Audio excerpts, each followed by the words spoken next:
down. I'm a shooter, a drastic baby. I'm a thinker, I could break it down. I'm a shooter, a drastic baby. I'm a thinker, I could break it down. I'm a shooter, a drastic baby. I'm a thinker, I could break it down. I'm a shooter, a drastic baby. I'm a thinker, I could break it down. I'm a shooter, a drastic baby. I'm a thinker, I could break it down. I'm a thinker, thinker, thinker, thinker, thinker, thinker, thinker, thinker, thinker, thinker, thinker, thinker, thinker, thinker, thinker, thinker, thinker, thinker, thinker. I'm a thinker, I could break it down. I'm a shooter, a drastic baby. I'm a thinker, I could break it down. I'm a shooter, a drastic baby. I'm a thinker, I could break it down. I'm a shooter, a drastic baby. I'm a thinker, I could break it down. I'm a shooter, a drastic baby.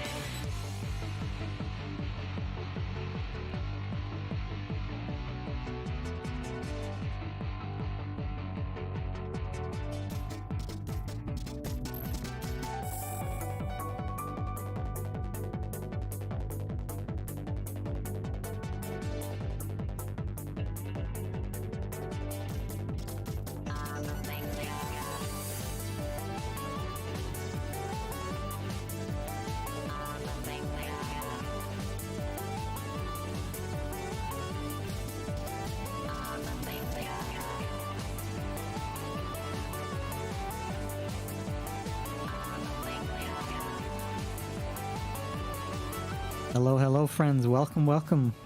Good morning, afternoon, evening, wherever you are around the globe. Welcome to SpeedCon 2023. How you all doing? Hope you're doing well. Friendos.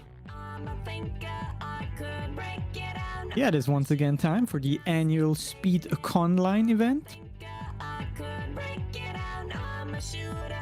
which is the online event of SpeedCon every year. We're once again raising money for Save the Children, as we always do. Links to donate can be found below the stream, and maybe even in chat, I don't know. Do we have a command? We do, there we go, nice. So yeah, if you can, and if you have some funds to spare, consider donating to Save the Children. And yeah, we're currently setting up our first run. Mario and Sonic at the Sochi 2014 Olympic Winter Games by Total Runs. That will be starting in just a few minutes. And yeah, other than that, hope you're all having a fantastic Saturday. And hope you're all gonna have a lot of fun today.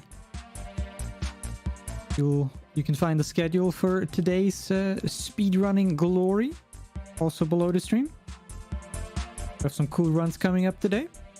So yeah, stay tuned, and I hope you have a snack ready and a drink ready, because awesomeness is about to start.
Hello.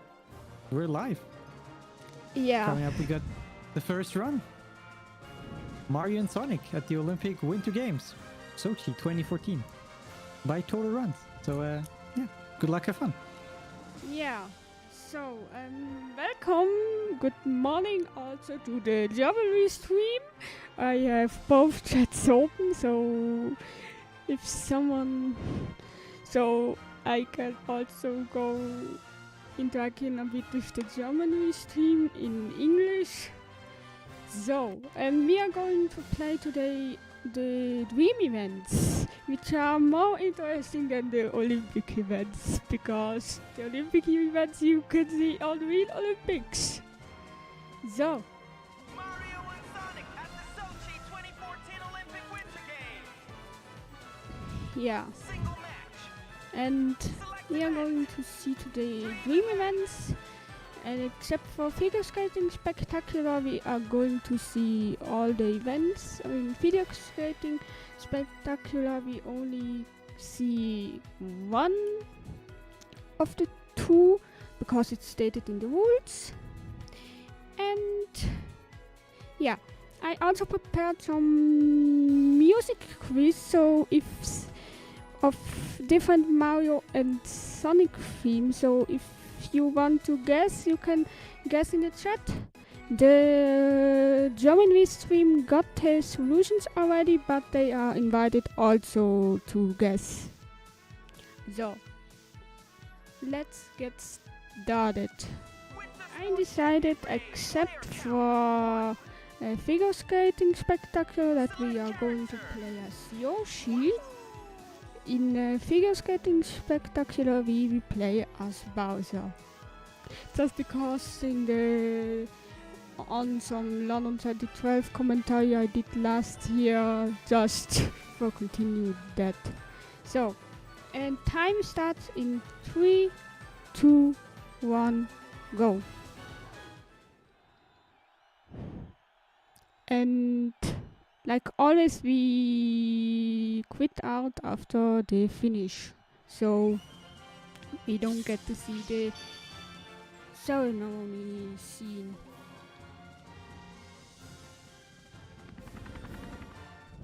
And first up, we have. Oh wait, I forgot to open the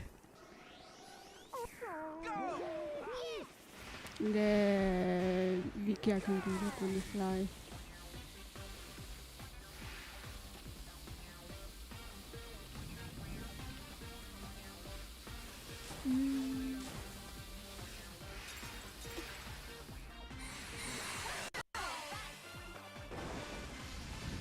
Yeah, here we see now the players competing with 4 different gears: snowboard, bob, ice skates, and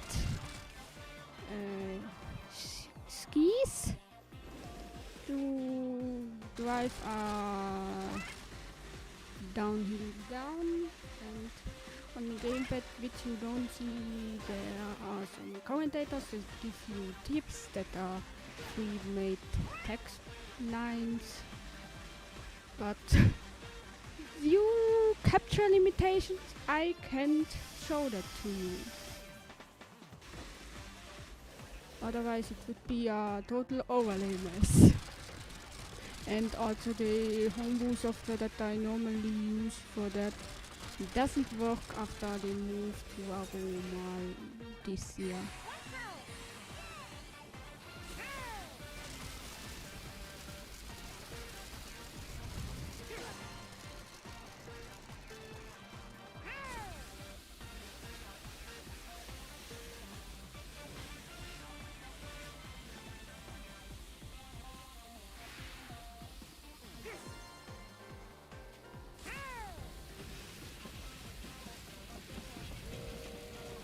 This is also the first of the second longer disciplines, of the 3 longer disciplines, because we have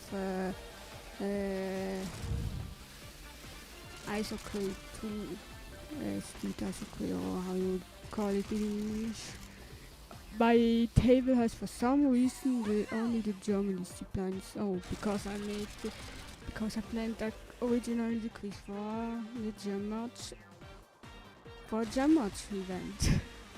That's why I have the table in German. Actually, from another event, we had the discussion that they could actually include this in the real Olympics. But I doubt it would be happening because building a track like this would be pretty much expensive.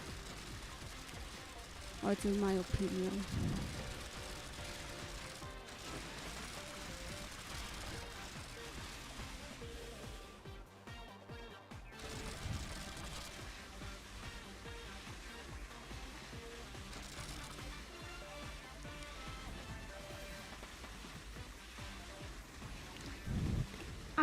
Also my Wii disc drive sounds like that because I have the Nintendo Land disc inserted for continuing afterward my Pikmin playthrough preparation for another event.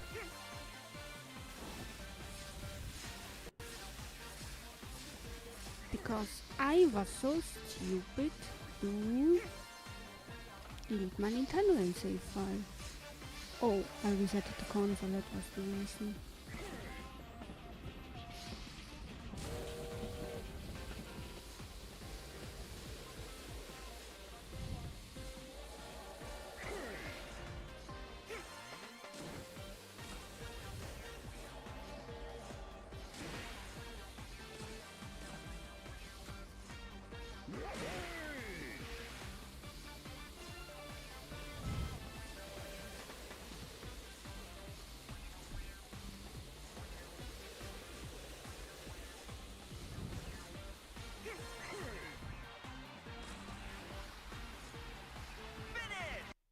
And the music was Mushroom Bridge from Mario Kart Double Dash in a remix. Pipe snowboard. Player count 1. Which is actually the music that plays in this discipline. Yeah, to recognize the music from the remixes are pretty hard. And here we get to hear now. Let me just pull up the chat with the German host of the German stream because I actually made the change like some minutes ago. And I didn't update the table.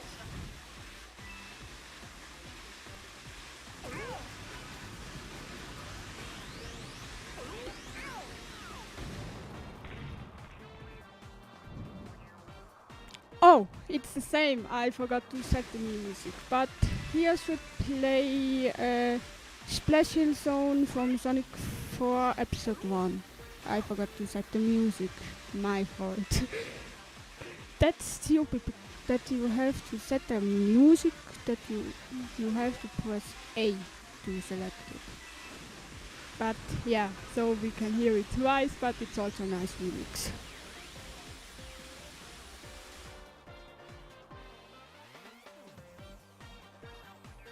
And yeah, I run also some Wii games, but mostly I run Wii U games because they are easier to capture. Also the Wii U has virtual Wii, in short VW, that's basically a Wii mode that, if I remember correctly, runs on Wii U code.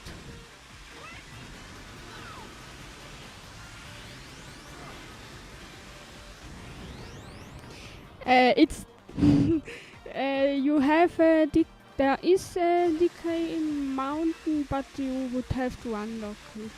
But due some space issues, I had to delete my save file there too. Otherwise, you could also hear some Mario World remix from Mario and Sonic Vancouver. But like I said in German Livestream, just look up the original soundtrack of the game. There you can hear it in higher quality.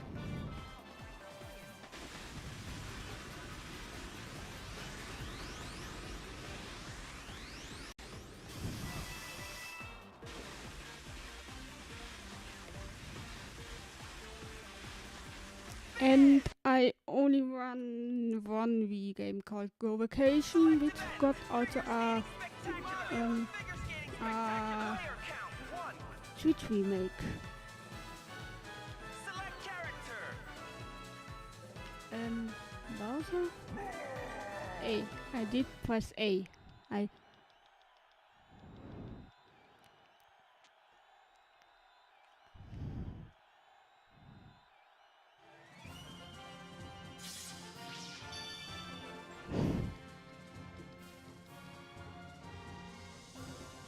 I hate this calibration stuff that you always have to do. You can disable that in the settings too. I tried that already.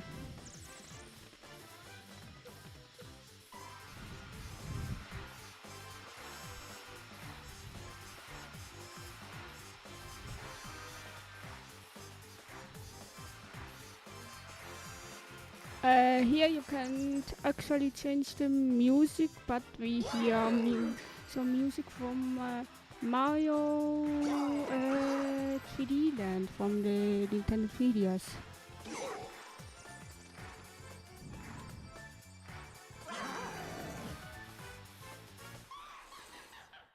And now we see a cutscene where this time Kamek captures some toads and we have to save them.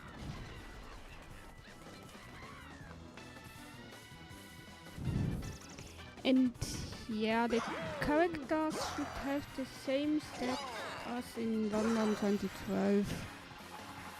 I think I haven't looked into the differences of the two games, but I read some facts and it should be the same.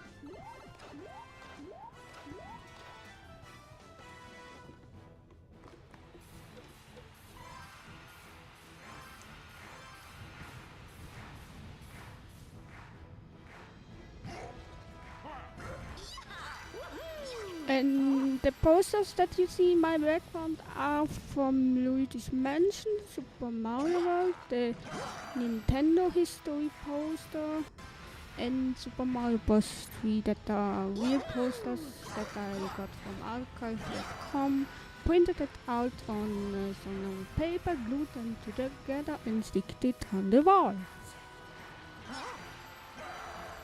Easy as that.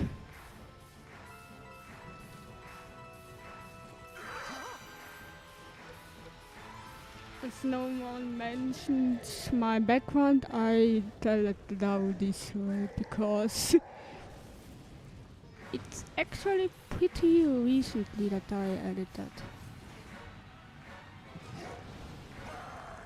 And now Bowser meets Bowser. There we need to make a screenshot with the screenshot plugin of the home environment.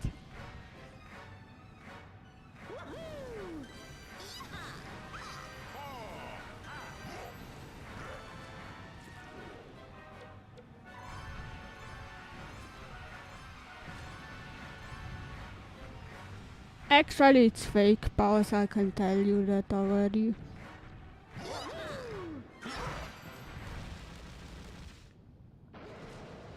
And this is also the last game we play with Wii Remote.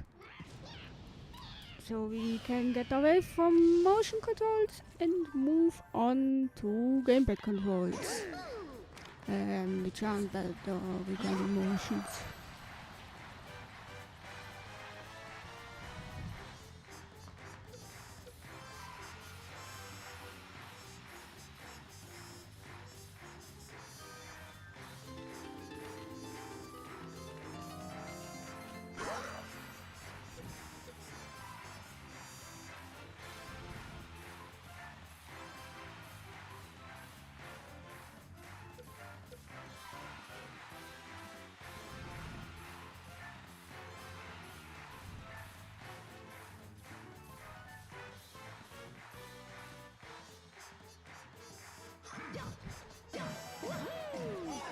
This jump is so hard.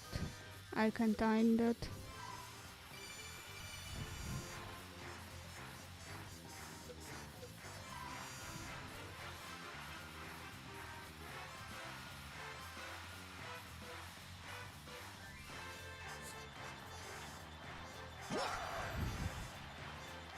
And now we see a pose, which I actually thought that is actually the pose that I meant with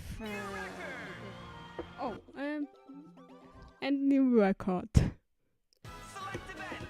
Roller coaster bobsleigh. Player count 1. Select character. But at least I disabled those annoying text from above that are the newsflash texts.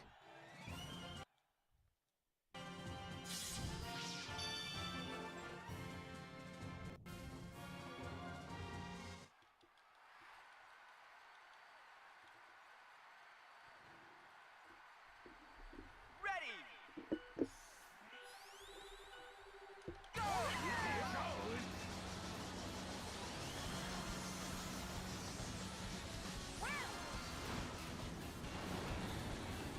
Go. So now we are on a roller coaster box slide, where we slide now a highway down we go.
And the music from this discipline is Speed Highway from Sonic Adventure.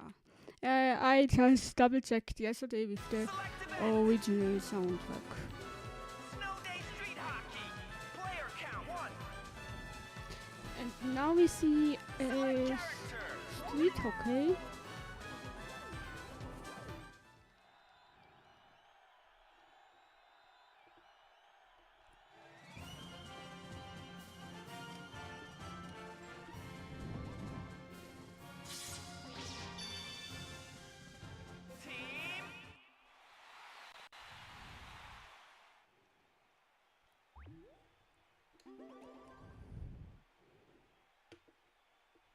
Team.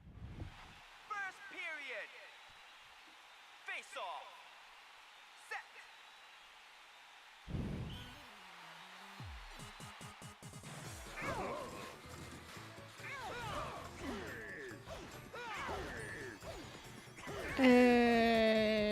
Yeah, you have to complete the 2 maps of this game because you only can exit when end of second period comes up.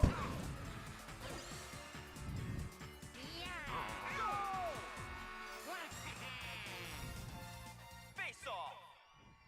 Set. Oh, And actually I play this because you can because you would have to wait 2 minutes or something.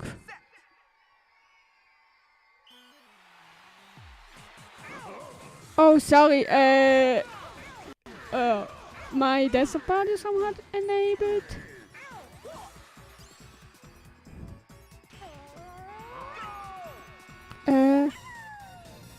No, it should be this. Oh, maybe. Oh, now we get to see a bonus goal. Sorry for the technical difficulties. Somehow my capture audio plug messed up. Stupid technology.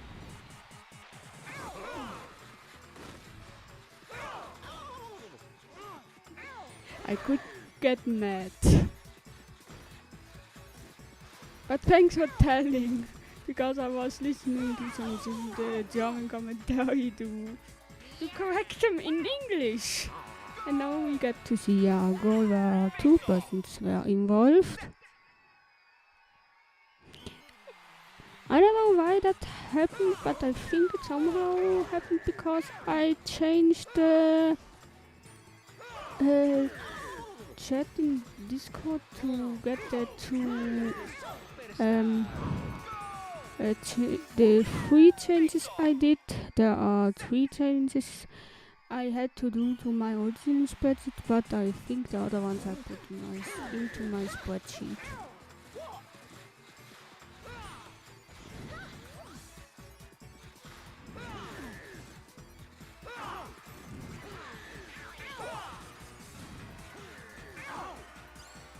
So.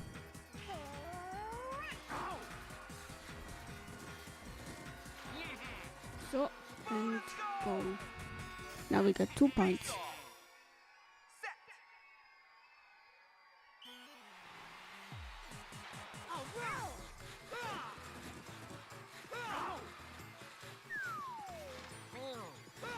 There I find the Linux Pipewire audio capture stuff even better in that plugin. Or that you can create virtual cables. Now we get to the main street. The main street. That's really called Main Street. Or in German it's Hauptstraße. So it does make sense.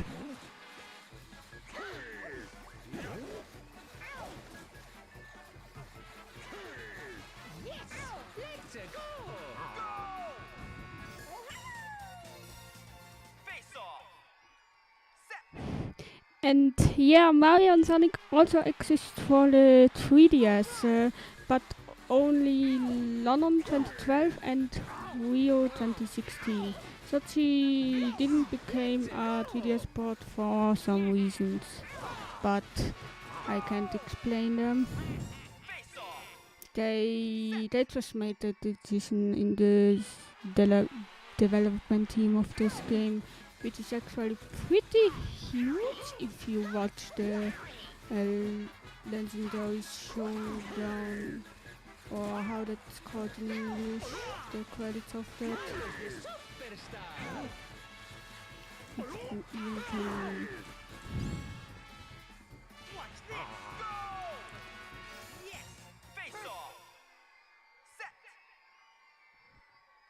and the CPUs don't get any gold.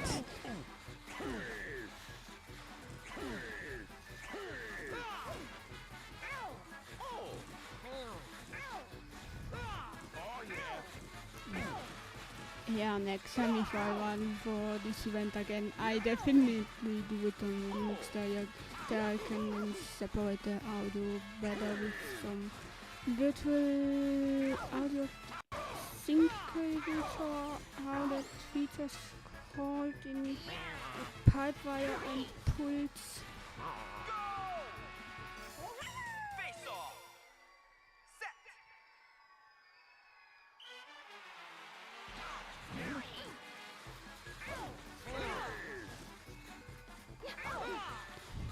And this goal spectacular is only possible because I have the CPUs all on easy. For each event. I set them to easy. With one option in the options menu. There is an I think that option is called Globe CPU level to all events or something. Yeah, I set that option when I was running this game in Japanese for another event. And I don't know that exact option name. Because I actually memorized the option menu, the options I need to always change. Second period. And now we beat the CPUs without any Select event. Hole in one golds. counting. Player count. And the music was from Mario and Sunshine, the main suite. Select character. Do we have a Boston Tea Party or something? Kappa.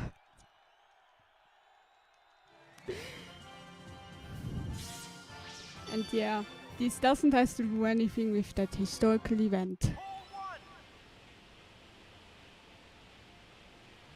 one. Let me pull up my sheet.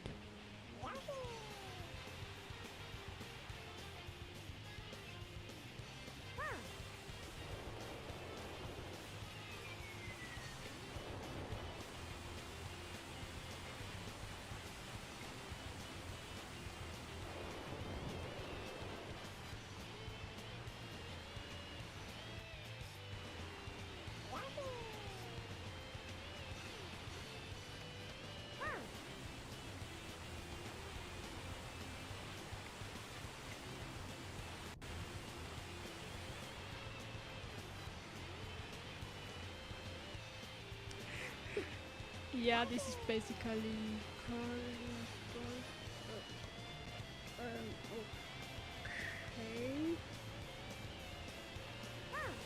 okay, there I have to shoot into the art because it can't go.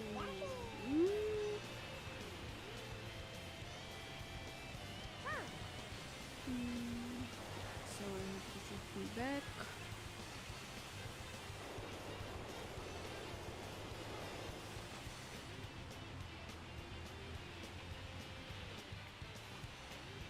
And for these mistakes, I accounted some extra time in my estimate.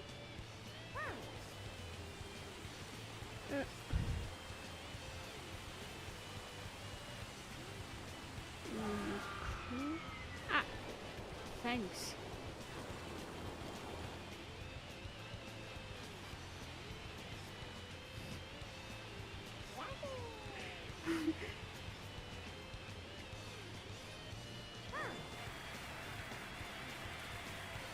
Yeah, the throw into the out was kinda intentional because wait, this wasn't a goal.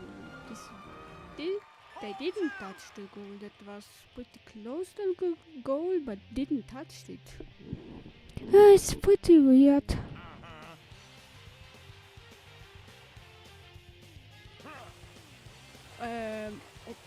Okay, I don't understand that. Or maybe because I moved a bit too far.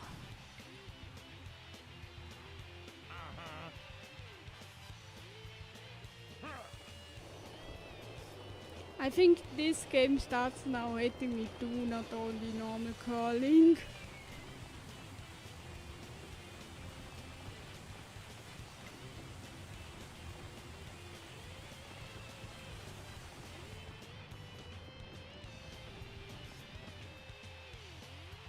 Oh yeah.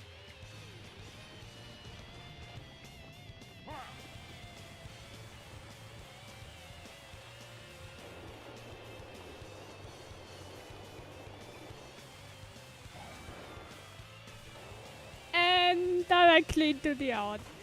stupid, how do you say Beschleunigungsstreifen in English?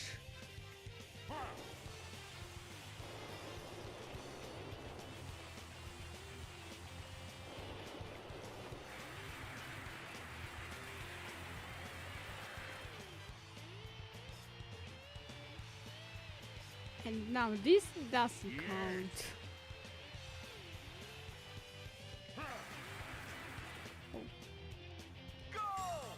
Now it does count. And the music was from Metal Haber from Sonic Adventures 2. Select event, snowball scrimmage. Player count, 1. Select character.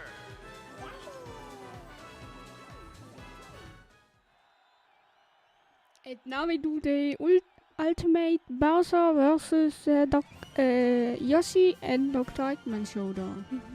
Hopefully they are able to defeat Tails and Donkey Kong. And here you are, and now they have their Tails. Ready.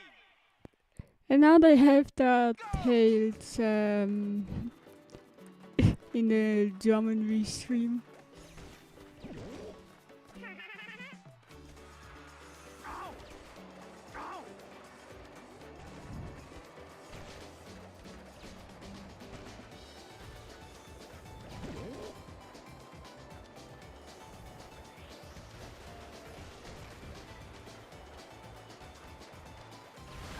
Do we have time for some donations?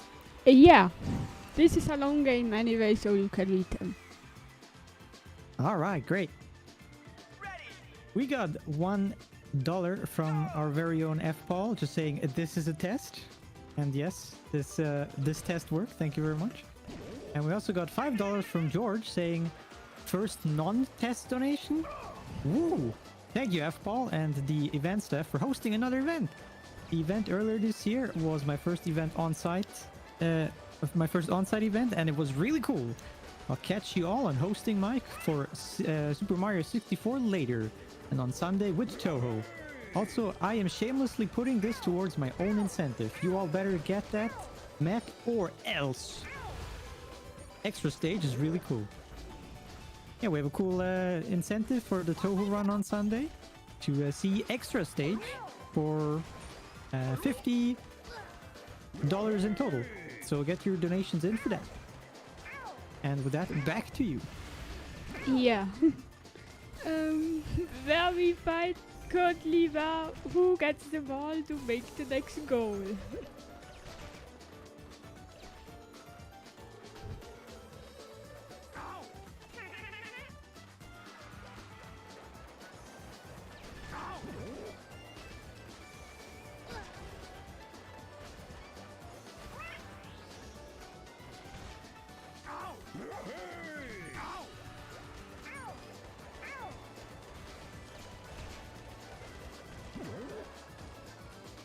Yeah, you can see, you can switch with pressing B, which of the opponents you target. Thanks, now we got our second goal, and now the gate open for the CPU team, because they are way behind.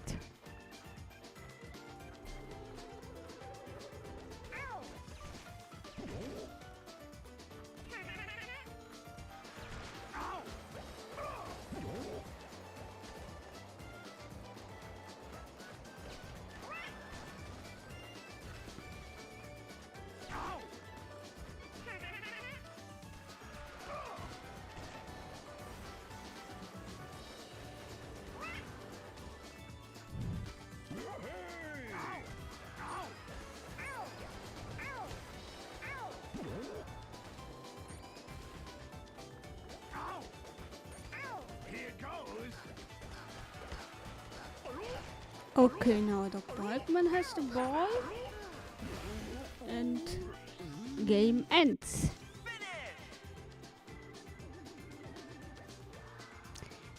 And the music was from Mario Kart 3 the Daisy Circuit, and now we are on the last game, so maybe prepare to time. Select character. With Yoshi and Knuckles, we are now driving down the Sweet Mountain track in Battlefield Let's Race with from Sonic Colors. It is a great game. I can recommend everyone who hasn't played it. Ready.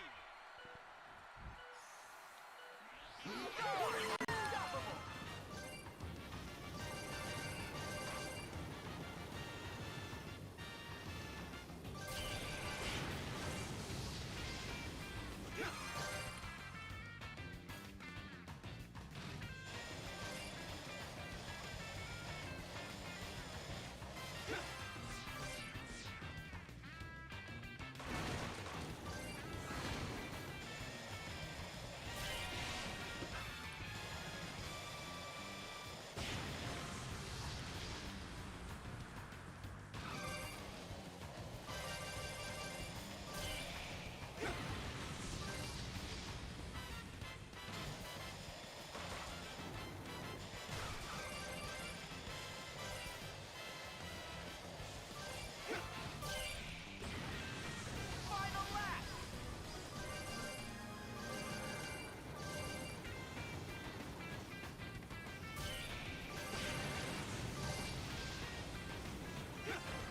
I really asked me there where you can get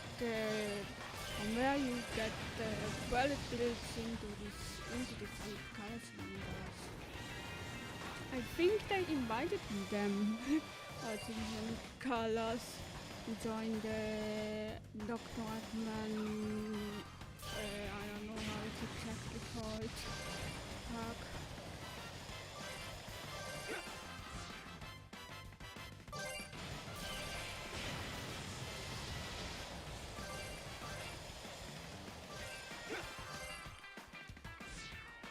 And time. New record. And into a new record. So. Yes, I uploaded.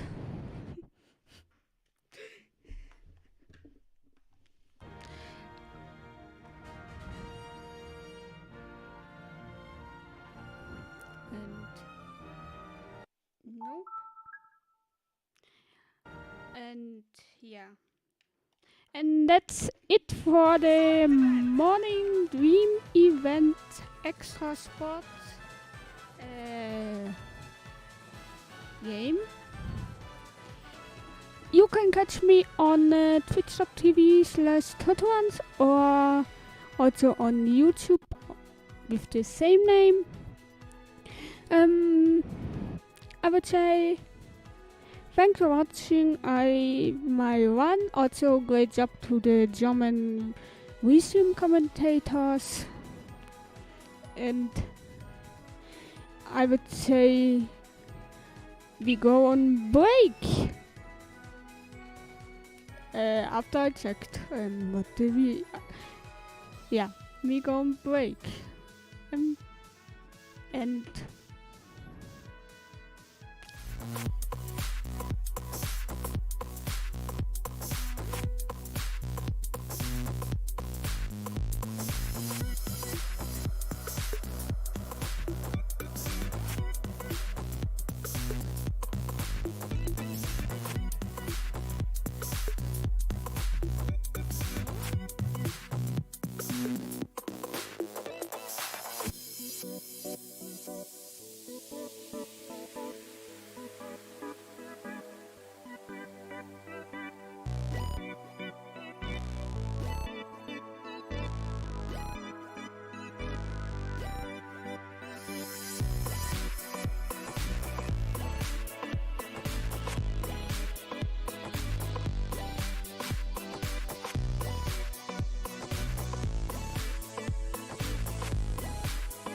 Hello there, friends.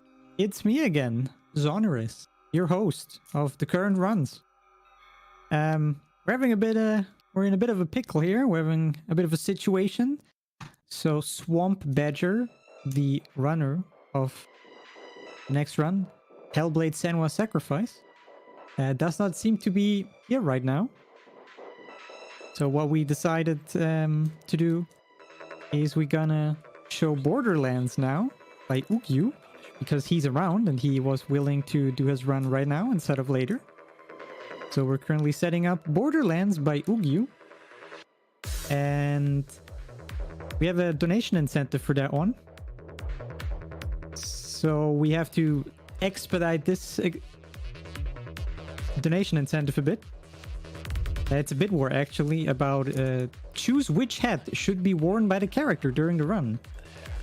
All options are currently at $0, so with just a single dollar, you can decide which hat Ugyu's character is gonna wear during the run.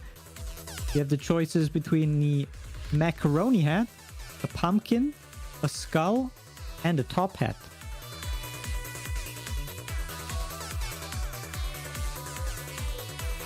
So it would be pretty cool if we could get one of these donated for.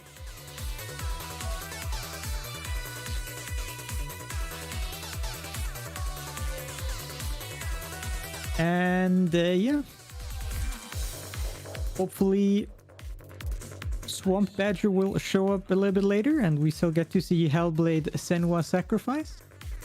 Otherwise, we'll probably have to do some backup runs or something. We'll get there. We cross that bridge when we get there. But yeah, for now, please everybody be excited for some Borderlands action. I am pretty excited for some Borderlands action.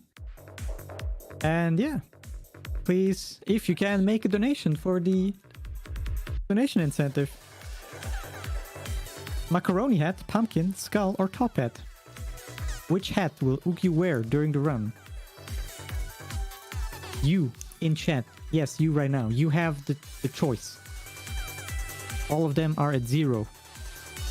Make it happen.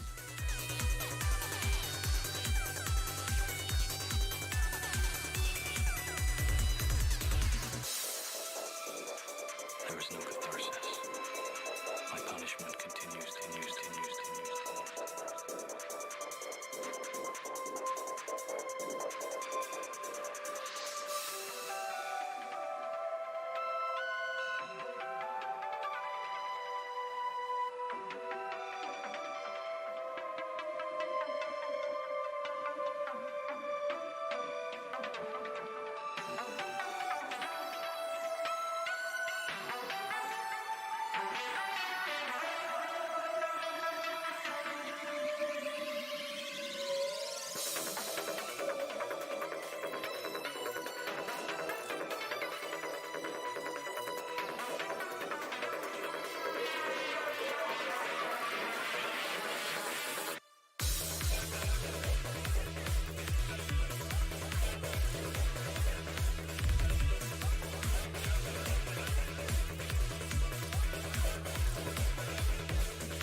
this guy, Bonehead... Oh, he's over there. Okay. So I have to make sure to alert him so he's on normal dirt, soil, so that we can run him over like this. There we go. Easy. I'm gonna unequip this, equip this, because that weapon is very good for what we're gonna do later. And with that, that's Bonehead. So now is the point where I'm gonna start using cars, and the hat will be visible from now on. So if there's any last minute changes, well, feel free to close the bit or now. Will do. There we go. So from now on, we have our hat. Don't see it yet, because I'm just waiting for the results, if there's any. Yes, it's the macaroni hat. Alright, nice. So we're just gonna do a little boost here. I have the scroll wheel found.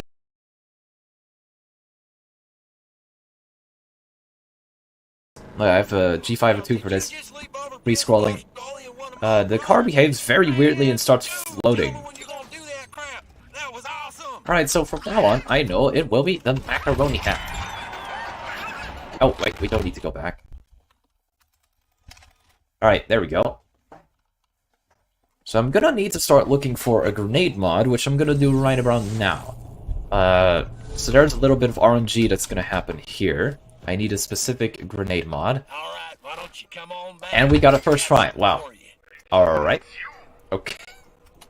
Alright. Okay. Ignore anything I said about RNG. You'll find a fella named Shep near the Alright. crossroads on the way to the We need a quest here, which is that one. This man, Sledge. So now, Macaroni Man. Something we need. We got our little macaroni hat. You can actually see it in first person, I just realized. Right. Is a bad With man. enough FOV, you can see it in first person in all its glory. Do what you must. So we need to get some kills with the car. We got that glorious macaroni hat on right now.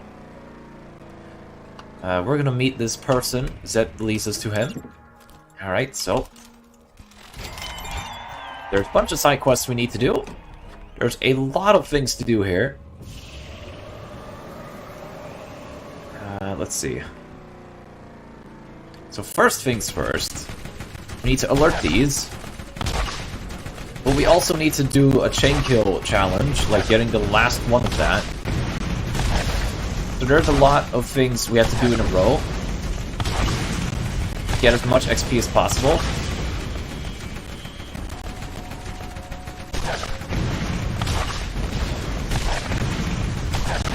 Now the way the chain kill challenge works is I have to make sure to defeat enemies without more than 7 seconds passing between each kill. So if I defeat an enemy and 8 seconds pass without defeating any, then, well, nothing happens, because we lose the challenge. Also, unfortunately, my car is breaking down. So I have to spawn a new one, and probably retry the challenge, but that's fine. If it happens this early on, I can actually probably save.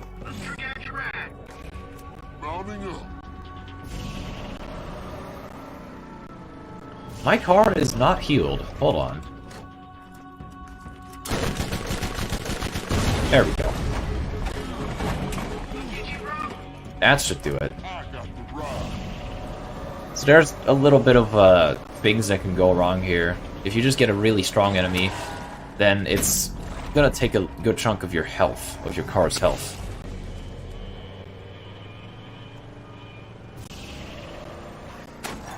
Alright. No more enemies here, that's worrying.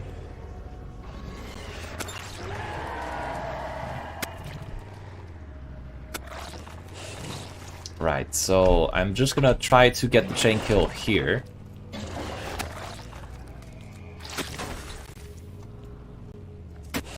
Alright. Going good so far, because there's no strong enemies. Road rage, alright. Alright. Alright. I'm gonna keep going, see if I get it.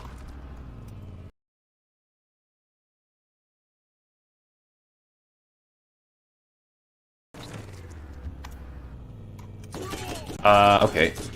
I think we... Oh, we got it. Alright. Back up, use the bandits. Alright. I learned that today.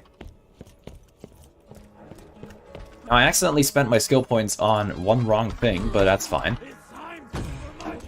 And now we get the other side quests.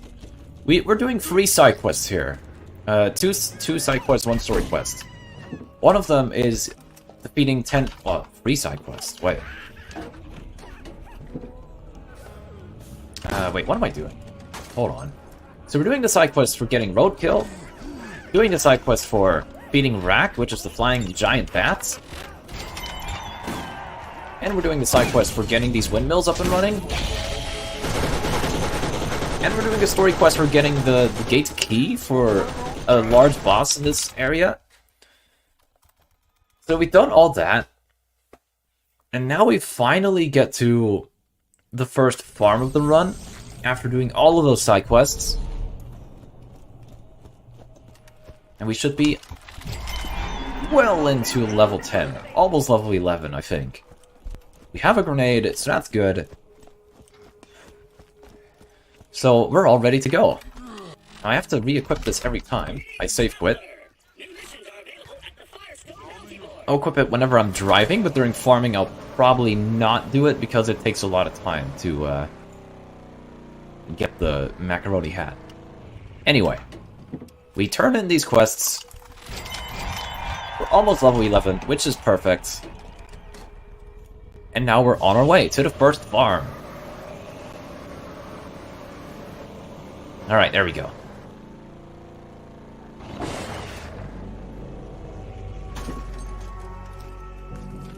Or... Did I just drop my weapon? Did I just drop my weapon in a loading screen?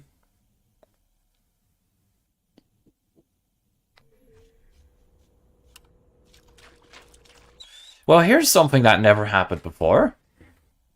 I dropped the weapon in a loading screen. Huh. That might be bad, actually. I think we need that weapon. Oh wow, we got a shield. I didn't even know when I got this. Anyway, the thing we need to do here is farm over-leveled enemies for XP.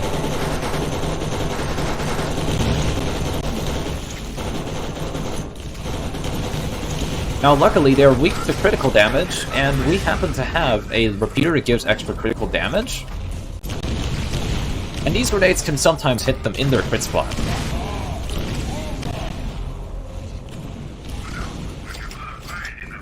Alright, so we just have to be really careful. Up until, I think, level 12, it's quite a threat. Quite dangerous to run around.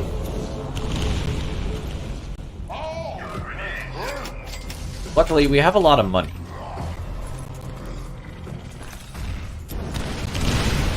And we're almost level 11. Alright, cool. We got some grenades.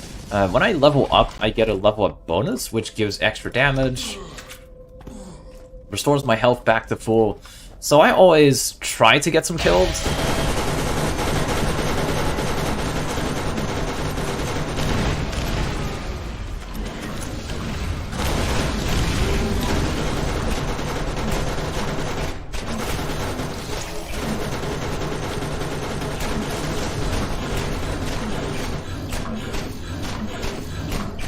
If I had the SMG, it would be much easier to deal with them.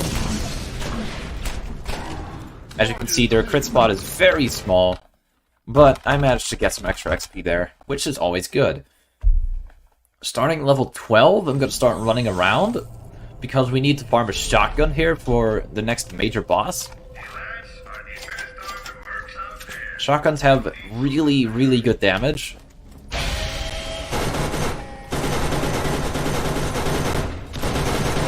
Gonna keep farming this.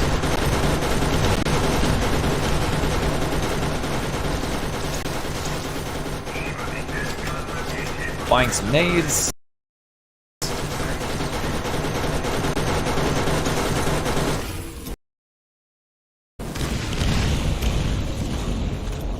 Alright, this is going pretty well. Sometimes the enemy AI can really mess me up here. Because they can kind of well, they can move all over the place if they want to. I feel like I picked something up, but it wasn't a weapon. Interesting.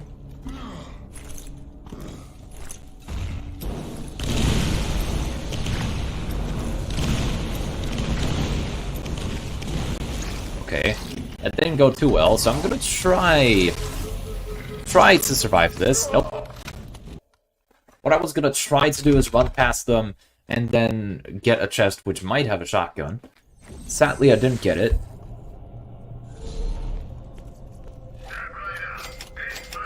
Alright, there we go.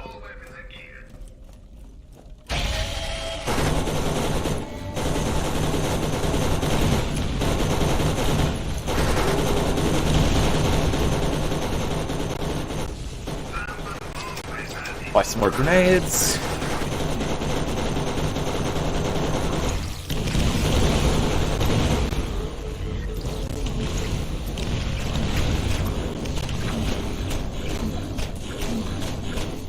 Ah, he's hard to hit. There we go. Nice. Alright, so we're almost level 12, which means we can start running around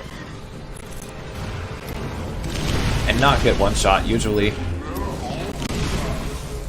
I did just damage myself with that, but that's okay. We got an assault rifle. Now, I don't know if this is gonna help, but we'll use it, see if it's any good. So, from now on, we unlock some skills, which will be very interesting. As you can see, I'm not actually showing it, but Let's has custom skills. Now, he happens to have a custom skill that lets him fire extra shotgun projectiles. And also deals shock damage. There's a chance to deal shock damage. And this is very useful later in the run for a specific weapon that happens to benefit from extra projectiles. Because it fires a single powerful projectile. Why is this useful, you might ask? Well, wow. Normally these don't activate, but alright.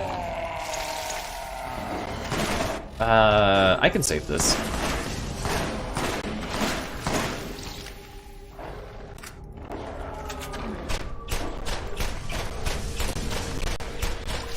Or not. Unsafe progress will be lost. What? Really? Okay, that's unusual. Because normally, what happened there is I lost my progress. But that normally shouldn't happen. Because I feel like it's a timer.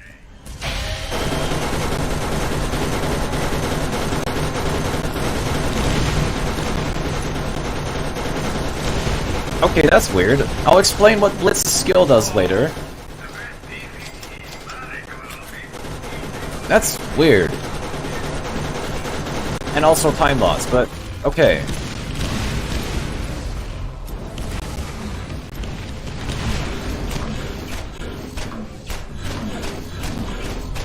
RNG's really bad right now. Why is he all the way over here?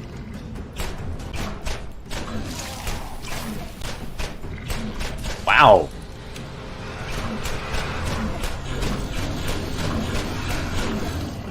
I am very sad that I dropped that SMG during the loading screen, because this is not good. Oh no. Okay, there we go. Anyway, so normally I remember if you wait a little, then you can save quit. It'll be fine. If you save quit too quickly, it says a thing like, hey, progress isn't actually saved. I don't know why they have that in the game, but that just got me.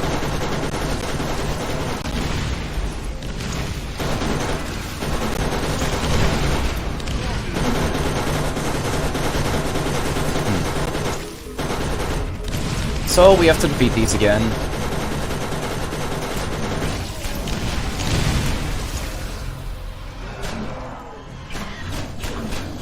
I'm just gonna run. I need to run. I need to run. There is a chest here, which we need. If I get a shotgun very quickly, that'll be very nice. Well, looky here. Oh, level 14. Well, that's close enough.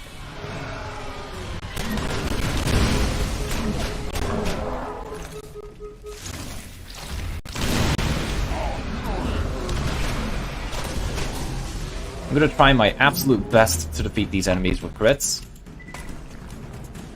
That's gonna be too slow. Alright.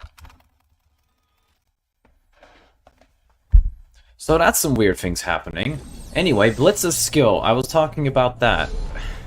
What his skill does is, yeah, give you extra projectiles per shot of your shotgun. And near the end of the game, there's a shotgun that fires a single high-power projectile.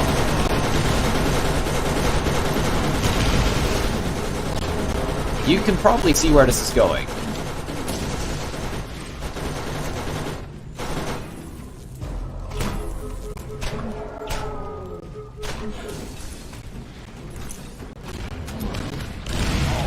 Alright, that was good. So now we're going in there. I need shotguns. I need level 13, rather. And we do need that sniper for the very, very, very last boss. Because we're gonna do a similar trick to what we're doing here, to the final boss.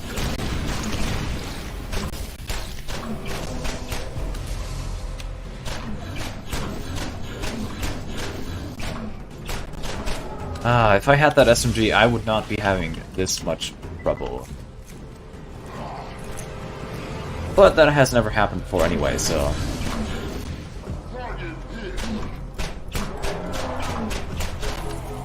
There we go. I really didn't wish he was doing that, but there we go. There we go. We need to kill one more enemy, and then we got level 13.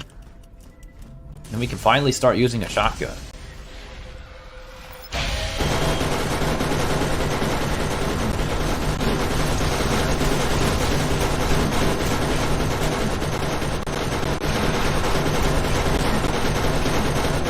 Ah, finally. Okay. Things are gonna get easier.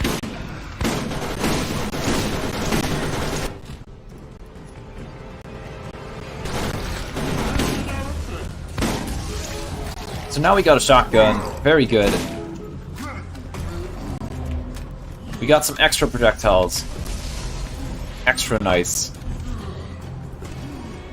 I'm gonna still keep opening this chest because there's always a chance at a better SMG. Or shotgun.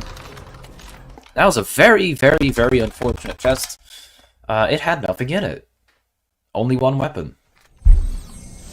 Anyway. So. There we go.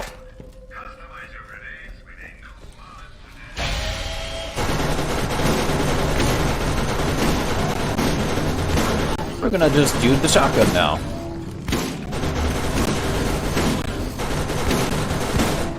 Now, I actually kind of lucked out here. This shotgun, from this manufacturer in particular, there are several different manufacturers. They have their own gimmicks.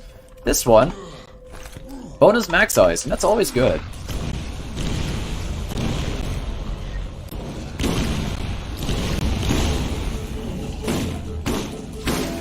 Of course, we do want more damage.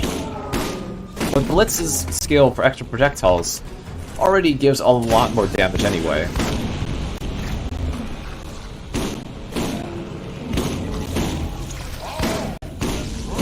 There we go. Oh, I'm stuck. Alright. Oh, I'm stuck. Alright, so this is how the farm goes until we get level 16 or a really decent shotgun. So we got a nice grenade, which I will use later. It's a longbow grenade. lets me do grenade jumps a little more accurately, if I want to. And we got a slightly better shield.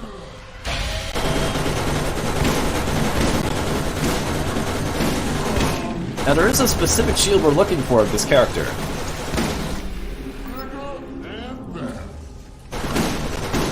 Now Blitz can utilize one specific shield for some very interesting speed tech that there was only one runner of this who did a run 7 years ago, and then I came into the fray. And I got some strats figured out. So there's a shield that gives you bonus health. Now, there's a skill for Blitz that gives you more movement speed the lower your health is.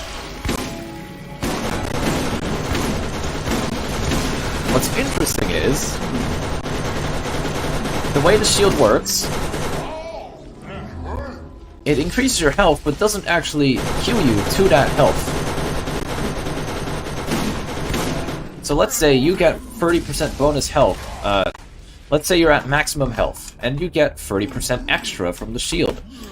It still keeps you at what you had before you equip the shield. So you have some health left over, and that gives you the movement speed from the skill. We want movement speed to go faster in the run. It kinda works together.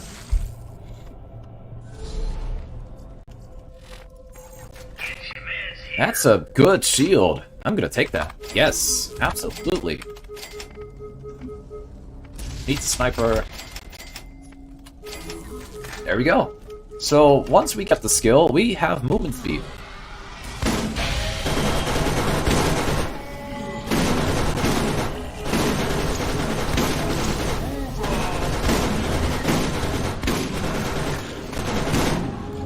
Alright. Farming is going to start going a little quicker now that we have the shotgun.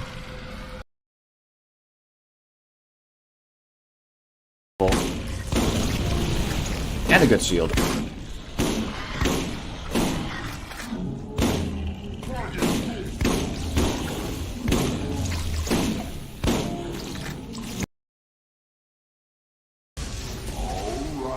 Ooh, hello.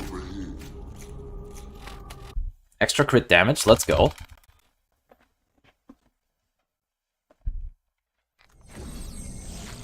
Alright. So we just need level 16, then we're done.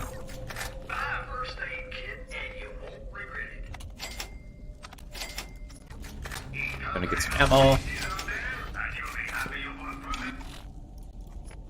Alright, there we go.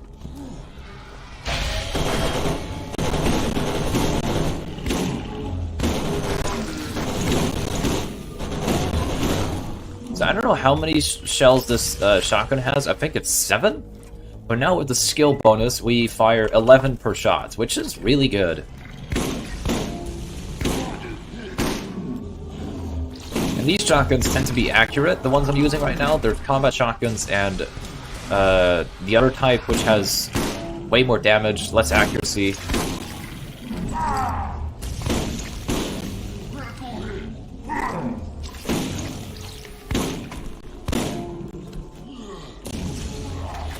Alright. Oh, there we go. Okay, that's the shotgun we use. That's a good one. That shotgun happens to have good damage, enough projectiles, and also, well, decent stats overall.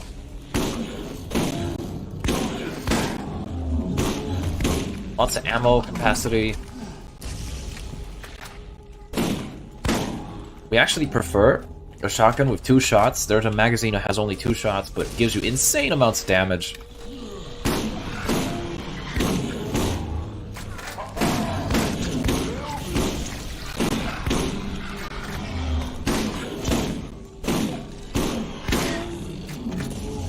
So the farm is almost over.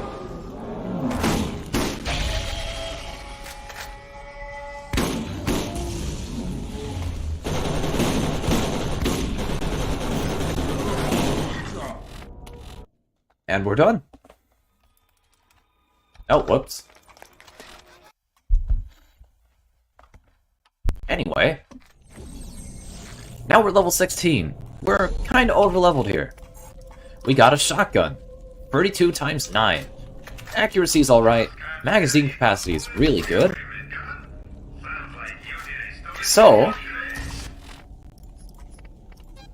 we fire 13 projectiles per shot with this thing, which is honestly really good.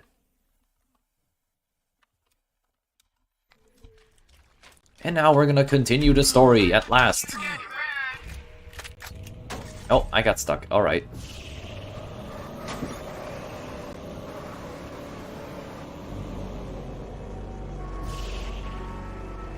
There we go.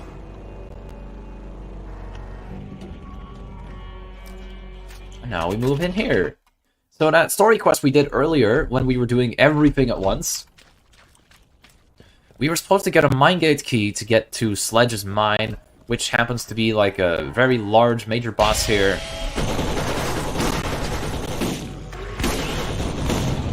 But he left a letter saying, hey, I took the key, it's somewhere else. Why is that? Okay, things happening that shouldn't happen. I'm gonna say this right now, this game can behave unpredictable. I've had it happen in pretty much every run where something weird happens. But yeah, he left a note, the key is somewhere else, we're going to that place right now, it's like a bunker. We're taking the key back. Oh hello, that does a lot of damage. Unequipping the grenade mod since we just need to do grenade jumps right now. Right.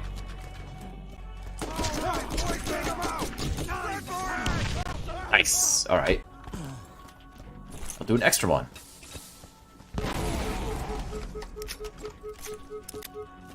Alright, there we go. I'm gonna get some ammo because I feel like I'm gonna run low. There you go. So here's a bunker map. It's filled with enemies.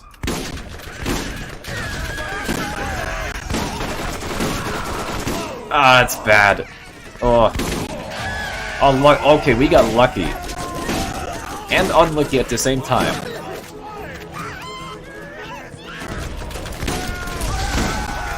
So, there was a badass enemy there. They are stronger, faster, tankier. That was the first enemy I faced. But there was a barrel there that took out the enemy before I could die. I have like some time to revive myself when I die, so that's good.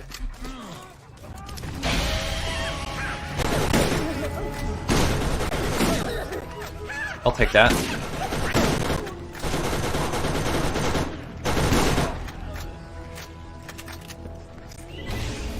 Alright, door's opening. Now I don't want those guys to hit me because they deal a lot of melee damage.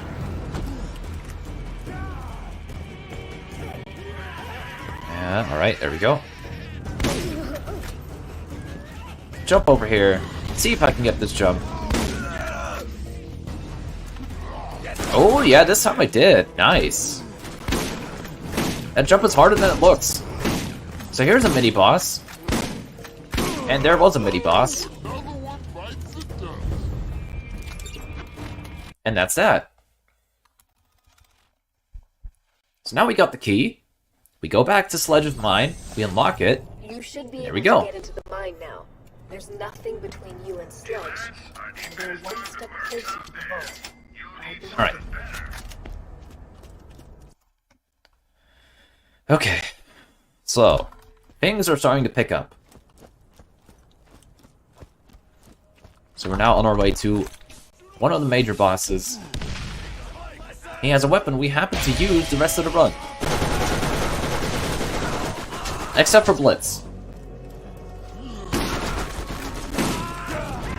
There's one weapon that Blitz uses that no other character uses for that one skill with extra projectiles.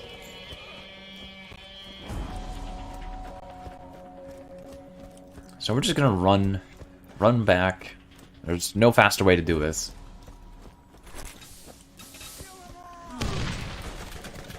We're gonna do a very cool grenade jump here.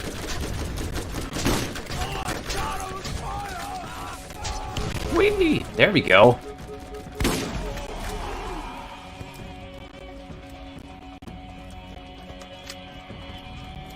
So that's how slow reloading is. But if I just drop reload, that's it.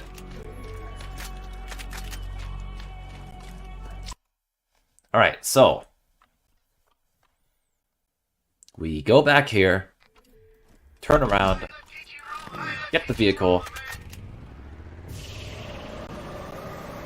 and then we go to the mine.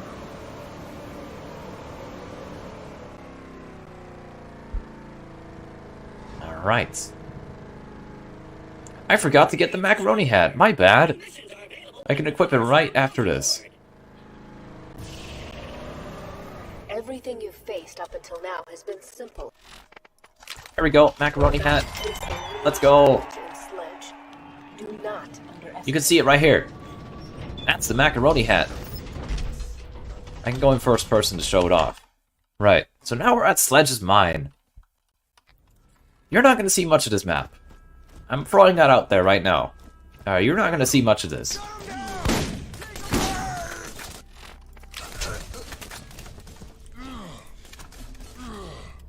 We're jumping over this gate.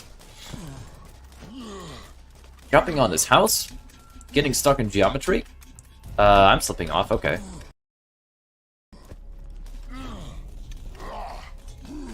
There we go. So normally you would fight your way through this entire mine. There's like a turret there. It's gonna be a nightmare to go through. We're not gonna do any of that, because that takes time.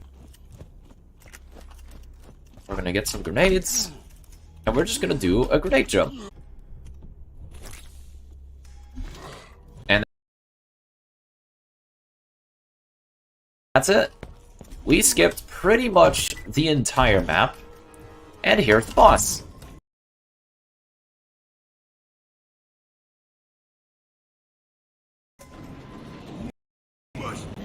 Please excuse me, I need to...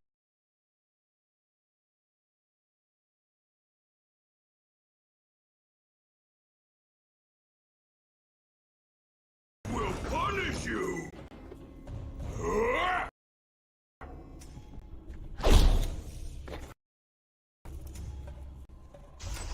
Alright, there we go.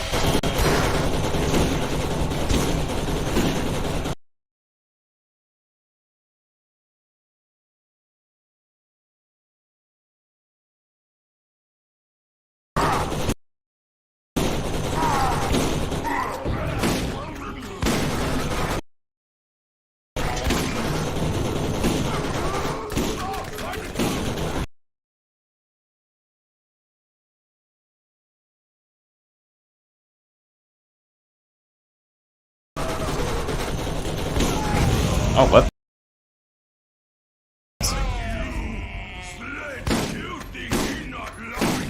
I messed up.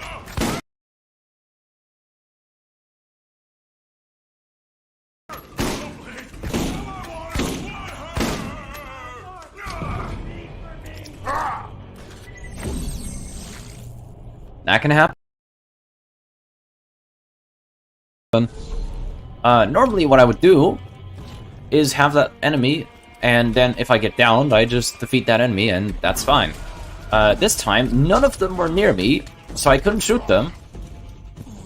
So I have to go back, and I have to defeat him again. That's fine.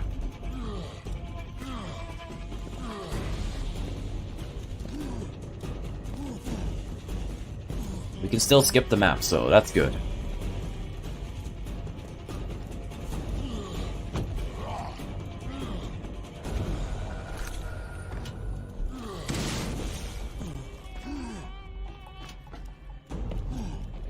Alright, nice. 2 times in a row.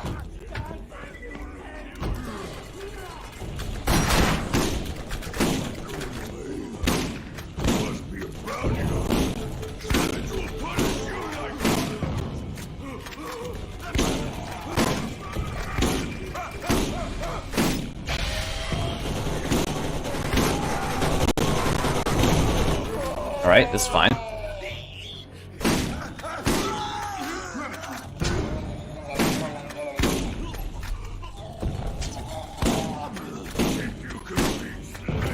Unfortunately, this guy has like a really hard to hit crit spot.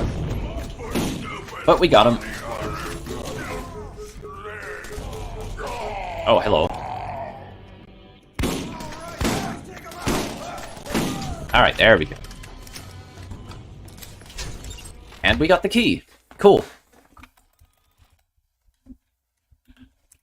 So we finally got the key. We dealt with, you know, we dealt with Sledge. The vault is real. What do you... So here's the shotgun we're going to use throughout the rest of the run. 2 projectiles. Really good damage. No accuracy at all, but also good fire rate. So, that's everything we need. Why was my mouse really slow all of a sudden? Okay. Macaroni Man, let's go! We spawn one car here, and we spawn another, and we go into the second car. Why is that? You'll know later. In about a minute. So we just have to drive back to Zed to tell us, hey, we got Sledge, everything is safe here again. Okay. Car flip.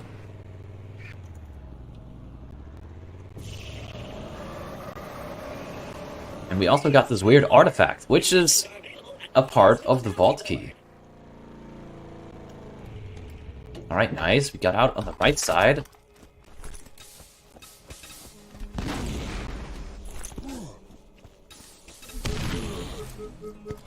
Doing some nade jumps because it's faster. Gives us flash mod. Unfortunately, we've done everything we could here, so we're leaving Firestone. Now, you normally would get your car here, drive back, and then leave the map, because we have to go somewhere else. We're not doing that. We're going to the first car. And we already skipped ahead a little bit. Now, normally you're not supposed to drive here, so what I'm gonna do is do a float. Just gonna float the car. I am stuck. I got it stuck good here. Everyone is talking about it. Alright, there we go. Car flip. It's the biggest thing that's happened here in a long time. Think of the visitors we will have. Listen, if you That was a bit slow, but that's fine. Alright, there we go. We go to Claptrap, we check if there's a better shield, maybe. We got a really good one right now, but it's always fine to have a better shield. Unfortunately, no better shield. So this Claptrap's gonna open the gate for us to let us into the next area. There we go. And with that, we're in the Doll Headland, a very large map, where we get to see the Macaroni Hat a bunch.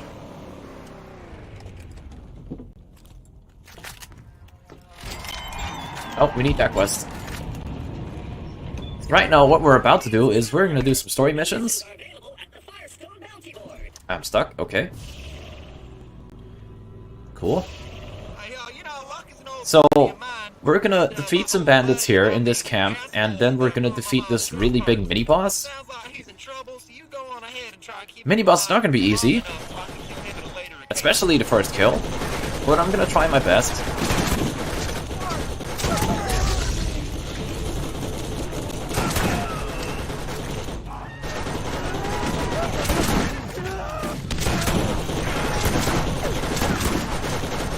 Now, there's some tricks you can do with the shotgun, and they behave very weirdly. Where's my gun? Alright. Always nice to have a backup weapon. Alright. Okay. Alright, that never happened before either. I didn't mean to grab this one, but sure. We do need some money, because there's a class mod we need to buy. What? Well, that's that. There was apparently an explosive shock barrel there. Okay, I got a better idea. That would take a long time with the shotgun. Anyway. Need some money. Need to defeat some enemies.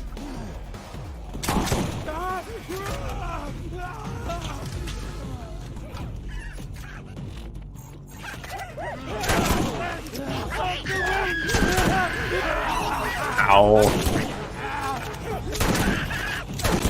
There we go. So there's a very strong enemy here. I'm just gonna jump over.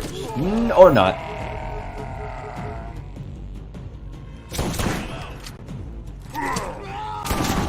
Oh, I might be able to defeat him, actually. No, okay. This part of the game is kind of rough, because you're first starting to use this gun, but you don't really have any skills to make it any better. But now we got Amplify, which is a very useful skill. Gives us a chance, whenever we deal shock damage, to double our damage.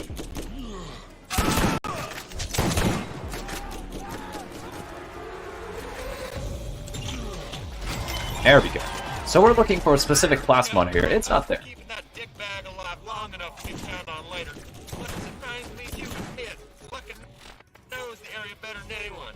Right. I used him while he's alive for me not having. So you know, that skill that gives us extra projectiles gives us a chance to deal shock damage, and that shock damage lets us double our damage if we get the RNG roll.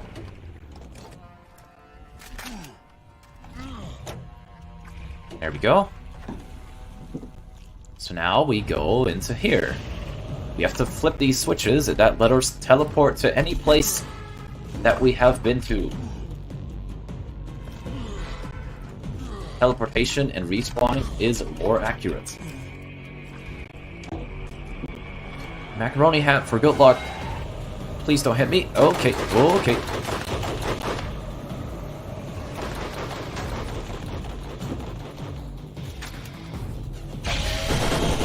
Dropping my turret here.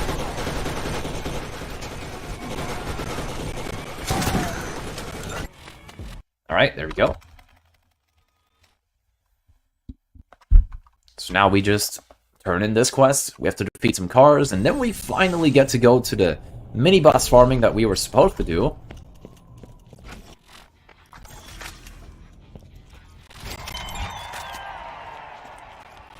I need this exact class mod.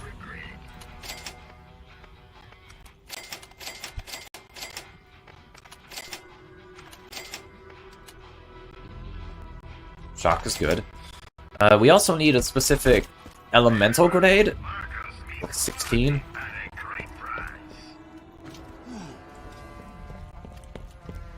I forgot to open this. That's some weapons.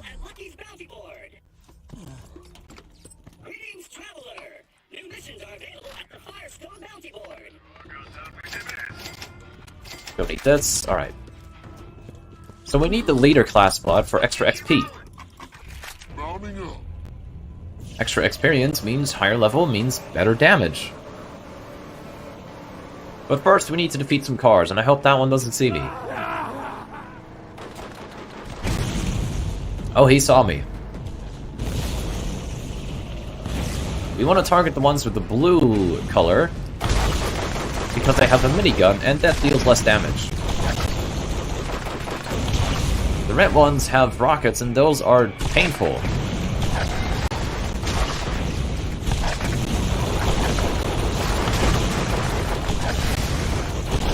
Okay. I'm just gonna say quit that, because that would not have ended well.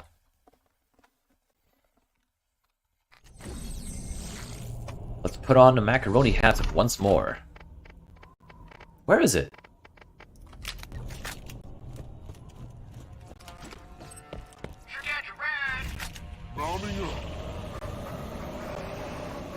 So yeah, this is just one of those things that can happen and go badly because of RNG. It happens.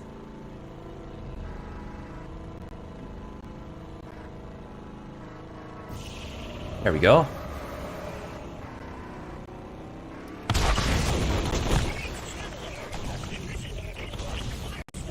I'm gonna keep firing this gun because I need to get some extra shots for an achievement. A bonus challenge for XP.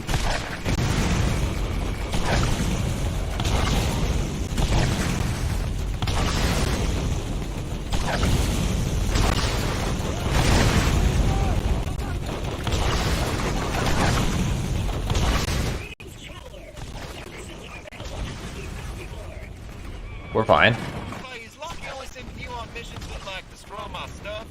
Seriously, I think he's putting bad guys in runners just so you can get on blowing them up. We're not fine.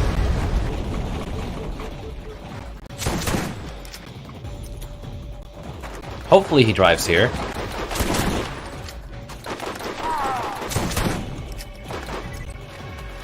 What? No, unsafe progress, what? Okay, I was... That's unfortunate. I don't know why it's misbehaving, but... I could have sworn that's a timer-based thing and not a save points kind of thing. Now we have to destroy them again. That's weird, and really it should not be that way. Greetings, traveler. New missions are available at Lucky's Bounty Board.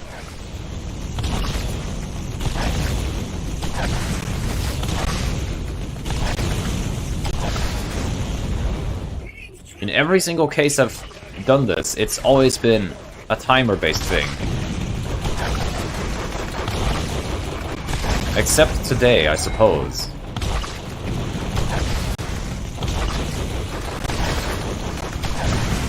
Wow, my car is already breaking down. Alright. Truly unfortunate circumstances.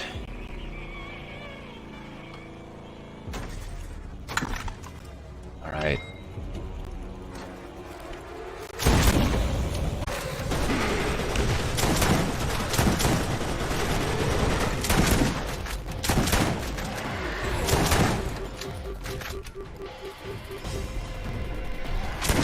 This is the best attack you can do. That's the worst attack you can do, because I cannot dodge it.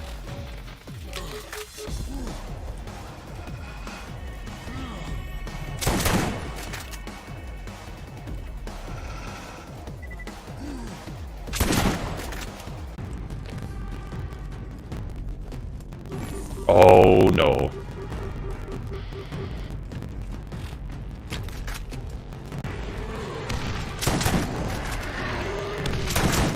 Trying so hard not to fail this. Okay, there we go. Very, very, very, very scary.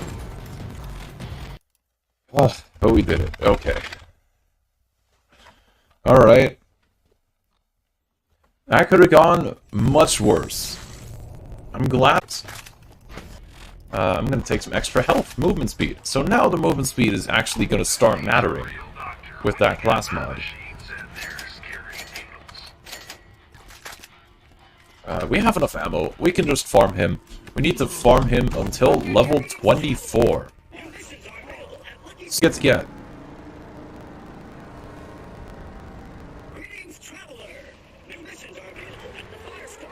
It also gets faster. So now I have a point of the skill point. You'll start noticing my movement speed goes up dramatically.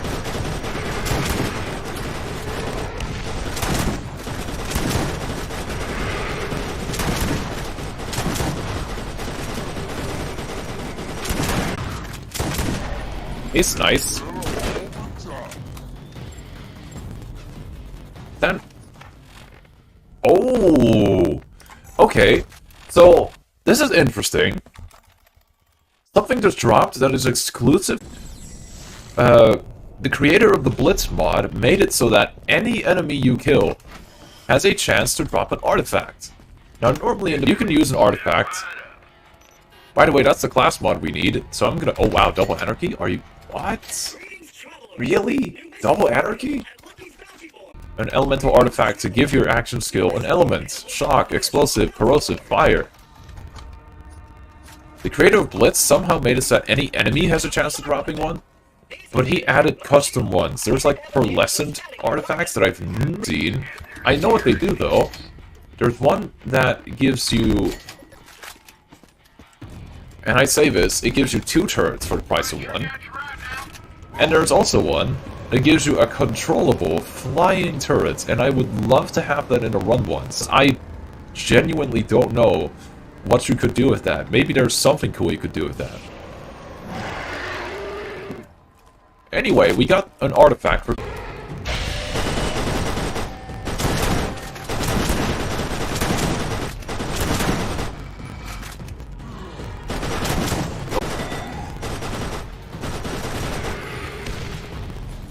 Okay, good.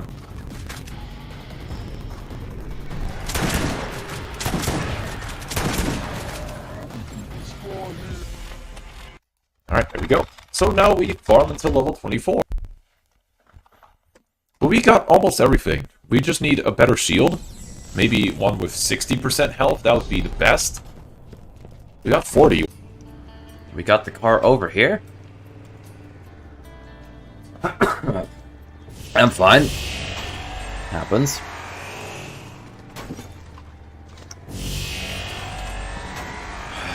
Come on. It's because I caught a cold. Things are just going harder. Okay.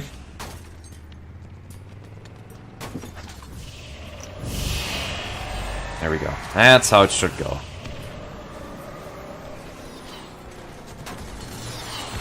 Please don't get stuck. No! What are you doing?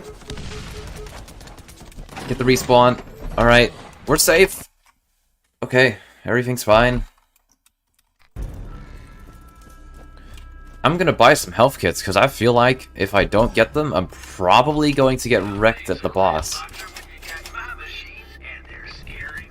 And an instant health file, because I don't want to have that low health. There are so many badasses in this run, it's so weird. Very unlucky. Ooh, okay. I have a lot more movement speed than normal here.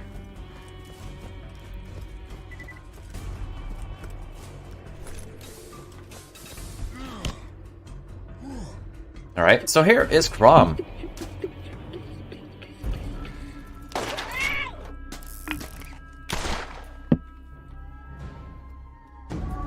Now he has a turret way up in that tower over there. He can shoot us from here. I might die.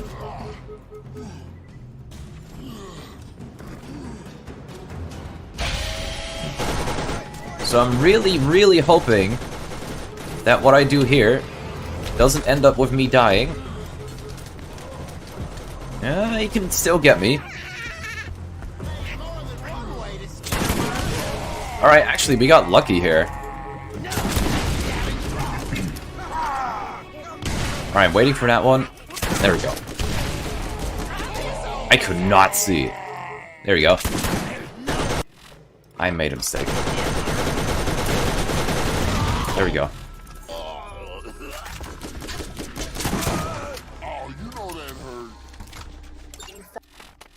Alright, cool.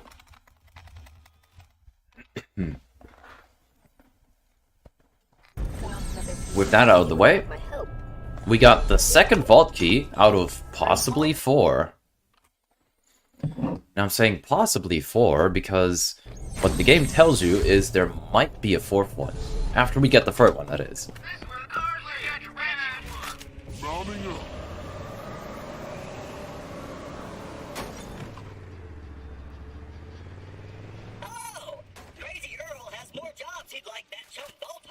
Alright, so we're moving forward.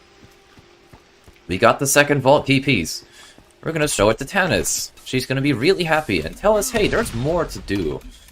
There's probably another vault key somewhere, but we need to get through a town filled with bandits for that.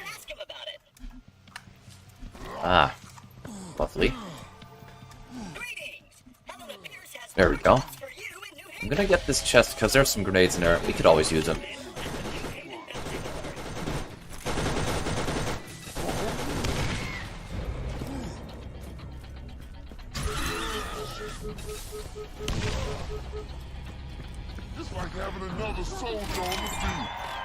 Right, so there we go. Janus Town. It's like a little town with bandits, really. That's it. It's a little town with bandits. There's a giant bridge that needs to go down before we get there. Now, luckily, there's a very easy way to get over the bridge. It's to just use the car.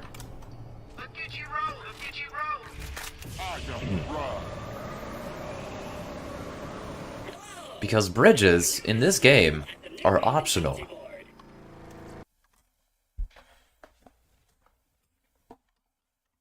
And there we are, moving forward. Gonna boost a little. I need to save some boost. We're gonna talk to the claptrap, and then we're just... The bridge is not lower, but we don't need that. And with that, we're over the bridge.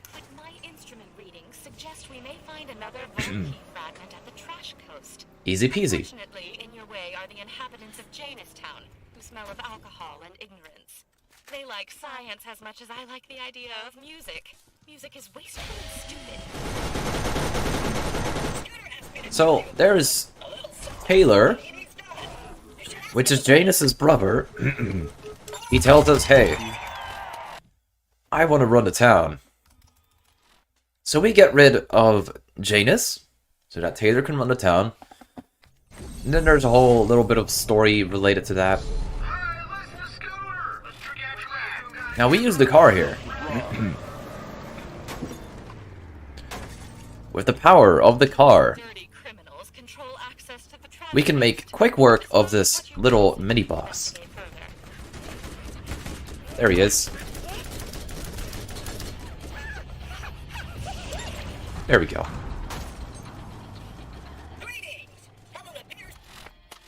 Alright, save quit.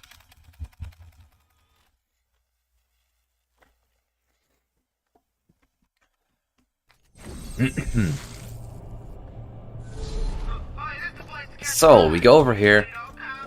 We tell Taylor we got rid of the problem. He's gonna thank us. Tell us, hey, there's something else. There's someone else you need to tell about this.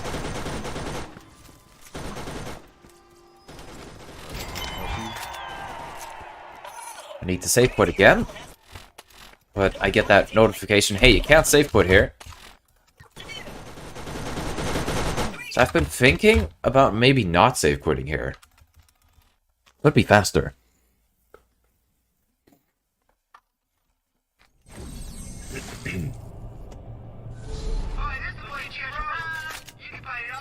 So we go to New Haven, and in that little weird alleyway, there's a friend of Taylor who's gonna tell us, okay, hey, thank you so much for letting me know about this information. We have a little reward. Now surely we can trust this random guy named Eric, who happens to be a friend of a bandit leader, to give us a reward, right? It's just somewhere else. There's like a giant container filled with loot. Sure, right? We can trust that. As it turns out, if we try to open this container filled with loot, totally filled with loot, there happen to be enemies behind the fence waiting for us, and they're gonna try to attack us. Now we just save quit to skip all of that, so... Let's say we've dealt with it. We actually got rid of the bandits by using our guns. And now, report to Helena. Now we took the last side quest. Anyway, story. We go back here. We defeat Taylor. And then we go and get the next vault key piece. I got the rod. The next time you see Tanis, tell her to come see me in New Haven. Wherever she's getting her supplies, I know I can make her a better deal. So Taylor will spawn here. There's turrets too, so I need to make sure I survive. Survive until he is down.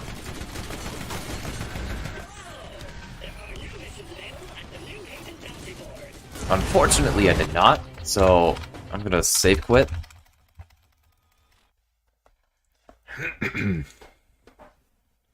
What we can do is just use the car, and if everything goes well, he's very easily dealt with. But my car broke before I could even touch him with the car, so that's unfortunate. And I seem to have taken some damage with it now.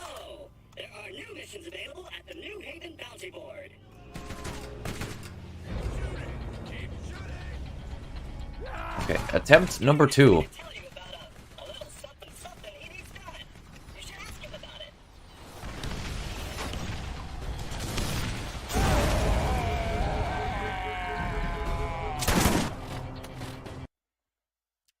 yeah.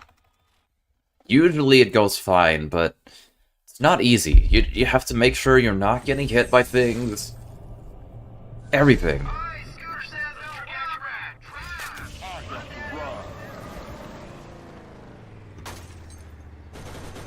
Okay. I don't want to get hit. Cool.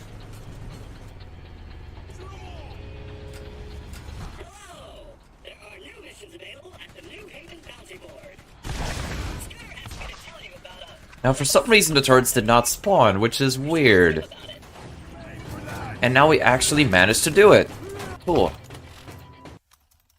So that's nice. Sometimes they don't spawn. I don't know why. I really don't.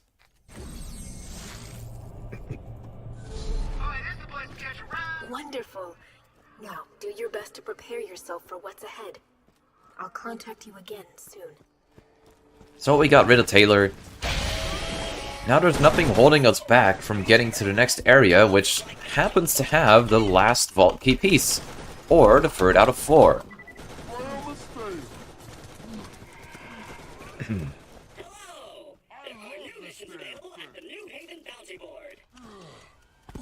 So we go to this claptrap. He happens to look exactly like a bandit, which is really funny.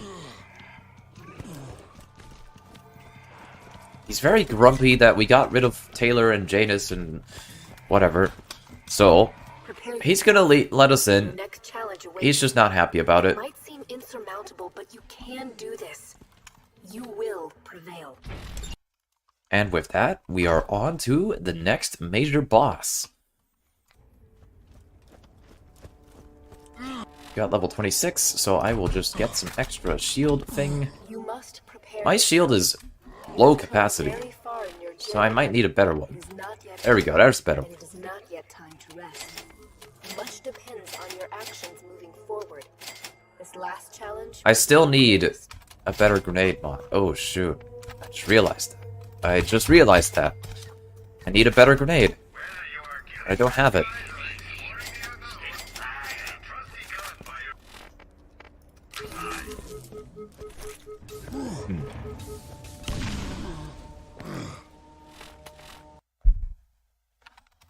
I am messing up everything today. It's fine. Looks like it's raining, huh?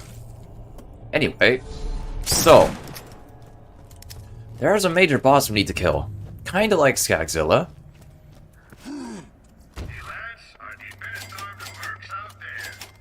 Gonna get all the ammo I can, because we need it. We definitely need it here.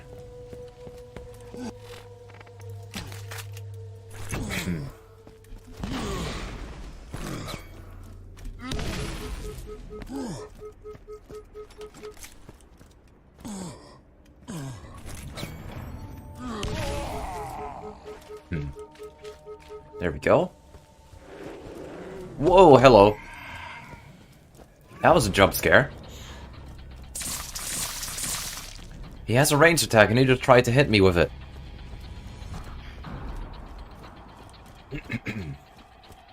So anyway, here is the next major boss. It's the Rack Hive. And the Rack Hive tries, it's just a giant monster with a rack nest on his back.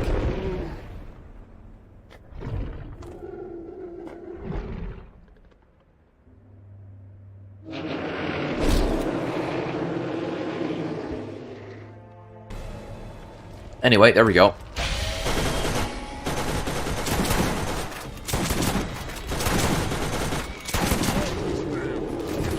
Oh, that's bad.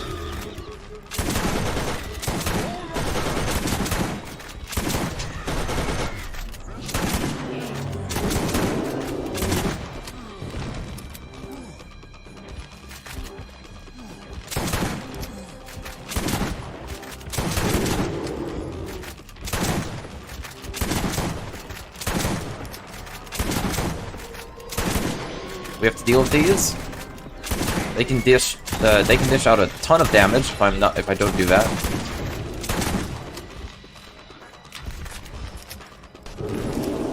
Okay, that's scary. He might down me. I hope he respawns some enemies.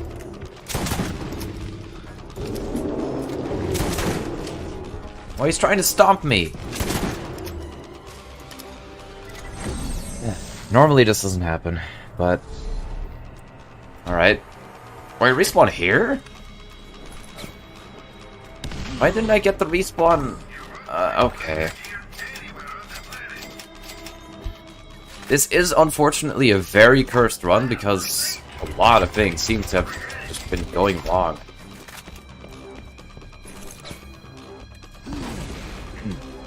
Anyway. We have to travel back. Since, for some reason, we didn't get the respawn. There's a respawn point, like, right there. Right there. For the boss.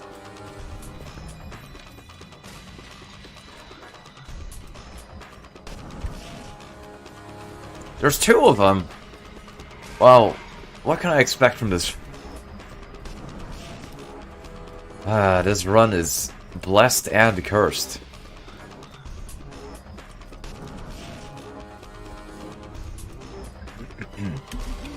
Good thing is, he's all the way over here.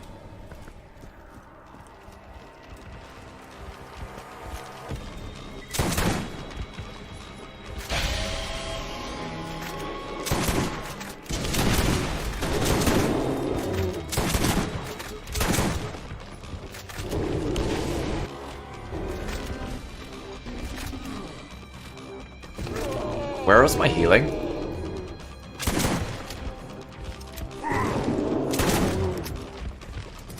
Where's the respawns?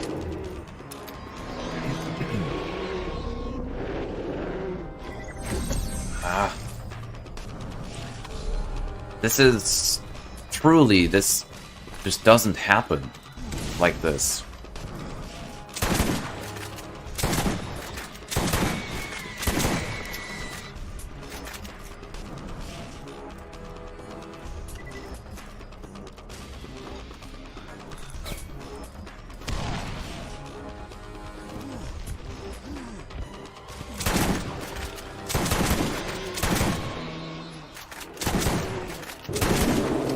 He's just been very, very aggressive with the stomping, which is unfortunate.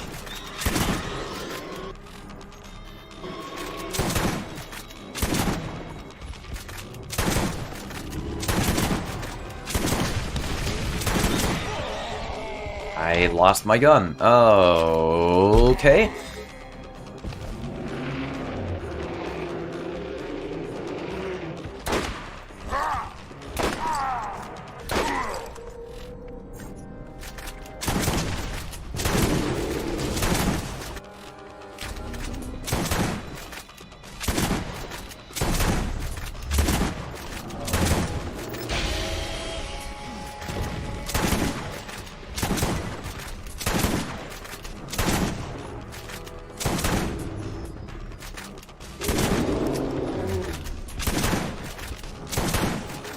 Please get stunned.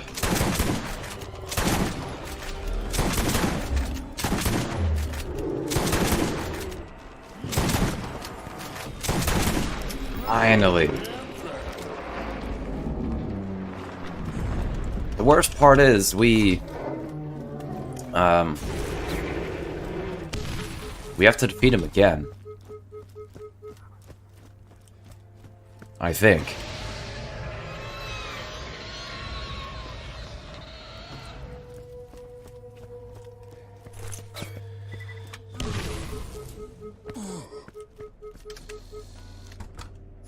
I think for the sanity of the run, I'm not going to do it, though. I'm not going to beat him again. I'll do it once. I'll do one kill.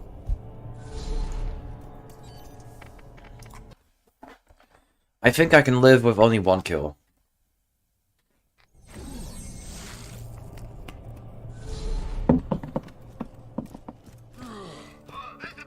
I did give some extra room to estimate.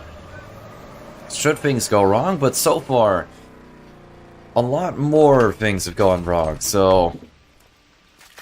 I don't actually know what it is looking like, but... I hope it'll be fun. Alright. He slipped off, okay. There we go.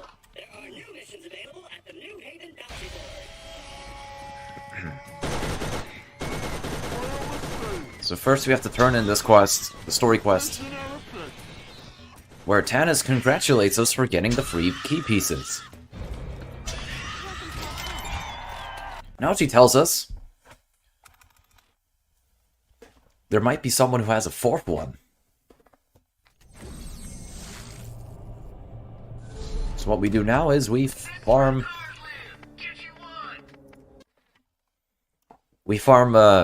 Rack with one more kill.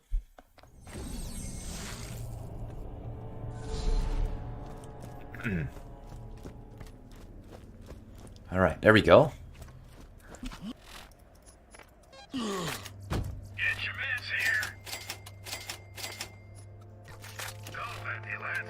Oh, grenade.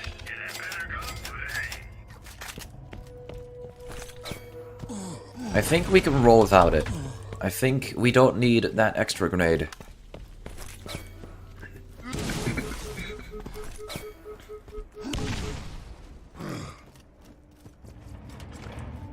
Doing this so I get extra movement speed.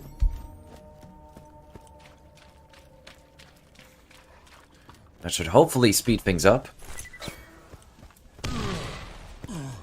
Get the respawn. Should I die? I don't think I should. Well, I will. Use a healing kit, because we need it.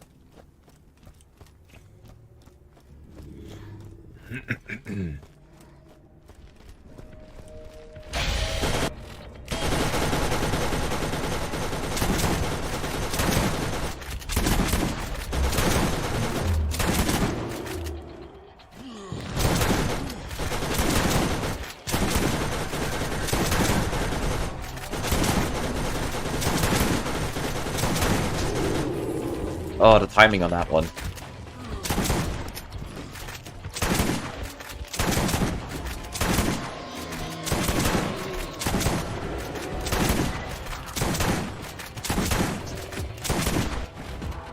Alright, we're done.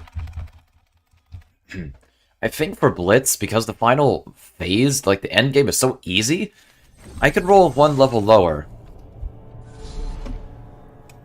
We're not actually under-leveled, we're just halfway through this one. So I think we can roll with that, and it might save some time. So that should hopefully bring it back into estimate, and I think it will still be with an estimate, hopefully.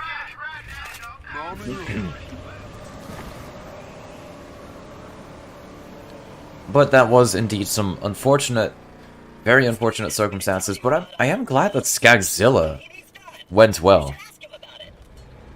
I am glad that that one went well.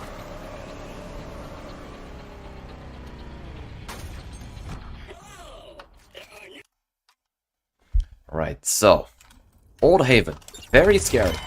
This is where corrosive rounds are very useful.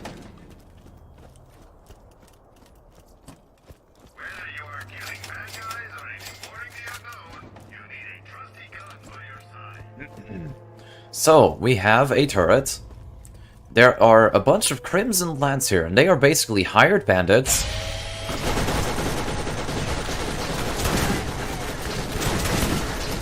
And they have armor and strong weapons.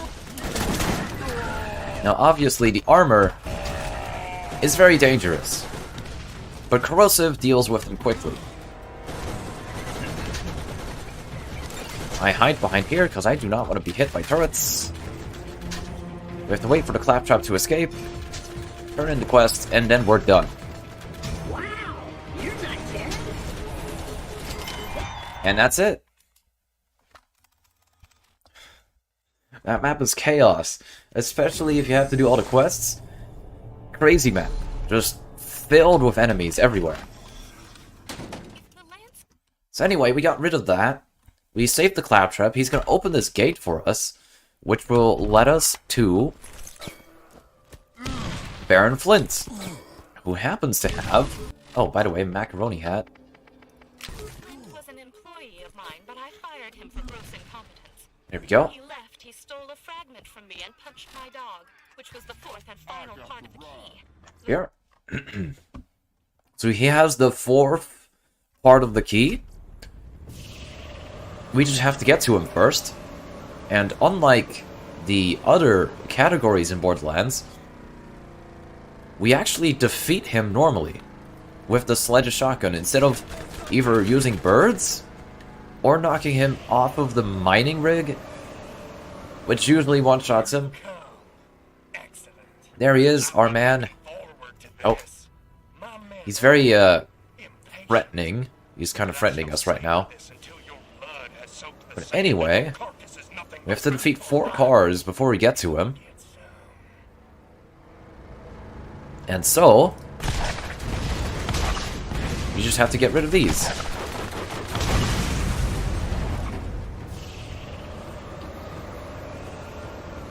Now where they spawn is RNG. Or where they drive to as well.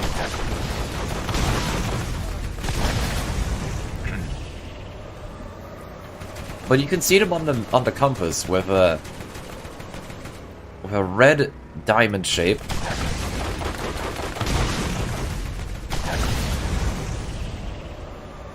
So that's what we're using to figure out where they are.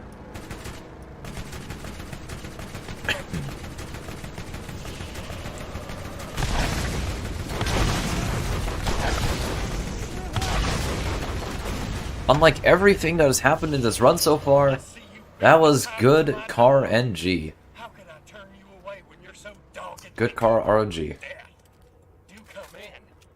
And I'm happy about that. Now I hope I do not get wrecked here.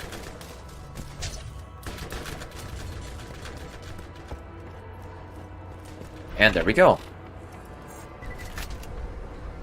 We're on to Flint. So, Flint has a shotgun that fires a single high-power explosive projectile. We can use that. If we use that, we have,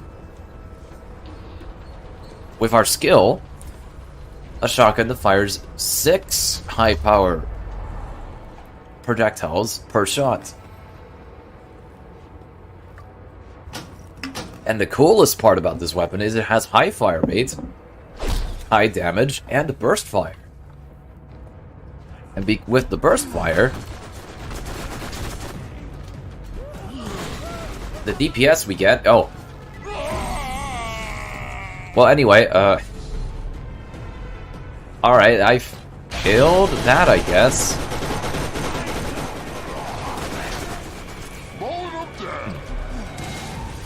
Oh, I need grenades. Oh, shoot.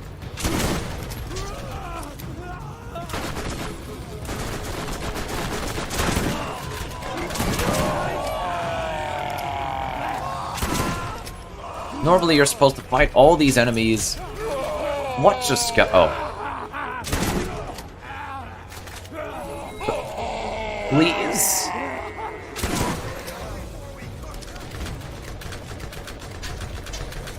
It. Alright. Alright, get out of here. Get the healing.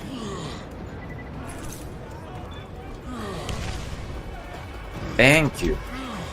Normally we grenade jump up here to skip having to defeat all those enemies, but I just did it anyway. We got lucky.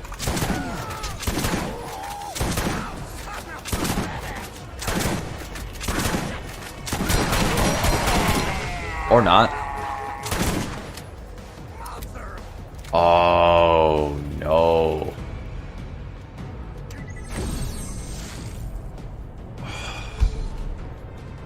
I'm just silently observing everything that has happened so far.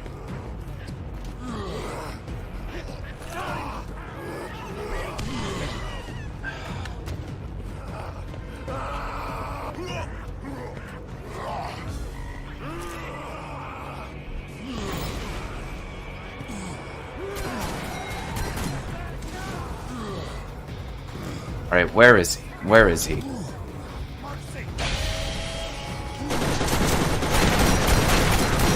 Can I have my gun, please? Please, please, thank you.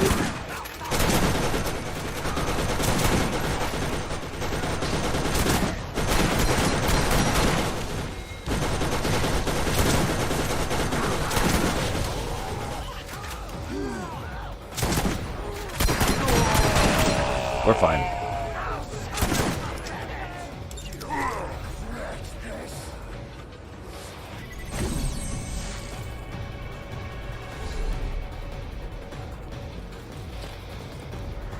This is by far the most cursed run I've done to date, unfortunately, because everything has gone wrong. But I will push through, for I would love to showcase the end game, because it gets really cool now.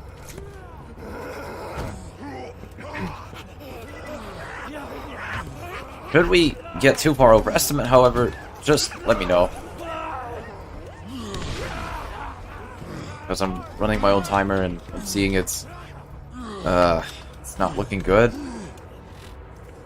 Anyway, we got the coolest shotgun, non-elemental too, which is good, because now the final boss is easy as heck. Easy as pie.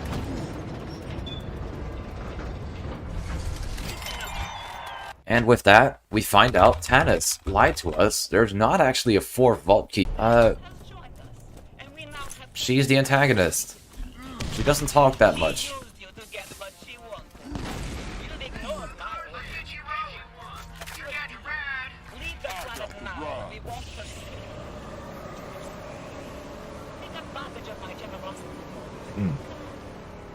Anyway.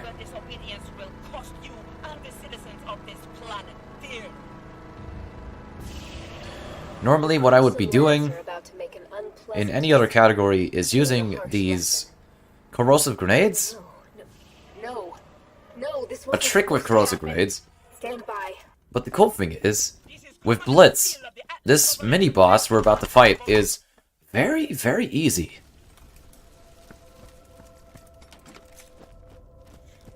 The only thing we need to do is use the shotgun, and then we're good.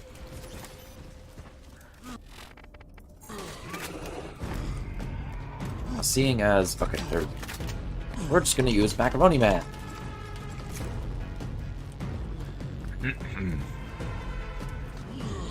So we jump against a fake wall here. There we go.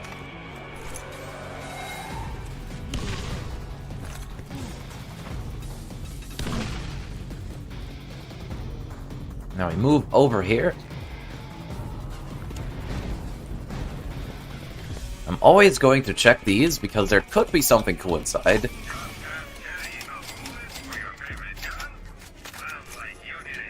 Unfortunately, nothing.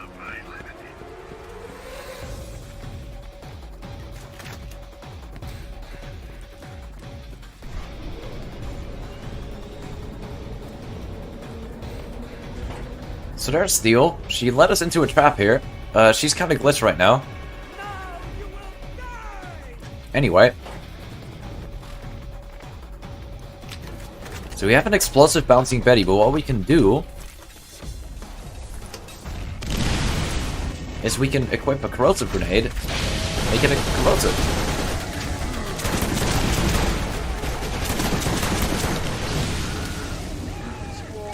Normally that boss is a major struggle, by the way.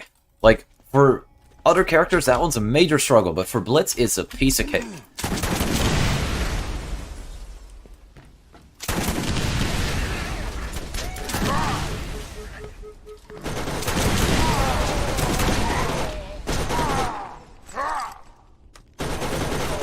I don't know why I had 0 bullets. Anyway.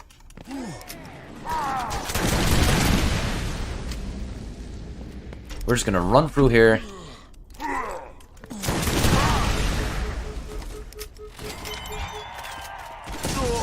Ow.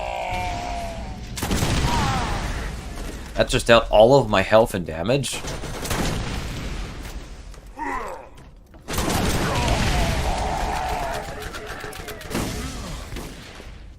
Anyway, we're running through here. We don't need to deal with these enemies. Just So, Tannis got captured.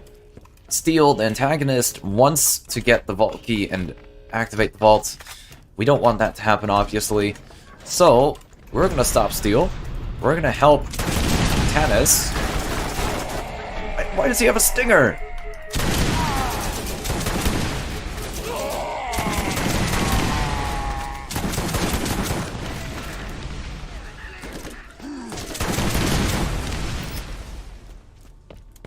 Anyway, so what we have to do is we have to restore the Echo Net, which has been shut down. It's pretty much what is the telecommunications line over in our world. So we have to restore this. And what we can do is we can just go to this one point here 3 times. Instead of going all over the map,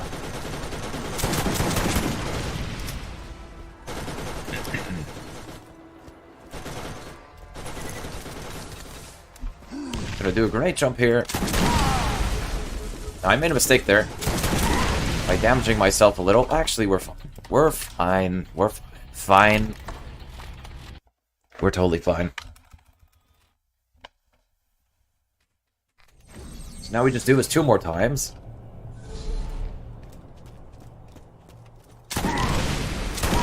There we go. Oh, what the? I know they throw a grenade, but sometimes it can just... So this map, the spawn of this one is kind of rough. You just... The enemies instantly see you, and as soon as you spawn, you can kind of get a grenade thrown at you. I'm trying to lower my health to give myself extra movement speed. Right now, I'm just kind of wasting time by messing it up. It's getting hard to speak, but I'm fine.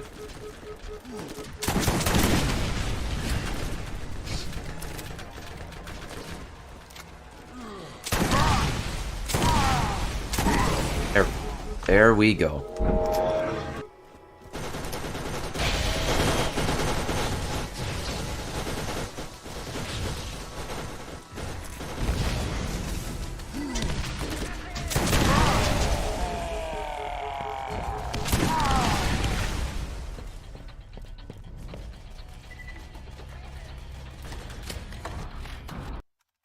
Alright. So we do this one more time.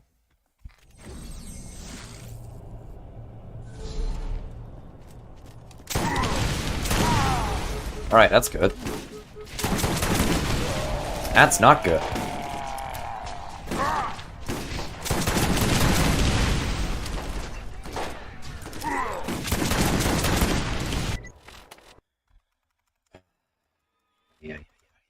Ay, ay, ay.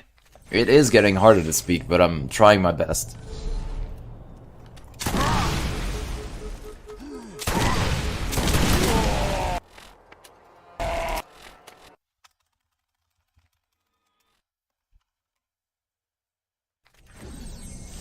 I didn't practice this too much.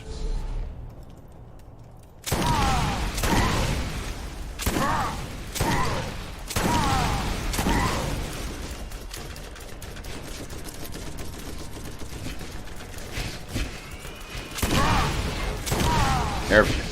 Alright.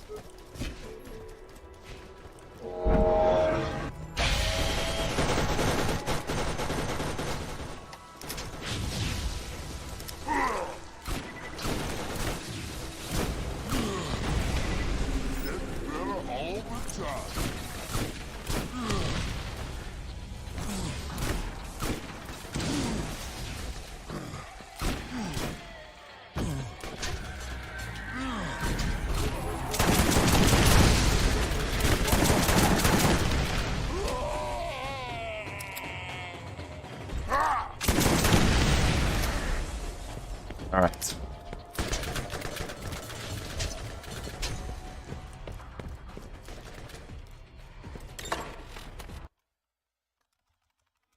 So we did it 3 times. Now we just have to turn on the fast travel point. If I can get to the map.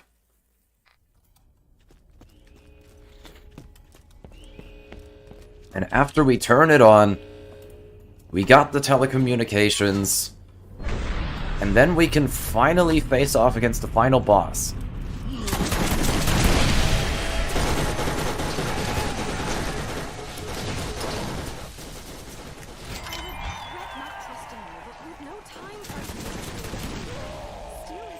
This is fine, I just have to kill time now. So... Take the bitch down. we save quit. We go here. And then... we fast travel here. Salt Flats. And now the final boss sequence finally starts. The Echo network is back up. I'm guessing we have you to thank for that. If you need anything at all... I have no grenades. Whatever, okay.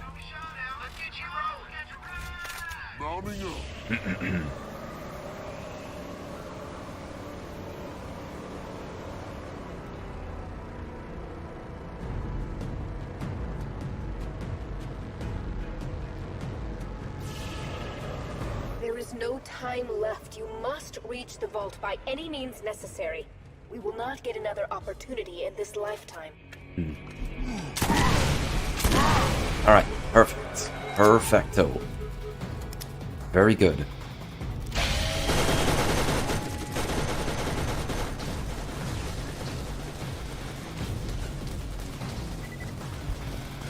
Now what we need to do is run through 2 maps.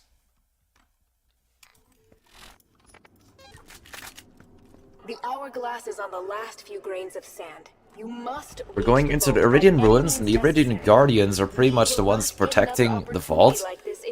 But it is opening soon. And Steel is on her way there. So this is a scary bit.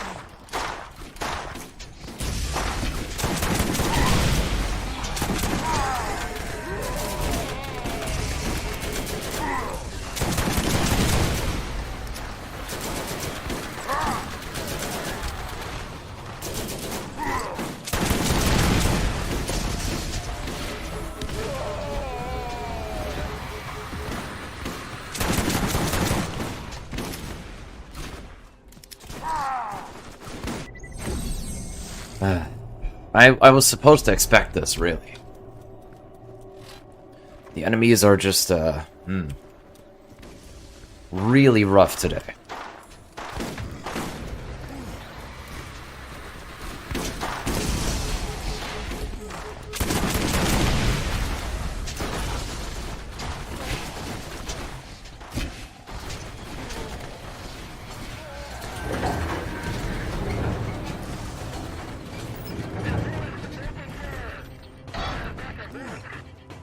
Alright. The final boss is not far away. And seeing as we got a non-elemental class mod,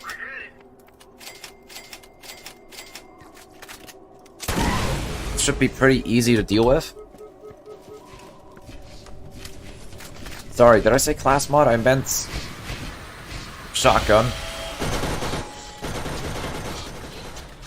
I'm just gonna run through the entire map. We don't need to defeat any of these enemies unless they want to defeat us, which was the case there.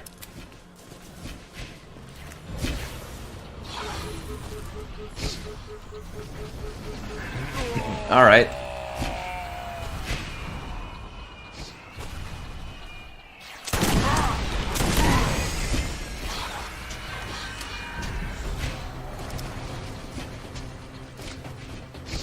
Okay. So, we run through here. Then we're at the final boss soon. And the final boss will take about a minute. About a minute. Like, the boss fight itself will be really fast.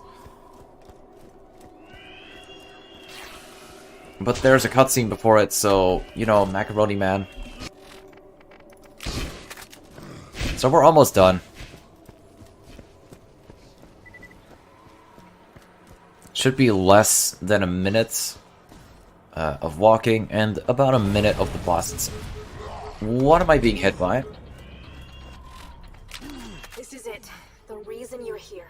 I've guided you to this point, and you've done so well. Know that you are ready for this. The vault opens. Brace yourself.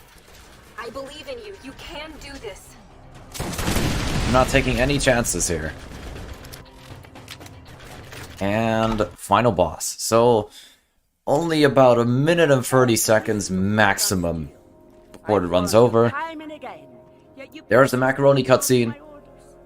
The contents of the vault are rightfully the property of the Atlas Corporation. So, Steel is at the vault. We're at the vault.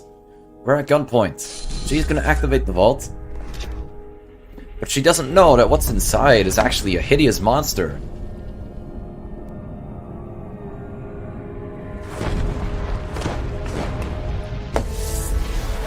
So, the monster comes out, kills her right here. So now we're gonna go defeat the final boss, which is the hideous monster from the vault. The Destroyer. But he takes crit damage very easily. And this is gonna go by in a split second, so get ready on time very soon. This creature may be immortal in its own realm, but in this reality, it cannot survive without a boost. That makes it vulnerable. When it becomes If I have enough ammo, that is. it can be hurt, even killed. You just need to know where to aim.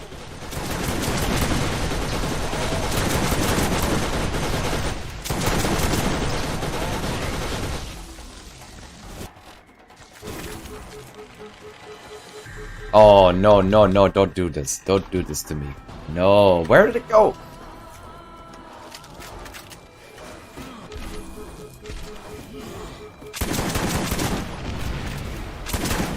This is not good. This is not good. Come on. Why did this have to happen?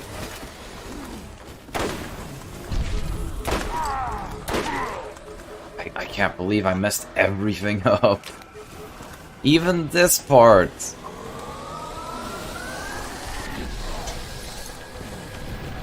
Please let that be enough.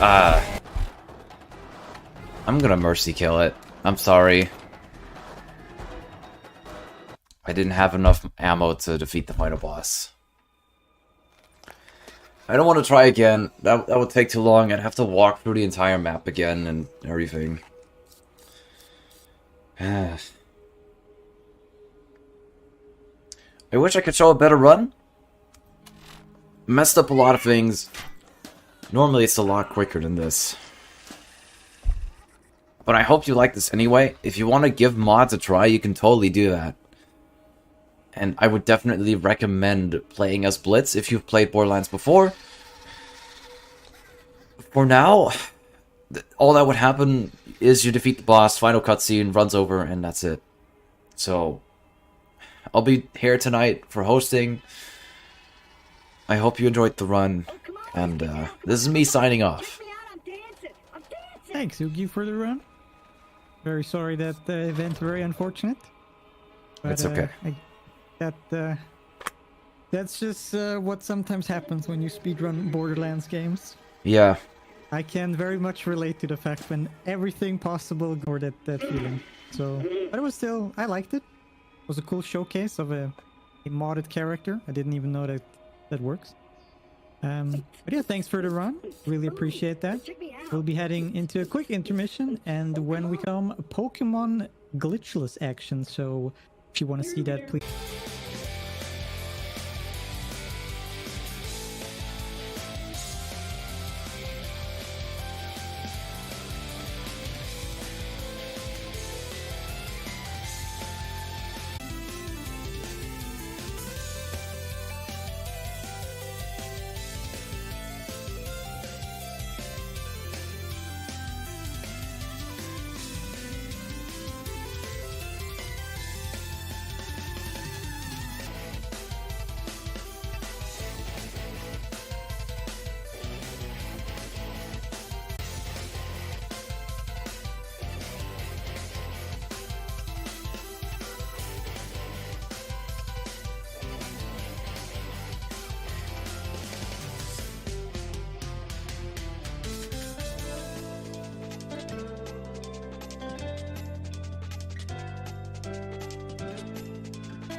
Alrighty tidy, hello everyone, welcome back to SpeedConline 2023.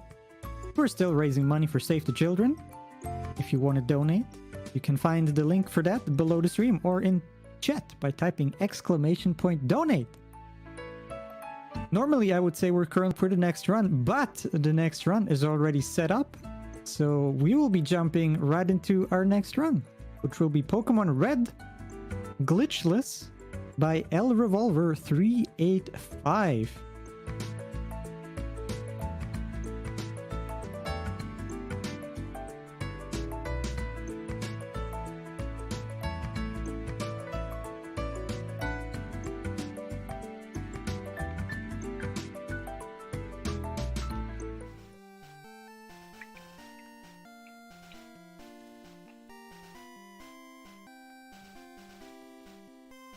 Alright, hello. We're back with Pokemon. Let's go. Yep. Hello everyone. It's I'm El Revolver, and today I'm showing you a run of Pokemon Red 80% Glitchless Classic. Should be pretty fun time. So we should hard reset. And I'm going to give a countdown when the run actually starts.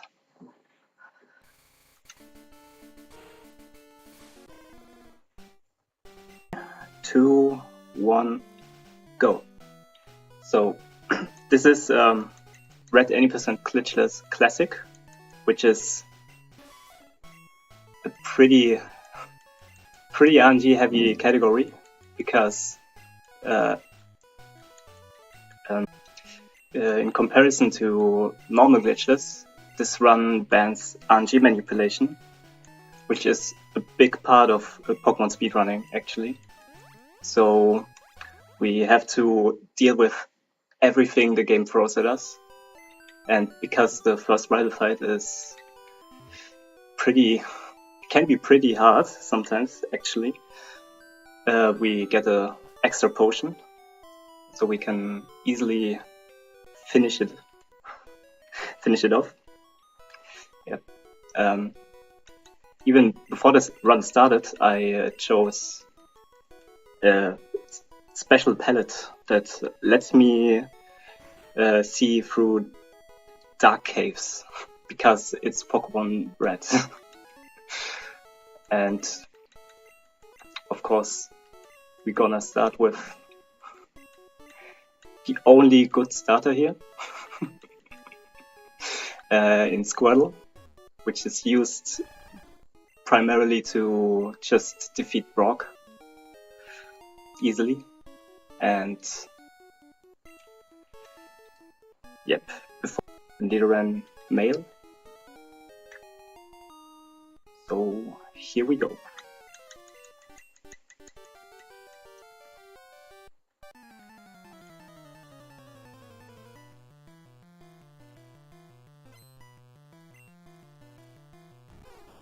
Okay,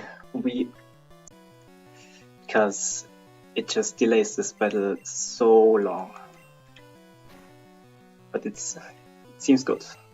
Seems like a good fight. The goal was bad, but can manage. Yep.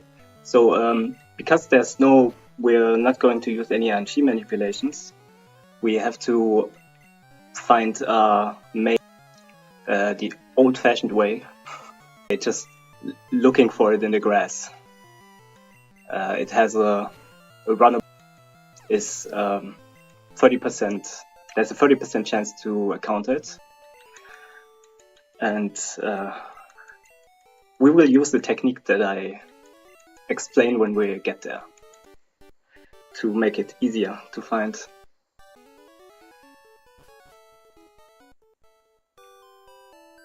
So now we actually want one encounter so we can get some experience to reach level 8 before Brock. So Squirtle learns Bubble, and we want to defeat a good encounter, which is either a Rattata level 3 or 2, or level 2 Pidgey. We could also defeat. We just used Tail Whip one turn. The tackle was a bit unfortunate, but it still did less damage than Pidgey would have done, because HP is of importance.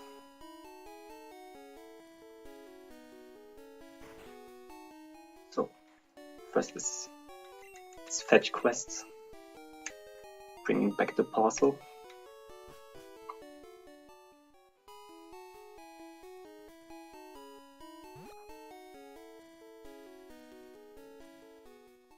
Yeah, and a bit about the route that I'm using. I'm going to play it really safe, because there's a lot you can do in this game to be faster, but it's always a bit risky, and it's not really suited for marathon runs.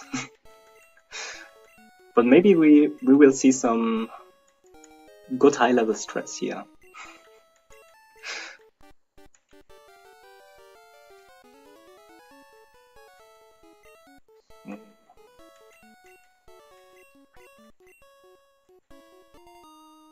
There's not much to do here in the beginning, just a tutorial dialogue.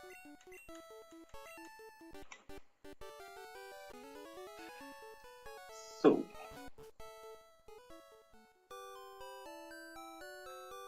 now we have to run through Route 1 again. This time we don't need any encounters. We have all we need, rather. Okay, one encounter is pretty average.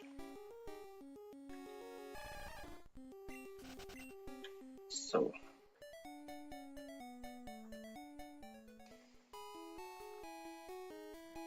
okay, now we have to buy some Pokeballs to hopefully catch some Nidoran.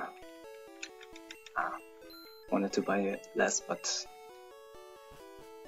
better safe than sorry. There's a high chance that we can catch this thing with 9 balls, but there's always also always a chance that we can't catch it, which wouldn't be good. Ah, there it is.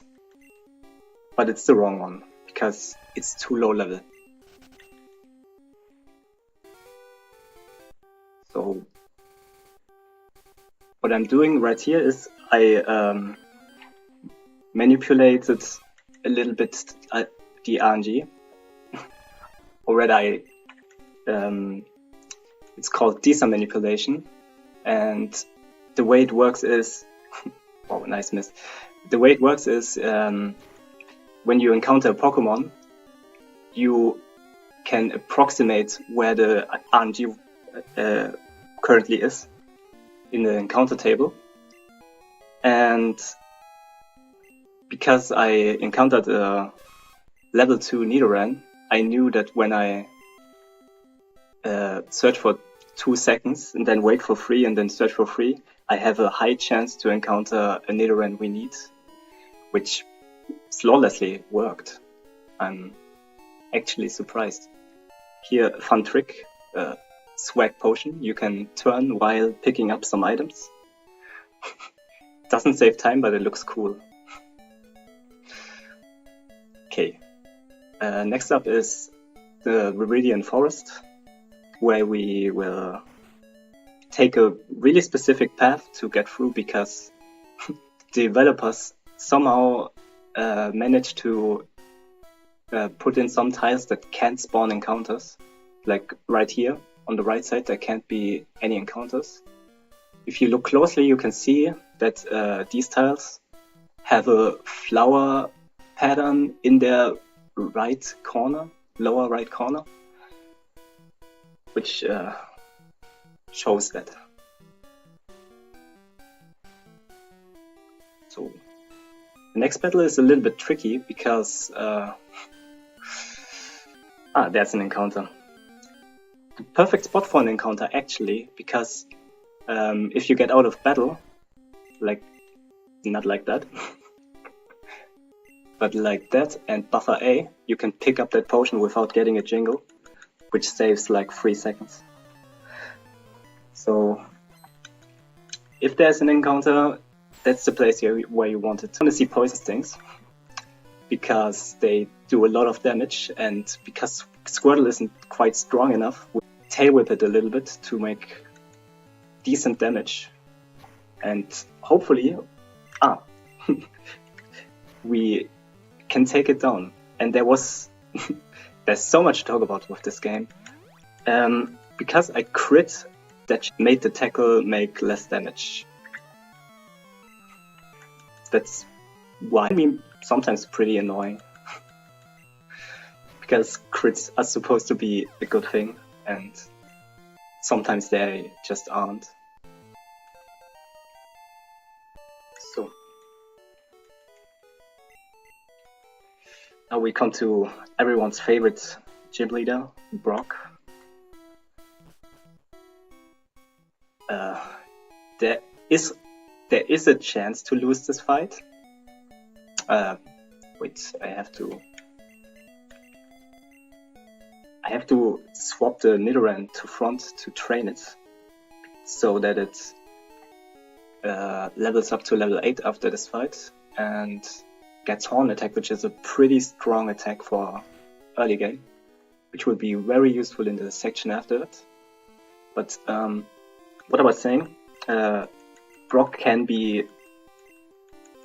pretty hard. Rock hard, if you can say so. And because his Onyx uses Bite, and if we have a bad Squirtle, we can't reliably defeat it in 2 hits. And because Bite is up to 3 or 4 turns,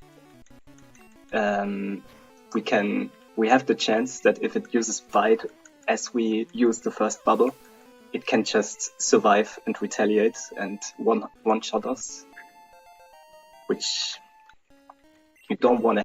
Like, a big difference to normal glitchless, that why it's called classic, is Nidoran isn't perfect. It's far from perfect actually, and we're gonna check after this level up how some of the stats are. Oh, that's actually pretty decent. With this one we don't have to worry about much, because it has decent speed and decent attack, which are the most important stats for Nidoran in this route. And yeah, Nidoran is actually runnable for actual PB attempts. So here we swap options to set, because it's faster. So we don't get asked if we want to swap our Pokemon after everything we kill. Here we buy some safety potions after we sell Bitium, because it's not useful. 12 should be fine. Because we will later get a lot of money because of some nuggets, extra nuggets I'm gonna pick up. So money isn't really a problem in this run, luckily. Here, coming up, Route 3, really tough route actually, with all these fights taking so long. There's a lot of opportunities for RNG to mess one up. And especially the trainer after this fight is notorious for ending runs. Like, he's basically no problem if your Nidoran is perfect, like in normal glitches. So with a subpar Nidoran. So here we want to conserve a bit of Horn Attack PP. So we try to use tackle if we are sure if it kills or not. If it doesn't, we just use Horn Attack again, like there. Here we are level 10 because we have had a level Nidoran, which isn't that much different from a level 3 Nidoran. The only that fight is always easy. So this fight is very tough, like I said. So we actually gonna save in case we lose, which there is a non-zero chance of losing here.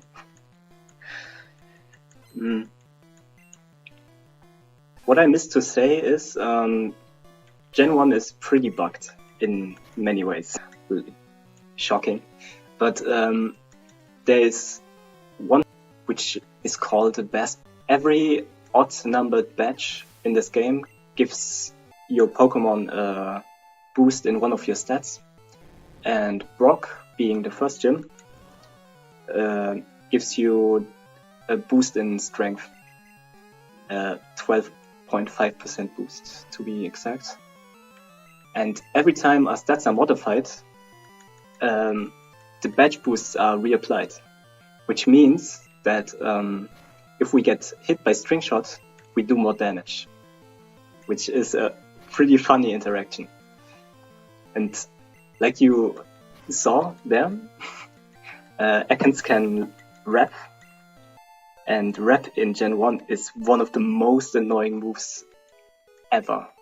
Because as long as the enemy raps, you can't do anything. You just have to sit there and watch. Which is why you can't always win this fight, because if the Ekans just decides to rap all the time, you get no chance of attacking if you are slower than it. And that's most of the times the case. We are pretty lucky with this Nidoran because it has enough speed to have a speed tie with the Ekans. So a 50-50 is pretty nice,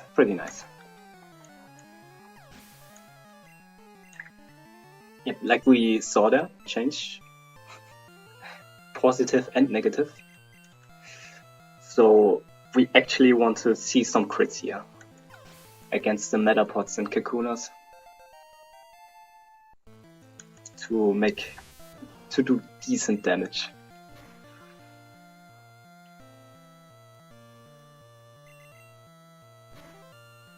So it's a free hit. That's good.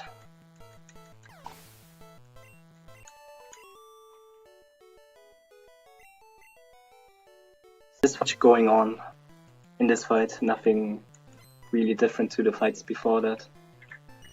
But after that fight we have to catch a Pokemon that can learn Fly in the grass here.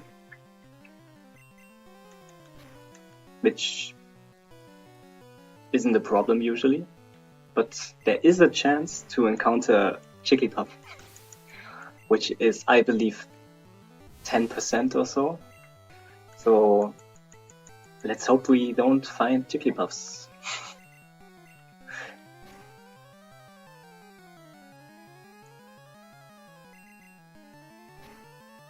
Yeah, this fight is on average pretty slow because the Metapod just uses Harden and it takes forever to do anything to us. But that's done now. So we learn Poison Sting. Poison Sting is an interesting move. We actually gonna use it a little bit because there's a quirk with moves that can inflict a status condition with the secondary effect. Because despite the option saying that animations are off, there's a Jigglypuff. Nice. Despite the option saying that animations are off, there are still animations in air quotes. And moves that can deal a secondary effect have a faster animation than those that haven't. So if Poison Sting defeats a Pokemon, we will use a pretty important thing later on to just have enough moves. So here we have to use a Pokemon Center to heal back. And we do this mainly for, you guessed it, PP reasons. Because we had only one Horn attack left, and we will excessively use that move here in Mount Moon. Which is pretty cool place to be, sometimes. Most of the time it isn't, because of this. Because we don't manipulate RNG in this category, we have to deal with every encounter the game wants to throw at us, which does cost a lot of time and is basically the difference of a good run and a bad run. Like, you can lose up to 5 minutes in this in this cave just because of encounter luck, which is always sad when it happens. So we hope for least possible encounters. So here we take some optional battles to gain some experience to make some later fights a bit more consistent, because we have a decent Nido, but it's not that decent. And because we only have Horn attack as a primary move right now, it can be a bit tough. Like, normally in Glitchless you grab the TM for Mega Punch, which is a slight upgrade to Horn attack. Not by much, but ensures a few ranges throughout. So that was the perfect place for a Geodude, because here we can skip the jingle for picking up an item again, which is always nice, always satisfying. So here we take this optional battle, because they give a lot of experience compared to everything else here. It's very efficient. Sadly, there's not much going on in this battle. It's basically just pressing A and hope it just ends quickly so we can move on. Because after this fight, our Nidoran we will pick up a Moonstone and just evolve it. The thing it got going for it is that it can learn Water Gun now, which Nidoran can't. And we will use Water Gun for the next optional trainer we will gonna defeat, which is a Hiker with 3 rock Pokemon, giving us basically free experience, because they have a really good experience yield. And they make Nugget Bridge, which is the section that comes after Mount Moon, a lot safer. It gives us better ranges in general.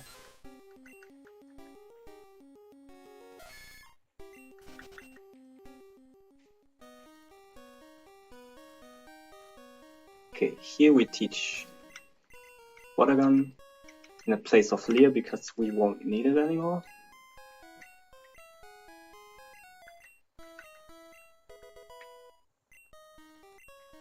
So here's the hike I talked about. The encounters in Mount Moon are actually also a bit needed, because we still need a Pokemon that can learn Cut.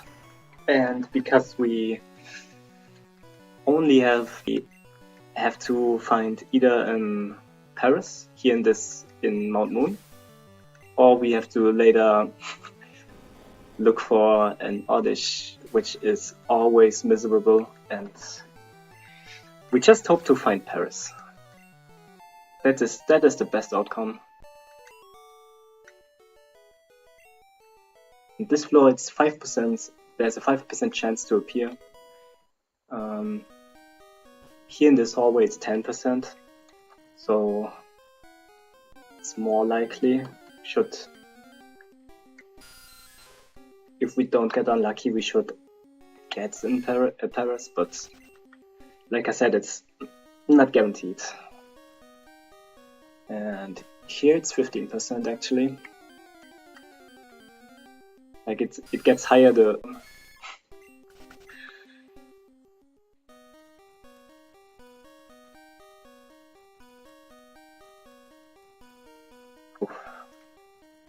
didn't get too many encounters.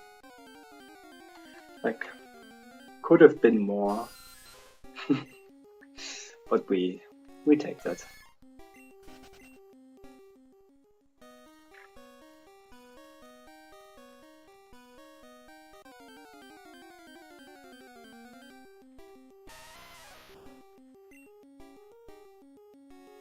It's not a Paris.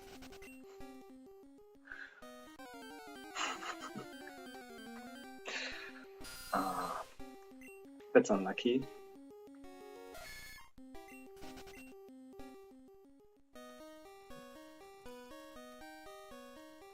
Okay, here we use the Moonstone to finally get a final main, especially in Gen 1, because it just learns basically every move, it feels like.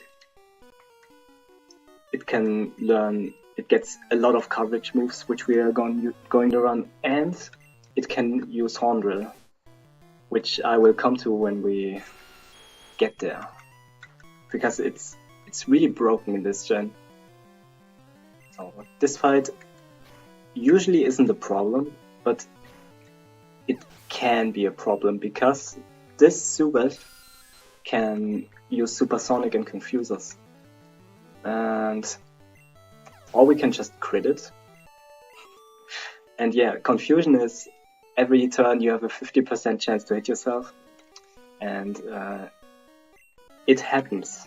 It happens more than it should. And I don't know what to tell you. It's bad. It's really bad. With a Nidoran. And because you don't use the center before Mount Moon, you have limited amounts of PP, so you have to work around that, which is a bit hard to do sometimes, and confusion is always bad. It's just a bad thing in this game. Here we pick up the Helix Fossil, because it's faster to pick up, and we still have chances to get Paris, but it doesn't look like it. So that's unfortunate, but still fine. I have to embarrass myself later with the oddish T-Sun a little bit, but as long as I'm not the unluckiest person in the world, it should be fine.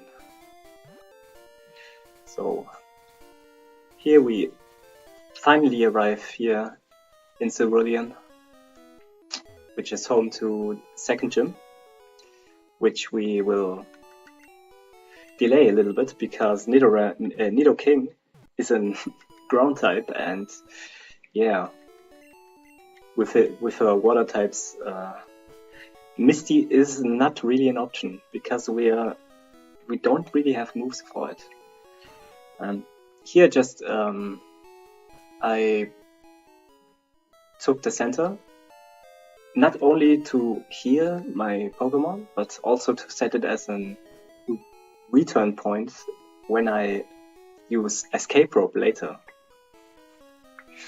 which saves a lot of time. So, but here we have this notorious battle, also run ending potential. because his Pidgeotto can use Sand Attack, and if it uses Sand Attack, our accuracy is, and that's really low. So we hope we don't get Sand Attacked, which is pretty lucky. We take a bit of damage, but it's actually somewhat faster to take damage in this game, because there's a quirk with the state you're in when you have low health, which is called Red Bar. And in Red Bar, the game just runs faster in battle. Like a lot. Okay, that crit was... I think I heal. Yeah. And in Red Bar state, you skip... The game skips level up jingles. That crit came in clutch.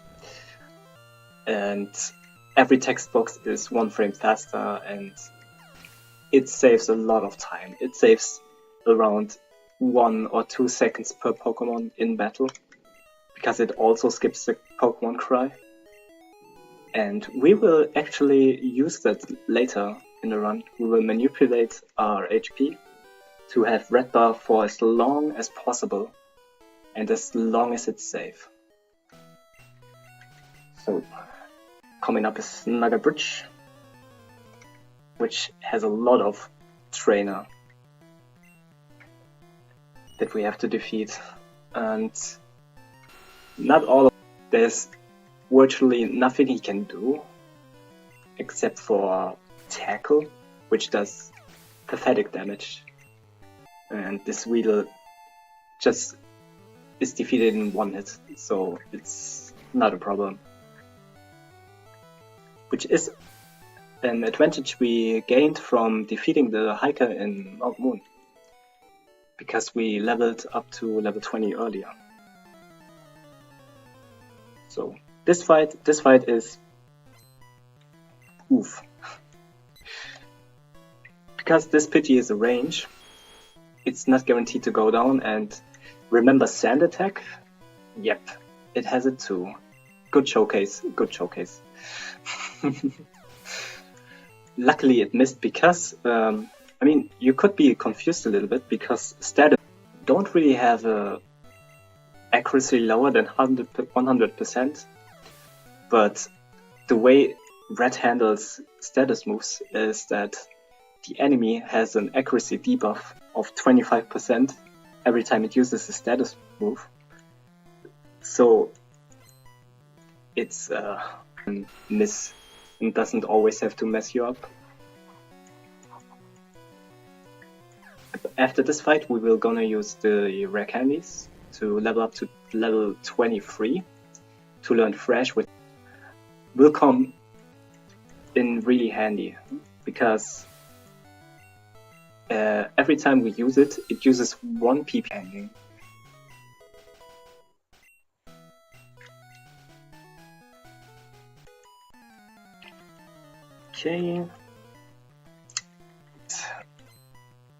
Okay, our Nido has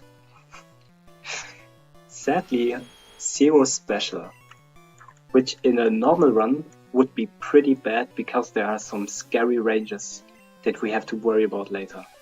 But because this is a marathon run and I'm going to play it a little bit safer than usual, take an optional trainer.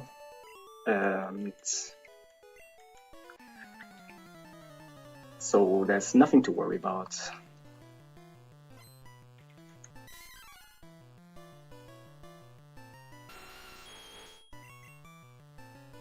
So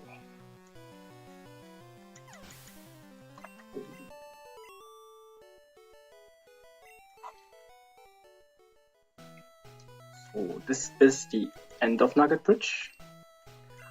We will just decimate this trainer, because right now we are a little bit over leveled, which is a good thing, because we don't have to worry about anything actually. And we are just going to 1-hit almost from this point on, up until Misty. Misty is rough. Like if you finding Unido, which sometimes is just outstanding.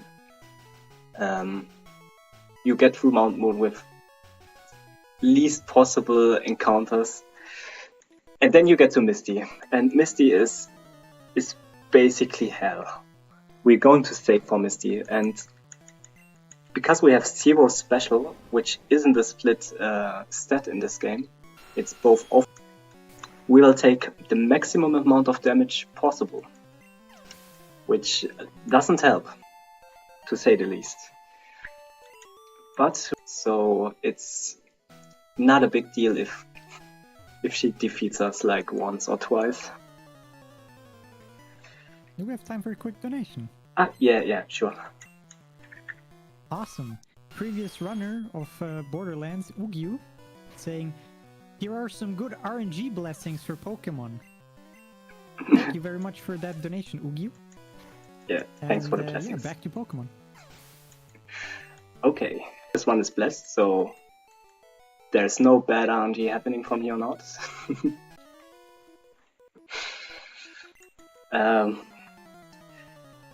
So let's see. Oh, I sometimes have nightmares of this fight. But before that, didn't really talk about it, but there's this thing that I'm doing somewhere over Nugget Bridge and stuff, which is story. Don't know about that because I don't actually read the text here. But we will have to. We have to get to Bill and help him out to get access to the SSN, which is the next place we are going to be after Misty. And there's an interesting quirk. I wouldn't call it glitch. And somehow you can use your escape rope in certain buildings. And Bill's house is one of those, which saves a lot of time and ports us directly to the Cerulean Pokemon Center.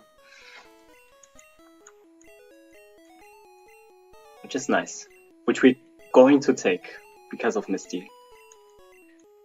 Because, yeah, you will see. Hopefully not, but probably. Like, Misty can be easy if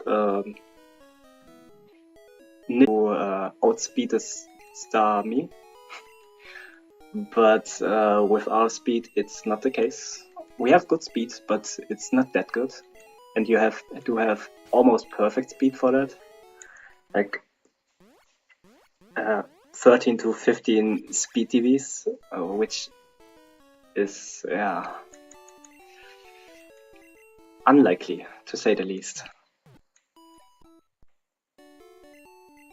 So, healing up. Oh, I don't want to heal again. No thanks. But nice talking to her. Okay.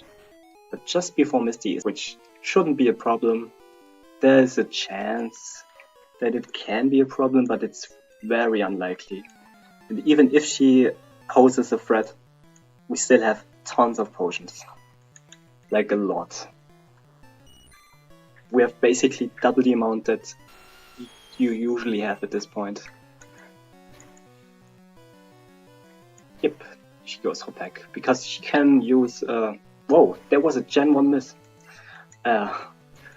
Nice showcase that was actually planned.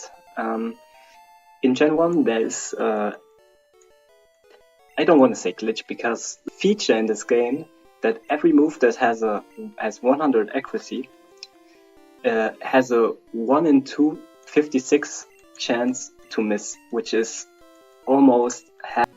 And that is the main reason that this run is never consistent, at least in the early game. There's always the chance that you just miss your fresh in a critical moment. Luckily it happened just now, so it won't happen again, right? because that's how RNG works, I heard. So here, Water Gun is a good move. We want to see Water Guns through if we don't Gen 1 miss. Nice. With a crit for style points. Crit didn't even matter because the first roll was pretty good. We don't have the best attack. It's 6 out of 15 attack TVs, but it's good enough for her. Because actually, which I didn't know for a very long time, Starmie is a 2-hit range for almost every attack stat that the Nido has. Which is disgusting to know. But we are through, we don't have to talk about it. So, here we come to this rocket. This Machop is a range, a 70% chance to be killed in one hit, which happens. If not, it wouldn't have done that much, because, like I said, we are pretty over-leveled, like Destrozzi's levels, so it doesn't pose a problem. And our reward is Stick, which is a pretty good move, because in Gen 1 it's 100 base attack, 100 accuracy, just like Earthquake, but it just takes 2 turns to hit. But we won't gonna use it as an attacking move, because Nidoking somehow can't learn it. Which is a bit strange, but that's what it is. But we will gonna use it to escape from dungeons and caves, just like we did with the escape rope, which saves a ton of time in the run in general. So here we have to look for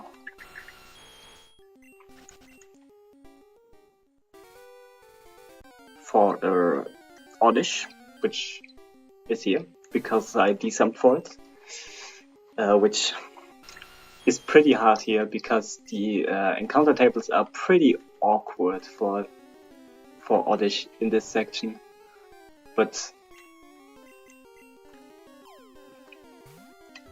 it was actually a pretty good showcase for just what is possible. So I'm glad it only took 2 encounters to get this, because trust me, I spent a ton of time there just trying to find the Oddish, which should be pretty likely to get, because it's only 30% encounter rate, but sometimes the game doesn't think so. Here we have a little bit of red bar. Like I said, if you look closely, here the cry was skipped, which is funnily enough one of the fastest cries, so it didn't really save time. But because our HP is a little bit low and I'm not insane, I'm going to heal it a little bit, our Nidoking, and learn Bubble Beam, which is very useful as a coverage move. And because it has the chance to lower speed, it has a fast animation, which, like I said in the beginning, is always good. If something lives with low HP, and you can just finish it off relatively quickly. So this Raticate was the reason I healed, but it didn't use quick attack, but it's fine. So here we're in Vermilion, and we're going to stock up on a little bit of repels, and additionally we will buy some para heals just in case, because is a good chance that we will get paralyzed later, which is a bad time because the speed is then cut in fourth. And yes, speed is of essence in this in this run, which is ironic. So, next up is good old rival battle. This might be the second hardest rival battle in this game, which is insane because it's the second. So basically, because Thrash have a really weird quirk. If you get sand attacked and you use Thrash, every turn that you use Thrash, the accuracy debuff is reapplied. So you won't be hitting anything. So I just swap out to my Pidgey, my trusty Pidgey, rest in peace, to cure myself from the accuracy loss. So we don't have to worry about it. So, level 27, here's the Eradicate. Okay, that crit mattered, was pretty good. Now we just Thrash. Ideally, if you were to go for the first time possible, you would like to get a little bit low on HP here. Oh my god, this Nido is a critting machine. You want to get low on HP so you can get Red Bar and carry it throughout everything that comes after this point, after Surge, after the third batch. Take it all the way to Pokemon Tower, where you get mandatory heal, which saves a lot of time, like minutes, several minutes, like at least 2 or 3 minutes. But I don't think I'm gonna do this here because it's of course connected with a little bit risk. And speaking of risks, we are not taking any here because the XP that we gain here in this level, in this battle, gives us 20 level 8, 28 here, and now our ranges just which makes some very scary Pokemon in Rock Tunnel, which is coming up soon, sooner than you might think, and just guarantees that we can one-shot them, which we couldn't because we have bad special. But with that little boost, we can do it.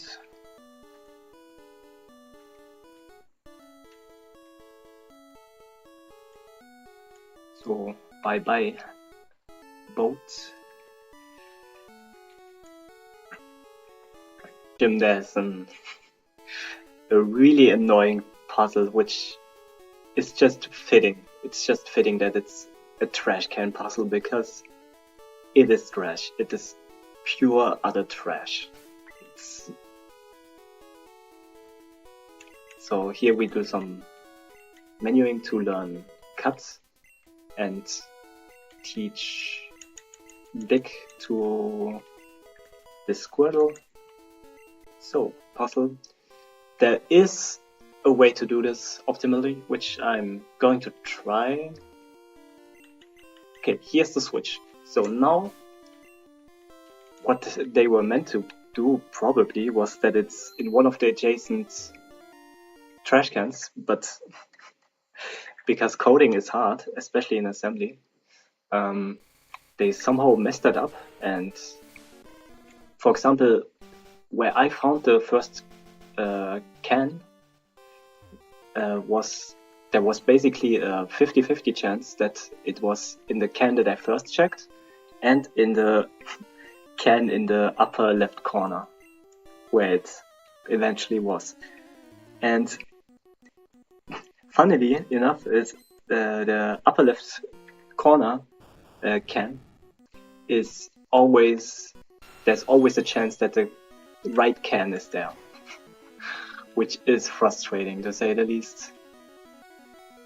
Okay, here we have some really safe Radis fight. I think after the next fight. And so it won't save that much time. But here's the perfect opportunity to get red bar if you really want it.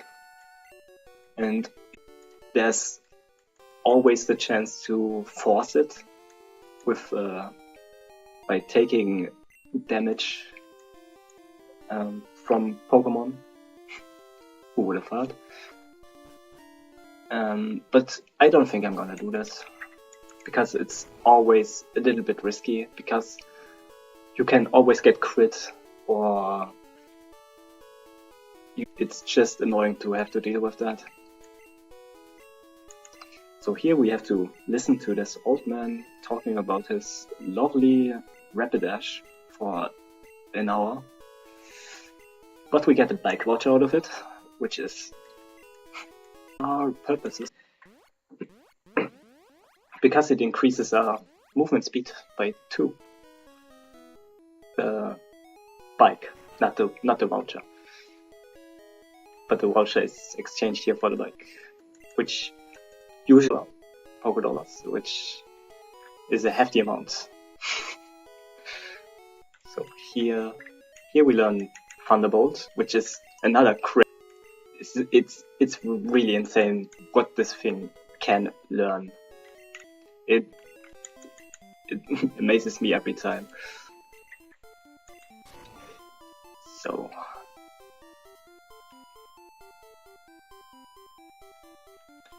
the next trainer is a little bit famous for her status moves that she can use, because she has Bellsprouts and Oddish, and Oddish can use Poison Powder, Sleep Powder, and all of that is bad.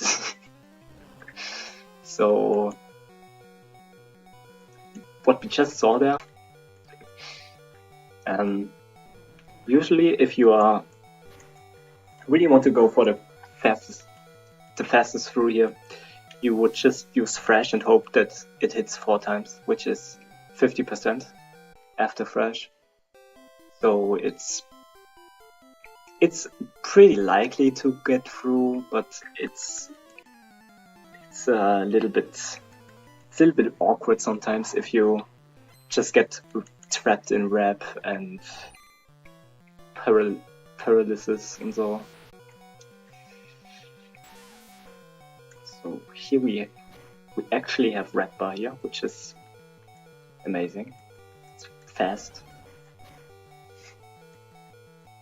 And it's high Red Bar, so I have a lot of HP. I shouldn't be worried about anything for now. As long as I don't get a Gen 1 miss, which is always a chance. It's a small chance, but if it happens, it's always devastating.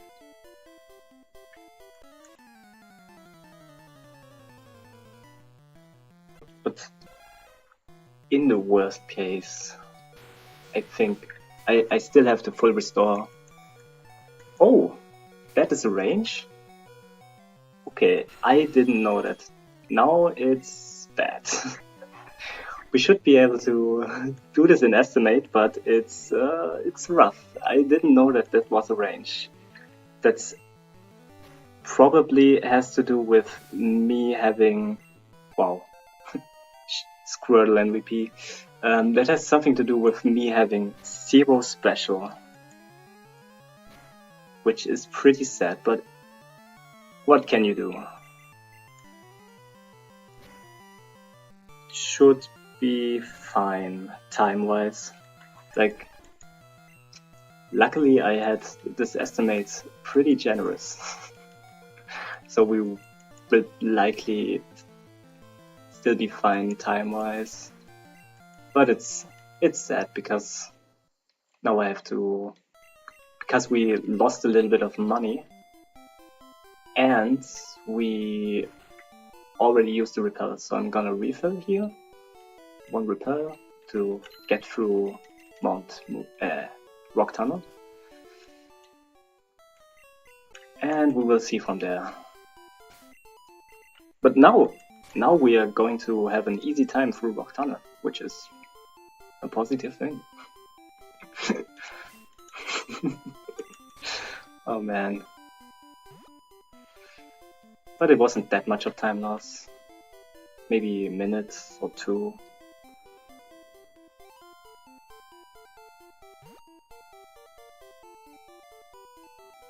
Huh. Of course that happens. Why wouldn't it? Ah. Yep. Okay. Okay, now this fight isn't a problem anymore. There is that. That's really unlucky. I think it's a reasonable range. It's probably like 90% range. But, you know, sometimes you get unlucky. There's not much you can do about it.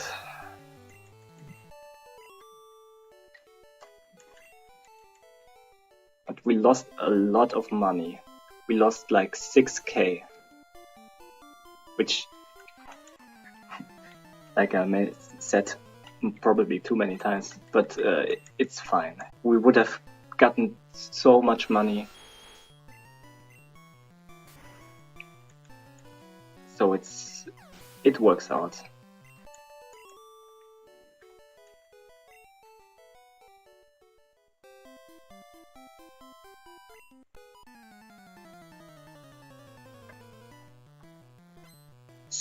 This fight could have been scary if we were in Red Bar, because this Oddish is a range with Thrash, but we can just crit.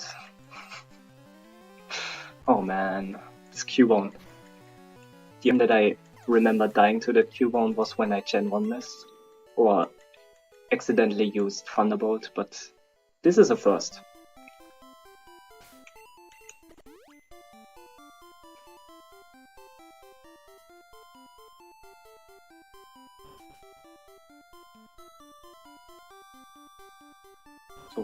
And like you can see, what I forgot to mention, because I used the palette that I used, we can pretty much see in Rock Tunnel, even though it should be dark. Which is pretty handy. Makes it really comfortable to just ride through.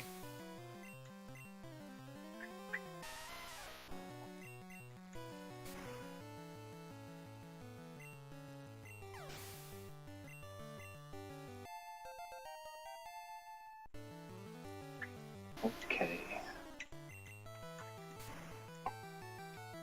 But I should have my money routes set up. I have to buy a little bit less, but it's working out.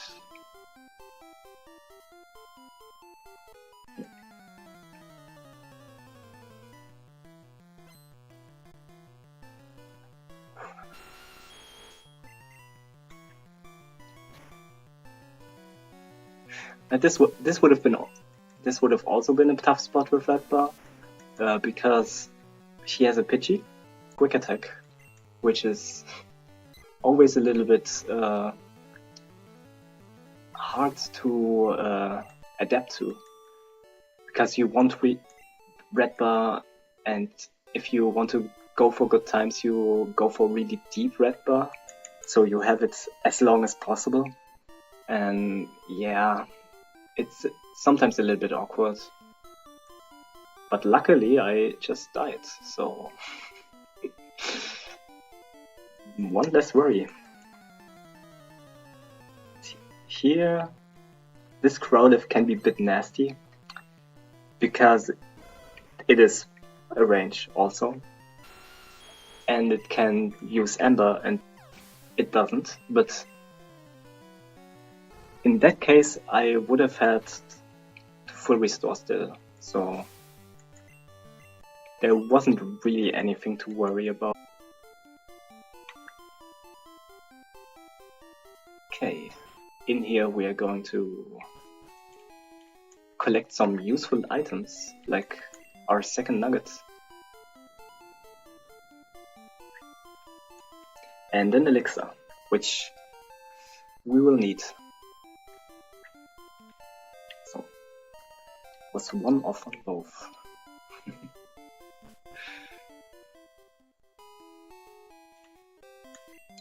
Okay. Luckily we still have some Pokeballs left, so that's some extra money.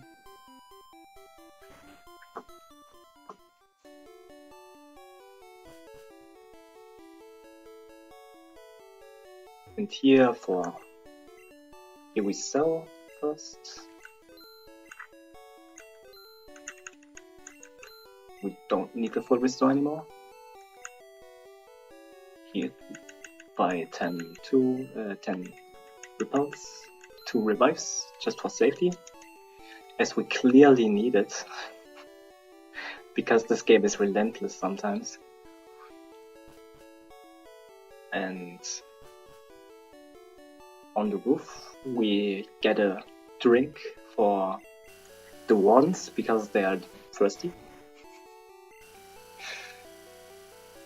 And we get some additional drinks to exchange them for useful TMs, like TM48 and TM13. Nice. Getting trolled a little bit by the NPC. Okay. And now for the favorite part, buying the X items, which are really strong in this game, especially X accuracy, because in combination with one-hit KO moves,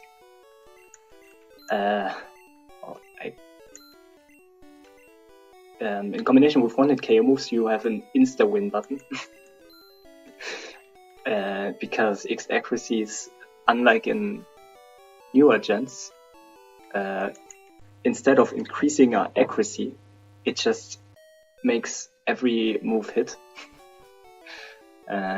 including one-hit KO moves, which, unlike in later gens, don't use a separate accuracy formula, and therefore have a flat 30% chance to hit, and with X accuracy it's guaranteed, which will be very useful really soon. But we don't have Andrel for now, so we're going to have to get it.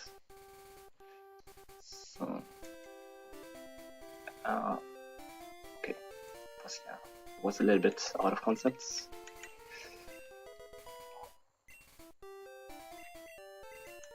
Okay, here. One big difference from glitchless to classic is that we are not allowed to use a certain feature, which is called Pokédoll glitch, which can skip the next section we are going to go to. So we have to do it all the way through, which is also a good thing, because somewhere here is the TM for Andrel, which, like I said, is really useful. It's basically the defining feature of Gen 1 speedrunning. Without exaggerating, it's the one thing. Like, that and red bar is like Gen 1 in a nutshell.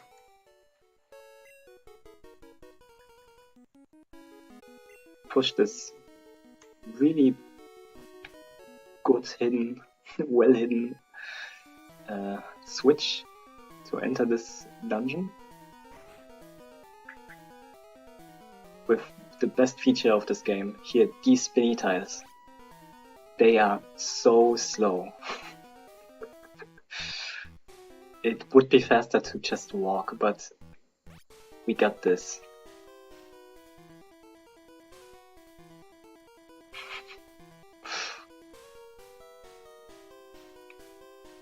Yep.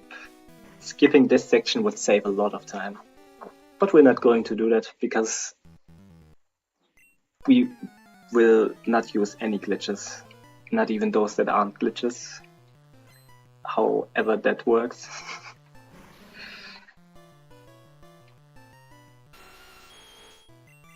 Okay.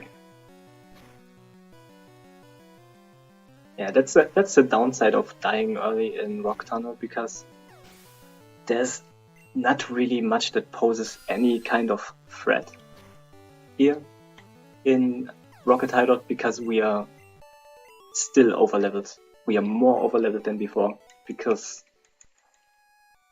not only is Nidoking a beast stats-wise and moveset-wise, and you get it early, no, but it also has a really good level up group, which levels up pretty fast, especially in the early game.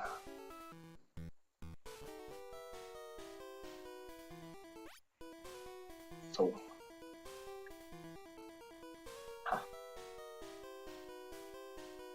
but these mini ties, they have they are good. They are slow, but mean. It's not like we are trying to go fast or anything, right?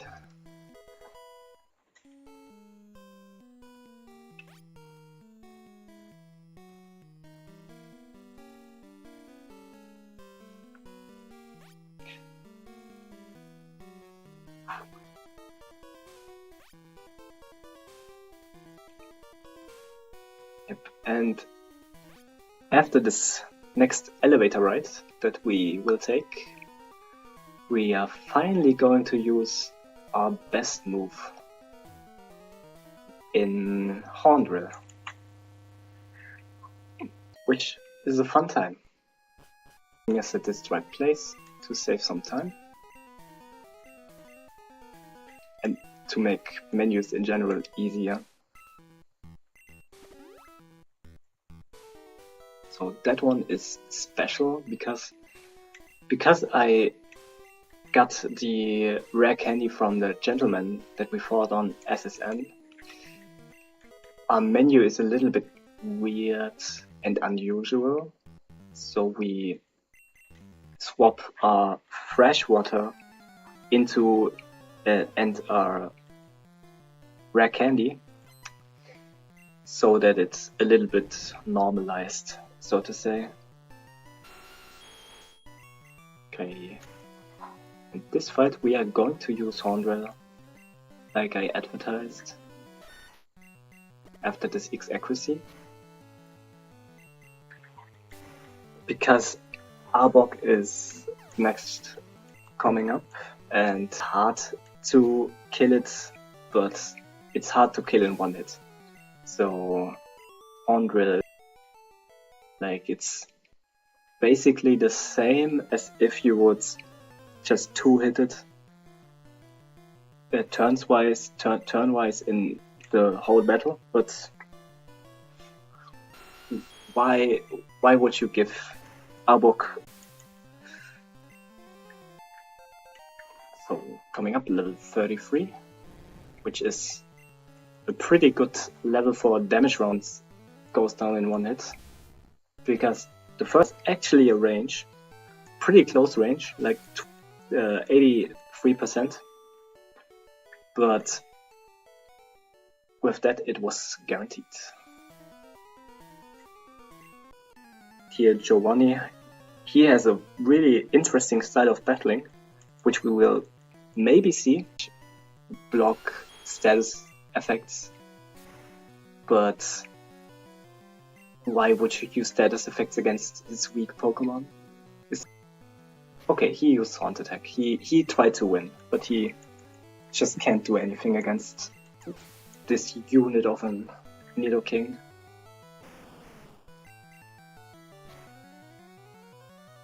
So Kangaskhan, easily one shot by Horndrill.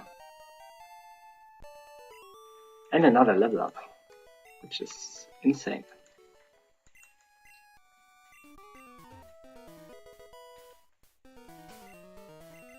Okay, now coming up the next rival fight, which, believe it or not, is actually not...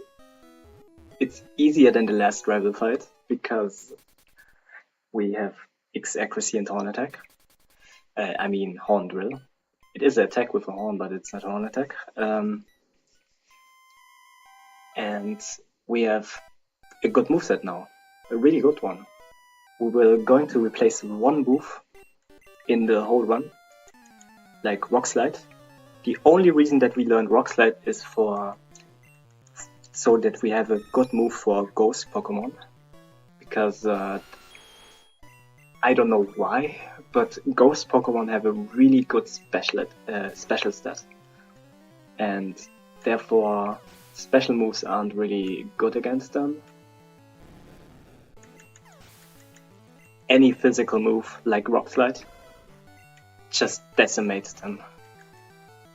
But there is a caveat in all of this, because it would be, even though it would be nice to just hit them, Rock Slide has only a 90% accuracy, and 90% accuracy sometimes feels like it has a 10% accuracy. And yeah, it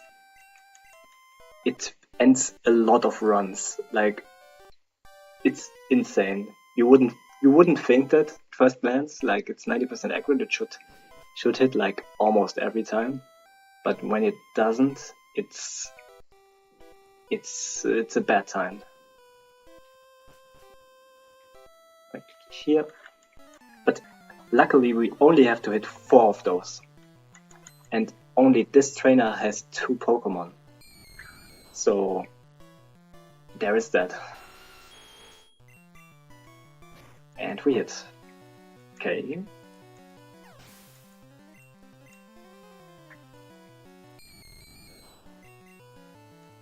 Okay, I think I will be kind of mad if it's like dying to that Cubone. I don't know. I haven't recovered from that. Like mentally, it bugs me. Like really. Those are the things that should never happen. And like, it's just not fair. I don't know. But enough of that. Here we got healed from that heal pad. And it's basically the same heal as a Pokemon Center. So we don't have to worry about anything, because we have all of our attacks back, full HP.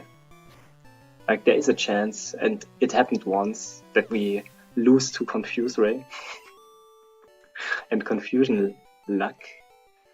But even if something like that happened, we have revives for that. So we can from almost everything.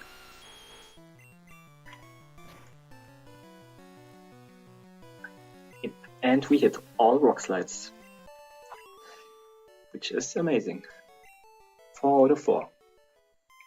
90% accuracy. And it happens. Okay. Here's where we would... In Glitchless, this is not allowed in Classic, so we have to defeat it with Ice Beam, which is a range, because we have 0 special. But luckily, we just one-hit.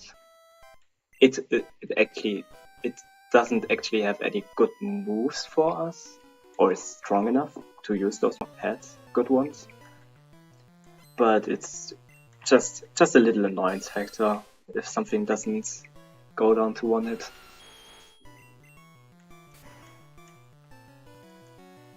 Okay, here we clean up amazing Pokemon because he clearly needed those Zubats and that Golbat. This is also range, by the way. Almost every Pokemon that showed up, but it's true. It's true.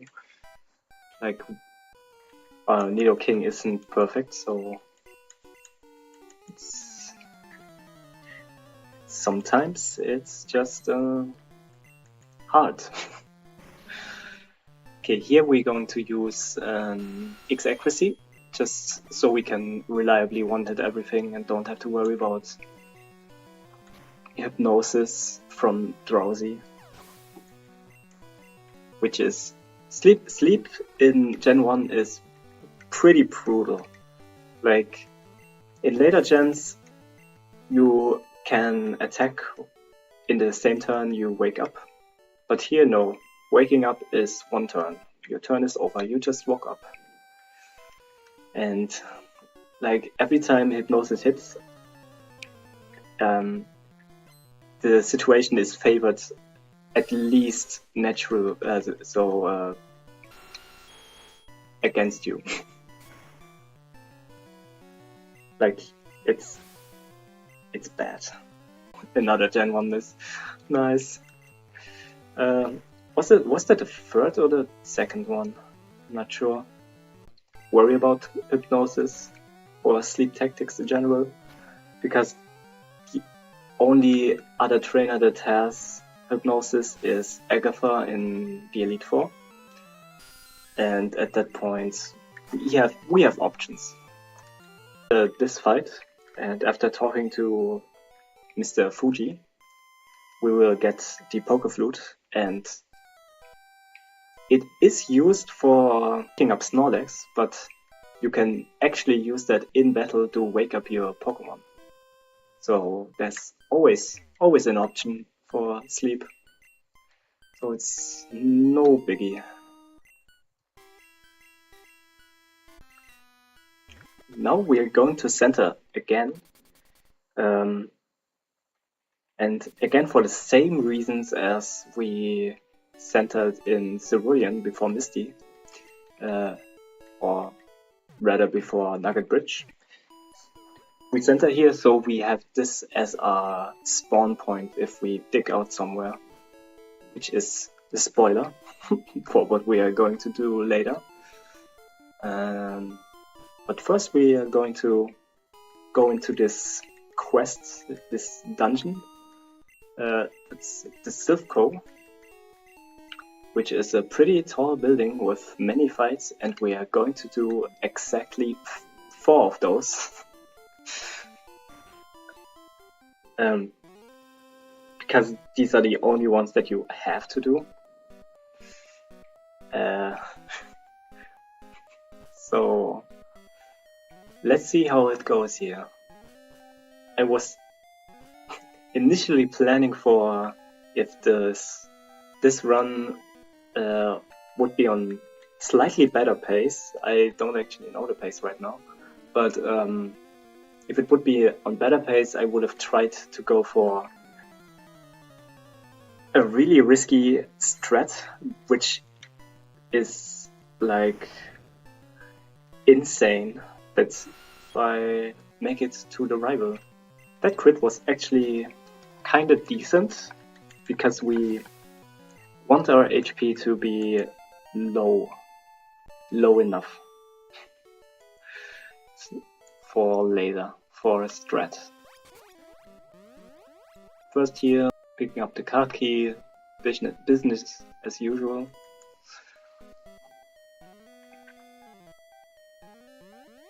And we're going to take this really shortcut to reach our destination. And coming up is the 5th rival fight, I think. And usually this fight could be hard if we weren't a Nidoking that uses Hornbill to defeat everything. And like I said, I initially planned on using a strat called Silver, which is basically getting a red bar in this fight and carry it over throughout the whole next section, which is the next gym leader we have to face. And the way you would do it is you would use an special and tank a hydro pump from this Gyarados. The one problem is Gyarados, the hydro pump from Gyarados can not only miss, but it can cast a crit straight up just kills at this point. At every point actually, because hydro pump is an insanely good attack if it hits. And if it misses, it's not that bad, but it's slow, because you would have to waste turns doing nothing, like using the Poke Flute. It's very risky because you have low HP in the next section where everything is basically approaching a level that is close to yours, and that makes things a little bit complicated. But it can save up to 1 minute, which is getting a really good time. So right here, this Cubone is where you would most likely die if you would go for Silver and didn't die to Gyarados, because it can use this. Doesn't, considering it's super effective, but it's enough to just defeat you out of red bar. And the next spot where you would most likely be defeated if you were going for Silver is just around the corner, this fight, because the first Nidorino that he has can use Horn Attack. And here he goes. But in most cases it doesn't use it. It likes to waste time with focus energy. Sometimes Giovanni, in his infinite wisdom, uses a guard spec. I don't know, it's a thing with him. He's maybe sponsored by guard specs. Probably. But if you weren't lucky enough to get low HP, this Rhyhorn would be the one where you would manipulate your HP low enough. Because it also not as strong. So it can just push you over the edge of being optimal so HP wise. Okay, we have defeated every enemy here. At least there are none left. So we are going to just pick up some very useful items here and then just leave this place. Ooh. Didn't meant to go to floor 11, but it's not that bad. Yep. Didn't even lose that much time. So here, really useful. TM26 is Earthquake, and here another rare candy. In some, which is a Carbos, but our Nido is fast enough, so we won't need it, and therefore I won't pick it up. But I will pick up some Carbos later on, so that the fight against Agatha is a little bit more consistent. And so we won't need that much X speed if I wouldn't go for Carbos strats.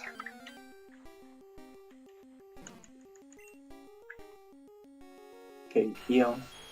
Hello Snorlax. Bye Snorlax.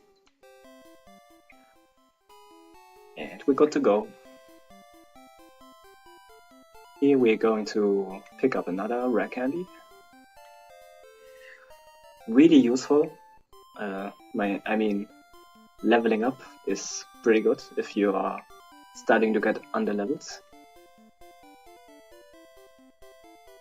And here we even pick up the PP up, which makes this just a lot easier on my part, because I can just horn drill everything the last champ has, because it has 6 Pokemon and we have only 5 horn drills now, and if we use a PP up we have 6, so it works out perfectly. So here back menuing.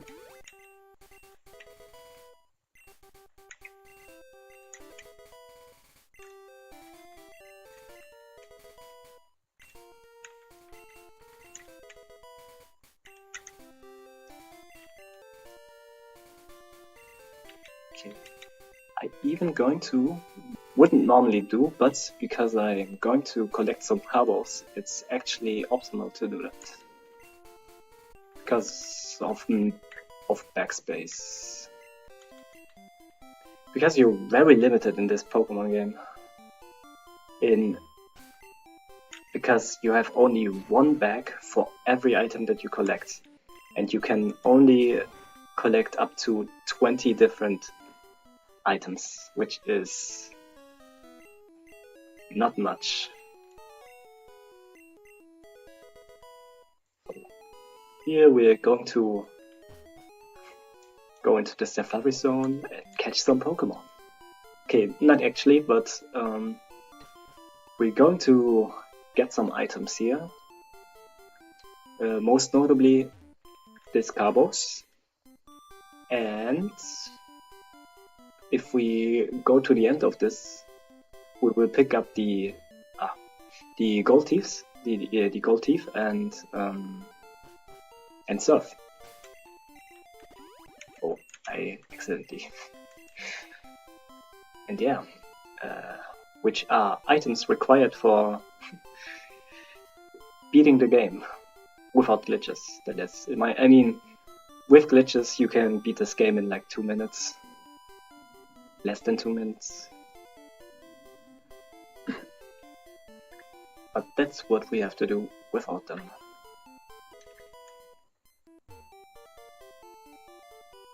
So, here in this house we get my promised Surf. Would be a pretty good attack actually, and Nidoking can actually learn Surf because it's insane. Because it clearly needed more moves. But I'm happy for that. But the problem with Surf is you can't unlearn it, and Ice Beam is just better in our case. Because it's super effective against most of Lance's Pokemon, and Surf isn't. So it's an easy pick. Okay, here in this gym we actually want to take some damage. We want to take a lot more damage, and the reason is we are going to use a really cool strat called Boom Strats, and I'm going to explain it when we get there.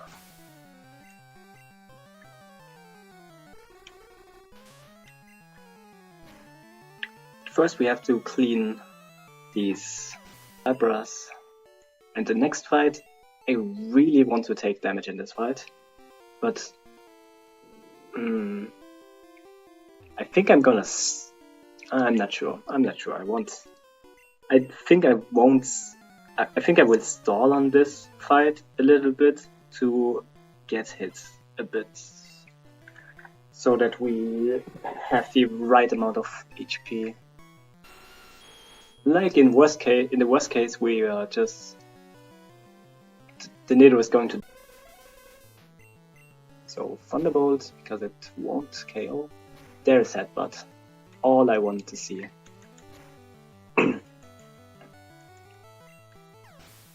I really would have liked to get more damage, but that's more than enough. Here's the fight against Koga, self-proclaimed ninja.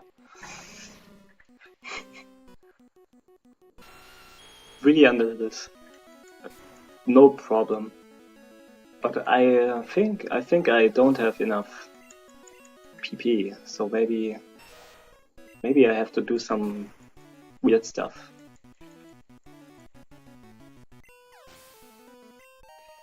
Okay, level 46. Here the last coughing, and now there's a wheezing, and we are going to use an elixir on it. So, use the next attack.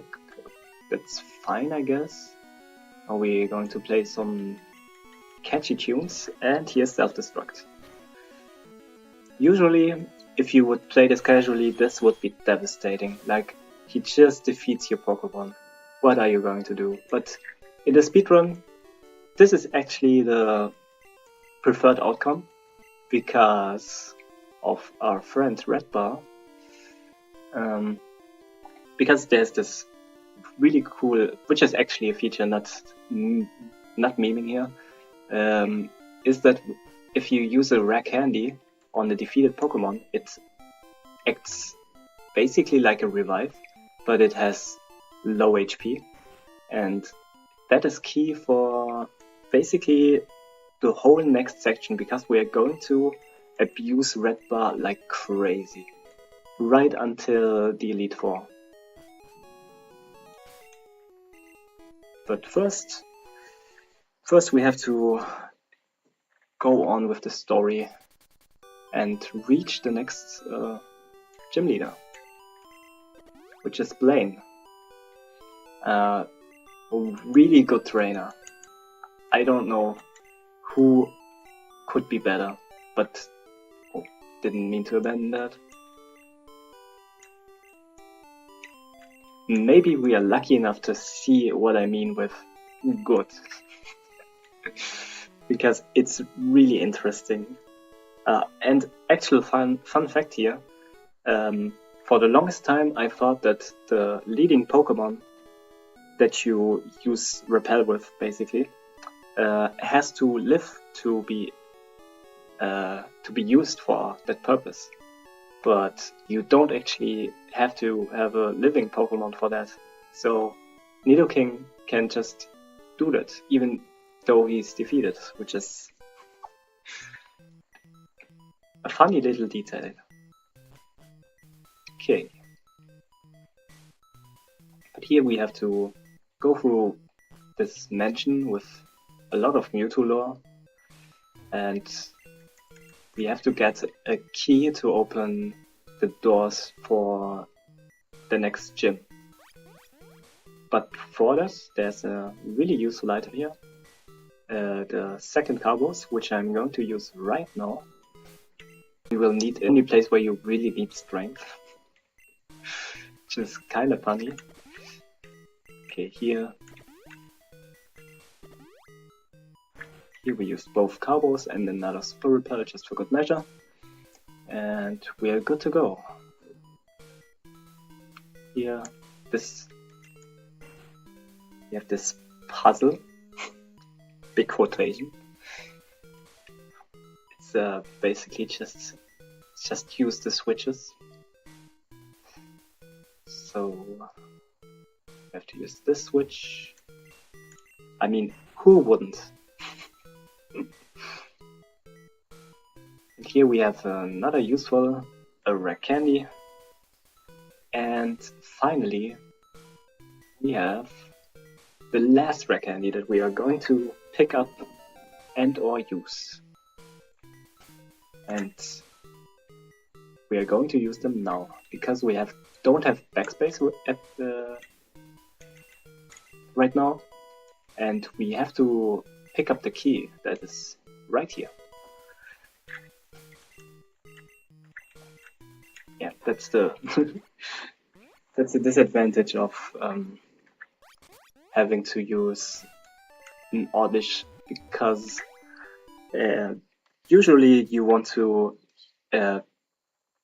teach Dick to Paris, but because we weren't lucky enough to get a Paris, we have to teach it to Squirtle, and he currently has 3 moves that we can use in the overworlds, which is a bit weird for menuing,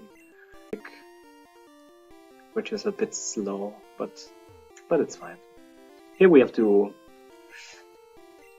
get through these quizzes, which are pretty hard. I mean, I don't know how many badges there are in this game. Here, no, Poliwag doesn't evolve 3 times. And oops, that was missed movements, but a little bit funny with the repel run out. Okay, Thunder isn't actually effective against ground type, who would have known?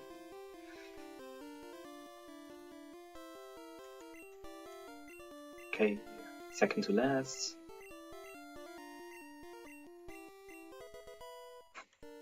They're the main attraction of this run compared to normal glitches. Same Pokemon, same type, same level, aren't always the same. Which is why we struggle so hard at some points in this run. But it should be. The struggles should be over. Should be really consistent from here on out, because I did a lot of preparation. And here, maybe. And he used the Super Potion. Yeah, there's a quirk that makes Blaine use Super Potions even though his Pokemon are on full health. It's the funniest in my opinion. He actually can do this on every Pokemon on his team, but we are fast enough to just one-hit them, that's it. So we get... Yeah, what I was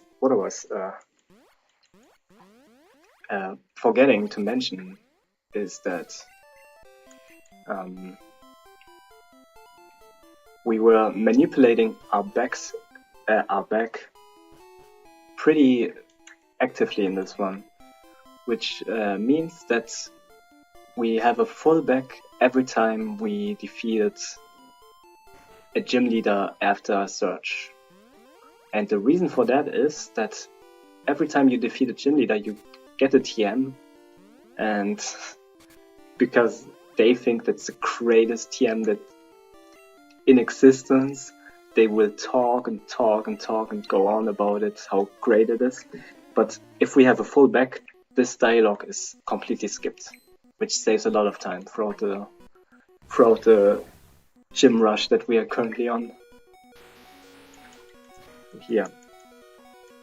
Sabrina can be tricky if your Nidoking isn't fast enough, but not only is our Nidoking fast enough as it is, we also use 2 Carbos, so there shouldn't be any problems.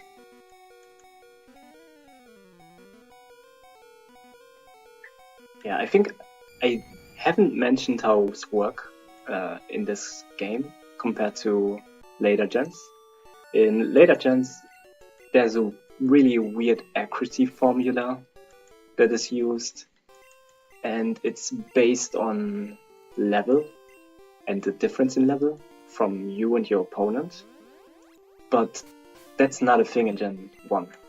In Gen 1, the only thing that is checked is if your Pokemon has more speed than the enemy's Pokemon, if you just want a KO move.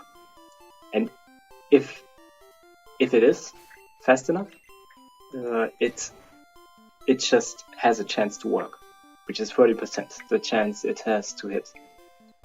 And that is the reason why we use X speeds, because later on, and I probably skipped some, because sometimes you don't really think about it. I think the rival fight in Sylph was one of those that you don't really outspeed everything on its team, especially the Simsala, the Alakazam, because it's just insanely fast. It really is a sweeper. And yeah, we are using X speed to be faster, to have 100 KO moves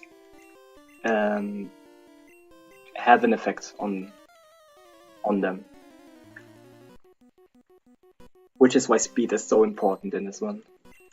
It's debatably more important than attack, despite attack being the primary stat of Nidoking, which I think says a lot. Here, Erika, but Gen 1 Pokemon is great, a great open world Pokemon game. You for the last gym, like we did here, because we have now 7 badges and going to head to our last one in Viridian, where we already were, which is also pretty good game design in my opinion.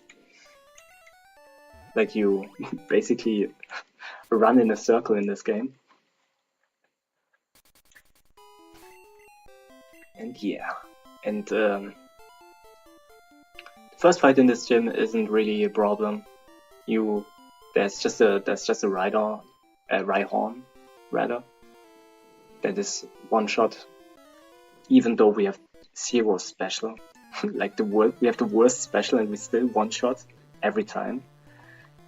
And is one that is usually tricky. Because there's not really a good way to defeat Machokes if you are low level, relatively. But because I have gathered all available rare candies and used them, and have decent attack, I have a guaranteed one-hit on everything on this team. Which is really satisfying if you... that is the point where if it didn't end anywhere else, it ends here. And it's just frustrating because there's really nothing you can do about it. I mean, you could save before that, but it's slow saved. But I know for a fact that these ranges were guaranteed, so there was no need to. And Giovanni is a fight. I think that's all that can be said about Giovanni, because he isn't really good. There's no way to really lose this fight, except for when you get a Gen 1 miss, and even then there's a good chance that you survive anyways. His ace Pokemon, his Rhydon, has the perfect move Rhydon, because if you didn't know, Rhydon is one of the slowest Pokemon in this game. And this Rhydon has the moveset of Tail Whip, Leer, Horn Drill, and Fissure. And if you remember what I said about work in this game, and considering the speed of this Rhydon, it's not really useful. It just, like here, Fissure, what is that? And if it doesn't use Fissure, I mean, even if didn't mentioned yet, which is insane actually. There are certain AI types in this game, and Giovanni's AI is one AI that we call good AI. Good is in quotation because in most cases it's not good. And what this AI does is it checks for super effective moves, and if it has one, it always uses them. It's perfect time to explain this actually. And because Rhydon has Fissure, and Fissure is a ground move which is super effective against Nidoking, it will always use Fissure because its other moves aren't super effective. And you can see the similar things in this fight, because agility is actually Psychic is very effective against ground. Not ground, I mean Nidoking, like poison. So it will always choose to use agility, even though it doesn't do anything. So we can easily dispatch it. Here, a nice beam because Rhyhorn has bad special. And Gyarados double weak to electric moves, so... And we have used the X-Accuracy just for the last 3 Pokemon. So that there are no problems, because PP management until this point is pretty strict on every move except Thunderbolt, which if you paid attention, I mean I didn't see it, I know it just because I have ran this game. But the moves I have left are now just Thunderbolt. So every other move is empty. Because we managed our PP really good and we didn't miss. So here the last hurdle of the run, basically, is the Elite Four. And the Elite Four is actually not that hard. Not as hard as you would imagine. I mean, they call themselves Elite, but there's not much Elite about them.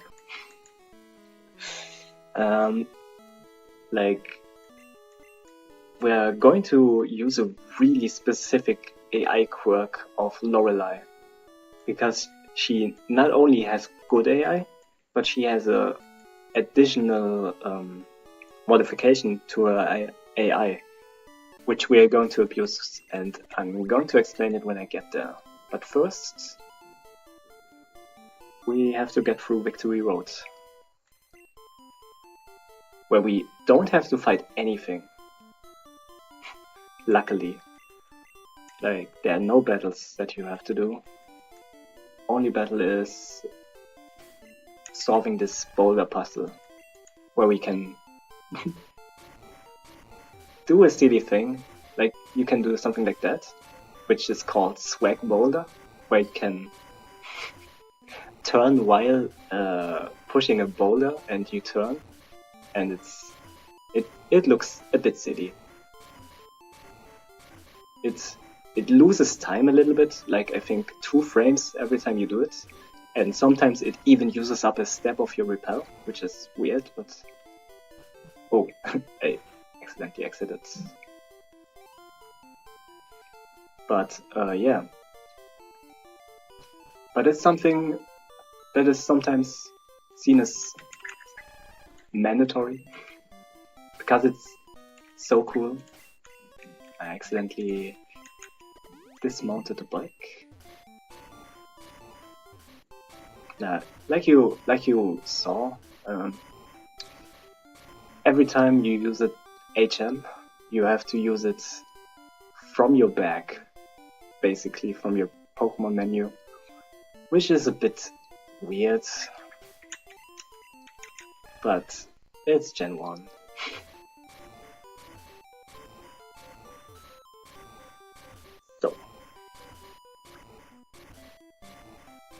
And right now I really have to resist to do swag boulders here, because, like I said, it uses steps sometimes, and the repel route here is actually pretty tight, so we can't afford to take more than 2 steps, I think. Or else we would have to repel early, which would waste a little bit of time. So we're not doing that here, but I think the last boulder I can do some swag.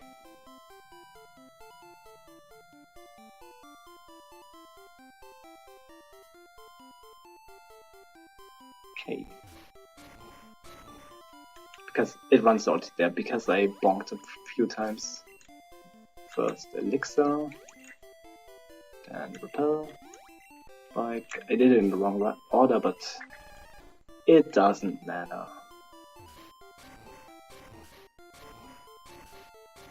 Second.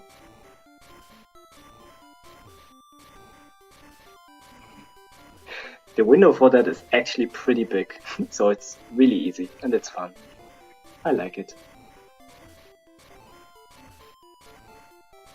So, and usually you wouldn't really buy revives in a PB attempt. So, because we bought revives and because backspace is really limited in this game, we didn't have chance to buy any healing items other than the revives. So we are going to stock up on some full restores before the leak, and we are good to go. Okay, here. Like I promised, we are going to exploit the heck out of this AI. And how this AI works is, she has good AI. That means she will always use a move that is super effective. But she has a modification that says that on the second turn that her dugong is in battle, it will always, and we get a free turn for setup, and now we can just drill everything.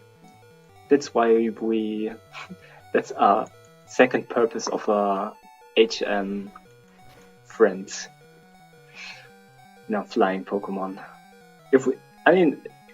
In theory, you could have also used Paras and Oddish, but Oddish would be bad because she has good AI and she has Rest. And Rest is considered a psychic move. So there is a roughly 50-50 chance, which isn't really a 50-50, it's just almost there because Gen 1.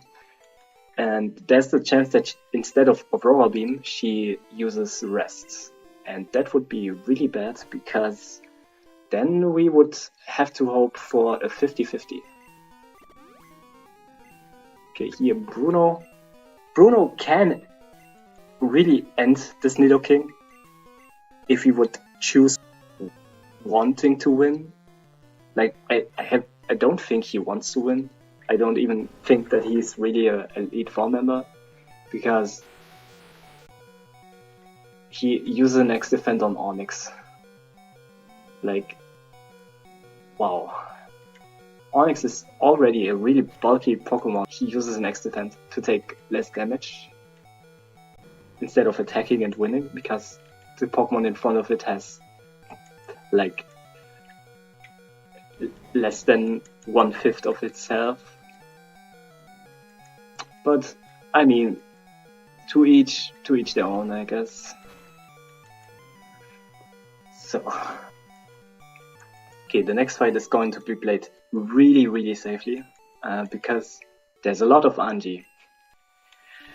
Some even call her the Agatha Lottery because of that, because it's just that RNG heavy. So we are going to stock up on PP and use a full restore even to get full HP. And if we have not the worst luck in the world, we should get through this fight without problems. Because her Pokemon, they have all status moves. And that's always such a bad time.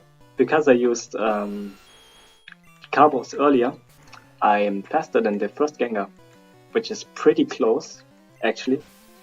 And so we at least don't have to worry about that. This Golbat can use Confuse Ray, which would really mess us up here. But it can also just use Haze, which is also because it gets rid of all of our badge boosts. Like I said in the beginning, we have a badge boost in attacks, defense, speed, and special because we have every badge in this game. So we do a little bit less damage, take a little bit more damage because we have not 12.5% less stats, but close to. Not really sure about the math there, but because this Gengar has less chances to use a move that isn't Nightshade. Like, it has, I think, Confuse Ray, but it doesn't have hypnosis, which is one thing less to worry about, which is always nice. And it just keeps getting better. The next fight is, and let's talk about Lance. There's not really a good way, in my opinion, to do this fight with a Nidoking, because he leads with a Gyarados, which is super effective against our Nidoking. And it has Hydro Pump, which it's going to use. And the way we are going to do this fight is we are going to use an X special to survive Hydro with. Problem is, Gyarados can also just crit, and that would be a guaranteed one-hit KO, which we are hoping it won't, and it didn't. That's nice. And after that, the fight is basically over because the Dragonairs have our favorite move in agility, and they don't have anything that's good against Nidoking. They will use it every turn. So we have free setup, so we can use an X speed to outspeed the Aerodactyl, because Aerodactyl is like the fastest Pokemon in the game. And we just don't want to deal with its Hyper Beam or Wing Attack or anything else that it's going to throw at us, so we make quick work of the last Ice Beam. That was Lance. And now for the champ. And oh boy. Glitchless Classic is really stacked RNG-wise in the end, because there's so much that can go wrong. Like Lance can just crit you, Agatha can put you to sleep and confuse you, and here it just doesn't get any better, because the champion leads with a Pidgeot. And we have to set up an X accuracy and an X speed to outspeed everything and one-hit everything with Hornbill. But in that time, Pidgeot can just attack us. And if it uses Sky Attack, we just have to pray for it to miss. Or it can just use Mirror Move and Whirlwind, which is basically GG. But if Sky Attack hits and crits, there's always a chance that Nidoking dies. And that is really frustrating. But didn't happen here. Was overall, I would say I'm happy with that run. Like, the death in Rock Tunnel was so unnecessary, but there's nothing you can do about it. Things like that happen. That's the beauty of Pokemon speedrunning in general, because no matter how long you play this game for, there's always a new thing that happens. And after we defeat the rival and we are in the Hall of Fame, I'm going to, or rather not count down. I mean, it's hard to count down, but I will say time when it's done, which is in about one minute. In about 1 minute, it's dark.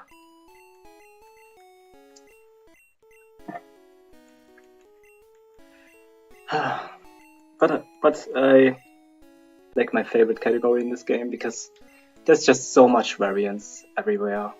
It's you likely don't have the same run twice, and that's what I think is exciting.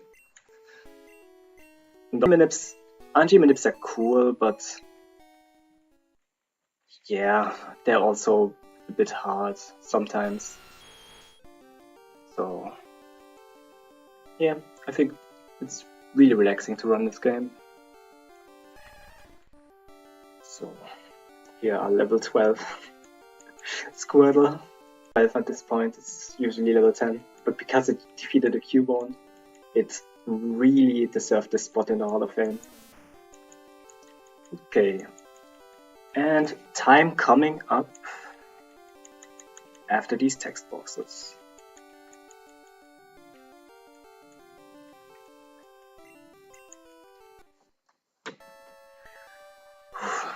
Yep, that was Pokemon Red Any Percent Glitchless Classic. Really fun run. Can only recommend it. Yep, GG. Basically all that I have.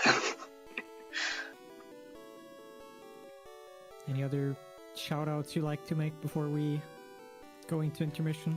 I mean, shoutouts to Chadivi, the current. I mean, it's just insane seeing this game had a really good year, and this category especially because there were 2 world records this year, and before that was the last record before that was 4 years ago, which is always exciting. And yeah, shoutouts. All right, cool. Thank you very much for the run. My pleasure. Setting up the next run, which is going to be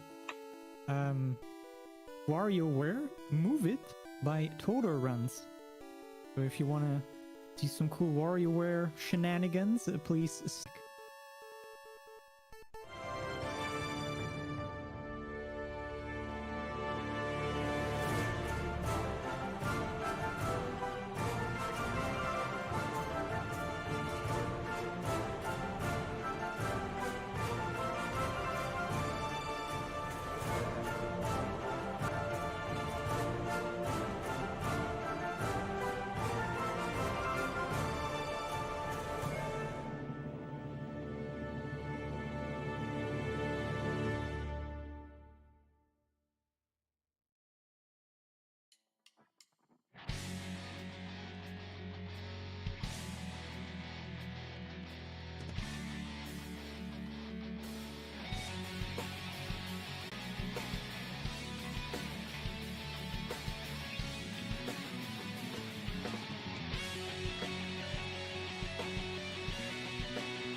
Hello, everyone, and good evening to all of our German viewers, and good happy time zone for all of our non-German viewers. Welcome back to SpeedConline 2023, raising money for Save the Children. We got our little filler run here, Move It Run by Toto Runs. Thank you again, Toto Runs, for stepping on such a short notice. And yeah, I'm looking forward to this run as well. Still got a Heiko the Robot and Mario 64, SM64. By Loco Man as well. 70 stars coming up in just a bit.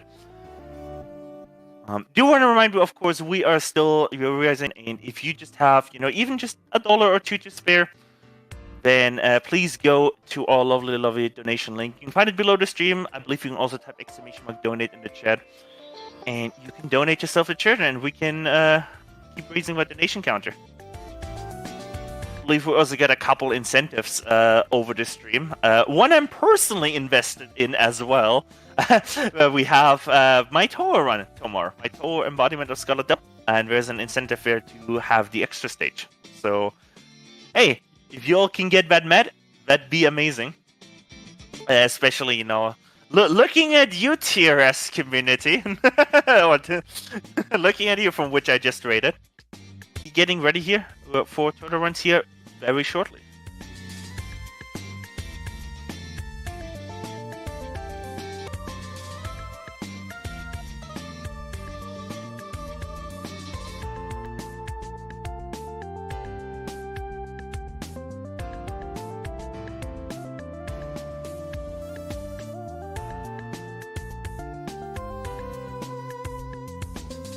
I also want to let you all know while we're getting set up here, if you're enjoying SpeedCon, if you're enjoying the events that SpeedCon puts on the on-site event account, if you want to stay updated with the latest news about it, you can find them over at twitter.com/speedcon_EU. I will help you all, and we'll post that link in chat right now, so you can all follow it.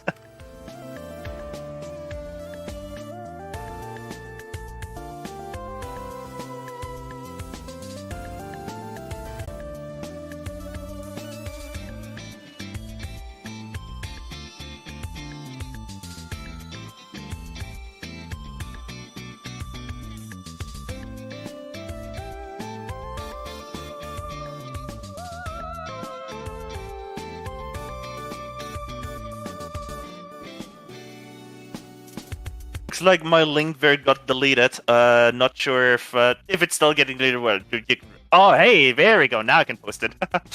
There you go. Now my link shouldn't be getting deleted. Awesome. But yeah, with that being said, we are ready actually here for Where We Move It by Toto Runs. So Toto Runs, so yours. Take it away.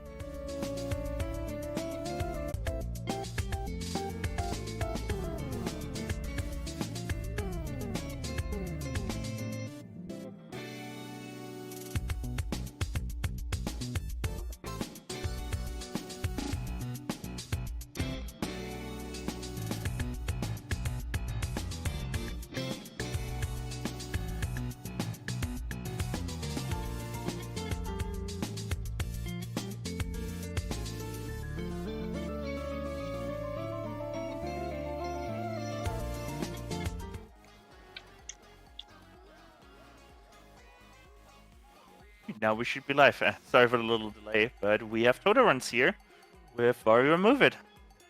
Yeah, the new WarioWare which got released this month for Nintendo Switch, and here I have another mic because I need some freedom in movement, because in the title already is written that we have to move. And you will see that we play in Dutch, because Dutch is the fastest language. And yeah, and WarioWare is a pretty interesting series. So we get to see some Japanese humor, and also some retro games, and also some other so-called micro games. The boss games are longer than the normal games. And we start traditionally with the Wario stage. Timing starts in 3, 2, 1, go. And Good luck. and we don't see and we have to watch the cutscenes because you can skip it because they banned it to digital versus physical differences there. They banned it so they are kind of equal.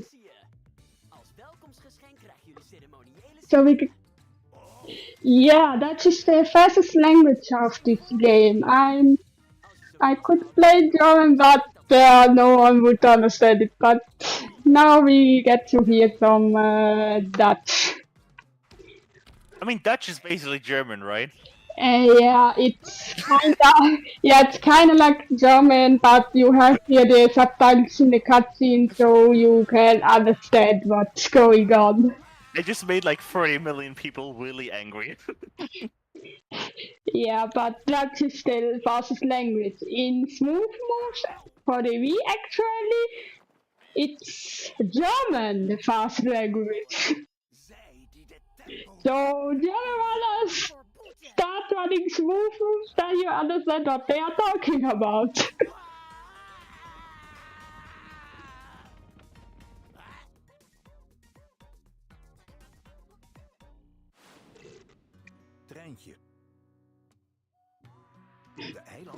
And yeah, we didn't Dutch framing. We didn't do Dutch framing. We just talked about a language difference in different games.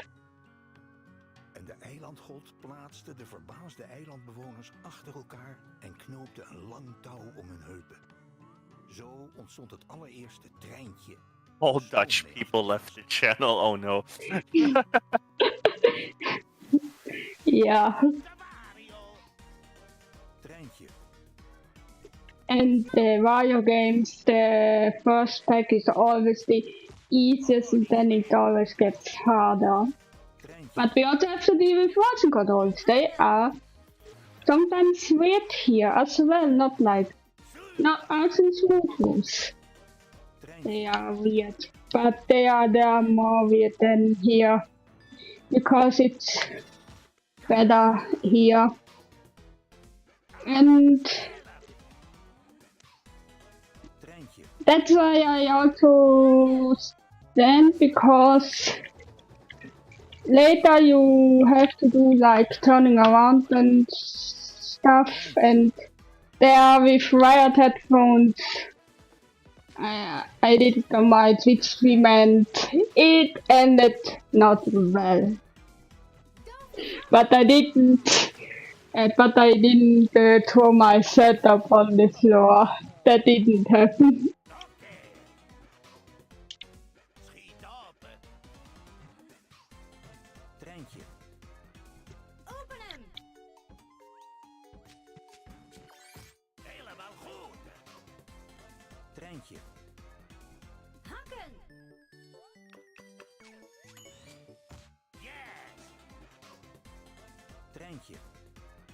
If we have a moment here, I can talk about, a little bit of donation impact about for Save the Children. Yeah, you can talk about it. Just wanted to let you all know. So the minimum donation you can do on our, donation tracker is $1. And you're like, why would I donate just $1, right? What's the impact $1 could make?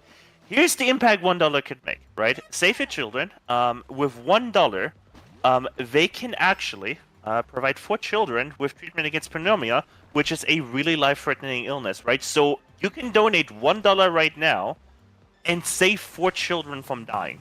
Like, if that's not an incentive for you right now to donate, go. Just go. Type !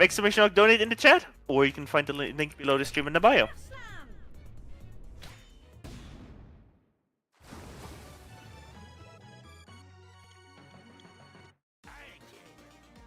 And now we are done with Wario. This was harder than the boss minigame.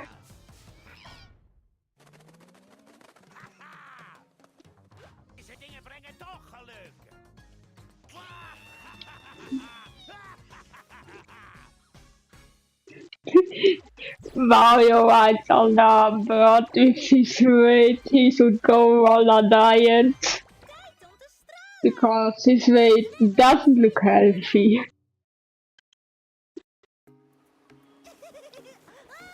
And now we have here Mona. She goes in this story, goes she into scuba diving and wants to see as, yeah, you hear that at the moment. I don't know the English name, but yeah, if you read the subtitles and understand some German, you can understand it as well. And now we get introduced to two new forms. In movie there's actually that so that you always play the microgame packs with the new forms, and only in the remixes and in the last 3 stages, except the remix 2, there you also get all the forms. That's actually a nice thing, because first you get to learn all the forms, and then you use them all at once in the last 4 microgame packs.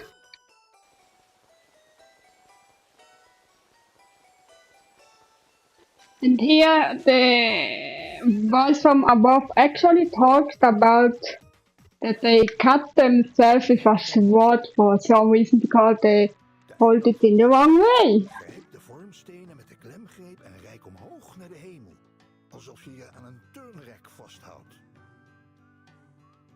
Toen de eilandgod deze vorm demonstreerde, reikten zijn handen tot in de wolken en torende hij zo hoog boven alles uit dat men hem vanaf het hele eiland kon zien.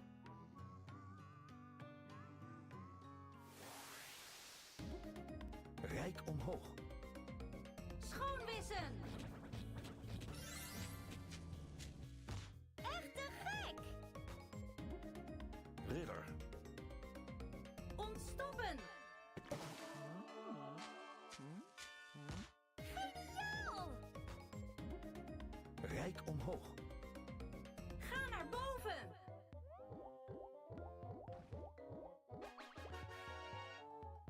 Wat goed! Ridder. Malen! I don't know, ask the developers of the game. But yeah, you shouldn't take the Mario game very serious. Rijk omhoog. Grijp beide handen!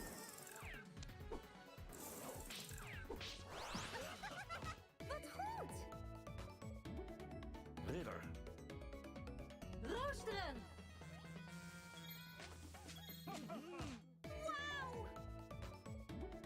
Rijk omhoog. Dezelfde houding! And stuff like this works actually better than on smoothies, because the musical tools are better.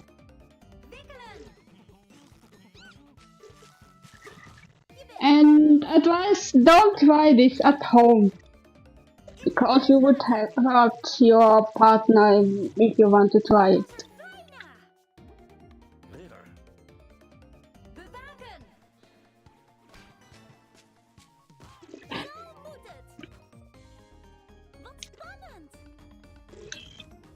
And now we get to one of my boss games that I don't like because of the motion controls.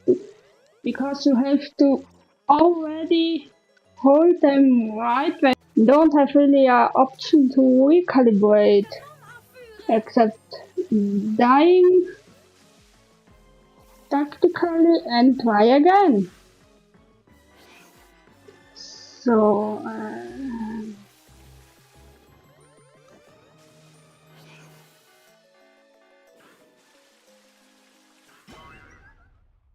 okay, that one was too early. Rijk omhoog.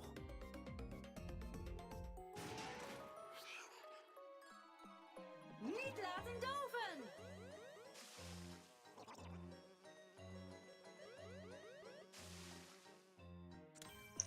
Actually, this WarioWare game was my project that I did learn in 2 days. Actually, one should playthrough in the day after direct the speedrun. Because it's basically a casual playthrough in Fast and in Dutch.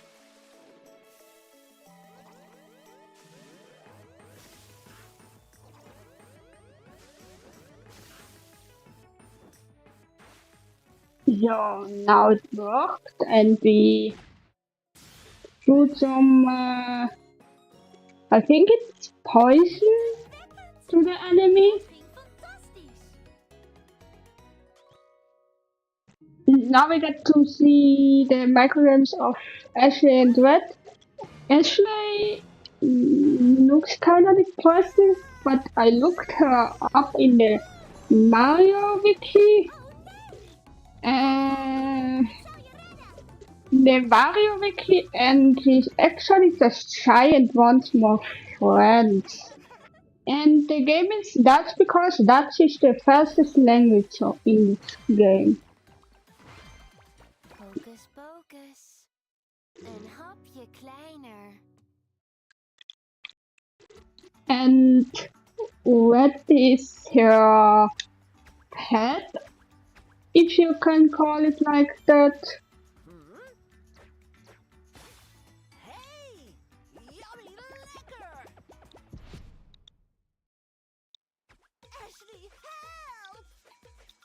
Yeah, I won't change it because it would, you can well it anyway.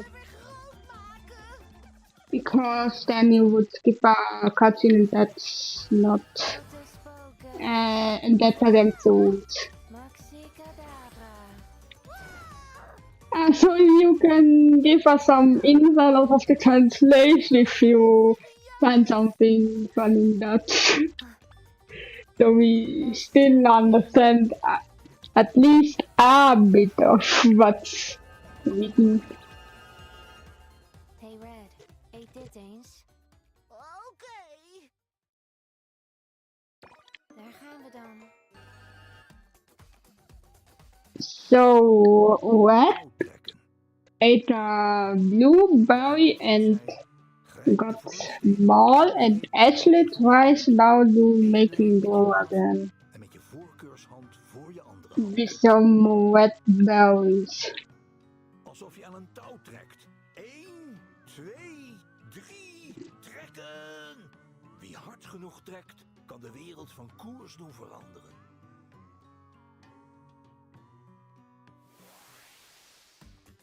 Touw trekken. Sturen! Yay.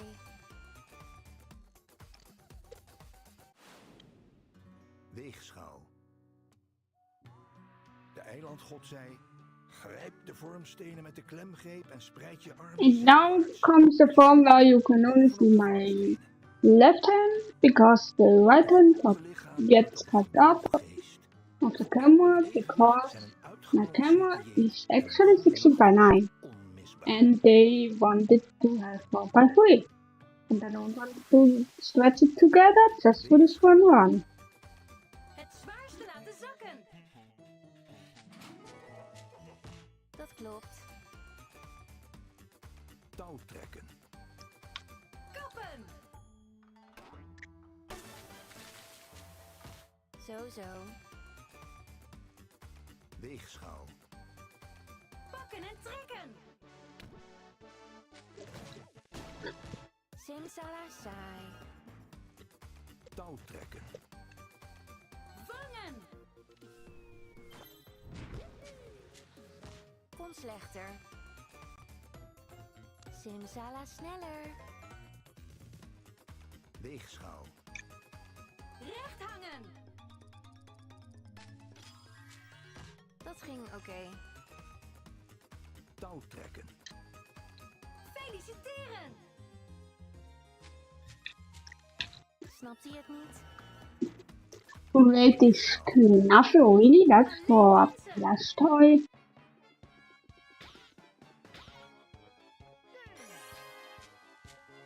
Niet slecht. Touw trekken. Helm oversteken.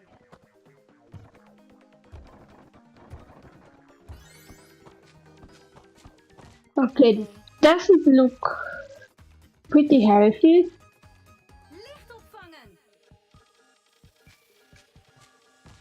Okay, dan van dit ding. Touw trekken. Doorboren.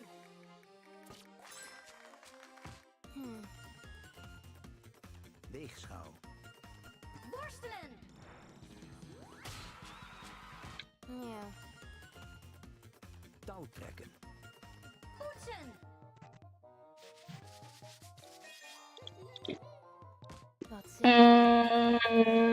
What? That's what in English, but you just have written in that time and try to pronounce it because I probably do it wrong.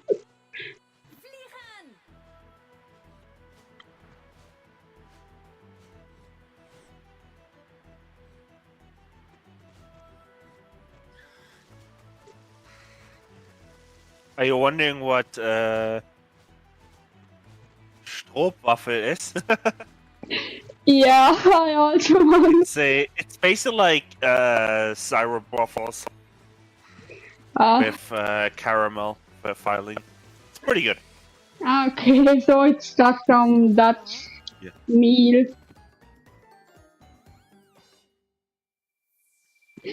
I think you pronounced it right, actually. And now we see the Holy Post was reviving you, which is actually a nice feature because you don't have to start over again. Which is a quality of life feature which Mario for the GBA doesn't have.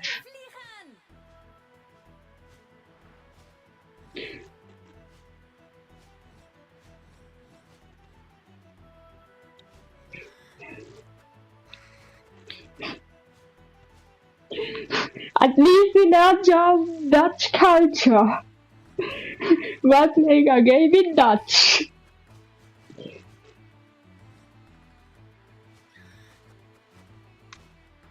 I hope everyone is taking notes because in 1 week we have a test. No, that's not me, like I sold that for fun.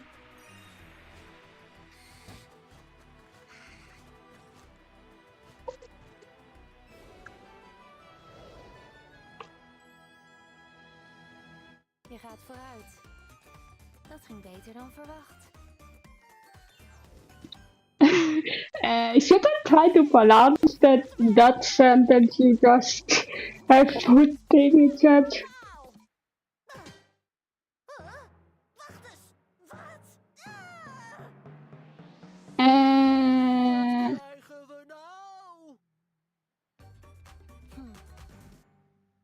And Dutch is Netherlands in German.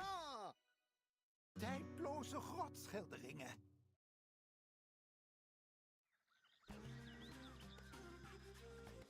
Er staat dat een holbewoner dit heeft geschilderd.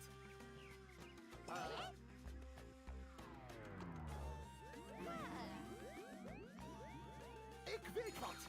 Dit vraagt om mijn allernieuwste uitvinding. De tijdversnipperaar versie 5.0. Laten we terug in de tijd reizen om te zien hoe dit meesterwerk is gemaakt.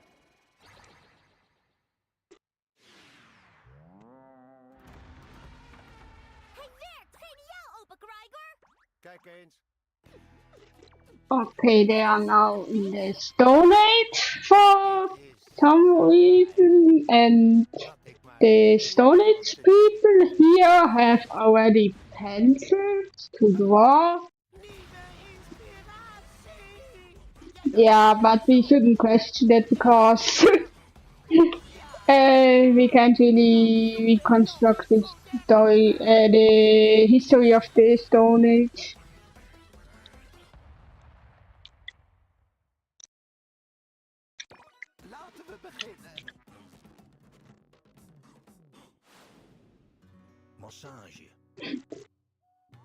Yeah, it was really cute. That's what he has drawn on the stone. Met deze vorm zorgde de eilandgod voor allen die meebouwden aan zijn heiligdom. Dankzij de weldadige werking kregen de eilandbewoners de klus in 3 dagen gedaan. En dagen is het days of... Juist, juist. Imposant.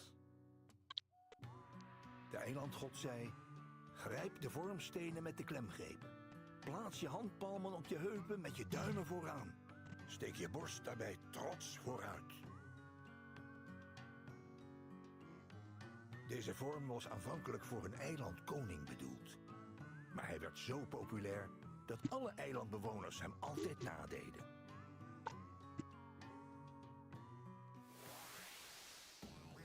Imposant. Leegschudden! Schitterend. Massage. Eruit halen!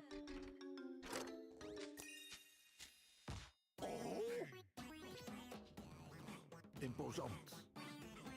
Alles prikken! Well, if you just have a moment. Yeah. I for a second actually, I thought I saw this wrong, but it's actually true. So our donation total was at $37 at the start for this run. Well, it just jumped to 137 because we got, I can't believe this, we got a $100 donation by Stedeller. Thank you so much. Stellar said, "Go Toro, go Toro." Thank you so much for that amazing donation. $100. Oh my god. Thank you so much. Well, that brings us a lot closer to our goal.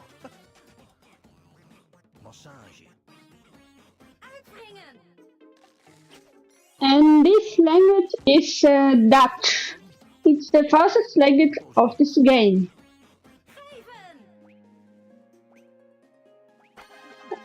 If you are German, you can understand some beautiful text. Also, all of that $100 donation went towards naming the file name for Skyward Sword Randomizer Stedeller. All of it.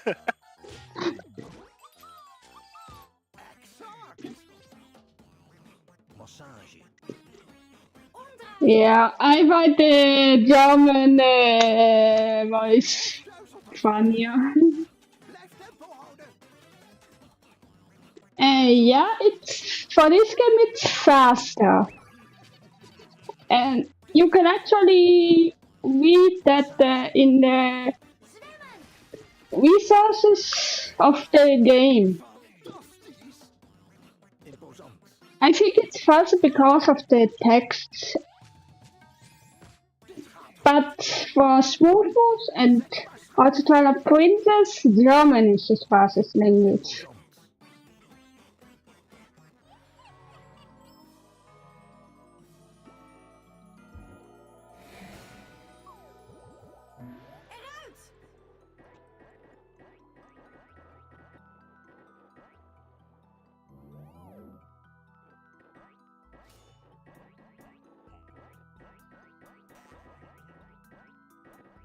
This boss game also has an individual level category, so with this timer above for timing.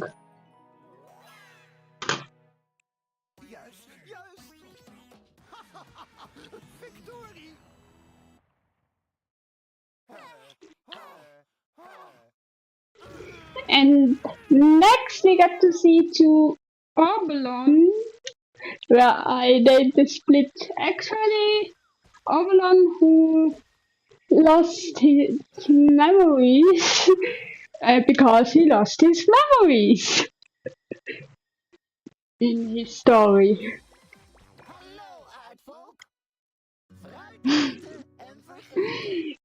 Yeah, kinda works so. We all learned it wrong in school. Yeah, please take that with humor. It's just asking to.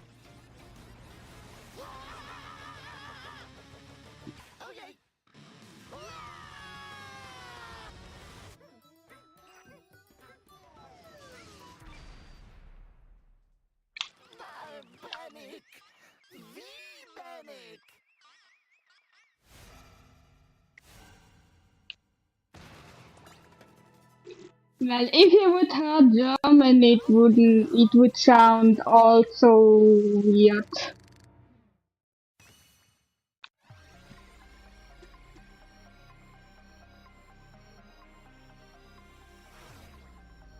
And now the UE4 that looks kinda like a pig tries to reconstruct his memories. So now we get to see how the brain works.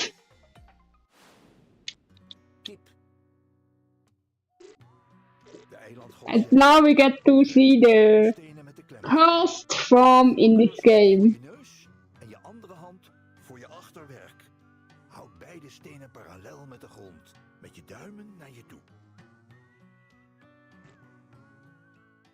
Pluimige dan een parkiet, temperament tot mijn stok. Luister naar mijn lied, dat klinkt als tok-tok.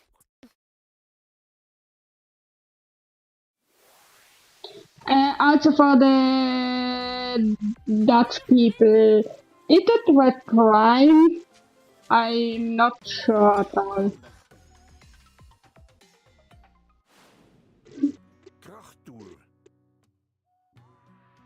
And yeah, the kid is speaking in Dutch.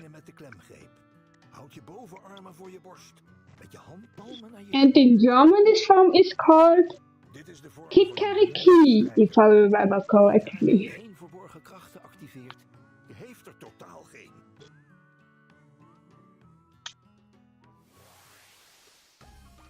Krachttoer. Blokkeren! If we are already talking about the language. Dienblad. De eilandgod zei, laat de vormstenen in je handpalmen liggen, met de sticks naar boven gericht. De stenen in je handpalmen zien er haast uit als kleine, tere wezentjes. Maar bedenk dat jij precies zo klein bent in de handen van de eilandgod.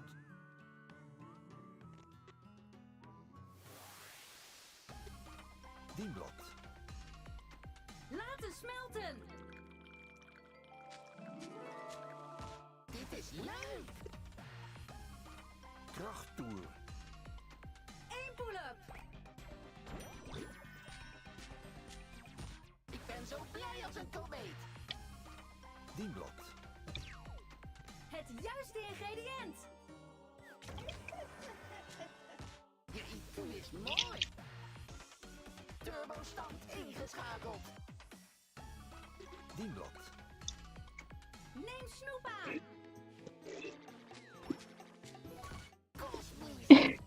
Yeah, the German Livestream find also Dutch pretty interesting as language to hear.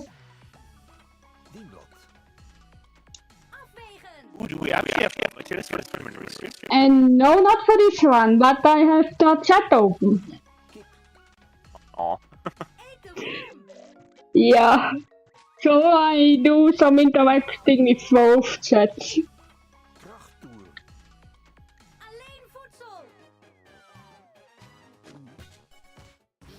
Yeah, because this one got spontaneous in, they didn't have time to organize commentators.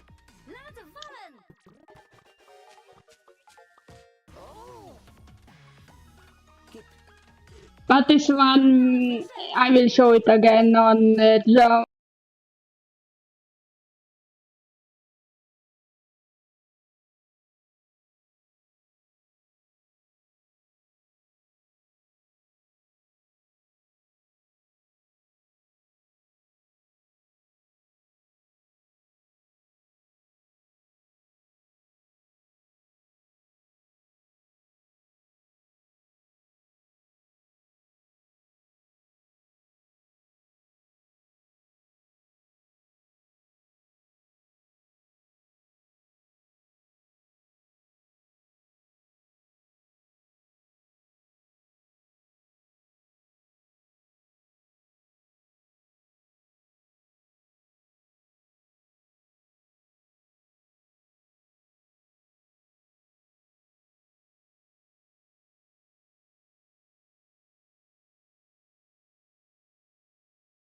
You're back live? Yeah. Okay, we're still trying to pull up your stream. Okay, yeah, looks like we're back live. Soder's internet just dropped there. Sorry about that, folks. Yeah. But we are back live. You can resume whenever. Yeah, we were on the boss fight. So this won't be a beat up because my stupid internet. Let's see. No, we are not having the German entry stream is not having issues. Yeah. It's directly on our issue. Sorry about that. Yeah, my lab cable lagged out a bit for some reason.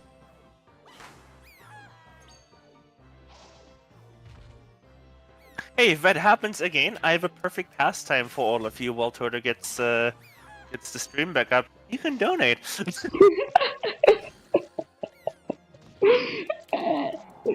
As long as it aren't German, as long as it aren't Dutch donation messages. Okay, then we can make fun of.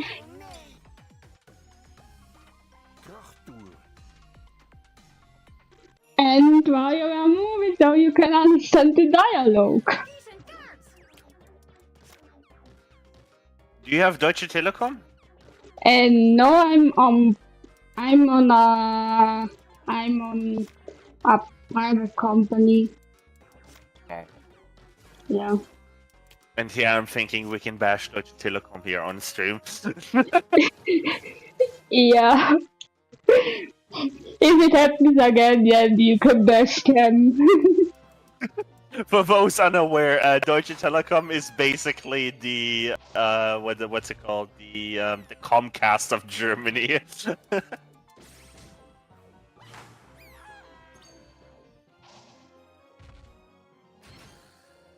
Nah? No, sorry, I don't want to distract from your run. That's too much, bro. No, don't worry. By the cutscene you can talk. Alright. Well, telecom speeds are horrendous. That's one of the main issues with it. But yes, Vodafone does go down more often. That is true. But telecom speeds are really bad.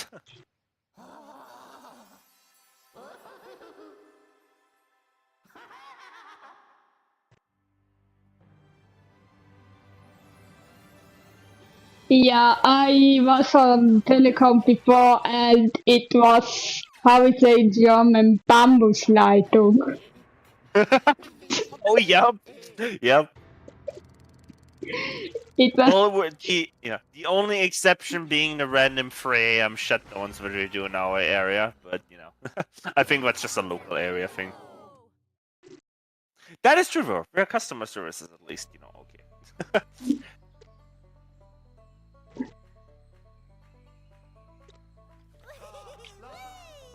I love how this turned into a telecom merit stream. Then in the German stream also say that it's also too expensive. Hey, if you have opinions on, you know, what internet providers, you know, you should use in Germany, you can put these in a donation comment. And also, if you're, I don't know, maybe write some Dutch donation messages so we can try pronouncing that.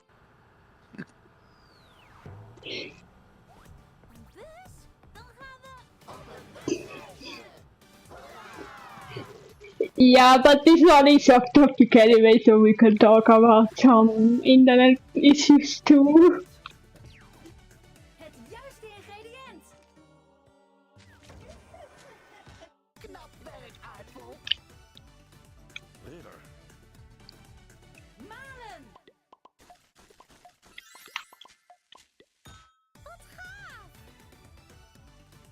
Weegschaal. Het zwaarste laten zakken. Dat klopt. Mag massage. Frituren! Klaar, eruit!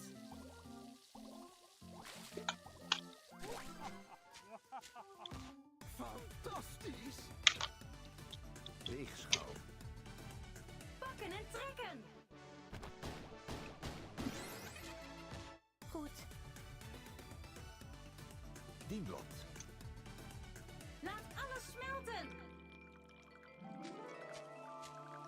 Ik ben zo blij als een komeet. Nu een stapje sneller. Touw trekken. Help oversteken! Ben je wel wakker? Dienblad.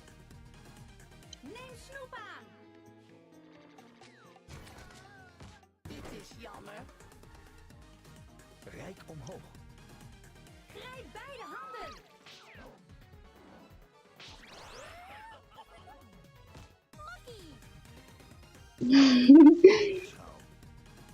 Ja, en daar wist ik dan de dokter.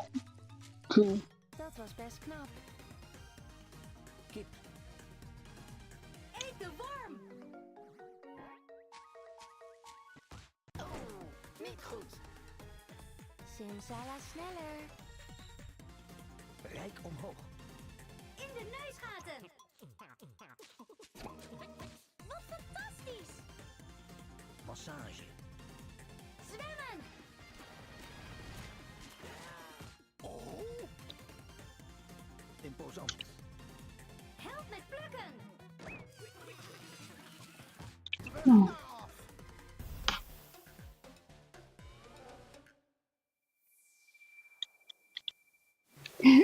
The job and we stream just said that we saved earlier looked like Zelda from the Legend of Zelda games. If I would get a comparison image after the run, I could confirm it, but I don't have anything in mind regarding Zelda currently.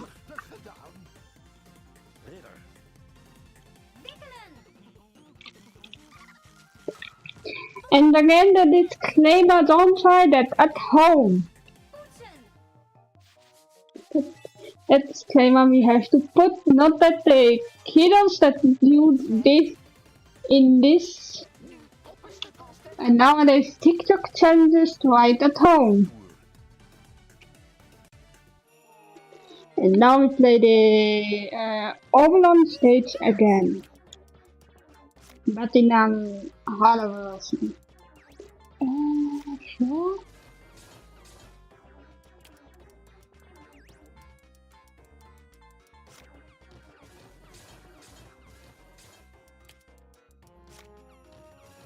So now I have to pay attention and counter it. So now we Dezelfde houding!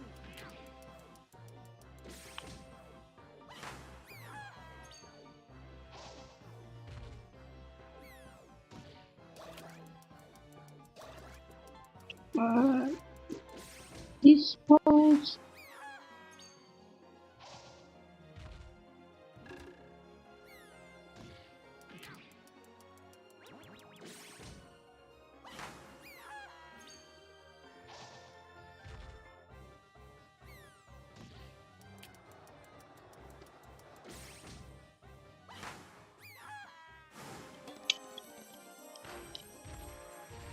So now I think we get to the more interesting stages.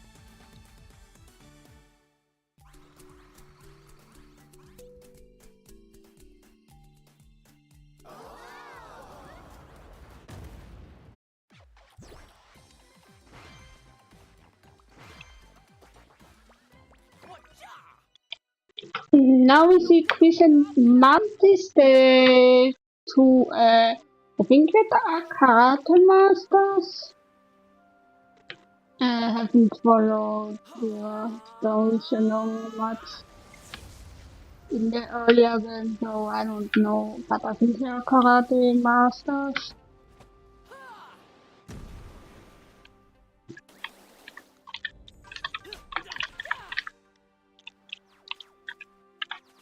Meester, is dit genoeg? We zullen zien. Ja, meester. Masterman is young competent masterman is Kan het nou opeens sneeuwen?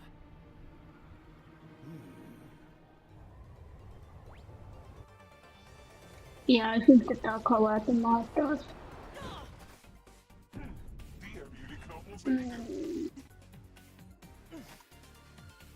Ik daag je uit tot een microgevecht. Kom maar op. Yeah, this is the karate masters. Daar gaan we. Krokodil. I just spent this story cutscene to look up Greep en strek je armen uit naar voren. cricket and mantis. Palmen op elkaar met je voorkeurshand boven. They are so long that you can do a internet research. Krokodillen op ons eiland die erg zwakke kaken hebben.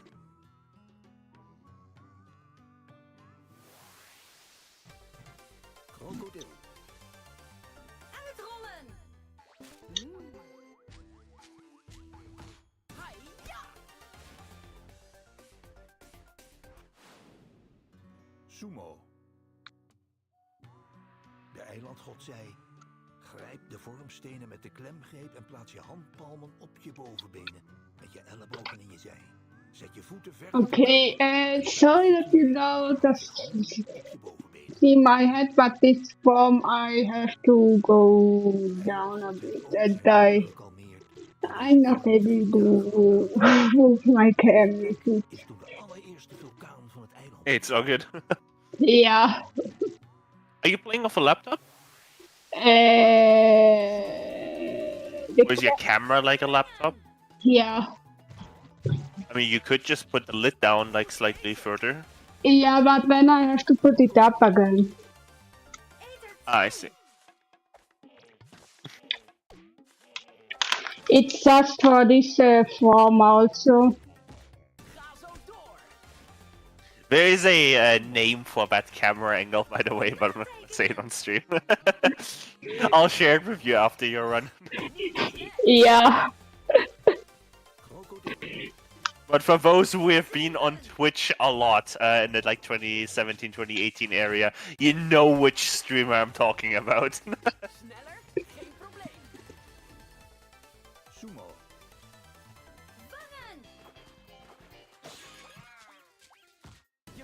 That was close.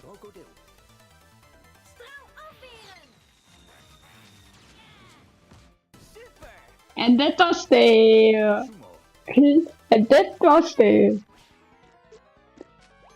only clip I do for this run of this game. If not something else happens. If not something else interesting happens.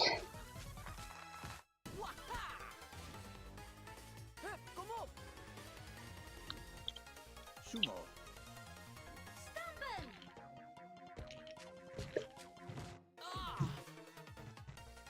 Krokodil. Neem de vorm aan! Dat klopt. Sumo. Broek aan! Mooi. Krokodil. Vangen en aandrukken! Zo moet het. Sumo. Ontwijken!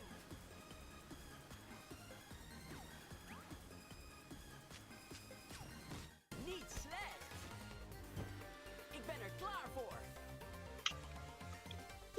And now we collect some gold. This is actually one of the quicker bosses, and if you know what you do.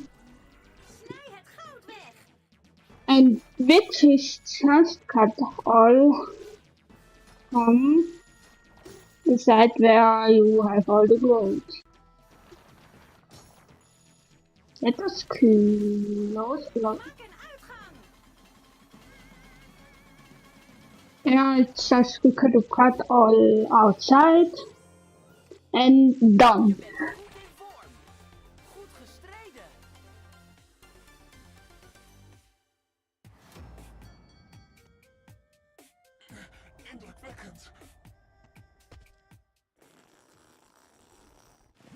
Then the costume is this girl where I still don't know the name of, but I think it's a new character that got introduced in this game. Tot ziens. Wie was dat nou? Dat is mij een mysterie. Daar gaan we, Kat. Daar gaan we, Anna. Het grote ijskoepavontuur. Now we get to see Kat and Anna, which is a pun of the word katana. That's why also my stick is called katana. Yeah. Yeah,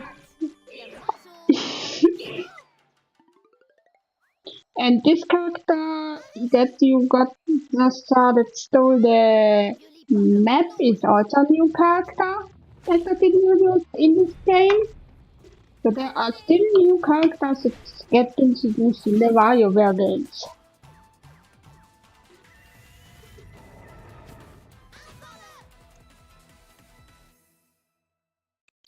Hier komen de ninjas.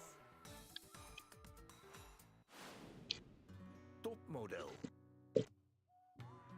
De eilandgod zei, grijp de vormstenen met de klemgreep. So, I think with this form you can't win on Germany's Next Top Model. Met je duim vooraan. Deze vorm is super populair en maakt je erg aantrekkelijk. De eilandgod was zelf zo verzot op deze vorm dat hij 's nachts, als de eilandbewoners sliepen, zo op hun daken danste.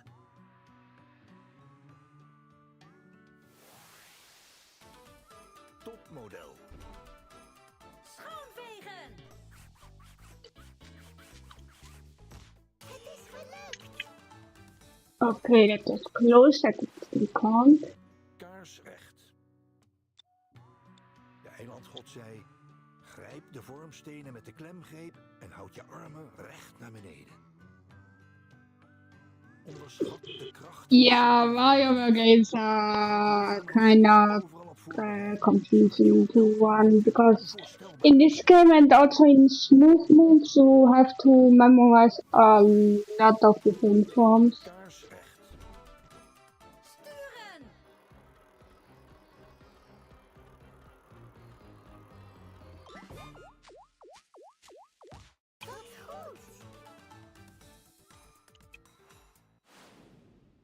Handfiguur. De eilandgod zei, Now we get to a form which I really hate because the recognition doesn't work a lot. You will see why. bungelend aan het polsbandje voelde de linkervorm stevig. But yeah, WarioWare games are still confusing. But I think if someone likes to move, then they should get moved. Then they should run move it or switch spots or Ring Fit Adventure or something. No. I didn't do it right all the time. Now it works.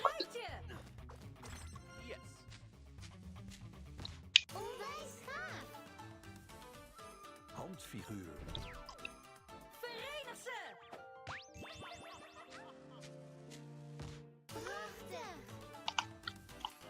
Sneller! Topmodel. Zwaai en werp! Te gek! Handfiguur. Vastschroeven!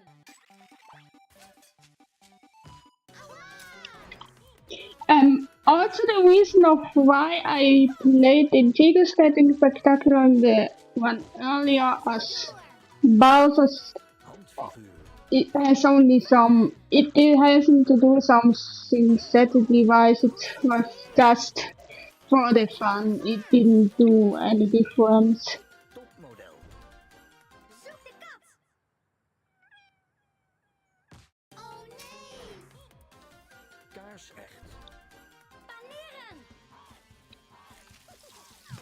And this micro game is the reason why I use a wireless headphone.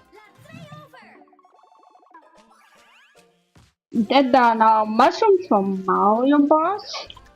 And that jar looks like the Joy-Con.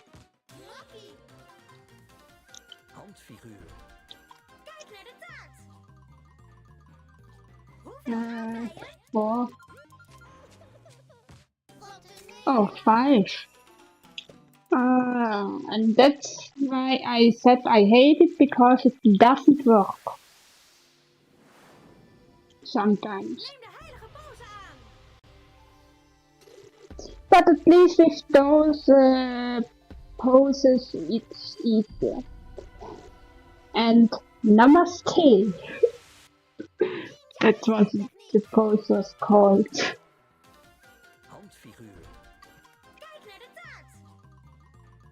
And 3.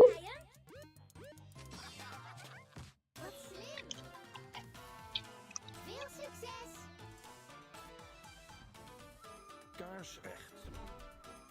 Uitrusting geven!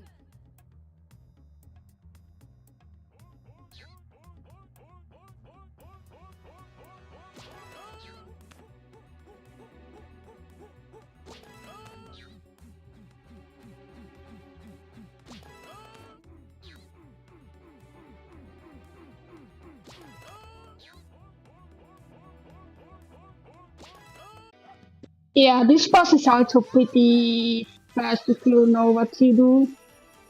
And yeah, thanks for the motivation Cave was taken. I think you are the World Cup holder in this game.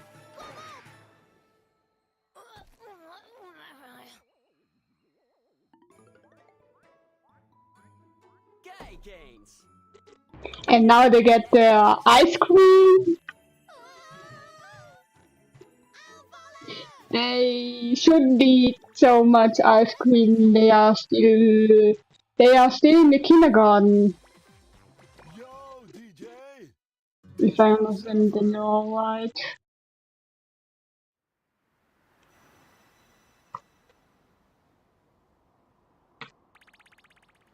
And let me just check that before I say something wrong.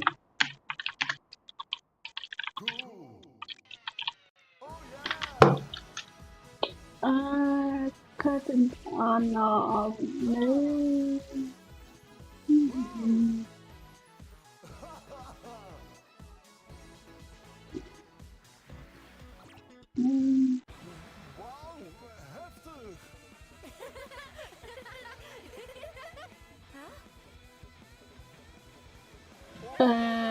Yeah, I think that should go in the kindergarten. I'm not able to extract that information right at the moment.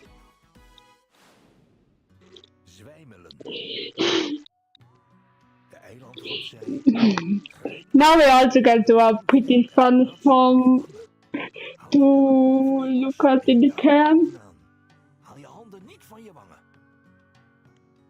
It's called in German Schwärmerei. And I think you understand why.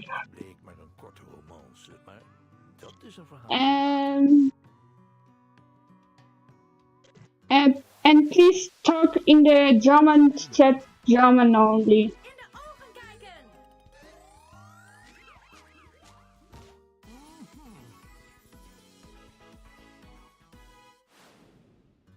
Boogschutter. De eilandgod zei: No. de vormstenen met de klemgreep. Plaats de palm van je voorkeurshand op je borst. Now we do some biathlon action, but we aren't in the Olympic Winter Games. It's just kind of the same holding what they do there. I haven't watched biathlon in a long time, so Don't take that by heart. Boogschutter. In the pocket. Doe je ding. Besluipen. De eilandgod zei: plaats de vormstenen op een plat oppervlak met de sticks naar boven gericht. De polsbandjes niet af. So I don't have to go down for this one actually. I can just lay them on my desk. It's fancy, but I lay them there down.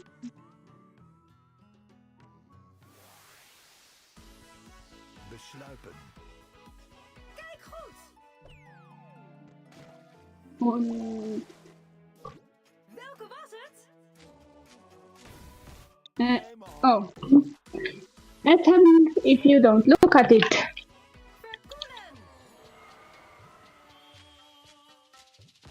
This is a game which I got the second time in my speedrun of carry of this game. The first one was on my Twitch stream, which one I won't do because the video feed was moved. This one I also can't submit because of the internet connection issues.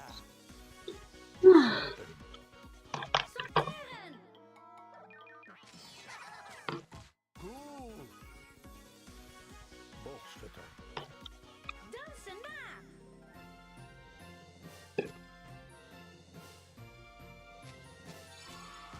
Disco. Zwijmelen. Vind het spook. And Jimmy is also a guy that grows always in the disco. Boogschutter. Binnenhalen. Helemaal blitz. And now we see a sunset for some reason. And eat sushi. Besluipen. Ontsnap. Helemaal blitz. Zwijmelen. Kus de kikker. Onwijs goed. And they also have some really fairy tales. This is now the second one. Microgame that's based on a fairy tale.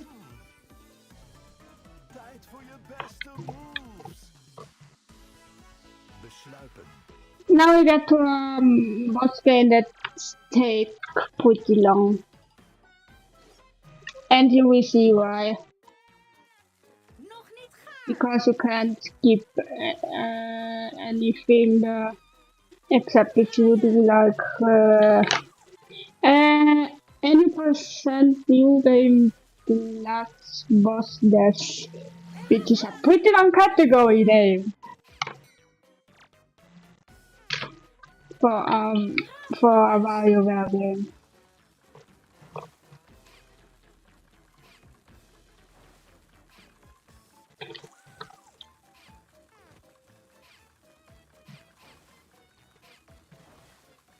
By the way, if you have a quick moment, Yeah.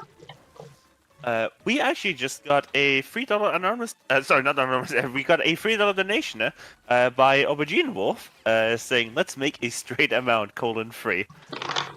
And yes, that is now a round total $140 for Save the Children.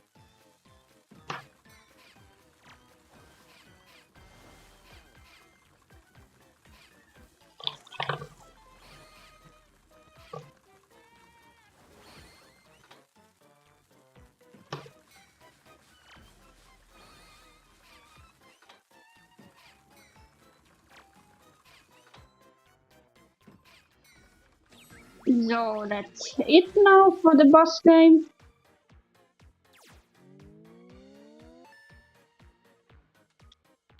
And now we get to see the after cutscene.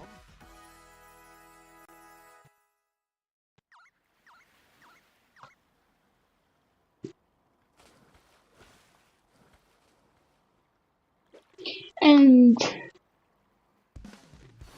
Jimmy does his dance moves and loses his hair.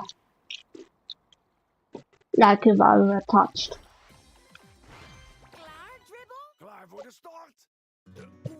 Dribbble and Spitz, which are in the German synchro, they have a Bavarian accent. So if German would be the fastest language, you would hear some Bavarian accent.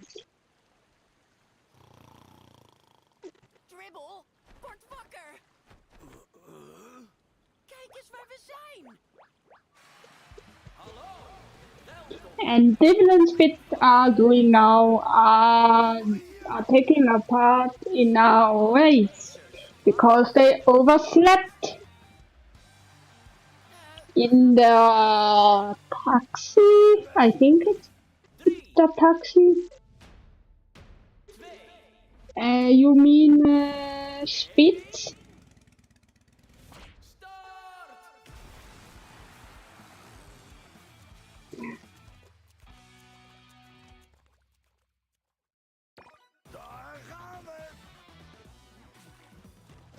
Which is the guy now behind in the Als dit teken verschijnt, taxi? moet je op de knoppen van je vormstenen drukken.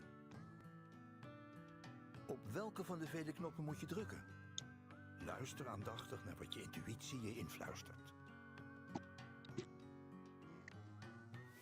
And after this microwave pack, we get to 9 volts. There we get some Nintendo games. Get to see some Nintendo games.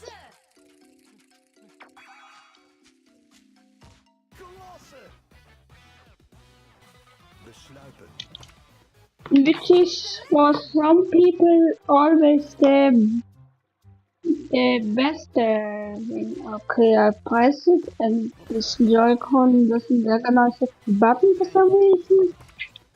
I have to do some more often.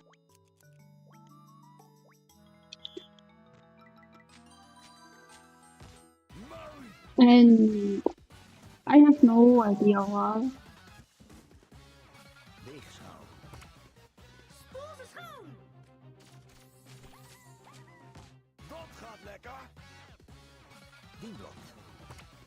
Laten ontploffen!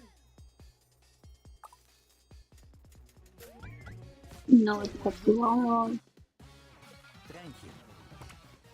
Schoonmaken! Makkie.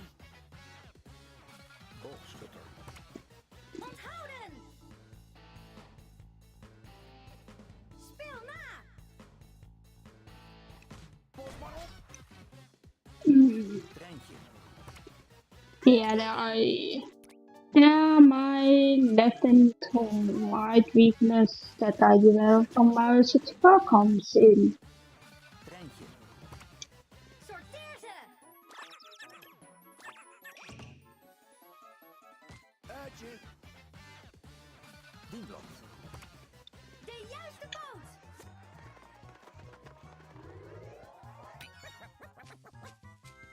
Wat een glasbak. Massage. Rem in het vlak! Waha! Ridder. Opzuigen! Riskant, riskant. Massage. Diepen!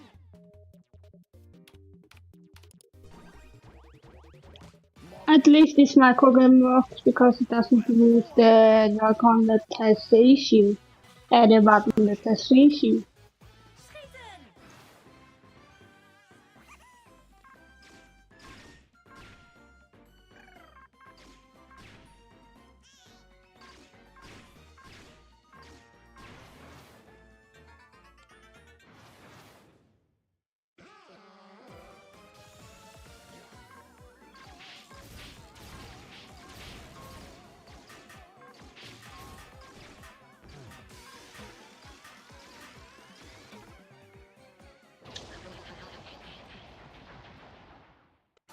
Okay, it was also pretty good. Dat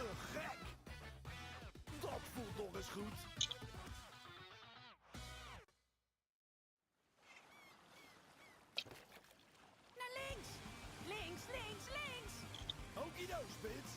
And now all go the wrong way except for the slowest racer in this race. Wat een finish! En de winnaar is de onstuitbare dobberaar Nitro Nijlpaard.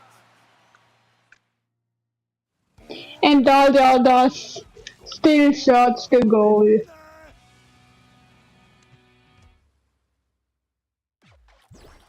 And it's only because bird forgot. That's only because bird changed the sign. We verzamelen ons hier weer om 5 uur. It's now 5 volt, 9 volt, 18 volt, and how is the other character called? These world characters, there are so many. 18 volt. They go all now in a scary looking house.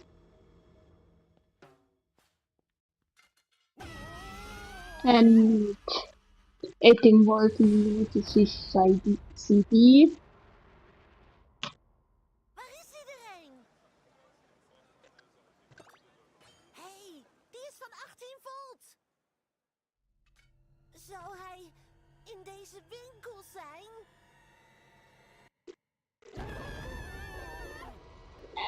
And maybe you can guess some games that are based off in this micro game pack. At least some, because there are some unknown.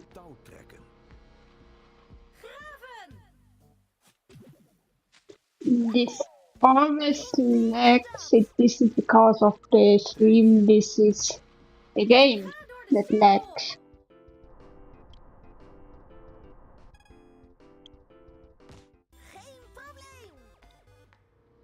Topmodel.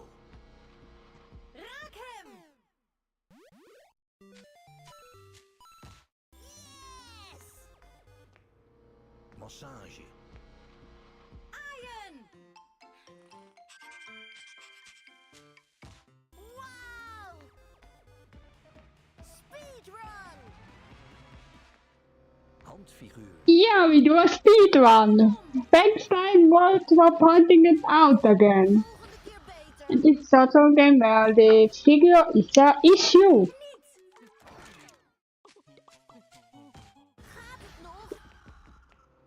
Treintje. Ren weg! Zag je dat? Yeah, I really should continue playing Yoshi's Island. Raak hem 3 keer!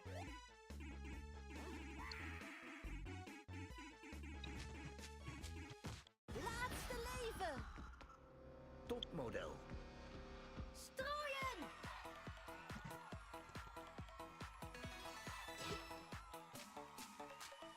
Echt cool! De game gaat sneller! Ridder. Plukken! Coole actie! Rijk omhoog. Slaan! Goed gespeeld! Boogschutter. Kniel in het vlak!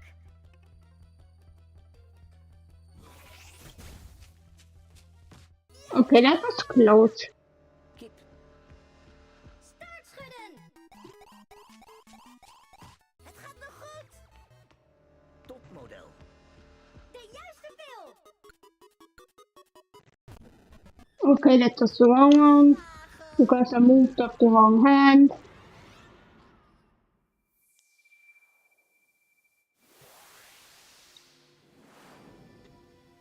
Neem de heilige pose aan!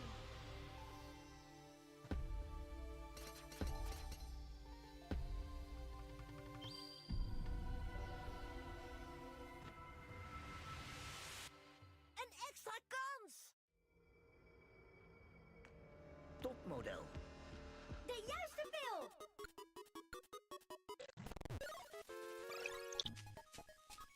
Ja!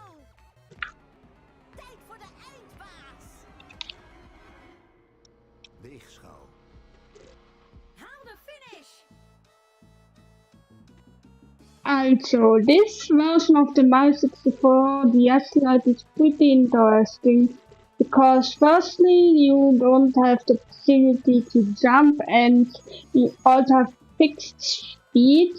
That means that we can't do slide skip because of that reason. Otherwise, we would see some 20 times in the individual level speedruns of this boss stage.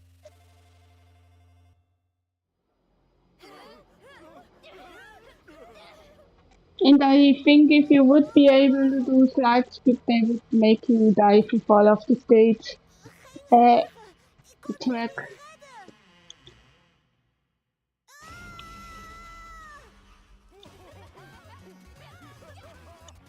Ah, 13 volt, 5 volt, 18 volt and 9 volt. Okay, now... Gaan jullie ook nog iets kopen, of...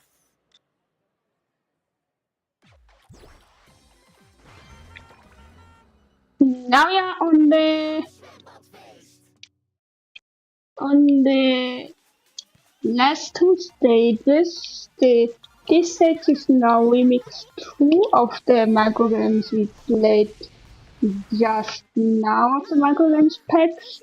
And then we get to see Vulcan Vario,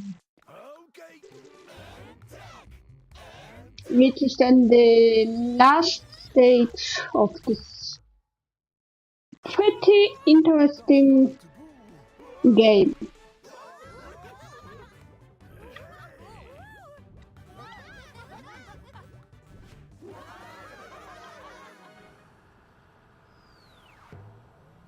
Kijk eens iedereen. Een toeristenbus.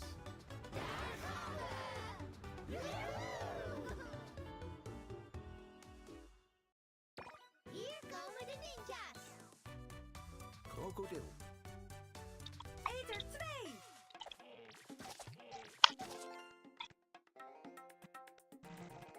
Wat makkelijk. Sumo. Natekenen. Hi-ja! Kaarsrecht. Sturen.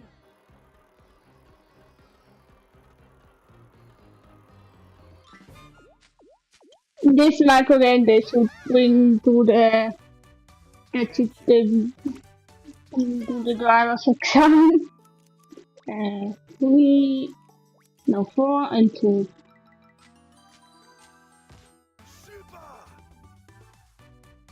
Kaarsrecht. Bevrijd je. Yes. Zo doet een ninja dat. Handfiguur. Vingers opsteken.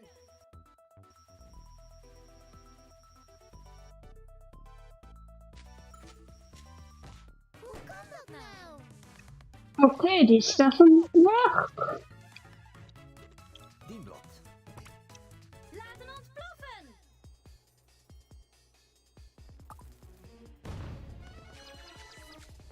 Ja, dat klopt. Handfiguur. Vangen. Je liet je verdediging zakken. Okay, I did close it, but it didn't recognize. Oh, well, attached. Geen fouten meer.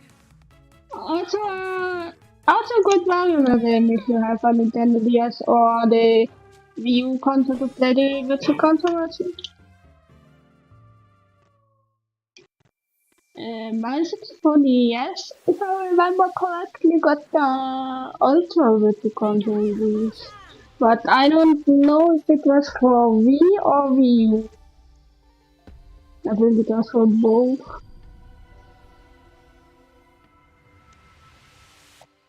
Ninja hersteltechniek. Handfiguur.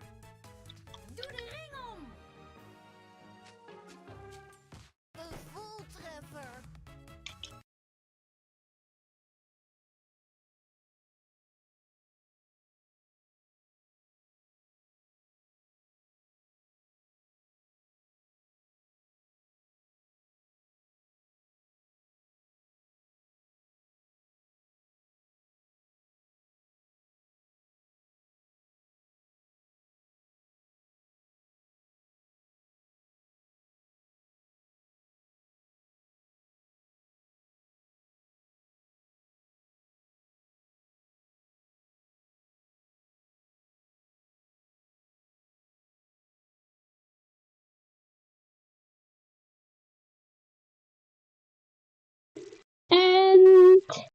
we had again internet connect issues, but it had this time only. Yeah, right now Yeah. they can't hear you. Oh, we're back. Never mind, we're back.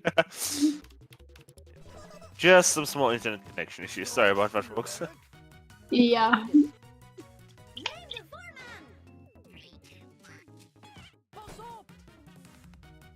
Rijk omhoog.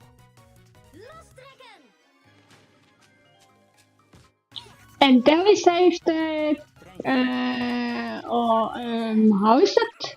How is the character called in Colors Blur in Origami King? Zwijmelen. Niet te filmen. Handfiguur. Laat 3 over. Sorry? Okay, it's recounted. I somehow pressed on pause.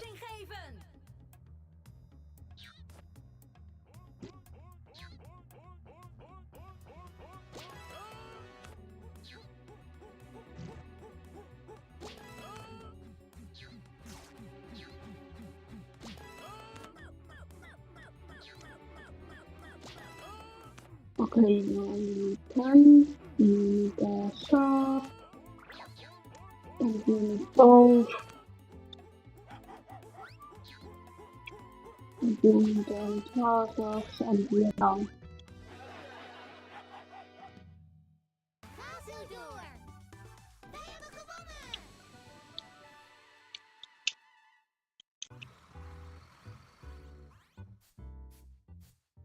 Hey, octopus!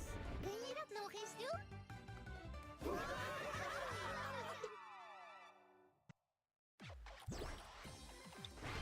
Zet hem op.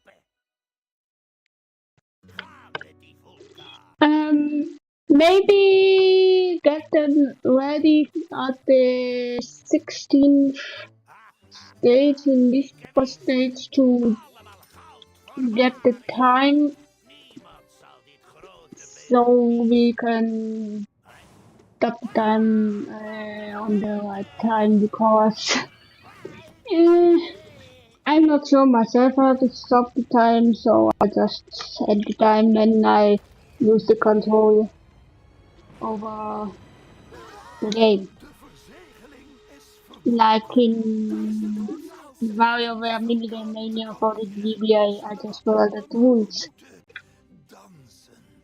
Are you saying we're gonna be like almost 20 minutes underestimate? Yeah, but I think I can showcase afterwards another game which I found pretty fun. Which we unlock after finishing the story.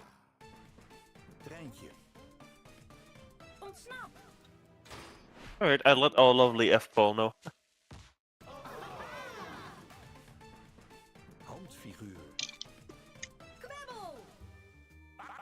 At least we didn't get any Dutch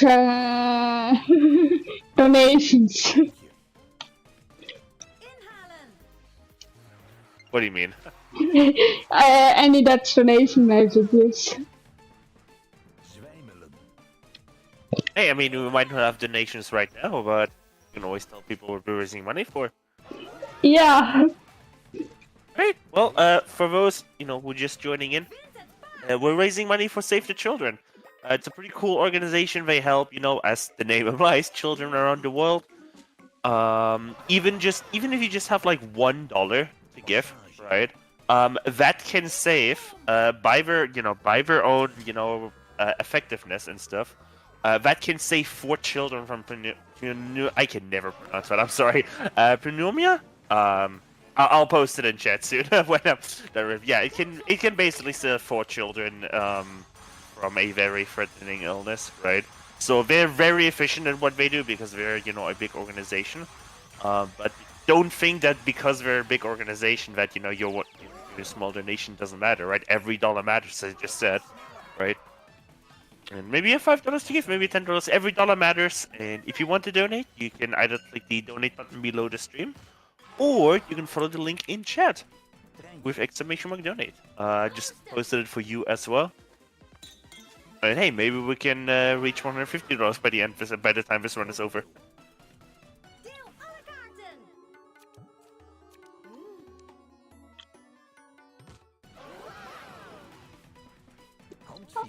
Yeah, I'm wondering how they are supposed to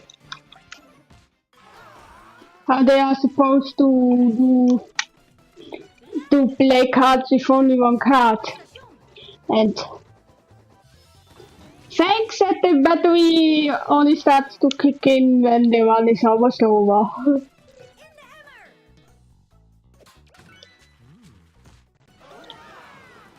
But I can still finish the run.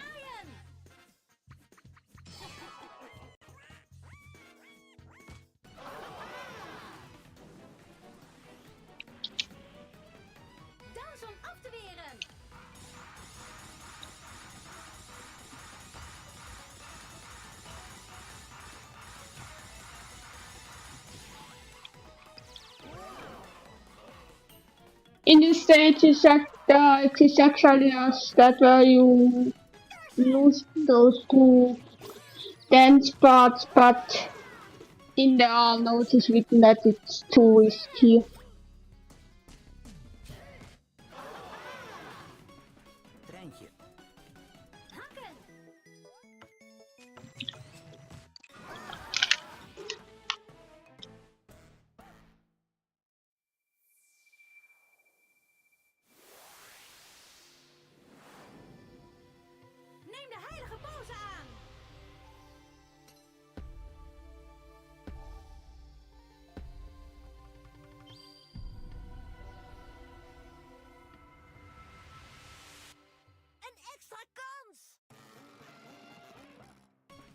Treintje. Hakken!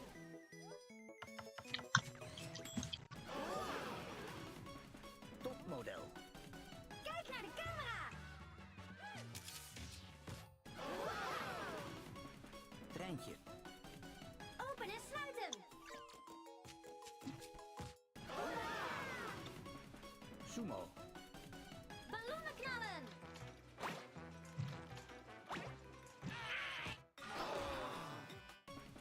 Boogschutter. Uitwerpen!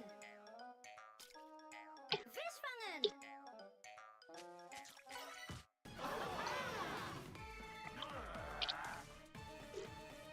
So now we are on the last stage with the star mode.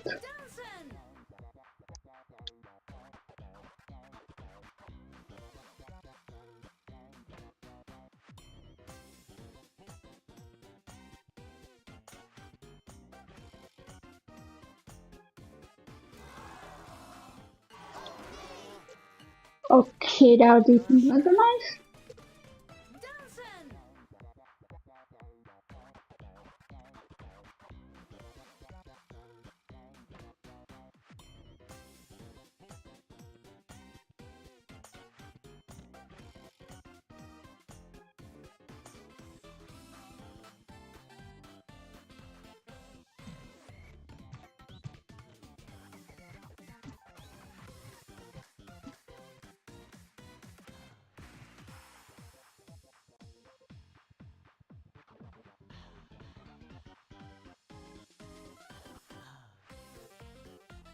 And this game is actually the same boss game in Mario Bros. Smooth Moves for the Wii.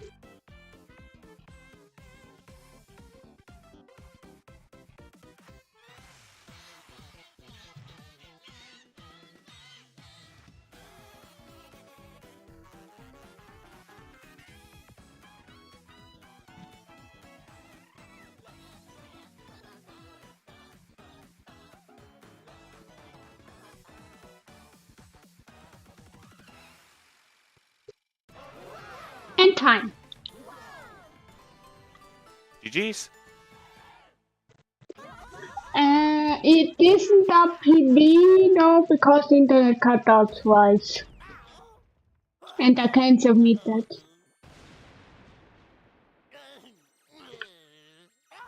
And it also isn't the PB, my current PB, which I done. My sim is 1 hour 25:16. Zo werd de Ja. vulkaan gekalmeerd. En iedereen leefde nog lang en gelukkig. Yeah, and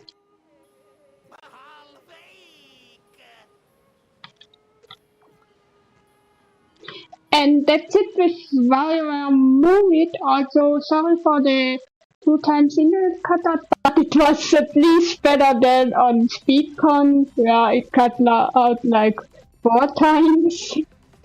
Yeah, my ISP sometimes has a cross.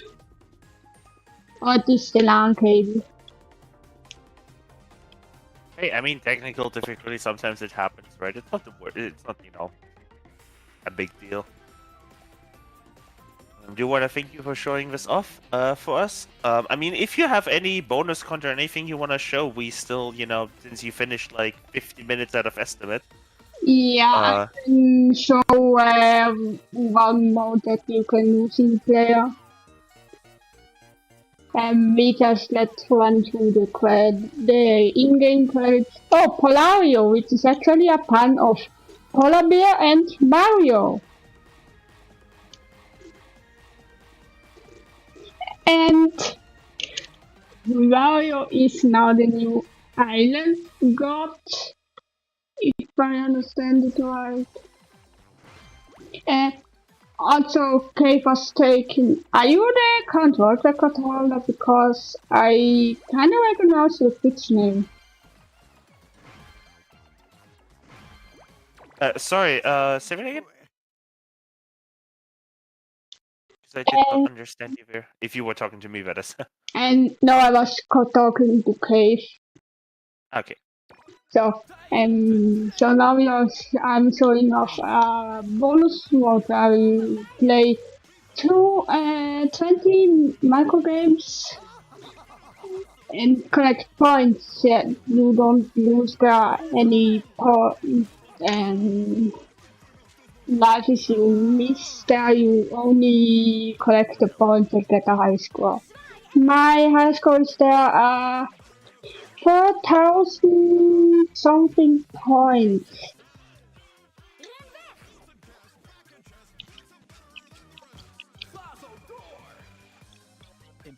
And after this, I'm going to sign off because it's then dinner time for me.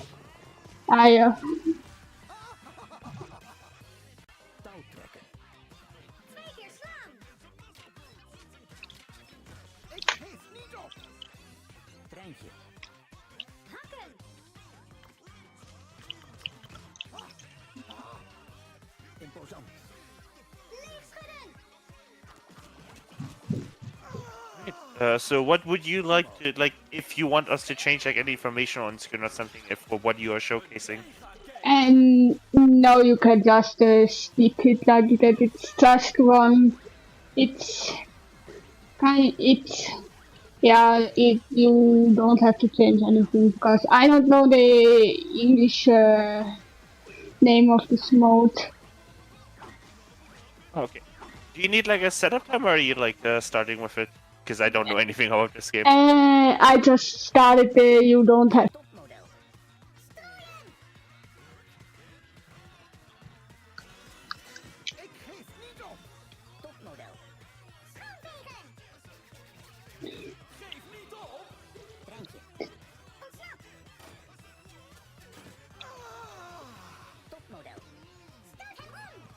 At least also thanks to the WarioWare community that also supported me even if I wasn't able to get someone from that does commentary as commentator. Yeah, someone would have time, but they had to work, otherwise they were able to commentate. Also, thanks to the mods that are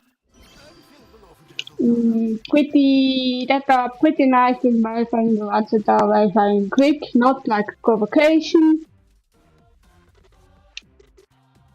which was slow with our fun. And yeah, I'm going to sign off now. Thanks for watching. Also, thanks for the German chat that had fun. That also had a pretty nice conversation about Dutch. And also thanks for the SpeedCon chat that teach us some Dutch as well. So now we can hop on break. Yeah, thank you so much for your run, Toter. Yeah. With that, do you want to let people know? We are. Sorry, I lost my train of thought there. Sorry, I completely lost my train of thought there. My bad. That is completely my bad. Yeah, I want to just thank you so much for showing us this game. And yeah, we're gonna head into a very quick break. We're gonna set up the next run. So stick around, enjoy the tunes. While you wait, maybe donate. Like a donation that came in that we'll read when we're on break. And yeah, thank you again so much.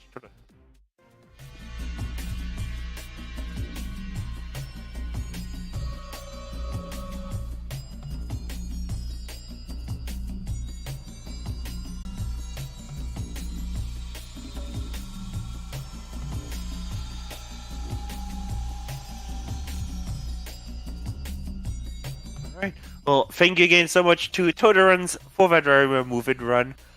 As hinted, as we were finishing up this run, we did get a $10 donation by Aubergine Wolf. Again, thank you so much.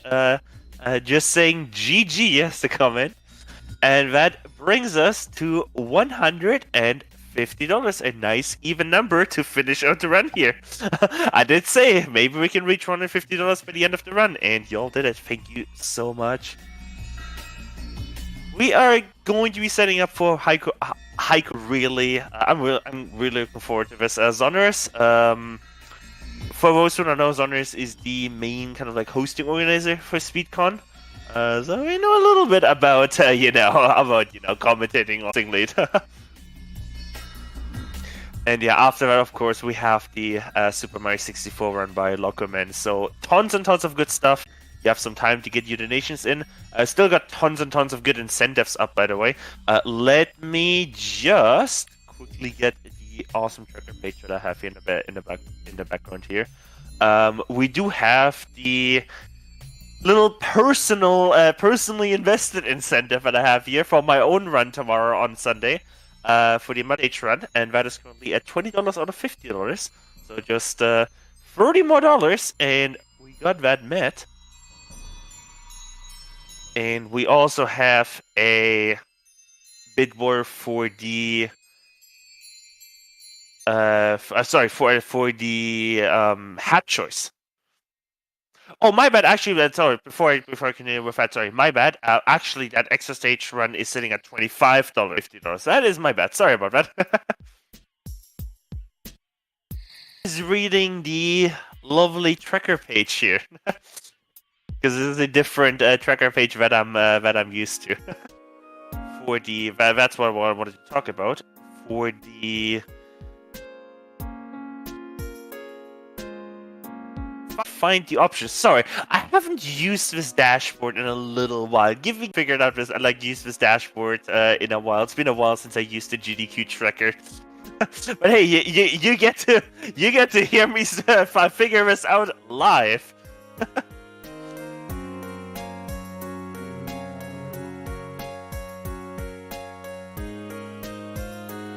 Where is it? Find it. I'm sorry. I just know we have a bit more going on for the instead of Skyward Randomizer. For the Skyward Sword Randomizer, and also we have a safer color incentive for Super Metroid Ascent 100%. But the options for that can't tell you right now. I'm gonna see if I can get that figured out for all of you.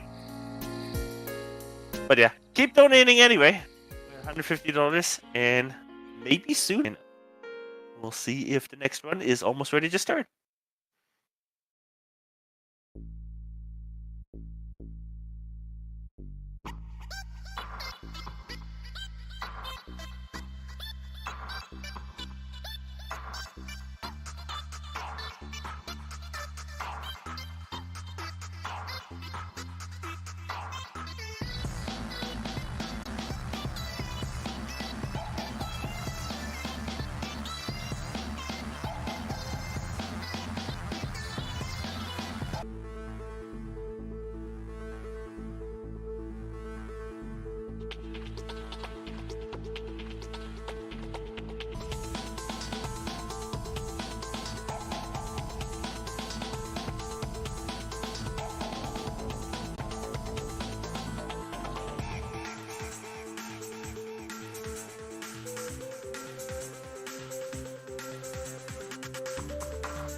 Alright, everyone, welcome back to SpeedConline 2023.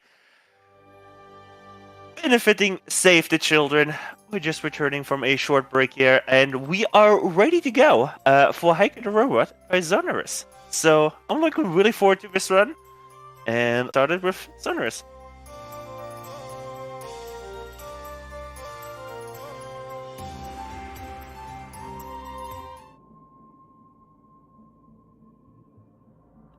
And we should be live here now with Sonorous. So, why don't you tell us all about what this game is all about? Because I'm looking really forward to this. Sure. Hello, everyone. To Haiku the Robot. This is a Metroidvania. Came out last year. I played through it. It was a lot of fun, and I decided to speedrun it. It's a pretty short game, but it has a few cool, nifty little tricks up its sleeves. And yeah, let's just get going. So the timer start is a bit awkward. Basically, the timer starts as soon as my character starts moving. It's a bit hard to count that down. I'll just give a go and then you click the button. Yeah, so Haiku the Robot. Metroidvania came out last year, as I said. You play Haiku, the robot, shocking, which is this character here.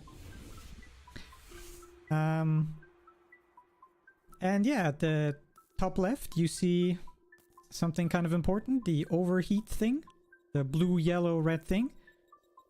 Timer starts in... go! Yeah. Go, cool. As I said, it's hard to time. Yeah. Top left. Oh, I was not supposed to kill this guy. Lou. Doesn't matter. Guess I'll just quickly die to this guy. So yeah, we start off by getting ourselves killed. So we teleport to right here. It's a tiny bit faster. And the first skip coming up. Oh, not like that. Let's try that again. Also not like that. Tiny bit rusty on this. So we're trying to get to the shiny thing up there. And normally you have to go all the way around, but there's a tiny trick you can do. Sort of a unintended double jump that I just did. Don't worry about it. This is the only time I'm ever gonna use it. And we are getting our first upgrade, the adjustable wrench. Which is basically how we heal ourselves in this game. And you can do this funny thing here that's not really that fast, but it's cool. Yeah, as I said, top left. Since I'm a robot, whenever I use certain abilities, the bar up there goes up. For example, when I'm sliding, you see when I'm sliding that the bar goes up ever so slightly. When I reach maximum, then I'm sort of overheated as the robot. And he needs to cool down a bit before he can use those actions again. Okay. Yeah. So you have to keep that in mind. This is the first boss of the game. Not all too difficult, but can be a bit of a RNG mess. Because he spawns these balls from the ceiling. And the balls, they fall in random order. So if you get unlucky, they fall exactly where you're standing and you have to dodge them. Okay, that was first phase. Let's just whittle him down step by step. Now he does... Oop. Now he does this thing. Okay, should be just a few more hits. There we go. Alright, that was not too bad. Alright, we're gonna get our next upgrade. Something sort of important, they staple in Metroidvanias. Here in the game it's called electromagnetism, but in gaming terms it's just wall jump. Hold A to jump while on a wall. Classic. Love to see it. No. Tiny precise jump here. It doesn't really save that much time if you fail it 3 times in a row. There we go. Now let's talk about why this run is so fast. Only 30-ish minutes. Because we will be abusing a lot of death warping. Like this. You know, since in Metroidvanias you normally do a lot of backtracking and go through areas that you've already been through. There will be, like I said, a lot of backtracking, but we can cut those down by just death warping a lot. Which is very, very handy. We'll be doing that later quite a bit. What you just saw me pick up there, by the way, the red sword thing, that is a mod of sorts. A chip. You know, since we're a robot, we can put some chips into us to, like, for some minor benefits, some minor upgrades. And that one is the first one in the game. It's sort of mandatory upgrade because it's, like, literally in your way right there. And it is the Infinity Edge, which gives you basically a 10% crit chance. It's not equipped right now. I can only equip these charms, or these, not charms, these modifications at save stations. So as soon as I get to the next save station, I will equip that. And we should be there in just a moment. Meanwhile, just doing a bit more exploration here, trying to not get hit.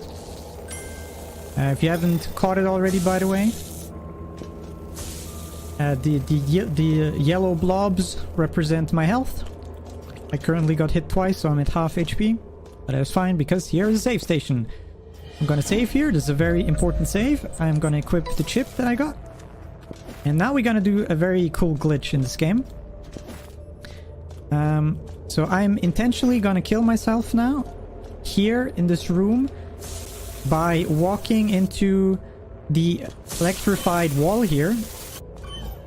Now, every time I do that, like every time you get like, you die because of some environmental hazards, you get some invincibility frames for a second, for like 3 seconds or so.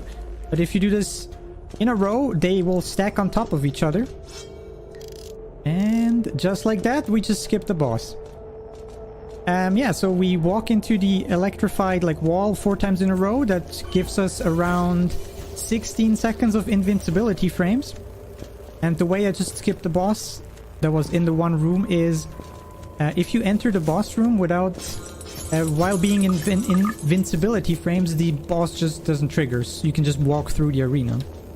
So you're on a tiny bit of a timer right there. But yeah, that's how that works. You just stack invincibility frames and you walk through the boss room, and because you have invincibility frames, the game doesn't trigger the boss. It's pretty cool. Because that boss in particular is really annoying and kind of hard. So very cool that don't have to deal with that guy. And yeah, we already made it to sort of the next area. This is where we'll be for a tiny bit. This is Pinion's... was again Pinion something? normally don't forget this name. Embarrassing. Pinions Expanse, there you go. You see the factory here with all like the cogwheels in the background? But you also see all the cogwheels are currently not doing anything, they're not moving. So we are going to activate everything in here by going this way and activating this like this clock here for one single scrap metal. Oh yeah, that's probably a good point to talk about this real quick. At the top right, you see a number there. It's currently 49. Ah, damn it. Which is scrap metal. And in this game, you use scrap metal just as a normal currency to buy upgrades and everything. But also, you heal yourself with scrap metal. For example, right now, you see I'm only at 1 HP, and with the adjustable wrench, basically the first item we got, you can spend some of those scrap metals to slowly heal yourself. So that's a pretty cool concept of this game, where you heal yourself with the money you also use to buy upgrades and stuff. It's pretty cool. If you seen that just right now, I just collected something, a tiny collectible in the game. It's called like an atom or something. There is an NPC in the game that collects like 30 of them or 40 or 20 or something. And we will be collecting 2 of those for a pretty important reason, which I'll get to when it becomes relevant. And in the meantime, we're going through the factory here. Looks a bit similar to Pinions Expanse, just instead of yellow, it's red in the background. And yeah, I will I will be getting a second one of these collectibles in just a second here. You'll see. On the bottom, I just barely saw it there. That's where we'll be going next. Boop and boop. Trying to avoid all these enemies and not getting hit. That's generally pretty good. Right here. Open the door up there and get the second atom collectible. Like I said, we need exactly 2 of those. Now, the reason why we need 2 of those is because the NPC that collects these atoms, he gives you some scrap metal every time you give him one of the atoms. So you get exactly 100 for every time that you collect, or every time you give him an atom. So that means we'll be getting 200 later. And that is exactly the amount that we need to buy a mandatory upgrade. Unfortunate hit. Most upgrades in the game you just get by fighting bosses and exploring the game, but there's 2 upgrades which you need to buy. Which are basically fire resistance and water resistance. And normally you need both to beat the game, but as speedrunners we found out the way how we can skip the water resistance. But the heat resistance or the fire resistance is still a mandatory upgrade in the speedrun, unfortunately. And yeah, this is the next boss. This is the easiest boss of the speedrun. This is where I can quickly talk about the speedrun patch of this game.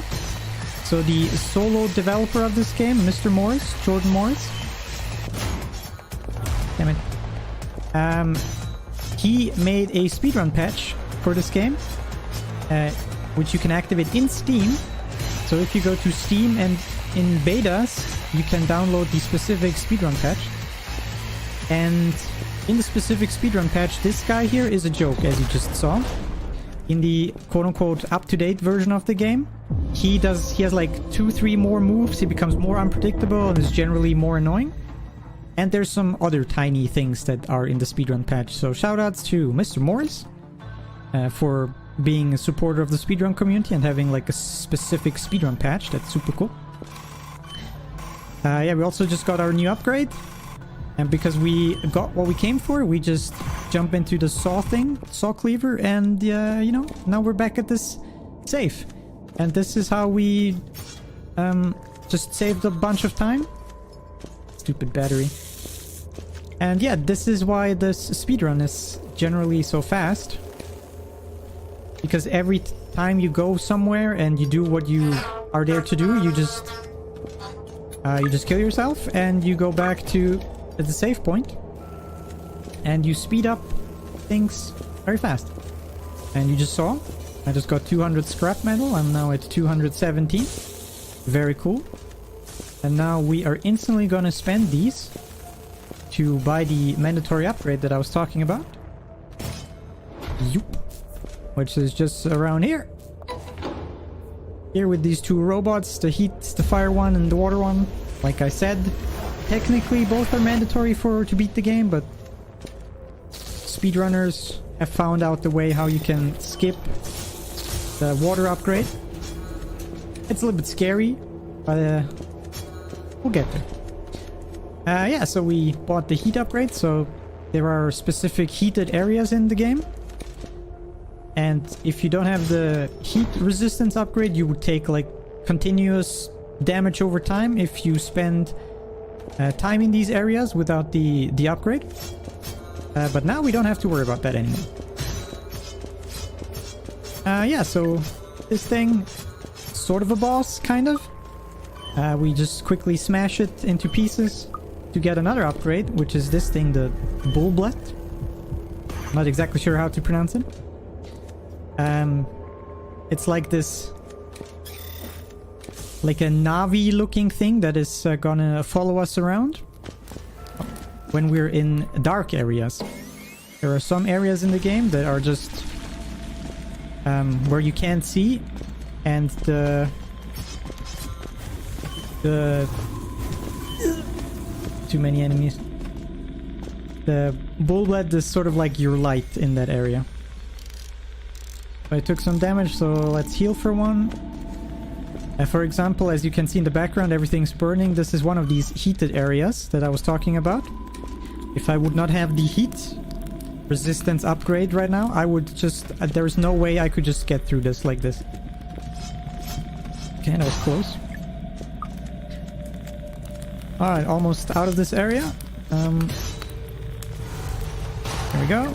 There should just be one more enemy. There we go. Good old oven enemies. Alright, there we go. Got some money. That's pretty cool. It means I can quickly heal myself. Yeah, this is what I was talking about. You see like this fairy Navi looking thing that is like right above me? That's the thing that is giving me light. If I would not have this thing, I think I would also just take continuous damage here because I'm not sure why. But you just would. So yeah. Hooray for our friend here. Alright, so I also picked up a second chip, which we're gonna... Nope, wrong button there. The gyro accelerator. Which basically makes us move ever so slightly faster when we're in ball form. I didn't even talk about that. The ball is an upgrade that we got earlier from a boss, by the way. There's a lot of things happening in this game very fast. It's hard to keep track of everything and explain everything. Actually, let's heal quick. This is probably the worst room in the game. I don't want to die here again. Okay, full HP, let's go. What could go wrong? Okay, hit once, that's fine. Okay, this is fine. These scissor enemies are the worst. Well, how much HP do these things have? Okay. Okay. And there we go. I'm dead. Nice. Classic. This run officially sucks now. Yeah, because of all the death warping strats, every time we die unintentionally, that just means we lose a lot of time. As you just saw, we're back all the way here, which is really bad. So yeah. IQ the Robot is not a particular hard speed game, but very punishing if you die in the wrong spots. That's why my estimate is rather generous. But yeah, we'll see. At least this time I have a lot of money. But at least you guys saw that what is happening here. The worst room of the game is indeed the worst room of the game because I died. Hate that room. These flying scissor thingies. The worst. Absolute worst. Yeah, I guess since we're going through this room again and you guys already seen it, so if George has a few things to say, I guess this would be a good moment for you. Oh, absolutely. I can always talk about charity, anything really. Fortunately, we don't have any current donations right now, but you all can definitely get that, you know, fixed right now if you go to the donation link and donate, you know, even just $1 to Save the Children. It'd be amazing. You'd be supporting an absolutely amazing organization that, you know, helps children all around the world. I do want to say I just like this fact so much that, you know, even just a $1 donation can literally like save like what 4 to 5 children like from death, right? Just think about that, right? You can donate $1 right now and you can save, you know, 4 children from pneumonia. So just want to save it again. But yeah, also Cernus, you're the hosting lead, right, for this? So, there is something that isn't mentioned in hosting, but I'm gonna mention anyway, and if it's wrong, then you can scream at me live. Sure, but a lot of employers, especially if you're donating from, like, say, the US, will actually match your donation if you donate. And Save the Children is a 501c3 in the US. So you might even get like double your donation. If you donate like $10, your employer might match like $10 for it.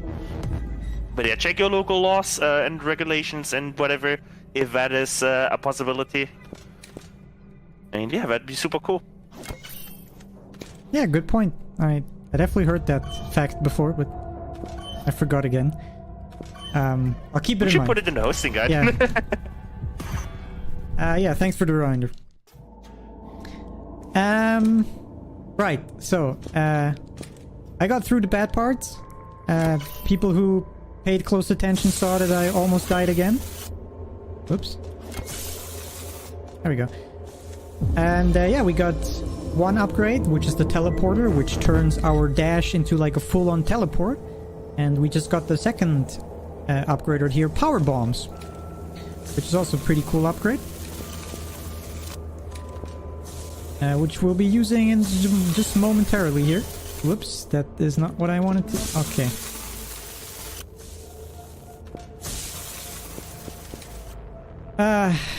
Definitely a bit rusty. I played this last weekend, but I'm already rusty again. You hate to see it. So this huge explosion was just the power bombs. Alright, this should be good enough. Alright, let's go. Alright, the first major boss of the game. So the point of the game, or story-wise, the point of the game is to defeat the 3 creators, which are aptly named Electron, Neutron, and Proton. This here is Electron, I believe. And yeah, that's kind of the point. You defeat the 3 creators, and then you get to go to the final boss. This one here is not too bad. This one's pretty easy. There's one that's pretty hard. And the last one, he should be easy enough, but few things can go wrong. But yeah, as I said, this guy's pretty simple. He has like 5 moves or so, and if you know what to do like this, it's pretty simple. So I'll try to kill myself here in a specific moment to skip like a cutscene from the boss dying. Oh, come on. There we go. Now, okay, I didn't quite skip it, but I can just quickly go to the main menu and start again, like this. Hell yeah, there we go. So every time you defeat one of these 3 bosses, there's like a tiny cutscene how you like absorb their power into your sword or something. But if you manage to die after a certain point in their animation, the game tracks that you like did the thing, but you get to skip parts of the cutscene, which is pretty cool. I'm getting hit by everybody. Very not cool. Alright, next we're gonna get the coolest upgrade in the game in my opinion. by abusing the power bombs, which allows us to like have a double jump with the bomb. You're not quite supposed to get this early, but it's a string and hook. Bit of an unconventional name, but it's like this zipline thing, which like allows you to race across like a screen. It's pretty cool. All right. Whoop. And our trusty save point that we've been using for 4 death warps now is unfortunately gonna go. Friendship ended with a save point. A different save point is now our new best friend, which is exactly the save point I'm heading towards next. Hopefully not getting hit by all of the enemies. There we go.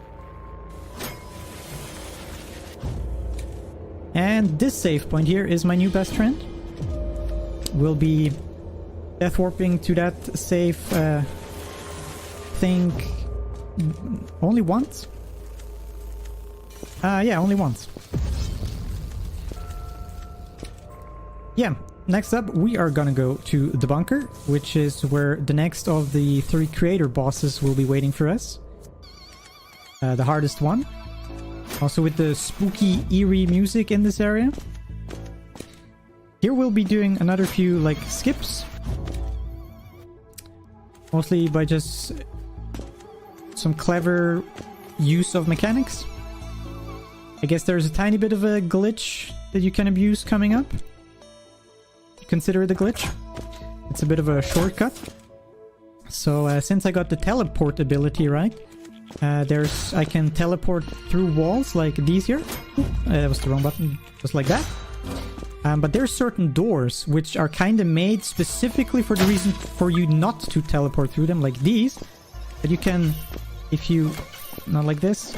There we go. You can teleport through the ceiling just like that. And with that, I just skipped like half of this area, which is pretty cool. Ah, damn, I need... There you go. Okay, also, real quick, Kobe! Kobe. Alright, almost at the boss, because we skipped half of this area. And as I mentioned, this boss coming up is, in my opinion, the hardest boss of the game, so... I'll try to concentrate here, and hopefully not die. I think this guy is Proton. Yeah, he has a lot more moves. Okay, already get hit once. Not a good start. Okay, this is the dash attack. This is pretty easy.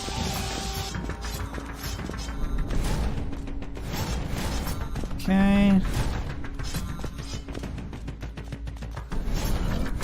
Okay, so far so good. Nice, doing laser again. Oops, if I could hit, that'd be nice.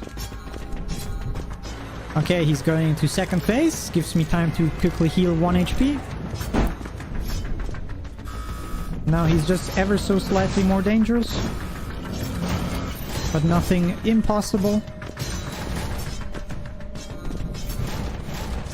Okay, now he's charging up his Super Omega Death Cannon laser. If you do this fight perfectly, you can kill this guy before he charges this Super Omega Doom laser. But it's kind of hard. Oops.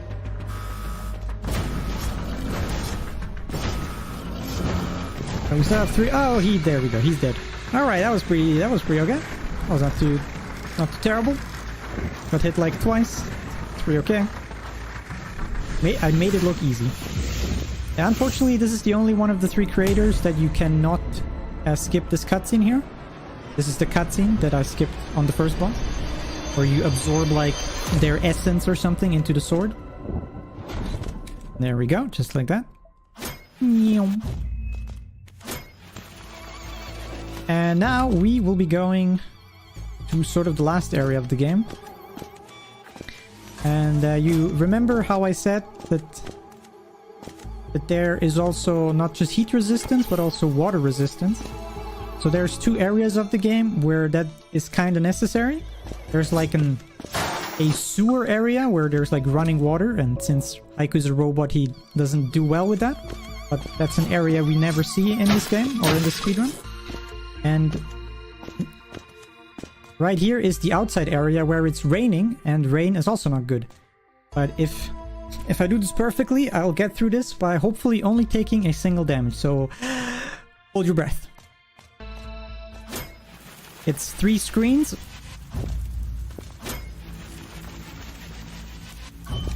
Okay, so far so good. Last screen. There, it took a second damage. Literally at the door. There we go. And this is like why we don't need the waterproof upgrade in this game. Or in the speedrun rather. Pretty cool. The string and hook, you saw. I was able to get through all 3 screens with it. Nice. Alright, and now we are going to the last of the 3 creators. Which is in the furnace, the blazing furnace area. Which is another heated area, as you can see by the magma in the background. And because it's a heated area again, that means I am permanently overheated. If you look top left, you can see that my overheat is constantly at max, which means I cannot use certain of my abilities, which is very unfortunate. So you just have to do some platforming normally without using your cool abilities. But it's fine because we are already at the boss. So this will be... Before we go to the boss, let's quickly heal. This boss has the tendency to be a bit annoying. There we go. That is the last one. This is Proton. Like I said, he's generally also not too hard of a boss, but he has 2 attacks that are a bit random, and if you get really unlucky, you can get hit at these random attacks. Most of the time you just do this, you sidestep his like lava that he's spitting out. This is pretty easy so far. Let's see. Alright, there we go. It's already second phase. In the second phase, see, okay, this is the first RNG attack. These flame pillars, okay, that was pretty simple. But they have the tendency to come out in random order. This is the second RNG attack. The projectile he shoots out, there we go. They are completely random, and I just got hit by 1.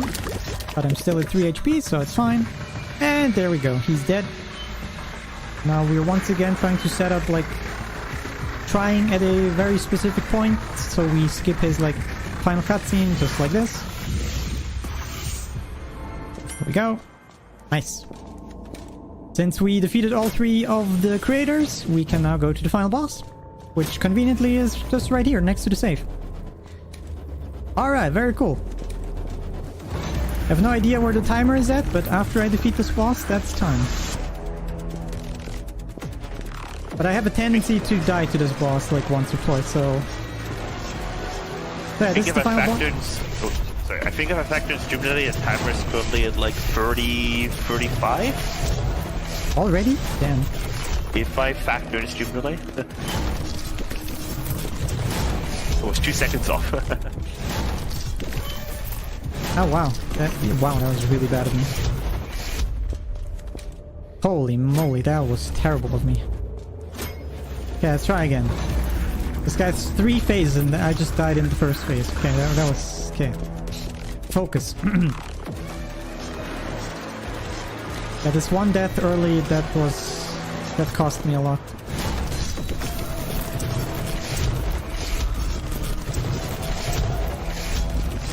Oh, come on, can you like...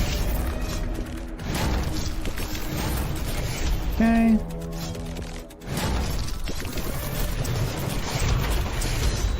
Okay. Second phase. Okay, that was stupid. Okay, third phase. If I do enough damage, he will basically die whenever... Come on. There we go. that time? No, not quite. The time is when the screen fades to blue. So we still have like a few seconds. Alright, time coming up in just a moment. And time. GG's. There we go. That should be a 3202. That's pretty okay. Good old underestimate. Nobody expected that, as usual, but I did it. No, my estimate for this... In an inopportune moment, you can very quickly lose anywhere from like 1 to 5 minutes, depending where exactly you die.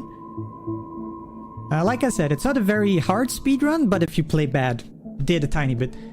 But yeah, that was Haiku the Robot. Bipper of this guy, of this game. I really enjoyed this game. So much so that I also bought it for a Switch, which is just next to me. Really, really, really like this game. Yeah, there's a lot of stuff in this game that you haven't seen because of the speedrun. I just like ignored it or skipped past it or whatever. So if you enjoyed what you saw, please check out the game. I think it's currently on sale on Steam because it's, you know, autumn sale. But yeah, if you want, check it out. And other than that, thanks for having me, SpeedCon. When I woke up today, I was not expecting to do a run at SpeedCon, but, you know, sometimes stuff happens. And yeah, thanks everybody for watching. I hope you enjoyed it. And with that, I'll give it back to George. Yeah, thank you so much for the run, Sonorous. It's always amazing having you on commentary. And yeah, it was a really fun game. We're gonna go into a quick intermission, and we're gonna get set up for Super Mario 64. So stick around, enjoy the awesome tunes we're gonna be playing, and while you wait, maybe donate $1 or $2. Catch you around soon.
Alright, everyone, it was a pretty cool run by Sonorous here.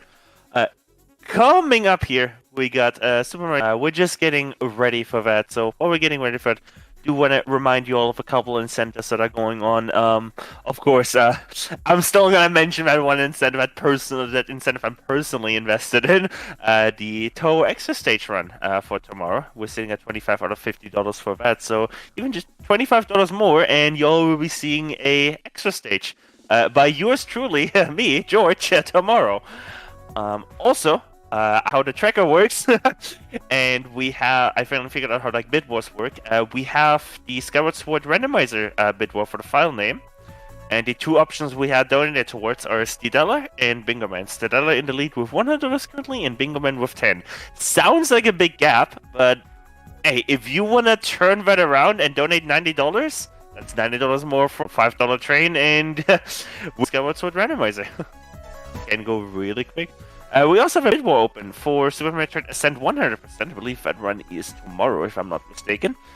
and that is to either kill or save the animals. The classic. And none of these options currently have any donations to it, so you can decide the fate with just $1. So get that dollar in, or maybe $2.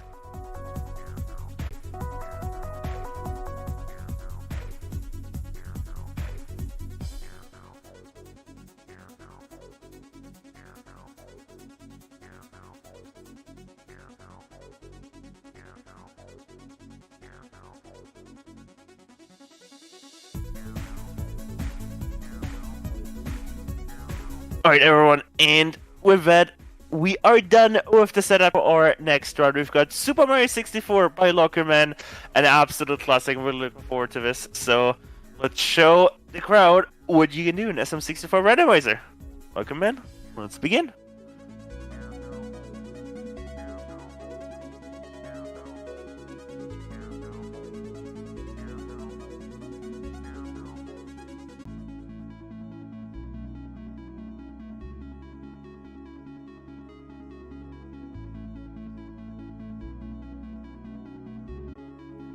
Okay, I was too early. Never mind. We had a last-minute thing that needs to be done. Sorry, everyone. And we're just getting that done. Sorry about that. I was a little bit too early. I got the go signal, and then the go signal was weird out again. In the world of aviation, that's what you would call cancel takeoff clearance. We're staying on the ground so far, but we're flying soon with SM64 Randomizer. But hey, that gives you more time to donate to our amazing charity. If you want to donate $10, you can literally feed a malnutrition child back, full health, for 10 days. That is one of the things that Save the Children does. They help, malnourished childs in, third world countries, right? Make sure that, they're not, dying of hunger, right? And that can provide them with food. For $1 means you feed a child for a day, right? Just imagine the possibilities. So even if you just have $1 or $2 to give, please consider donating. It's an amazing cause and charity. God, they're rising.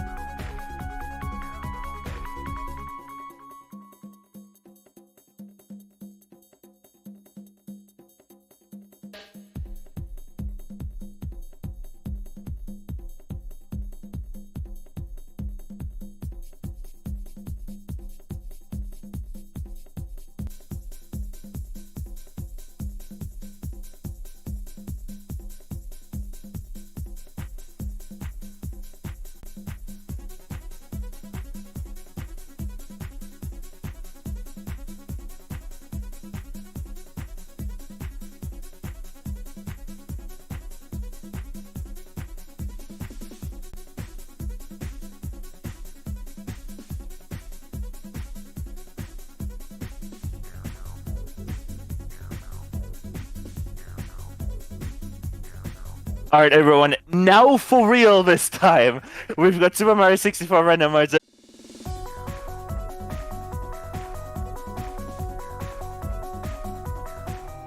Oh, Jesus. Alright, we should be live now with Lockerman and SM64 Randomizer. Yeah, hey guys. Hey, Peggy the Looker. So why don't you two introduce yourselves? Well, I think it's first of all, I think it's up to Peggy the Loca to say something. But before that, I can say hello, everyone. My name is Lockerman, and I have the honor to be the second time in here. It's not randomizer. It's 70 stars. Oh no, I confused it with tomorrow. I'm so sorry. That's completely fine. That's completely fine. Randomizer is awesome too. So check it out tomorrow. But right now, randomizer is tomorrow. I'm so sorry, everyone. But right now, we're going to enjoy some vanilla 70 stars. Just because, That's also good. That's also good. Yeah. Sorry, everyone. Well, also good. It's the best. Who doesn't like the basic vanilla? Hey, if you disagree, you can put your disagreement in the donation comment. I mean, chocolate's fine too, but sometimes it's even based on what vanilla exactly. Anyway, I'm very happy to be here the second time on SpeedCon, and I have the honor to show one more time. Super Mario 64, the 70 stars category, but this time I am not I am not alone in that boat this time. And one of the fellas that is also a very, very good runner with a time of a high 49. So that means something around close to 50 minutes with a PB in 70 stars, which is Peggy the Loca. So say hello, Peggy. Hi, everybody. I'm Peggy the Loca, and I'm honored today to do the comms on Lukuman's 70-star run here. He's going to do the 70-star on an original console on the N64. And tell me whenever you're ready and hit the run, I guess. I'm never going to be ready, so let's just shoot it up. In 3, 2, 1, and go. Let's go. Good luck on that run. Thank you. So, I'm guessing most of you know Super Mario 64, at least from seeing. It's one of the oldest 3D. It's the oldest 3D Mario game, and the main objective is to finish the game by collecting the big star in the end. And for that, you need to collect at least a few stars, and the intended number of that is 70 stars, which he's doing right now. So this is one of the main categories here, and you're not allowed to skip any section during the run. So we're not seeing any BLJs, but we're seeing a lot of stages, a lot of stars throughout the run. And the game is structured that way that you first enter lobby, collect a few stars, and beat Bowser number 1. He gives you a key which lets you enter the basement. And in the basement you collect more stars which you need to fight Bowser 2. He gives you the second key to go upstairs, where you have to collect more stars to get to the count of 70, and then you can finally beat the game. Sounds like a scam. And it is a sequential scam. And Lukuman just skipped Lucky 2 Cam in the beginning, where he just asks you if you want to know anything about the camera setup, which costs you 8 seconds, but he did it. And if I'm seeing this correctly, we're about to watch a jam here. In the beginning of 70 Star, you enter Bob on Battlefield, where you get 2 stars usually. One is the bomb clip, the other one is the star on the island, and here he is trying to get a first frame wall kick, and he got it. He got the island hop, which is a very hard trick, but he mastered it beautifully. Thank you. It's a 2-time pixel perfect input strat. Basically. Exactly. You gotta get a first frame wall kick to get a pace of measured by around 46 in a practice run, and then at the very last moment, with just some wiggle room, really not much wiggle room, you need to input a jump dive at the very last moment to just make it at the corner of that island. Exactly, it barely works. So everything in Super Mario 64 is based on narrow pixels where you can jump off and conserving as much speed as possible. And you can do so by hitting wall kicks, like jumps off the wall, at low frames, like on the first frame possible. The later you jump off, the more speed you lose. So you really have to practice it over and over to get that rhythm into your hands and your fingers. We're entering the slide now, which is probably a more relaxed star in 70 stars. Or we just have to finish the slide fast enough, at least. But you can skip it. You can skip it entirely. You just jump down. They didn't put any checks into it. So you can finish it in 13 seconds, which is really good. You can scratch up maybe a 0.1 or 2, but that doesn't matter in the long term, which you can see his PB is at 56, 52. I don't know if you can see it on the main screen. But, so if you miss 0.1, 0.5 seconds, it doesn't matter that much, as long as you get it. So we're entering the second stage now, which is Womp's Fortress. It is one of the harder stages in the game. It's a beautiful stage. Even for casual playing the game, it's a beautiful stage. But we have many tricks in here, and we are starting with Cannonless. Here he sets up some sort of cheat code. It's a Womp's Fortress Konami cheat code, yes.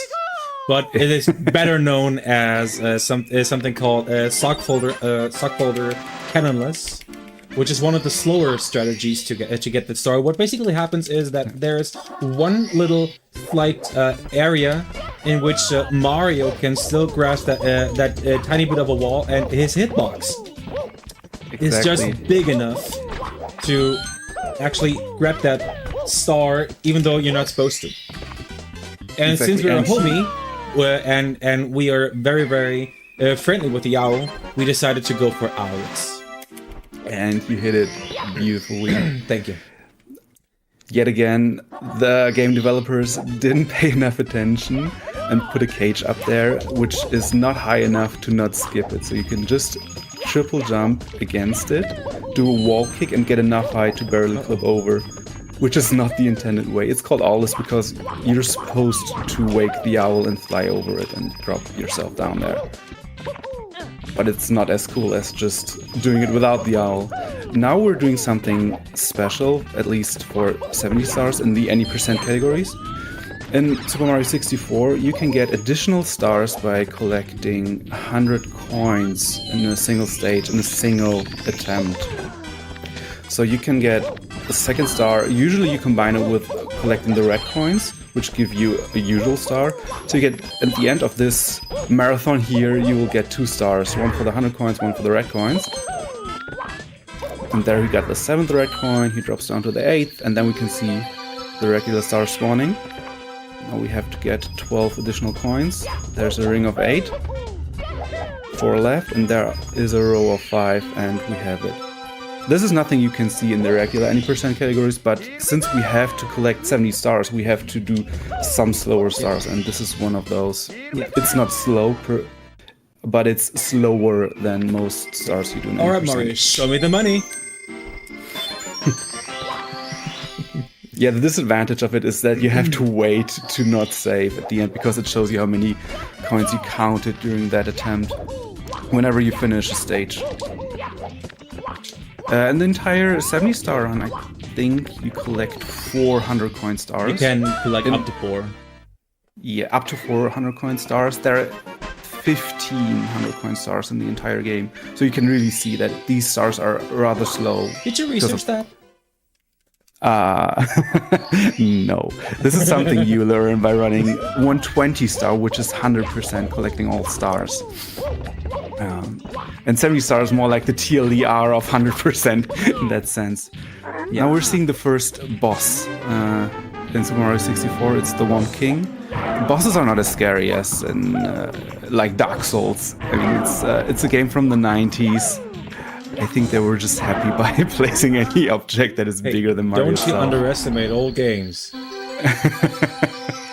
Remember? Yeah, it's also not Ninja Gaiden. Alright, I'm fine. Remember Contra? Oh, fair. No, but bosses in Super Mario 64 are usually nice. Let's say it that way. Despite Bowser, easy to learn, hard to master. Yes, exactly. Bowser is a bit different, but we'll see when we're there.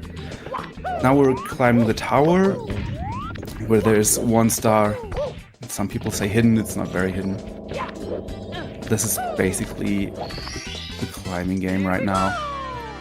But we're just finishing up. We got our 10 stars, we're done with Womp's Fortress. And now we're heading back to the slide. If I we gotta do that track twice. Yes, exactly, because the slide doesn't only have 1 star, it has a 2nd star in a box. So I don't think that many people found out about it when they played the game casually in the 90s, but if you finish the slide fast enough, you spawn a secret star. These are one of the hidden gems basically in the game if you play casually. The fast star is the one we've already collected. This way it's already turned blue, and there is the regular star in the box. Now we know what's in the box. Bad joke, I've got something else in the box if the box is a donation counter. Ooh, is that so? Yes, that is so. Actually, 2 things if you have time. What's in the counter? What's in the counter? In the counter, in addition to the $150 we had, is now a $50 donation, anonymous with no comment, but thank you so much. What? And very nice. Thank you so another, much. Yep, another $10 donation by Origin Wolf again, saying, "Show me the money." Show me the money. And now we're at $210 raised for Save the Children. Thank you so much, everyone. Jesus. That's a lot already. And we still have a second day tomorrow. We haven't even finished this day yet. Very true, very true. We just saw a very interesting intermediate stage called Wing Cap, where we got the Wing Cap, which we need later on. Now we're heading into the first Bowser stage, Bowser in the Dark World, where we both collect the red coins to get an additional star, which we need later. We don't need it yet for Bowser 1 anymore. It's good to have it for later on, so we can enter Bowser 2 faster. We also have to finish this parkour, which is not easy. No, unfortunately not at all. Unfortunately, not at all. There are a lot of M's which will just stop you in the middle of your run. You can fall off everywhere, left and right. Alright, normal cycle then. Yeah, there are many cycle-based diamonds here rotating where you have to wait for. So at least you can really tell how much time you lost. I think I lost about like 5 seconds. Yeah, but that is basically nothing for such a long run. But we got to spawn the star. We're out of the dangerous area now that you collected the star. You're not supposed to say too early. People can jump over the star if they're too excited and just jump into the abyss. Now we're seeing Bowser dive into the pipe by accident. Oh no! Oh yeah, true. Yeah, no, nobody ever did that. That is unheard of. No, diving into the pipe too early. So you only can kill Bowser by throwing him against one of those bombs. In Bowser in the Dark World, so the first one, this is it's okay because the bomb is not that far away from you. But this will get harder and harder in Bowser 2 and Bowser 3. Then the bombs are really far away and you have to be more and more precise because you have to spin. I mean, maybe you remember, you have your N64 controller and you start spinning. And the more you spin, the faster he turns and the further you can throw him. But the faster he spins, the harder is it to get the right point to throw him off. So the distance actually helps there. If he's literally standing in front of the bomb, it's you should hit it. Alright, we're entering Cool Mountain, which is a cool. It's a cool stage. Most stars are fair, I would say, but you can always bonk there. It's a rough one. Yeah. You basically skip an entire parkour of ice by just dropping down, trying to get a wall kick there. But that's not unusual at all. Okay, I gotta put my headphones up for a minute. Sure, do so. If it doesn't work this time around, I think I'm gonna need to change a strat. That is completely fine. There are, for most stars, there are multiple strats, like almost tens or dozens of them. Usually you pick, and there you can see, once you can hear it, it's easier. The thing with wall kicks is you can see when Mario hits the wall, but you can also hear it. And the same with swimming, so it's actually easier if you have the game audio on your ears to just have the double check in that sense. And most people run more by audio than by visual cues. Alright, we got the star. We're out of this one, which is good. And next up, we enter the chimney and the ice slide. Again, it's a slide. We just skip it entirely. We don't care about all the design that went into it. Oh, okay, that was a new one. And I think Mario got some back pain here. I was pretty sure that I actually tried to dive there, but... Yeah, maybe it was too late. We'll see next time. Yeah. So once you fall off something, you start... you will get damage once you hit the floor. And you will get more and more damage the further you fall. Unless you dive at some point close before you land on the area where you want to land on, because then it counts as basically a new jump, and you don't get any damage. And this it works twice now here, but anyhow, we're done, which is good. There are 2 more things we have to do. We have to get another 100 coin star, and we have to carry home a little lost baby penguin. And we are starting with the 100 coin star. Again, this is one of the slower stars, so it's basically a walk around in the stage, looking at all the beautiful sights, collecting 5 coins here, 5 coins there. There's another red coin. It's one of the few 100 coin stars which you don't pair with red coins. And that is because you have to enter the slide, again, because many coins in the stage, or most coins in the stage, are on the slide. And this way you can combine the race against the big penguin here with the 100 coin star, which is more convenient and even faster. So now you can see that there are a lot of coins. Here's a full coin arc. 2 coins left and right everywhere you want to go. A row of 5. The penguin, which is trying to push you off. A row of 15 coins. You can already tell that most coins are on the slide here, so you can't collect the 100 coin star without collecting those money. And there we got the money, a perfect count, spawned the star on the very last coin. And we finished the race first, which is important. Sometimes it happens if you are unlucky that you finish the race second in order to collect all the coins, and then the penguin doesn't spawn the star. But we made it. This is actually scary because you can jump off too late or just miss 1 or 2 coins too many on the slide. And then you have to do it again because collecting the red coins afterwards is just too slow. Then you have to do the race again because you lost it. And you can't just collect the star of the race because then you just get out of the level. So this is one of the check marks or checkpoints of the game which you just have to pass. It's a hit or miss in the 70 star run. If you don't get it, you just have to reset. It's one of the hard barriers. There was a little penguin. I think intentionally you had to slide down all the way, left and right, walk it down, do not drop it. You can just run off and you get it. Alright, we're out of CCM. And now we're heading towards the scary mansion, the Big Boo Haunt, which you might remember. Every good Mario game has to have one of those Boo stages. Which is why there are so many at Super Mario World. Exactly.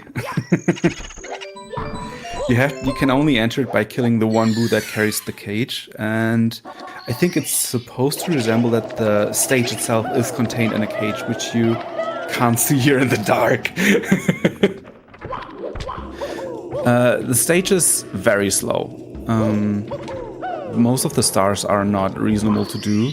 I mean, you have to get them in 120 stars and 100%. There are only 2 quick stars in here. One is the balcony star, the haunted books, which you just got. But you don't know why it's called haunted books, because usually you have to just walk through a library. But we skip that because we're speedrunners. We don't care about anything the developers put into the game. And the second star is the second boss fight, if my count is correct. It's fighting the Big Boo on the balcony. So we have to get up on the top level by just skipping everything, basically, and leaving. There we are on the balcony, hitting it once, hitting it twice, and sold. And sold. These Boos are shy. Once you look at them, once you face them, they just hide and are invincible. So you always have to look away to make them approach you. Alright, that was BBH. We're already done here. Next up is SSL, which is one of the other big check marks in the game. Depending on the strats you're doing, but this is usually it can be one of the hard stages in the game later on.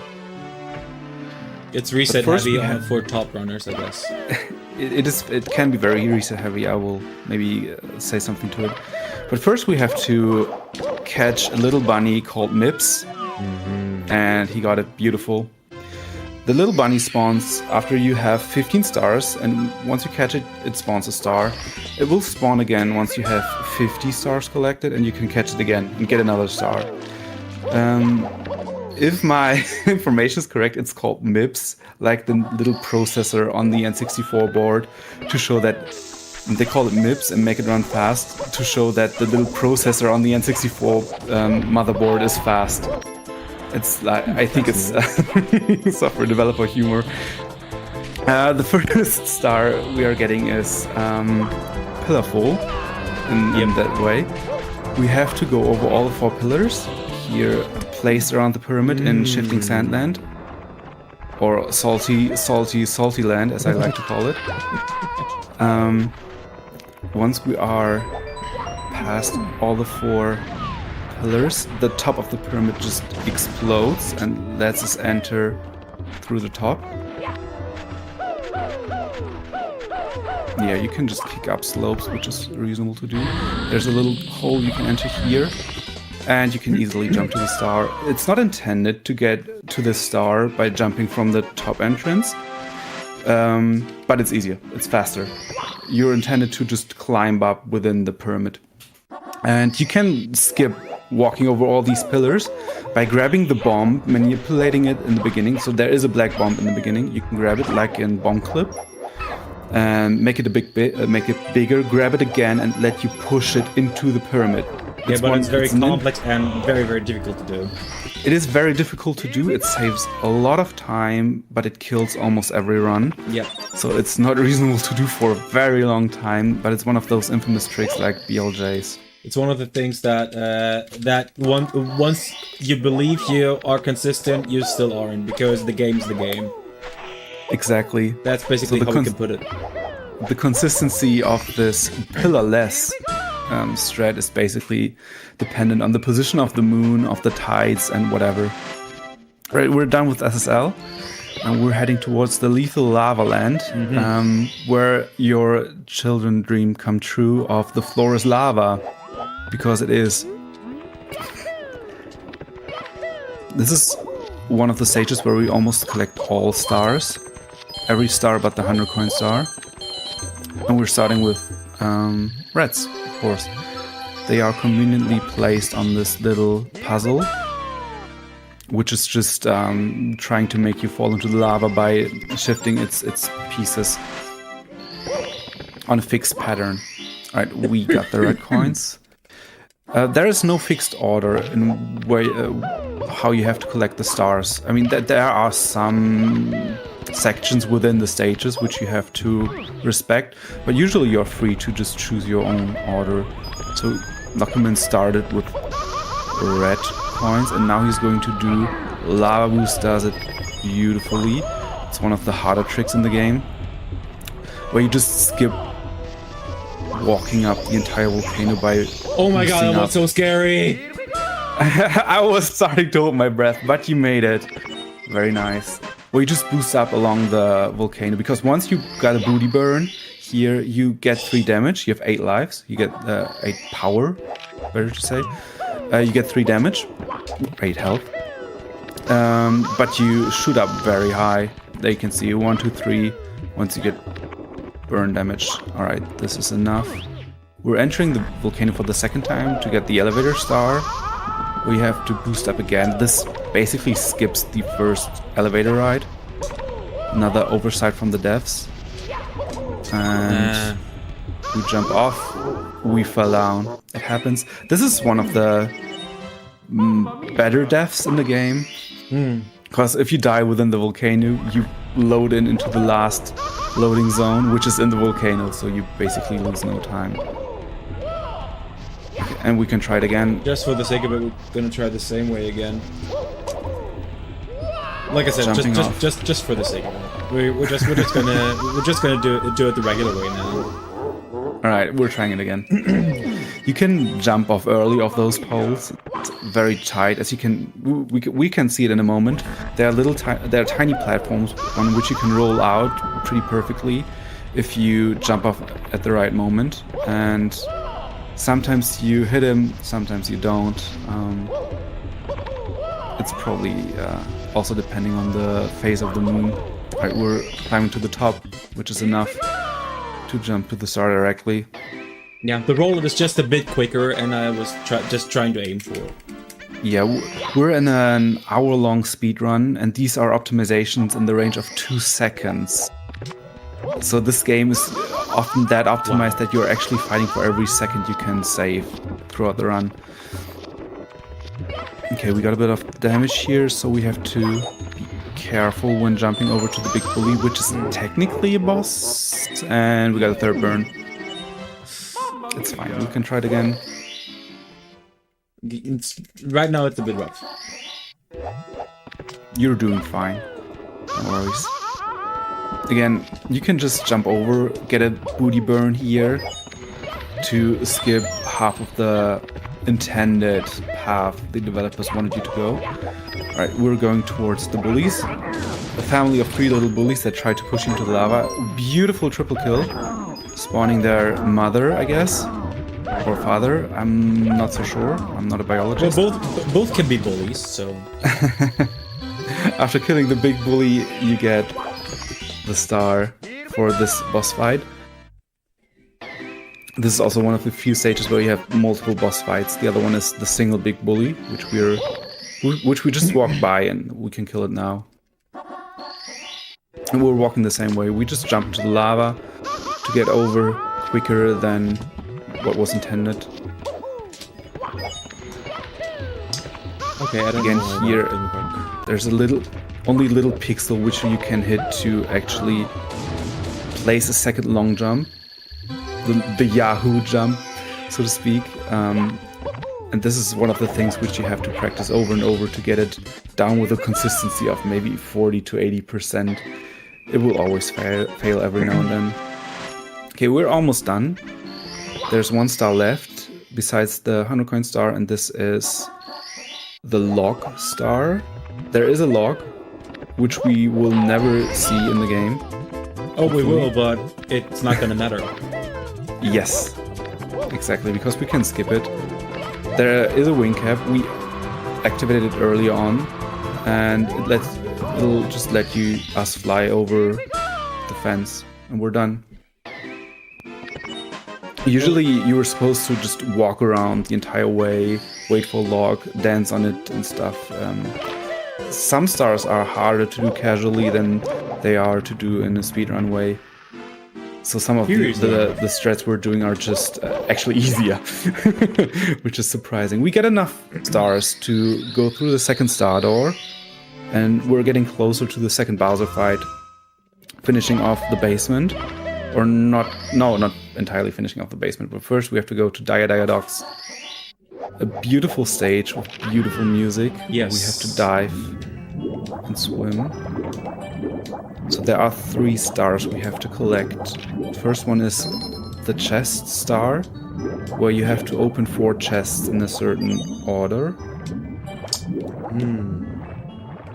And you have to face them. Well, at least sort of face them, yes. Yeah. So you have to approach them from the front.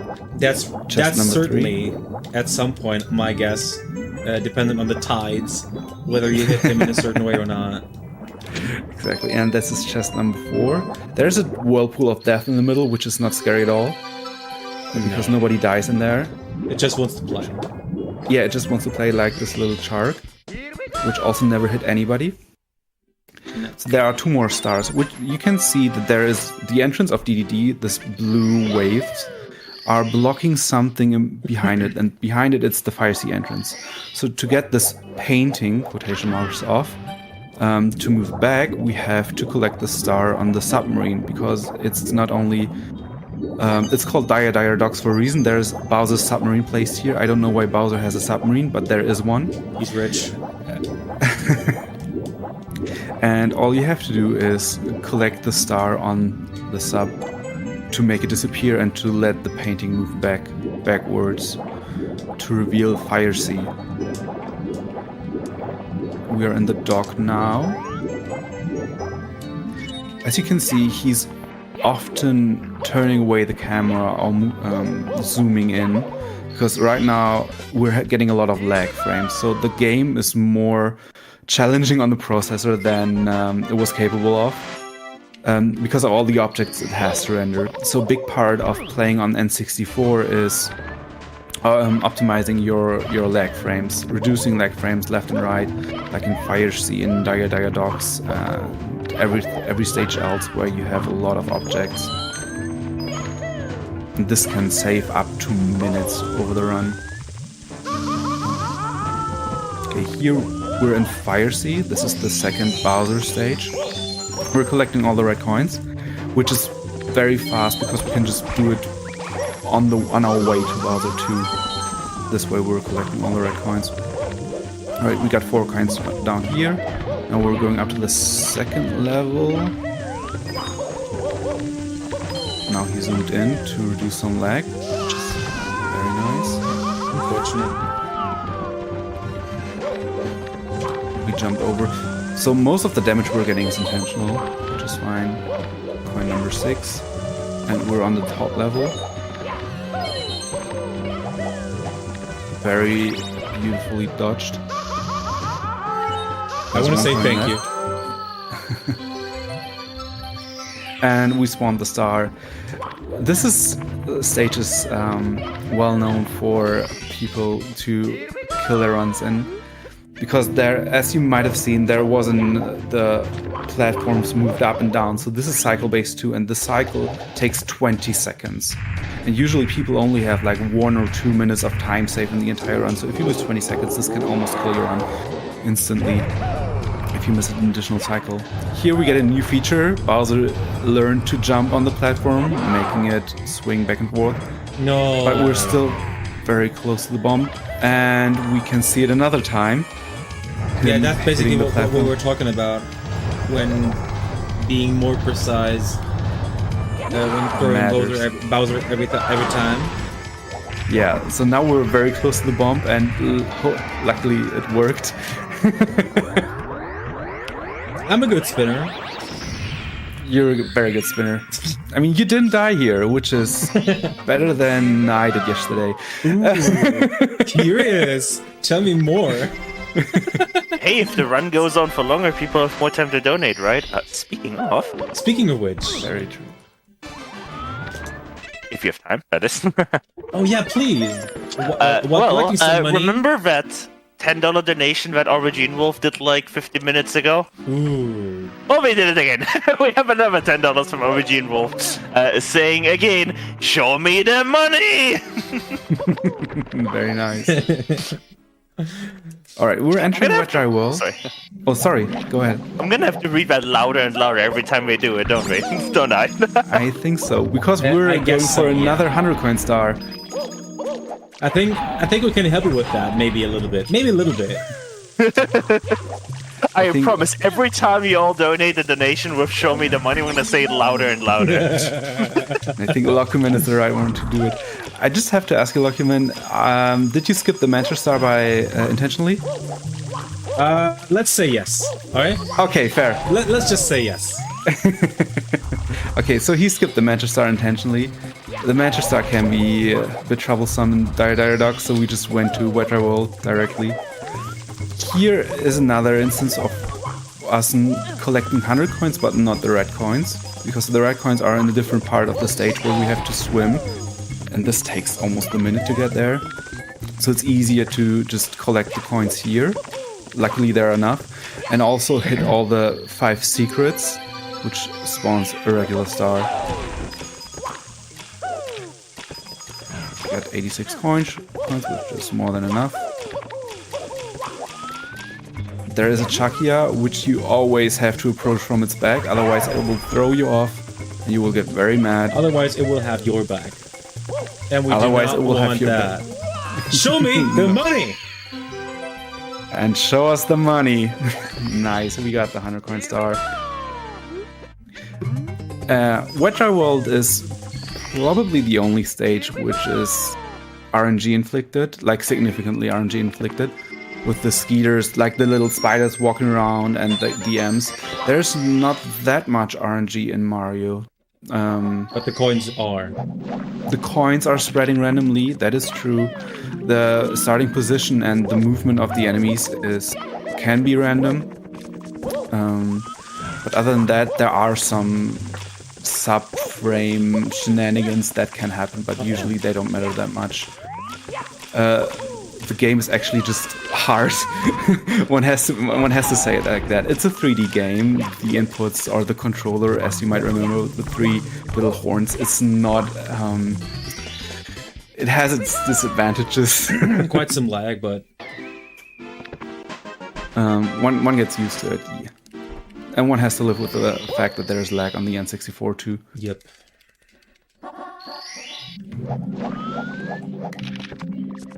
Alright. That's the Scotty Star. Alright, this is one of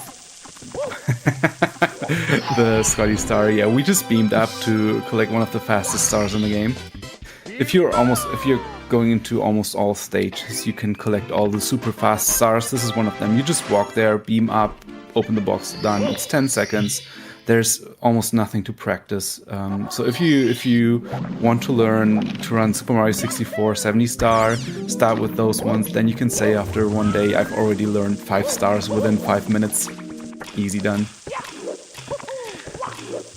Okay, one last one and we can leave Wet Dry World. It's top of the town, where we try to not get burned. We did not want to get burned there. Open another box. Get the star. Stages and stars are usually faster to collect upstairs, where we are right now, than downstairs. Yeah, but the technique, the strats are getting more and more complex. Yeah, and the stages are getting more and more funny. Speaking of more complex stars, tiny, huge island in the tiny segment. So here the developers had some fun by programming or creating a stage twice. Goodness gracious. That was rough. But we managed to not fall off, which is great. So this stage appears twice. In the tiny version, right now, with tiny little Goombas. And in the huge version with huge Goombas. Nice. And these are intertwined, so you can just, while being in the stage, you can shift between them by entering the pipe. And we got the scariest class of all, which is THI secrets here, without a death, which is really good. Alright, up next, there are still the Piranha Star and the Box Star, Mountain Clip, whatever you want to call it.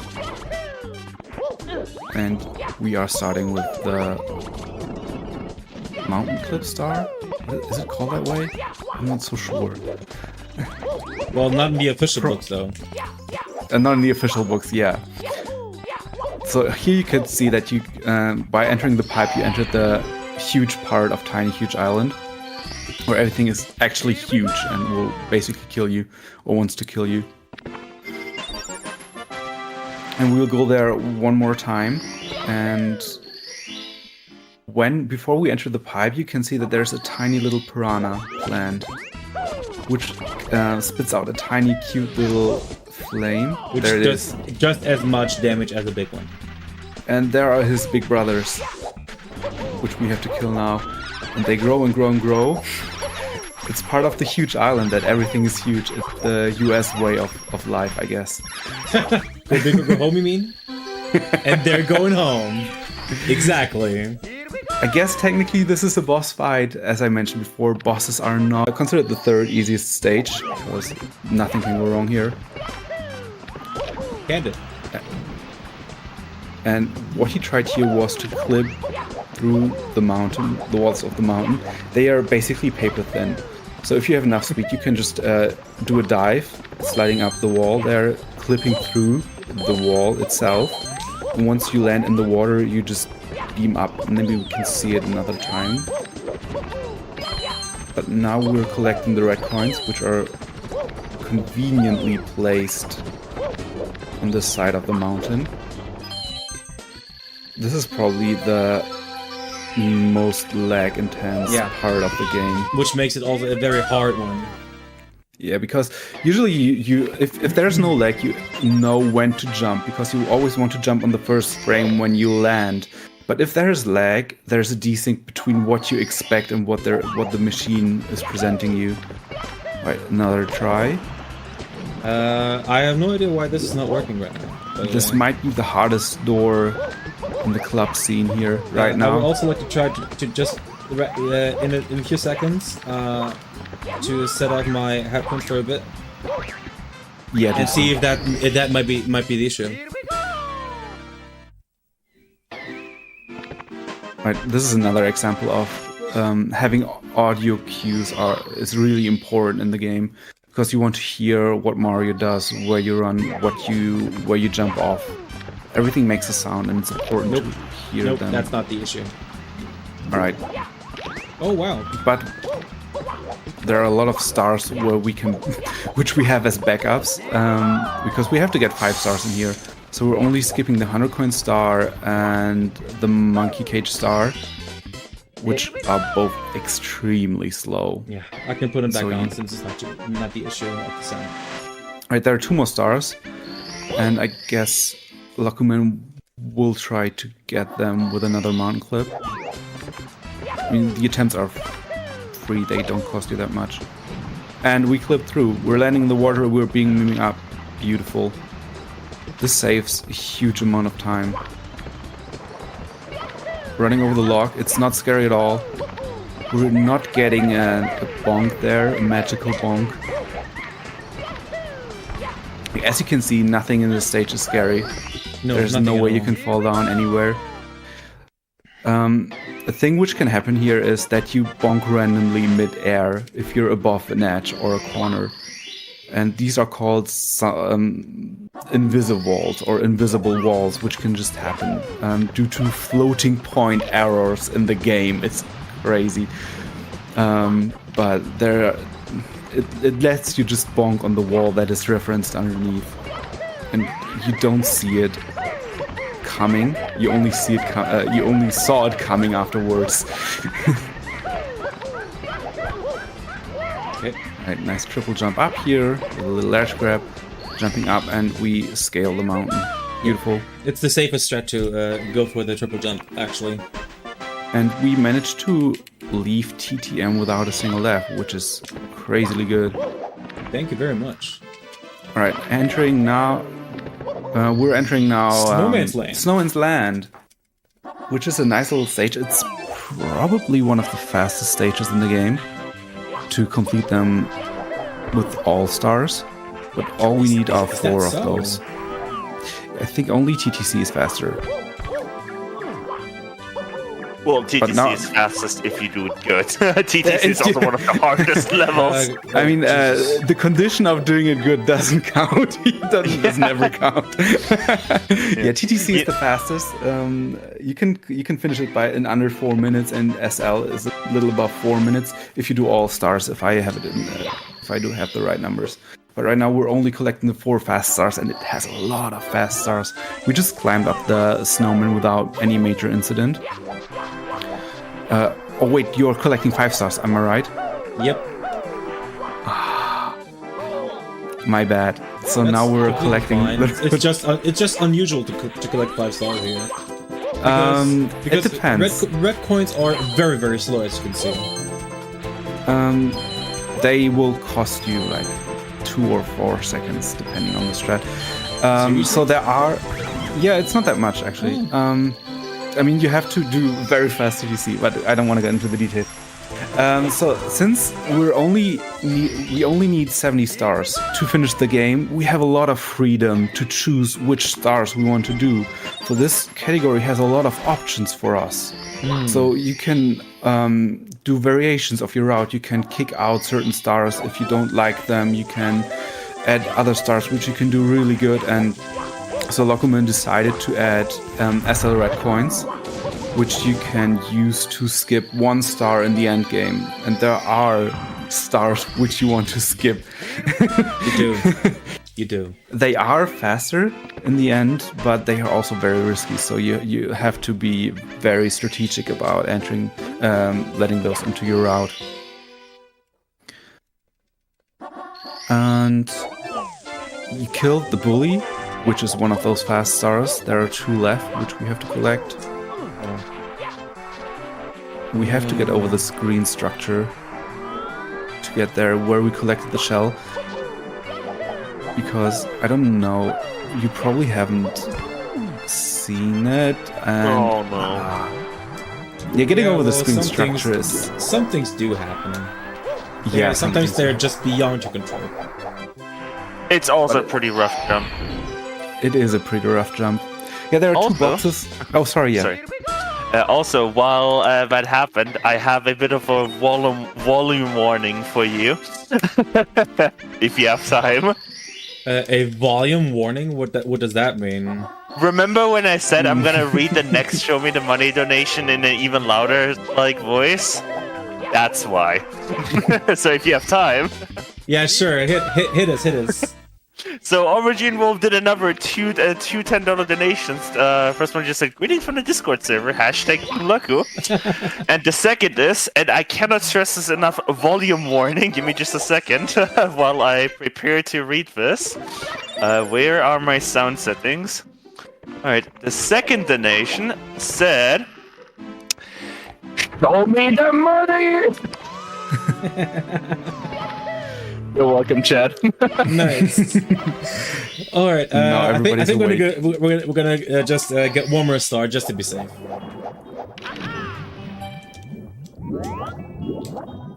Alright, now we're doing the star which Lokuman has not forgotten about. Oh no! It's the Mentor star, where we have to swim through 5 consecutive rings. This is so punishing once you don't hit the first 5 rings, since well, the reason why it's so important to hit the first 5 rings is that the hitboxes are gonna respawn randomly right after the first 5 rings. Exactly. The hitboxes of the rings are not the entire rings, it's a tiny little disc in the middle. And some of the developers who was responsible for this didn't pay enough attention in math, and forgot that they have to rotate with the rings. Yeah. So these little discs, the hitboxes, do not rotate, and it's really hard to hit them. So in the first 5 rings, it's fine. They are finely positioned, but after that, it's just a complete mess, and you have to swim through the middle perfectly. Or, basically after that, no, because sometimes the hitbox of a ring is perpendicular to the actual ring. This can actually happen. So you can only hit it by swimming through the thick side of the... Like think of a coin, and you have to hit the coin from the side. It's hard at some point. Alright, we hit second MIPS perfectly, no incident. We get a second gifted star from a toad just waiting here alone in the basement. And we're entering Hazy Maze Cave. Where we are collecting... where's my math? 4 stars. To 59.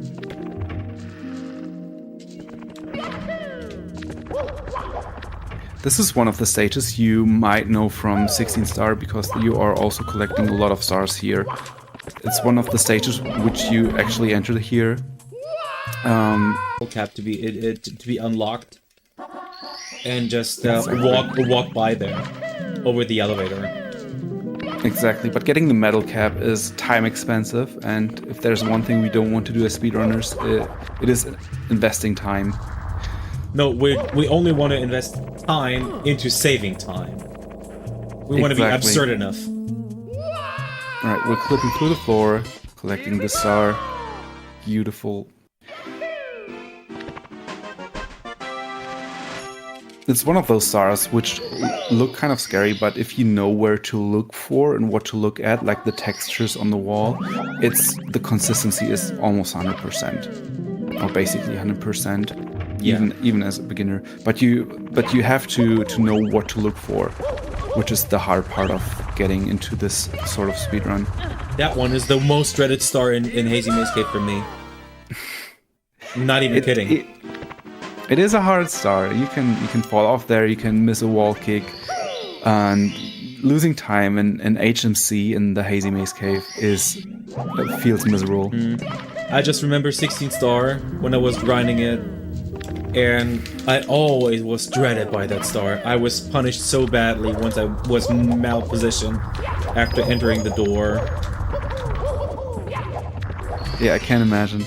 Alright, so here you saw that there were rocks rolling down, and I lied earlier. This is also one part of the game where RNG actually matters, because the rocks can go left and right. And if you're unlucky and the rocks go left, you have to either dodge them or just get hit. Either way, you lose time. But not that much, it's like 2 or 3 seconds, but it's the few instances where RNG actually hits. Alright, we're closing in. We're entering the end game. And we're going through the 50 star door, which was one requirement of the game. So when you played it as a kid, you thought, nice, I have 50 stars, I can finally fight Bowser 3, only to see that there are more stages. And actually there's another star door, locking it off. It's a 70 star door, which lets you enter it with less stars, but you can't walk up there. Right, we are going for the luck to bounce, getting the wall kick, getting the bounce, sliding off. That is unfortunate. This is a very hard strat to skip half of the stage, but it's awesome to watch it, to observe it, and also it feels awesome to hit it every time, even if you're on world record pace. Now we're trying to collect the coins here in the maze, the red coins. The design of this maze is just, it's awful. There's no real ledge you can grab on. Everything's sloped. Yeah, you're just happy if you're out of here. Rainbow Ride itself is probably one of the hardest stages in the game. There are no boundaries, no borders. If you fall off somewhere, you're dead. I'm sorry for picking down the headphones. Just need to focus real bad right now. That is absolutely his right to do so. Alright, we're going for another triple jump wall kick here. We hit it. Another attempt. Wall kick. Bounce. Jumping up once, twice, hitting the pole. Beautiful. That was very well executed. This is probably one of the hardest strats in 70 star to do regularly, because you have to hit the wall, the slide frame perfectly, not frame perfectly, but pretty well to get the wall kick to position. You have to pull the Lakitu in a certain way, the little guy on the cloud there, to put him into the right position. Bounce off of him, then you have to jump up the slide backwards, which is not very natural to do.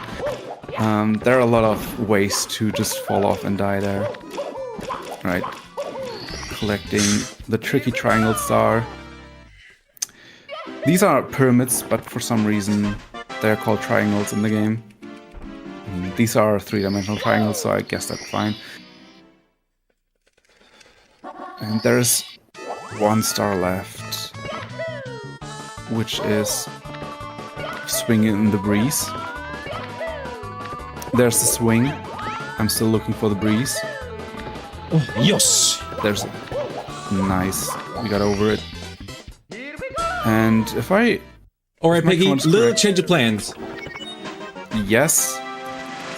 I think even though Toad is a good dude, and I really do not want to bully him into anything, I'm gonna spare him that moment, and I'm gonna just skip him a bit. Alright. So if I understand correctly, he is going to do TTC 100. So he might show us the money yet again. Because right now we're only missing 7 stars. There are 7 in TTC and there's another Toad star. Oh, goodness. And the game said no. That never happened before. I've never seen this. But luckily we can just enter right away. There are different ways to enter TikTok vlog, depending on the time of the big pointer. If you enter it at 12, it's stopped. If you enter it at 3, it's slow. 9 is fast, and 6 is completely random. So usually you want to have it on stopped, otherwise these little floppy things would just spin around like crazy. Okay, here we're trying to get the triple jump wall kick to get up. Nice. Now we're on the route he's choosing. He's not allowed to miss any coin right now. Opening the blue coin switch.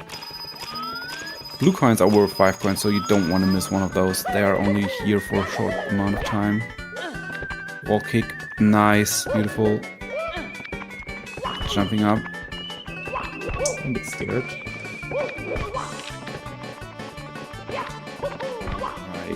There are only a few more boxes to open, which all contain 10 coins. Right, got the first one. Right, move further up. This is rough. So, as you might have noticed, this is a very vertical stage. So if you slip, you fall down, like far down.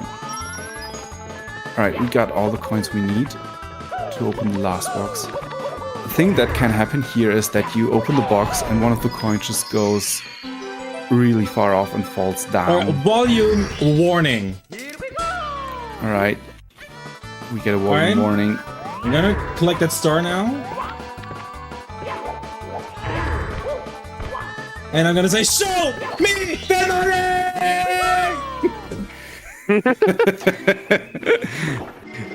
Alright, he showed us the money. Now it's your turn. That was a beautiful ending where you have to wall kick up to collect the star, to stomp the thwomp, the big blue guy here. Alright, we entered moving. Oh, Jesus. That is a little bit of N64 magic happening down here. The down warp. Right now, since he missed the triple jump of those rotating flippies, he has to walk up, or as I like to call it, the walk of shame. But it's fine. So he just basically does the normal strat. You're doing stop, but in a more difficult way to collect one of the 3 stars here. And he starts with the top star, the pendulum one.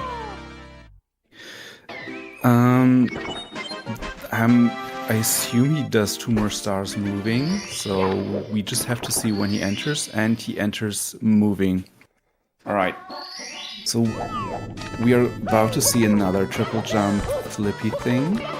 Triple jump, double jump, triple jump off the flippies. Nice. This is harder than it looks like, but it saves a lot of time and it feels great if you can hit it.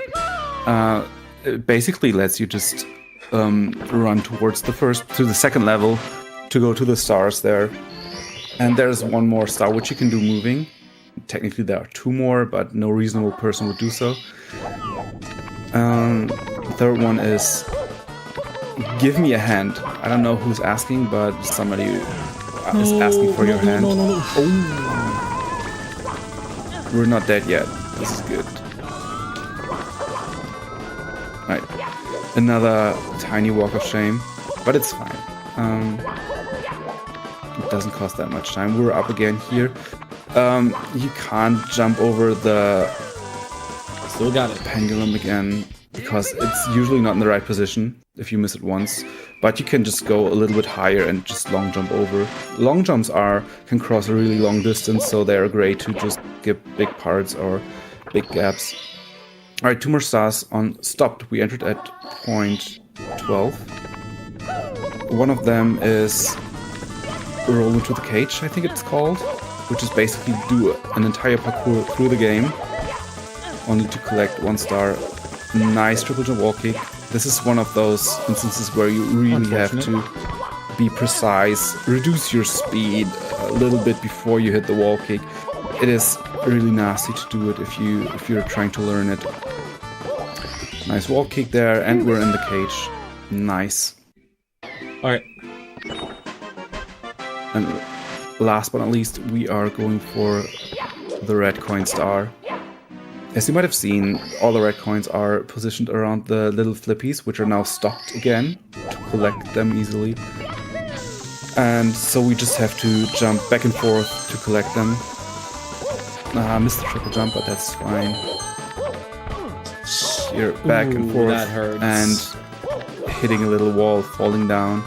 As I mentioned, it's a very vertical stage, so if you bonk somewhere, you fall down. It's more annoying than it is hurting your run. But I mean, running is not about the time, it's about the feeling you have. Right, we are at 70 stars. Stars. And now we can walk up to Bowser in the Sky, which is the final parkour in the game. So now we have to go to the side, walk up here, or jump up. This is the 70-star door, we can just walk through. And the infinite stairs are now finite, which is very convenient. Sure is. In 70-star, you're not allowed to do BLJ, so you can't just swoop up there. So you have to collect 70 stars to make them finite. And all we have to do here is survive bits, get into the final pipe. Nice little speed kick here. Triple jump dive over a very steep angle. Very nice.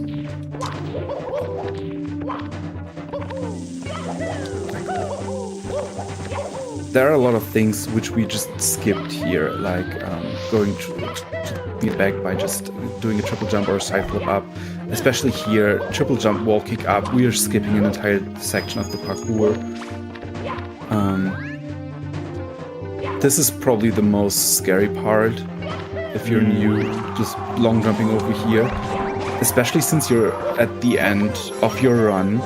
You don't want to lose it here by just falling off, so this long jump is very scary. Or rather, you don't want to get it killed by Goomba. Exactly. The Goomba will always hit you down. So here, as you can see, the bombs are very far away. The first one is fine-ish, but the second, third are going to be hard because you have to hit Bowser 3 times with a bomb here. Alright, he flew back very far, which is convenient. Now, okay, hitting it the second time. Now he's at the center, a bit behind the center, which is good. We did it! One last throw, and we hit it. Nice, GG. And that was a bit over the estimate, but it's better than in spring, so I'm happy with that. Here's the big star, and the run's finished. Yeah. GG. Nice. Thank you very much. Oh my god, what a ride. Thank you guys so much. Especially for all the donations. That was very, very wild. First of all, thank you so much. Sorry, my bad. First of all, well, no, you want to read out a donation, right? Didn't you? I mean, speaking of donations, show me the money! We got another 10 for the Aubergine Wolf. Holy shit, Aubergine Wolf, you are insane. Thank you so much for that much money for a good cause. Brings us to a flat, even $250 too. Who? What? $250. $250 flat during that run? Yep. You're shitting. Well, no, the total. I mean now. Oh, okay, but total is not that's pretty awesome. That's pretty awesome. Yeah, it's still awesome. What I wanted to say is, I think I can announce it now. How many times did we die? Did we have something like a death counter? I did not track it down, but I think a few in LLL, and I can't recall any, and 2 in CCM, I think. But after LLL, there was no death anymore. All right, we need to figure out how many times that I picked up because I lost track of it. I think it was at least 6 times. Might be 5 or 6, I would say. Yeah. So I was thinking of donating $5 for each death, actually. So basically, that there is something that we can see and observe, and that this is something that might be nice for the good cause. And yeah, that's what I'm gonna do. I'm gonna donate $5 for each death. That's what I wanted to say basically about that. And thank you guys so much that you were attending here for the run. That Peggy, that you were willing to commentate on it, and I hope you had quite some fun of it during the entire run. And thank you guys for organizing everything in here, and yeah, I'm very happy to be part of it yet another time. that's basically everything that I wanted to say. So I'm gonna give it up to you guys. Well, Peggy, if you want to plug yourself. Yeah, thank you very much for asking me to comment on your run. I was very honored. So I hoped I could explain most of the things that happened on screen in a very short time for every star. And I'm happy that I could observe such a good run. Oh, thank you so much. Yeah, I think that's it. Alright, well, I wish we had time to play out the credits, because the SN64 credits are absolutely amazing too. But we do have a marathon schedule to go by. Yeah. But yeah, the Mario doesn't stop here, by the way. We got Odyssey coming up, so I'm gonna watch that. Yeah, Super Mario Odyssey, really, really cool run. Superstar more than 80%, so we'll be getting that set up very shortly, but we're gonna head on a short intermission. Thank you again so much for the run, Lockerman, and thank you for commentating. Thank you for having me. It's been amazing. And yeah, we'll see you in the intermission. You can listen to some pretty cool tunes, and I will. Maybe keep raising that donation counter. Yeah. All right, see you guys.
Alright, everyone. Well, we're here getting set up here for Super Mario Odyssey by GSJ.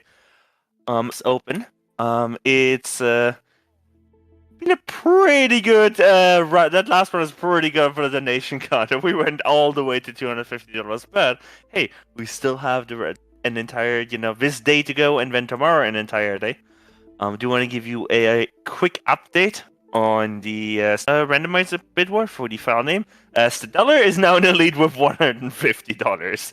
So that option is really far ahead. But hey, if you all want to turn it around, $140, it's a steep ask. I'm not, no one's gonna get it if we can't get for Save the Children. And so, hey, who knows? Maybe a project for tomorrow. Aside from that, we still have the incentive for the Toho run tomorrow for Monument of Scarlet Devil to show the extra stage. That's sitting at $25 out of $50. That also just needs $25 more. And the Save or Kill the Elements incentive in Super Metroid Ascent 100% still does not have any options donated to. So you can right now put any option in the lead with just a single $1 donation. And if you want to donate to Save the Children, it's an absolutely amazing organization. They, help feed, children in need all around the world. Hunger, everything, diseases, illnesses, everything. They help everywhere children in the world need help. And even just a single dollar can help, save a lot of children. As I've said, I'm from, I cannot pronounce that word. I swear, this is gonna become the SpeedCon meme. George can't pronounce that word. You know me. I'm sorry. It's gonna become the SpeedCon joke. But I cannot pronounce that word. You can say four children from a life-threatening illness. There you go. With just a $1 donation to save the children.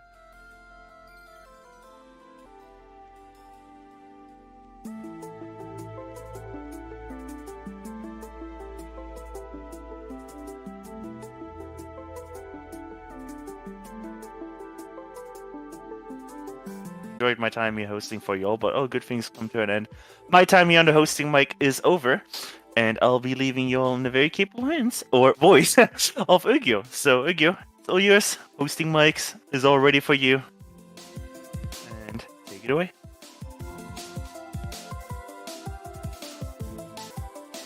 Good evening, everyone. Don't mind the voice. I'm Ugyo. I'll be taking over the host for the next couple of hours for the first day. So coming up, we have Super Mario Odyssey by Cheese J. So we'll just get ready for that in just a sec. So hang in tight, and we'll be right there.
Alright, thank you for hanging tight. Welcome back to SpeedCon 2023. And up next, we have Cheese J running Super Mario Odyssey, Superstar Mode any %. Let's go.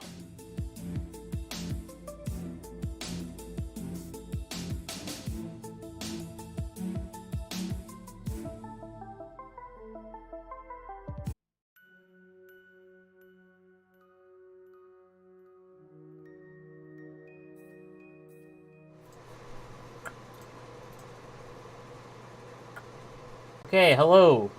I am Cheese J, and I'm going to be showcasing Super Mario Odyssey Superstar Mode. This is a mod for the regular game Mario Odyssey, made by Skelix, that changes pretty much all the kingdoms. It's still a work in progress, though, so some of the kingdoms are still left unchanged. But I think I'm pretty much ready to start, and I can just get to start explaining some of the basic tech and all that. But yeah, let's do that. 3, 2, 1, go. Okay, so just getting some of the basic stuff out of the way. You'll notice I'm playing on Japanese. That's just because it's the fastest language, less text boxes. The way to get to max speed in this game is by doing a spinning ground pound, and you do that by spinning the stick twice and then doing a ground pound input, and you can buffer those during cutscenes and stuff. And the fastest way to move around is by rolling. So you're going to see me rolling a lot, which is done by pulling the crouch button and shaking the controller. So there are a lot of motion controls in this run. But yeah, Cap Kingdom. You'll see that this kingdom is not really changed that much. There's just some extra enemies added. And in the frog room, there's no frogs. That's kind of the biggest change. And then Topper's a little bit harder. But yeah. Dang it! I hit the freaking hidden Goomba. I usually have a good line not to not hit that guy, but yeah, that's fine. But yeah, like I said, this is a mod made by Skelix. This bridge is gone, so let me just grab these rocket flies and vector. Vectoring is done just by taking a 45-degree angle through the air there to get some extra speed. But yeah, a lot of the kingdoms have texture changes and are made difficult. This is essentially a Kaizo hack for Mario Odyssey. So everything that I'm going to be doing is made harder than the base game. And there's a lot of points. At least there's two main points that can really bottleneck me pretty hard. And that is Cloud Kingdom and Bowser's Kingdom because of the Mecha Brutal. Mecha Brutal's made significantly harder in this mod. Oh, hold on, Cappy got stuck there. But yeah. First trick of the run right here. Left side. Just gonna do a quick vault off Cappy here. It skips going up the ramp the intended way, and you kind of need to do it in this mod because there are a bunch of enemies up the ramp, so it saves more in this mod than it would in a regular speedrun. In a regular speedrun it would save too, but in this mod I don't know exactly how much it is, but it definitely is more because you have to take the ramp way slower. And as you can see, this fight is the Bowser Kingdom fight from the main game, so it's a little bit harder, but not much. And just like that, we're out of cap. This kingdom is by far the quickest one you're going to see in the whole mod. Yeah, you can't, for some reason it doesn't let you buffer that gap there, it's weird. But that's fine, we're out of cap. And Cascade's going to be the first kingdom you're going to see with a texture swap. So it kind of looks, it's going to look kind of dead, like all the grass is dead and ruined.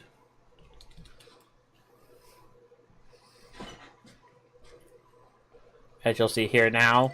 Now the intended way for getting this first power moon in the game is, typically in the regular game you take a chomp and fling it into the rock to break it, but that chomp is not here anymore. I didn't realize I was down on health there, whoops. But yeah, that chomp is not there anymore. So I have to go over here and do some movement that used to be known as first moon skip, but we're not skipping the first moon anymore, but yeah, that's what the movement's known as. And we have to capture this guy, and then bring him back across the water to break open the first moon over here. This is the only way of breaking open this first moon, because like I said, the chomp's not there anymore. Can I... Thank you. There we go. You have to shake the controller to get the T-Rex's head to kind of bob around and grab that moon. The shaking is how you attack with the T-Rex and get, grab them in there. But now I'm gonna come across this bridge and then do a trick that's known as rib skip to get up to Madame Brutal, because the way you do it in normal speedruns is by taking a trampoline with the T-Rex and bouncing him up, but that trampoline does not exist in this mod. So we have to go over here and get up here with Mario instead.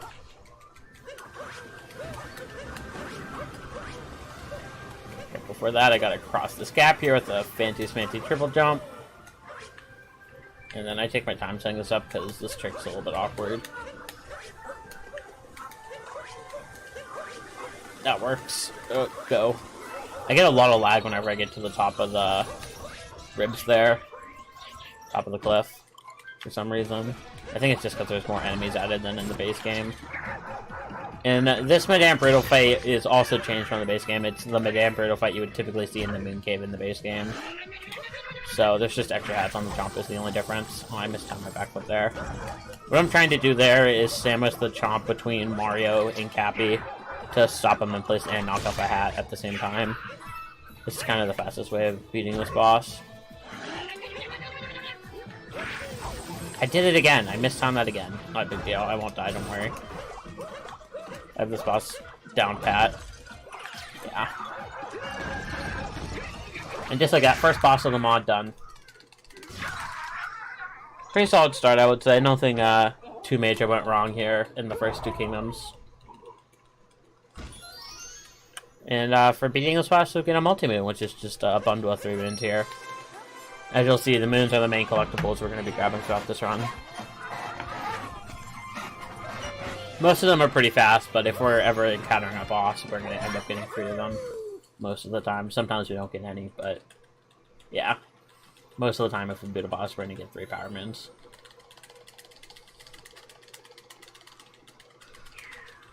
Now, this last moon we got to grab here before leaving, because we do need 5, is a chest moon, but it is blocked by a wall, so I have to do a very precise dive to get in there. properly. You're gonna see here. I was too high. I was too fast on the inputs. There we go. I'll take a second try. And then I'm gonna... What, am I on top of the chest? Hold on. Okay, I tried to do a trick there, but I just lost track of Mario. It's really hard to tell where Mario is there. Because it's just blind. It's just blind movement, unfortunately. But I can just get up that way. But yeah, on to Sand. Sand is probably the first hard kingdom of the mod. The first two kingdoms are kind of a pushover, though not too bad. They definitely made it harder than the base game, but not by much. But in Sand, what we have to do is dodge the sand because Skelix made the sand lava, essentially. So if you touch the sand, you get hit by you take damage. That's what I'm trying to say. You take a hit of damage, and that's kind of the difficult part about there. It's really easy to take too much damage and then end up dying. So you're gonna see there. I will abuse damage quite a bit. I am gonna damage boost a lot because that's just the fastest way of moving throughout the kingdom. But if I'm not careful, I will take damage in the wrong spot or take too much damage, and I will end up dying and losing quite a bit. Any death in this kingdom is like at least 30 seconds of time loss, if not a minute plus. So it's very important that I'm aware of my health at all times and not dying when I don't want to. Ideally, I get out of this kingdom without any deaths. That's kind of the ideal here. We'll see if I can make it happen. Like I said, this is the first hard kingdom in the mod. First thing we're going to grab here is off the cliff. And I know I just said that the sand damages you, but if you hit the very edge of the sand there, you can kind of dodge the damage. That little light indent part on the edge doesn't cause damage. That's the only part of the sand that doesn't. As you can see, there you go, there's your proof. Taking damage there. And then I have to long jump and grab this checkpoint to refill my health. And then I'm going to plant this seed. And then I'm going to go to my switch menu and update the clock. Because typically those seeds take 20 real-time minutes to grow. But if you update the switch's clock, the game gets confused and thinking 20 minutes have passed even though they haven't. So I want to update it by a month just because that's the quickest way of doing it. And I think 20 minutes have passed, but it really hasn't. I could set that up before the run and try to make a specific time window, but for a marathon setting, I'm just going to do it manually. It only loses me like 10-ish seconds for that.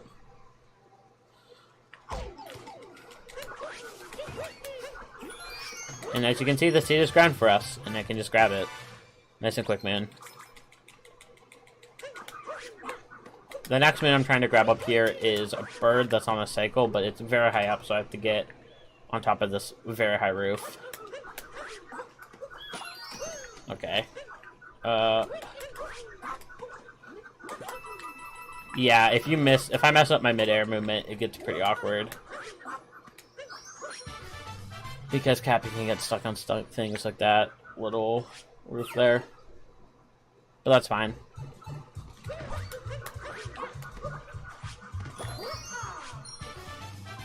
And this moon, I just know where it is. It's just placed mid-air to try to confuse casual players.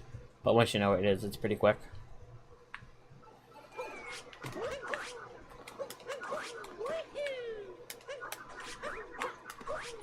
And then another bit of damage boosting you're going to see here.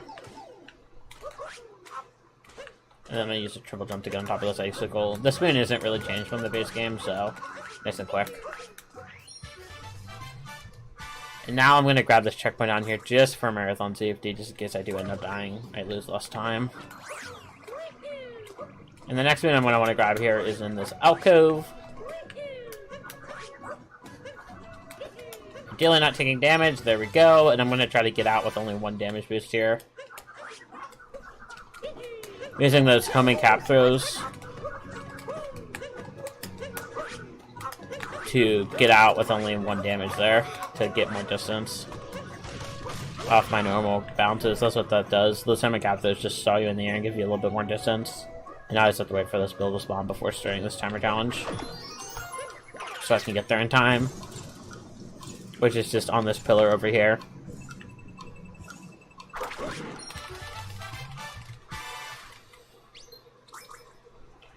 And then I'm going to be using damage boosting quite a bit here to get over to the Sphinx quizzes. because they are quite a bit of a distance.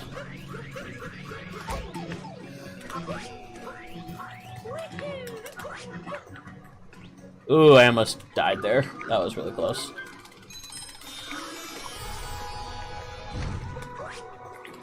Perfect. That movement looks easy, but it's actually a little bit precise. It's very easy to die here like I almost just did. And then I just know the answers. It's just 1, 2, 1, 4, 4 for the answer boxes. I just have it memorized, so I can just choose them.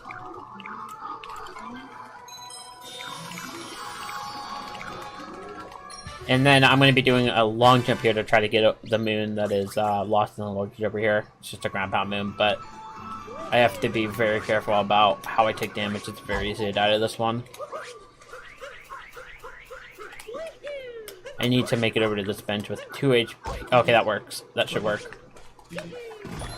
Yeah, because I have to damage boost to spawn that moon. You could do it damages, but it is way more precise, so I just like to take the extra hit. Because I think I execute the moon faster if I take the extra hit as well. And it's just more consistent for me. And now we're just going to grab a bunch of coins and get rich here from the Sphinx. And grab the Sphinx's moon here. Now what I'm going to do is dive to an invisible platform in the air. The way you're supposed to know about how to grab this next moon casually is by bringing a Moai over here, because it'll show where invisible platforms are in the game. But if you know where it is, you can kind of do it a little bit faster. Yeah, it's just right there. And then this next cycle is pretty tight. This next moon has a pretty tight cycle to it, so I gotta focus up a little bit. And then there's only one more hard moon left in this kingdom, believe it or not. It's just this Bill moon. The inside of the block is a hard place moon. It got moved. So you have to do some pretty precise Bill movement here to grab it. There you go. You gotta grab that Bill up that cliff to get enough height to get over here and break the moon in this box.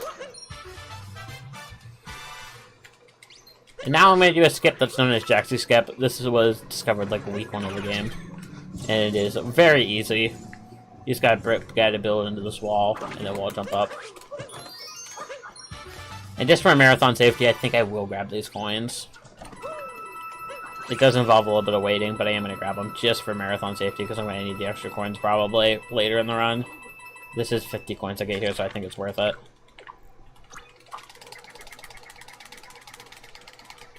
And just like that, we're going to be out of Santa. Just got to buy one more moon, then we're out. Like I said, after the Bill moon, the last 2 are pretty free.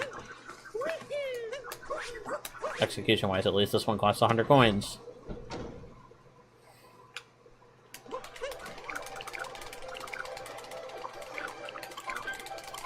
But all things considered, that was a pretty clean stand for my standards for a marathon. I will definitely take that.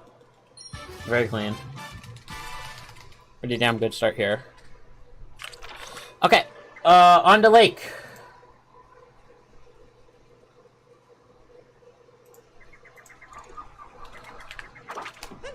Lake is definitely one of the more consistent kingdoms here, because I routed it, so I routed out a trick that's a little bit difficult.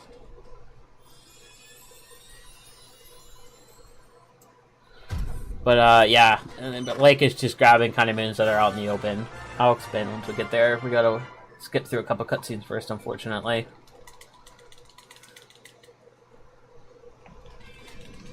Do we have time for some quick donations? Yeah, go for it. Alright, thank you, thank you.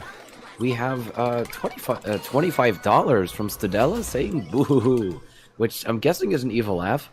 And also, $30 from Lokuman saying twice in CCM, 3 times in Triple L, once in TTC, 6 deaths for them kids. 6 deaths for them kids. Love to all the viewers, runners, organizers, less than free, less than free. And with that, we've reached the $300 milestone. Oop. That's all going to a very nice charity. And with that, back to you. Okay, first moon we're gonna grab here is just this Notes moon. We're gonna have to take a damage boost for it though, because as you notice, the change Skelix made to Lake Kingdom is that all the water is freezing ice water like it usually is in Snow Kingdom. Which also means, because the cheap chips here are colored red and not purple, I cannot use them to swim around at all, because I will just be forcefully ejected from them as soon as I capture them. So I cannot use fishes to swim around. I kind of just gotta swim with Mario and use damage boosting. And then this next moon is just here, and then after this, we're gonna grab the Dory moon. Which is just underneath Dory, straight ahead here. Now, like I mentioned earlier, there is a trick that lets you skip some of these lower moons called Lake Clip, but I'm not very consistent with it, so I just opt to do this lower option of grabbing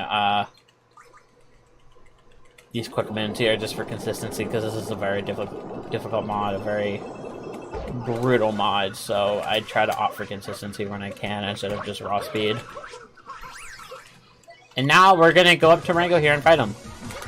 This is the tall Linky Brutal, and we're just gonna completely break him by ground pounding right through him and then bopping him on the head just like that.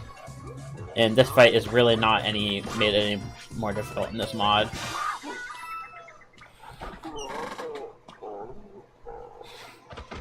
I believe this fight is the fight you would see in Snow Kingdom in the base game.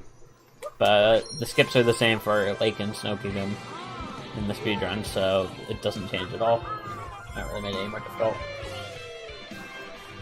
What I'm going to do now is I'm going to warp back to this little Rango area, the Water Plaza Terrace, as it's named. And we're going to do a quick timer challenge and then get out. Like I said, this route is slower, but it's more consistent, and it's only like 10-ish seconds slower, I think. So I just opt for this route.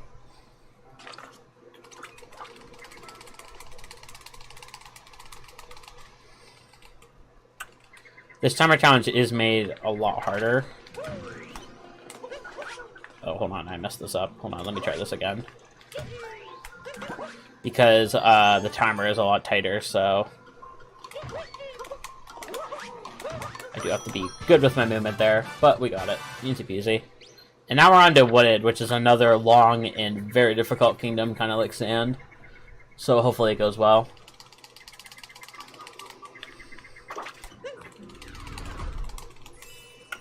The change you're going to see made to Wooded is that everything's kind of purplish. There's not really like a texture or like a difficulty increase to the overworld like Sand, but there is a texture swap. Most of these kingdoms have a texture swap just because it makes the game feel more fresh and different from the base game.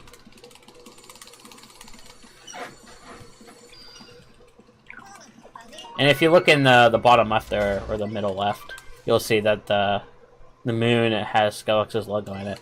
That's kind of a change he made. Now this first moon we're going to want to grab here is the bunny. And I only get one try at this bunny. If I miss the bunny, he will jump into the deep woods and be gone forever. Unless I warp back to the Odyssey. But ideally I get this bunny first try here. It's not too bad, so we'll see.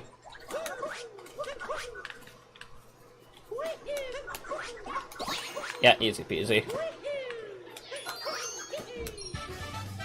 Just gotta grab him midair there. And now where the next two moons are going to be really easy, or the next three actually. We're going to be grabbing a shot moon here, and then we're going to be talking to the Sphinx to open up the quickest path over to the main area of the kingdom. And for doing that, we're actually going to get a moon for it. Typically in the base games, the Sphinx here doesn't give you a moon for talking to him and answering his question, but Skelex was nice enough to change it, so he does in this mod. So we just get kind of like a freebie moon here, which really helps with routing for sure. This kingdom was the one that was updated most recently in the mod. This is from version 8 of the mod, I believe, and this was the most recent change, was this kingdom. Now this moon right here, people had to go into the game's files to find, because I don't know how you're supposed to find that casually. That's such a hidden moon. I don't believe there's a rumble there either, like is Grandpa Moons have in the base game. You're kind of just supposed to know, I guess. And now this moon is the nut around the corner. It's in the same spot, roughly, as it is in the base game, but as you can see, there's a bunch of obstacles on my way that I kind of have to dodge. Luckily, this is a 3D game, though, so dodging the obstacles is quite easy. I can just jump around them. Now I'm gonna go for a fast strat in this sub area, this is the flooded pipe sub area, but they're not flooded. There's no water, and I'm gonna go for a fast strat here. That's really tight. If I can get it, it would make my life a lot easier, but I did not. Okay, so that's unfortunate. There we go. Okay, if I don't get that fast strat, I do have to manually time that jump, and it is pretty tight. But luckily, I have a good visual cue for the timing if I fail it and need to back it up. Okay, I need to take damage one more time. Okay, hold on, I gotta wait one more cycle out. So, because I probably could have made it without, but for time safety, I'm just gonna wait the cycle to make sure I get it. Because dying here would be really bad. Next moon, which is the story moon, typically you only have to kill the big plant in the base game, but in this game, or in this mod, you have to kill every single plant in the kingdom. So you're gonna see me going out of my way to kill all these piranha plants. There's a boatload I have to kill here. And that one spews poison at me that I gotta dodge midair. Oh, that was a bad dive angle. That was another... Okay. There we go.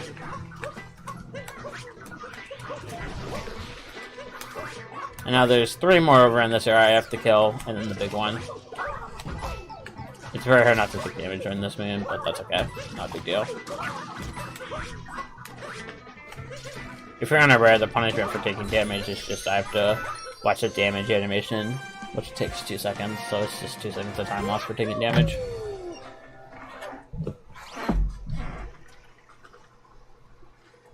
Now I'm going to do a trick that typically is just for show and only saves 2 seconds, but it's required in this mod, which is known as Fire Road Skip, because the Fire Road that's usually there does not spawn in this mod.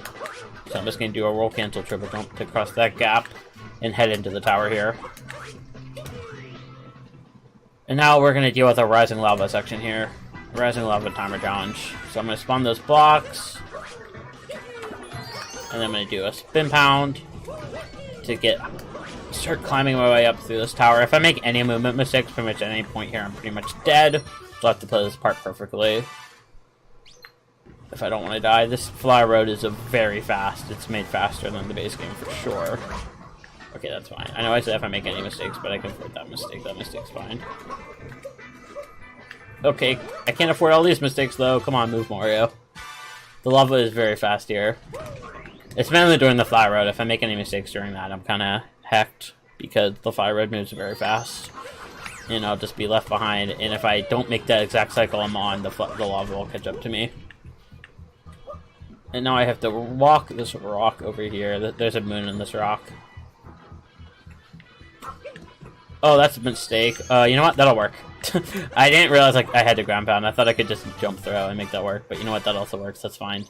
That's not really a time loss. I mean, it is, but not a big one I need to worry about. Okay.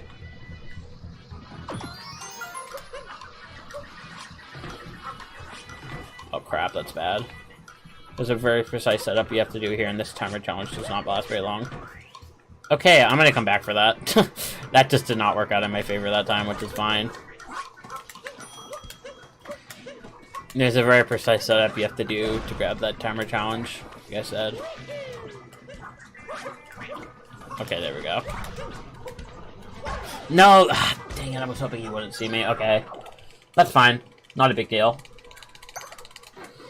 We're just gonna try this timer challenge again, and then we'll go back in the maze. We're just gonna pretend none of that happened. There we go. That should work this time. Yeah, there we go.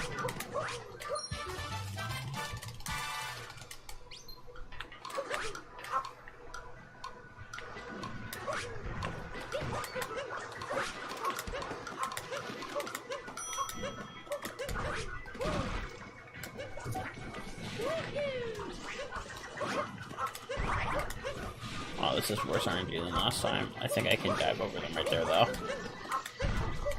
And then I can make it right now. There we go. Second try. I'll take that. Not a big deal. Luckily, my PB, as of today, actually is quite a bit lower than estimate, so I can afford these mistakes. I just, actually just PB'd this mod, like, a couple hours ago. By quite a bit. So I'm feeling more confident today than I would be on most days for this mod. Spear is next. Gonna bop them like that. And the trick to this one is we want to stay on this platform if we can, but if not, that's okay. There we go. And I want to jump whenever the platform is going down, so I get extra height and I can just kind of hover above them a little bit. And same thing for that hat popping phase there. The change to this one obviously is that I don't have Cappy, and I'm kind of forced onto a small platform there. But I will take that. Not a beautiful wooded, but clean enough for showcase, I'd say. I will not complain about that wooded. A lot of stuff went pretty well there. And now we're on to the second hardest part of the run, which is Cloud Kingdom. And the reason it's so difficult is because you're going to see there's a giant spark bar that travels around the arena in a circle that covers the entire arena. And there's also dry bones added in, so I have to dodge both of those. I'm essentially playing jump rope while fighting Bowser, is what it comes down to. Hopefully I can get this first try. It's been going pretty well recently, so I'm not too worried about it, but this is definitely the first part of the run that can bottleneck me pretty hard if I'm not careful.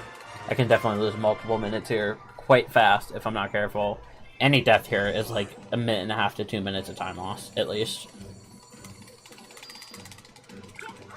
So, hopefully it goes well. I have been getting it, like I said, pretty consistently recently, so I'm not super scared, but I have put a lot of practice into this boss fight, though. And I have very specific ways of dealing with everything to try to keep it as consistent as possible.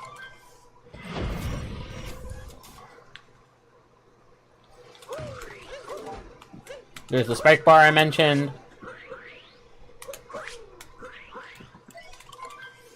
And there are the dry bones. The first one is right there. That's fine. I will take that. Which way are you jumping? This way? Okay.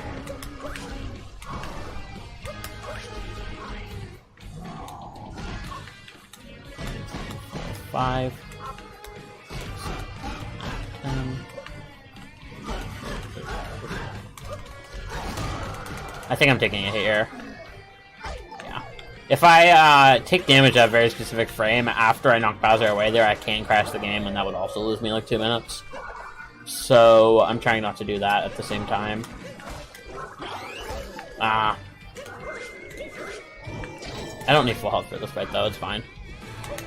I also should mention that I need 16 hits to knock Bowser away on this first 2 phases, so that's what I'm doing. I'm timing my hits very specifically to try to not take damage by the bar. This is not great.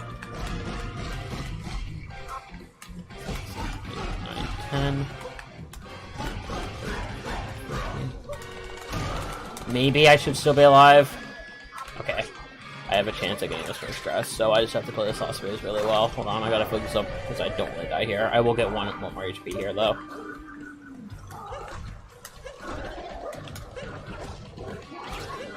Okay, give me the health, give me the hat. Okay, one more hit. And this last one is the easiest of the 3 because I don't have to dodge the bar as much. Fortunately, he went quite far away, though. That's fine. I should be fine.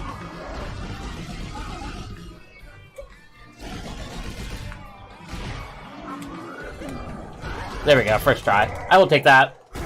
Kind of slow execution, but I didn't die, and that's what matters. I will take that. GG.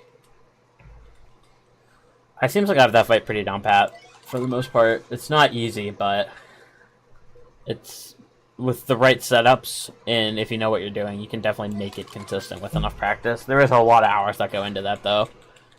That is not something you can just kind of wing. There is a lot of hours of practice that go into that to make sure you know exactly what you're doing at every part of that fight. That's probably one of my most practiced things in Odyssey in general. Hold on, I want to do that, and then I want to do that. There we go. I'm holding Cappy. I'm throwing Cappy so I can home in after this moon and survive. There we go. That's the idea there. You can home Cappy in there and not scare the butterfly away if you're doing it right. There's 2 Kaizo blocks here. as you can see, to kind of try to block you from doing that, but you can still make it happen. Now this fight part is very annoying and tedious and hard, and I'm probably going to have to be a little bit quiet for it, because I have to focus up and make sure I time all my wall jumps right.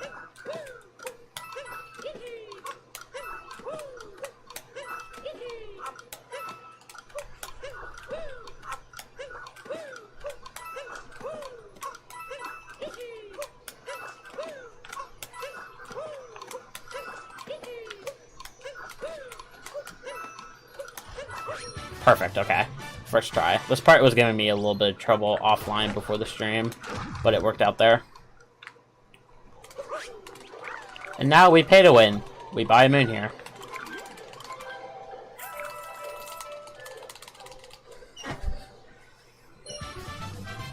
And then we're gonna leave and go down and grab the cave gardening moon. It's not really made much harder in this mod, you'll see. There's just some stuff that Skelix put there to try to block Happy. I do want to grab this checkpoint just for a little bit of safety. There's some barrels here to try to block Happy, but I have to redo that. If you throw Happy in specific ways there, you can kind of get it without problem.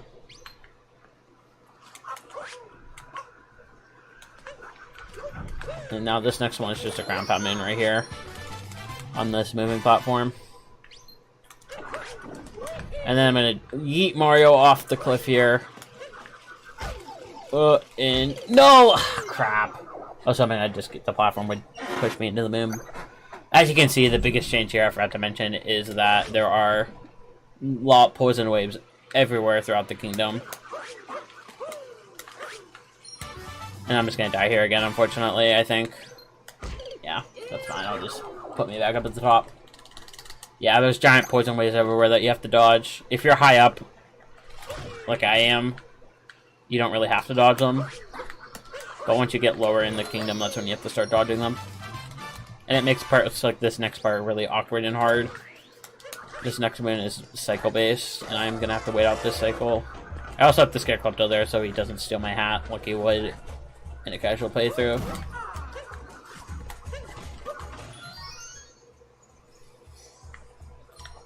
Minute just in a box there. And if you time everything right, you can get it without any problems. I do have to jump over this wave before going over to the bridge moon here. I was almost too fast right there, that's a new one. And then I could use Cappy to just bounce my way back up and survive there and save quite a bit of time. I'll take that. That wasn't a terrible Lost Kingdom, all things considered. Could have been a lot worse.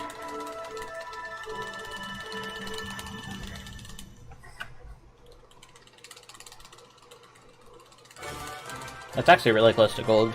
The gold here, I guess, is not great, because that was not great, and I actually did gold that. Okay. Yeah, that goal can be improved by a lot. But now we're on to Metro, and this is the first game that you're going to see. It's pretty much unchanged, but all the sub-areas in this mod are finished. Any sub-area that you go into will be changed. So whenever we make it into City Hall, that will be different. And the last sub-area I do in Day Metro, the People's Room, will be different as well. But for the most part, you're just going to see regular Odyssey any % gaming here. Which is kind of fun, though, because I can kind of just zoom my way through this kingdom like it's nothing. Instead of having to be held back by all the hard changes slowing me down, I kind of just get to zoom. Because I've been doing Odyssey 80% for a long time now, so this part is just cake. At least in comparison to the rest of the mod, that makes this seem like just free. Gonna do a roll boost there and bounce off this Goomba's head for a little bit of extra height.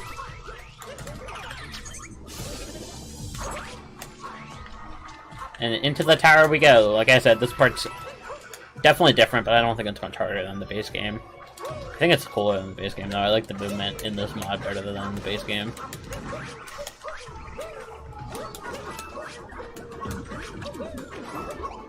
That works. A little bit awkward, but it's okay. Oh, that fly almost hit me. That was really close. I didn't even realize. That's fine. We'll do that.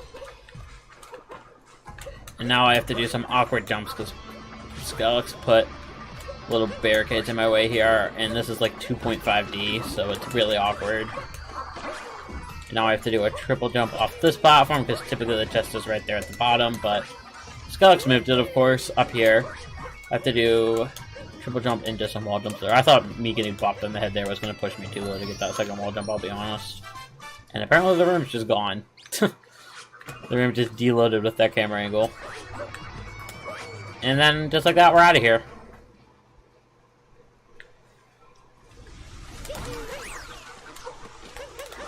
Okay, on to Mecha Wiggler. The boss fight is regular, like I said. Not very many changes in this kingdom.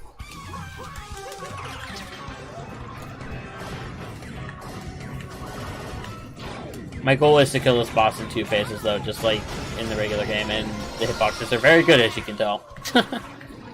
Yeah. The hitboxes on this boss are not ideal. But they are good enough, I guess. Sometimes wacky things like that happen where you shoot the hitbox 8 times and nothing happens. And I'm gonna go, and I'm going in specific spots here to make the Wiggler run around the arena less. Trying to make it so as soon as it exits a wall, it goes into the next one immediately to try to just save a couple seconds in this fight. Speed it up a little bit if I can. Shooting 3 of those balls. If I shoot all the fireballs, the Wiggler will stop moving too fast for me to kill it in 2 cycles here. Oh, I missed my last shot. That's fine though.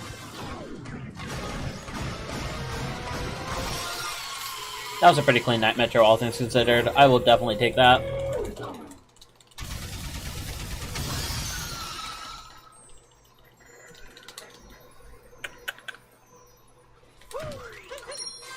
Cool.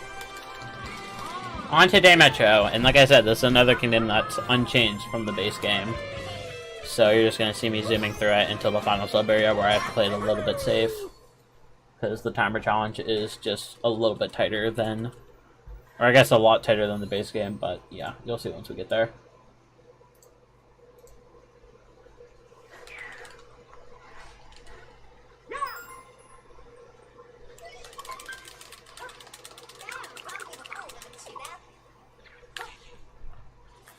But before we get there, I'm going to do something that's known as a dram strat. I did this a little bit in Lost as well for the fork. But if you hold Cappy out and then grab a moon and then shake to home in, you can kind of teleport back to a capturable object. That's known as a capture warp or a dram strat.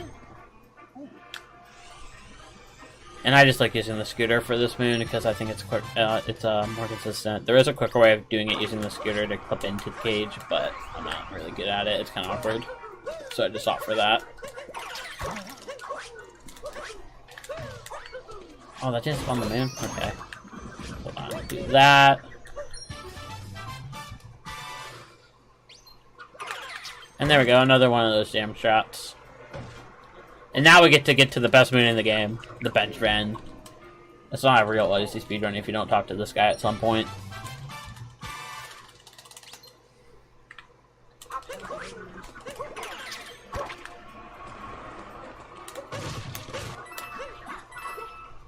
I don't know what that was, but it was movement, I guess. And now what I'm doing is a route known as Magician's Early. Because we can't really do the fastest any percent route in this mod because it requires to do another sub-area. And if you remember what I said earlier, all the sub-areas in this game are changed. So if we can avoid doing a sub-area, that's what we're going to do. It's just faster to do the Musicians rather than dealing with the harder building sub-area. So that's what we'd have to do. In the slots room is made way harder too, so this is just the fastest route for this mod. Which is nice because it's also the easiest route. Also invisible Magician there.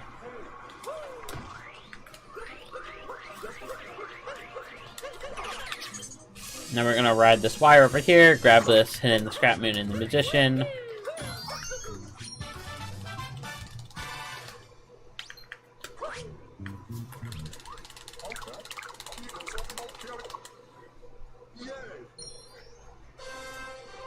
And then we're gonna warp up top, on top of Metro here, towards the peak, to grab a couple moons that are higher up that are quick.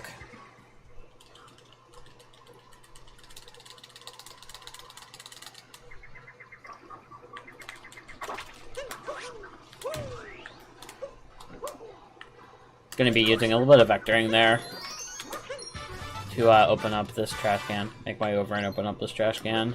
And I'm just going to roll off here towards this moon. And then we're going to take the wire all the way up to the top to grab the Dizzying Heights moon.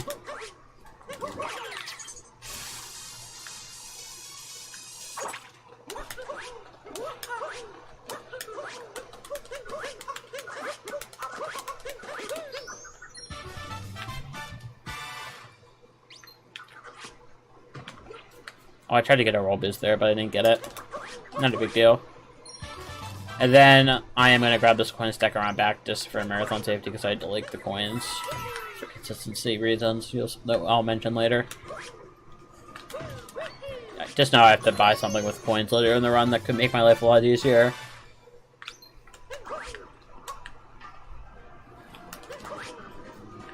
And I'm on version 1.0 of the game, so I can't grab the Luigi coin arts. That give 200 coins each. This is the sub area I was talking about that's made harder. This timer is a lot tighter. But, no, I thought I had it there. Ah, dang it, I just jumped right around the moon like a buffoon. That's fine. I can go up here and grab this moon now.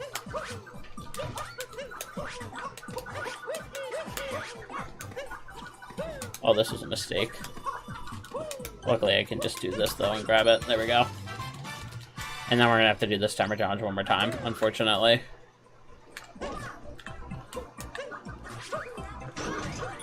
There we go, that should be good. And there we go. Now we're out of Metro. On to Snow, which is actually changed in this mod. It's made quite a bit harder, but I put a lot of practice in after my last run I did on my main channel. Because this was the kingdom I struggled in the most in my PB run I got earlier, so hopefully it goes well now.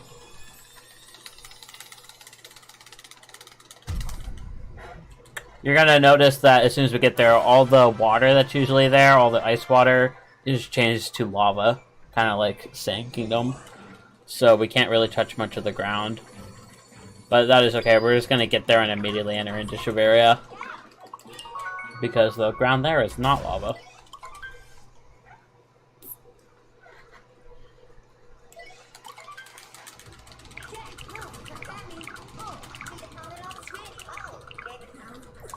Okay. Landing in snow right now.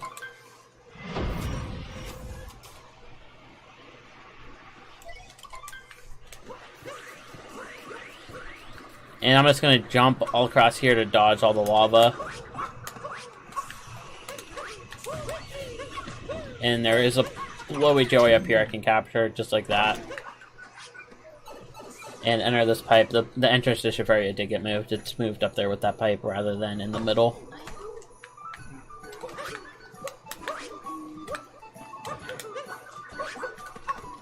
And I have to be very careful not to knock these boxes because I need a bunch of height to grab this moon. It's very high up. If you knock over any of those boxes, I'm pretty sure it's just point blank impossible and you have to warp out to try that again. Or just leap through the pipe. There's a pay to win moon here. And now I'm going to be doing a very hard trick jump. To grab the chest moon. The intended way is to either take the umbrella and bounce your way up in the normal game, or take this pole and walk your way over.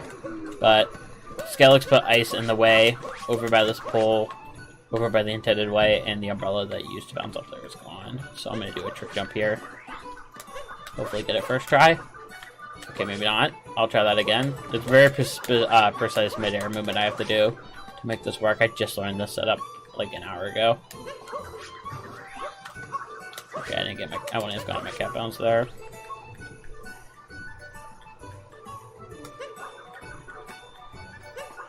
That should work.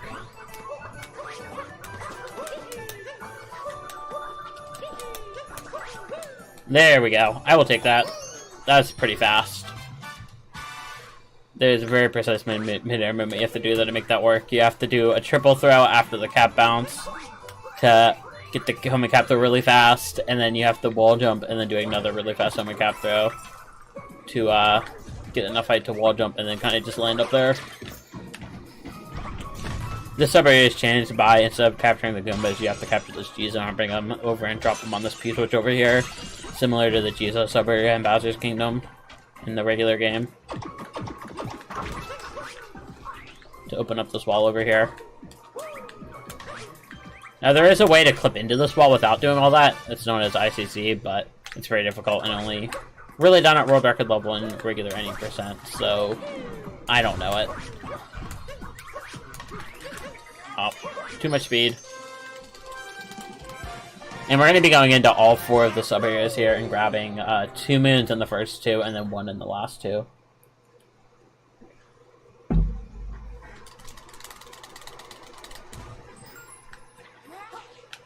Next room we're going to be going into is the top left one here, or top right one, my bad.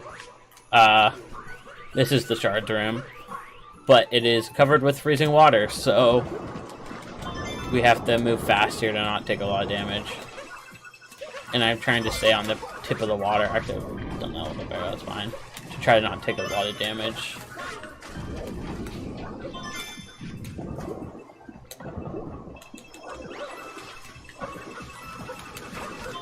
There we go. I shouldn't take another hit, I don't think. I should be able to just gap bounce here. Oh, maybe I will take another hit. I was closer to taking a hit than I thought.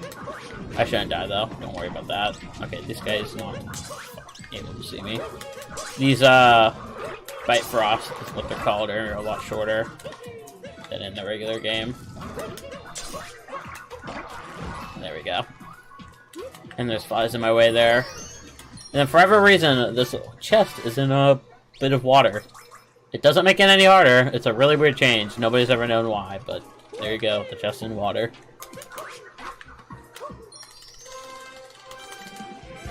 Two more sub-areas left, and then we're gonna do one more trick jump before we leave for a quick moon at the end.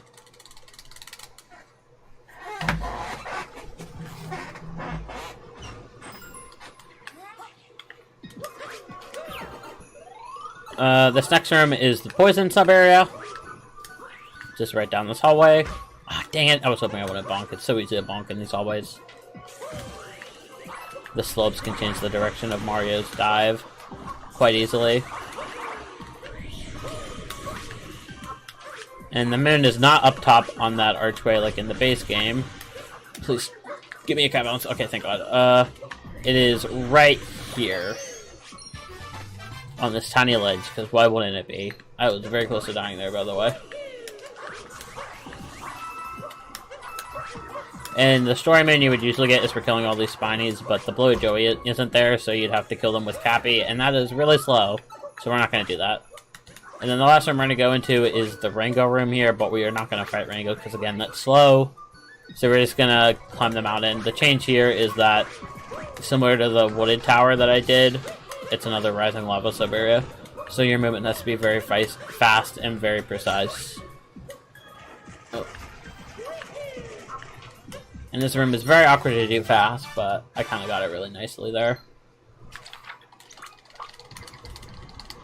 And now we're going to do Snowdram and hopefully get it first try, which is a trick jump right here over to the painting island.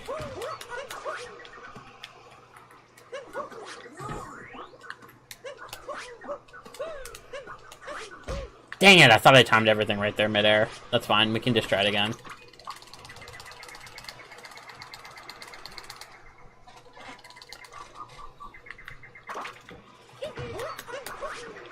Try again.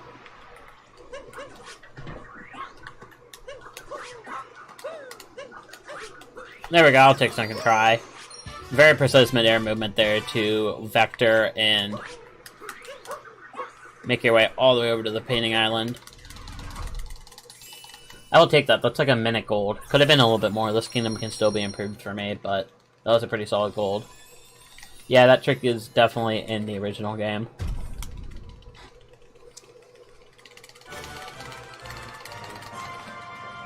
I will take second try there.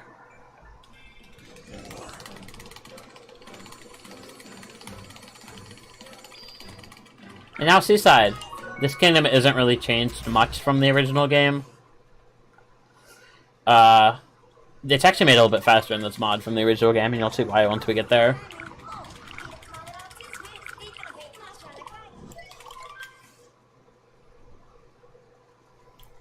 Get to the changes, we got it the same as regular 100%. The overworld is pretty much unchanged here.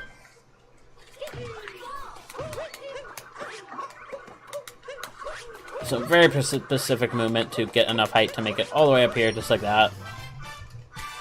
And this next sub area we're going to go into is the first change, because like I said, all the sub areas are changed. So this one is actually made easier, because all I have to do is backflip, ground pound, and the moon's right here. Everything else in this room is a decoy. The moon's right on top of the pipe, and it's actually made quicker in this mod because of that. And then all the little alcove areas as well that are hidden from the overworld are also changed in this mod, in this kingdom. So there's a rock blocking my path here, and then there's some poison below me. I think the rock is to make it so you're forced to use Mario to get in here. I don't believe you can use a Gushin to get in there with that rock there.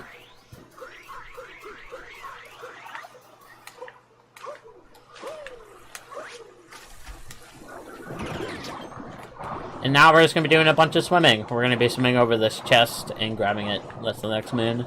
This routing is the same as 90% because the overworld's unchanged. And at the end of the kingdom, we're actually going to be clipping out of bounds. Using a clip known as Fish Clip. This clip is actually very much so recommended to beginners because it is that easy. It is the easiest trick in the game. And I will show you how to do it once we get there after 3 more minutes here. I guess 4 more actually, 3 more after this one. They're all really quick, so it's hard to count how many are left. They happen so fast. This kingdom's really short.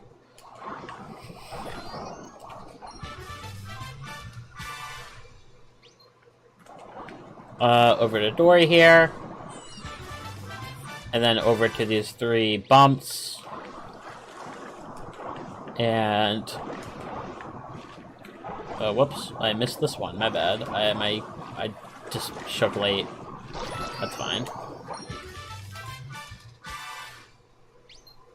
And now we're going to go over to this little indent in the wall here. And uncapture, recapture, swim downwards, and just like that we're out of bounds. The reason that works is because there isn't an actual wall around the kingdom. It's more of like an invisible force field where if you get too close, it pushes you away. But if you uncapture and recapture, you're inside the force field and you can kind of just bypass it. Also jump scare warning right there. Little eel. And just like that, we're done with Seaside. We're on to Luncheon. And Lunchen's another kingdom where the overworld is kept the exact same, and the only thing that's changed are the sub-areas.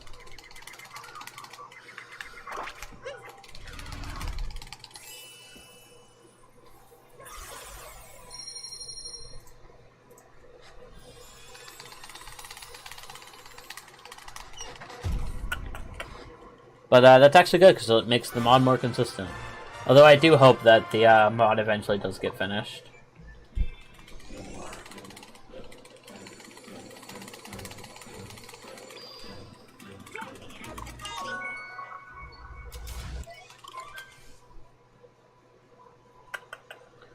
But to start off this kingdom, the first thing I'm going to do is a trick known as Salt Triple. I'm just going to do a very specifically timed triple jump off mound of salt here to get enough height to get up to the first moon.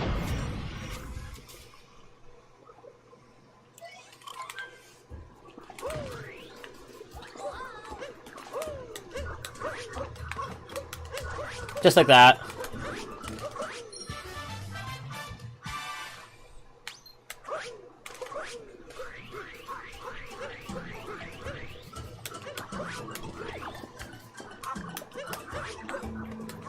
And then I'm just going to dive into the Salt Cove to grab this next one, and then we're going to fight Spirit. Whoops. And you're going to be able to see what a regular Spirit boss fight looks like in a not changed one. Just going to pop his head there, grab the coins, because like I said, I'm going to need them for later, potentially. Hopefully I won't need them. Best case scenario is I don't need them, but I need them for marathon safety. And I'm just doing a backflip, and then I'm throwing Cappy, and then doing a backflip. Kind of sandwiching him between Cappy and Mario like I did for Madame Brutal. But I failed at both times, so that's fine.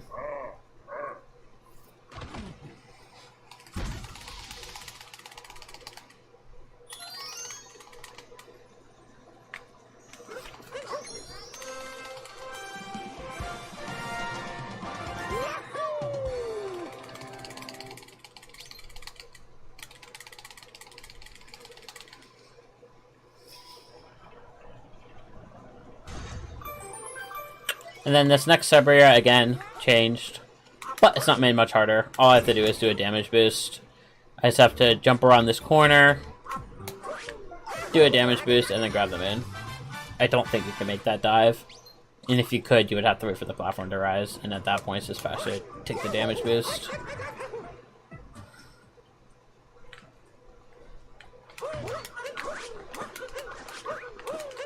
And now we have to roll up here.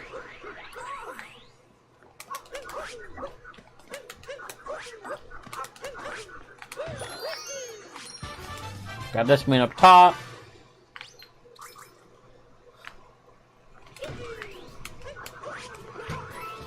And we're gonna grab a moon and a crate over here. Is this an ingredient too? That's the name. Who knows? Maybe it is. Maybe you could use it in the soup. But yeah, a lot of this kingdom is just regular any percent, so I'm able to just kind of zoom through it again. Oh, I was surprised that went in the pot. Intentional bonk.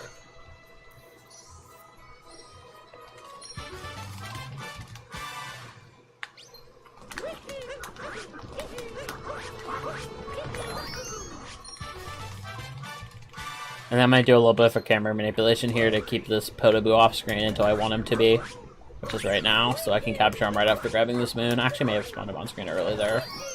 No, this will work. There we go. See, right after the moon, I can immediately capture him using that camera manipulation. And then this sub area has changed and made quite a bit harder, so hopefully I can nail it here.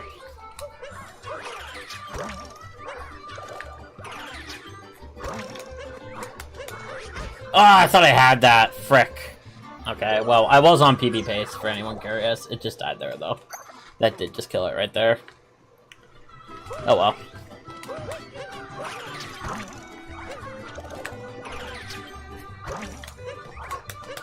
I'll take a second try.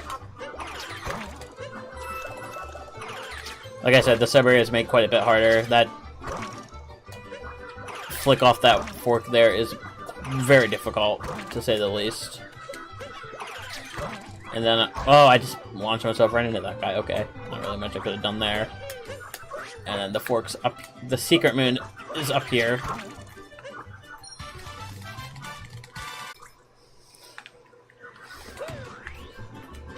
And then the last moon is just in the same spot.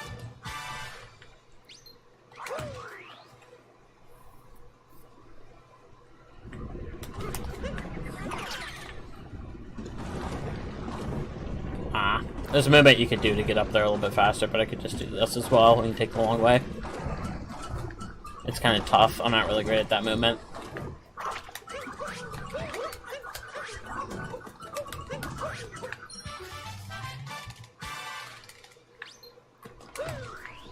Oh, whoops. I did not mean to bump there.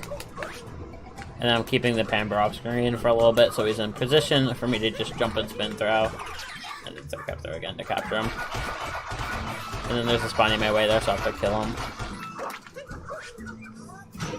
Ah, dang it, I was hoping that wouldn't happen.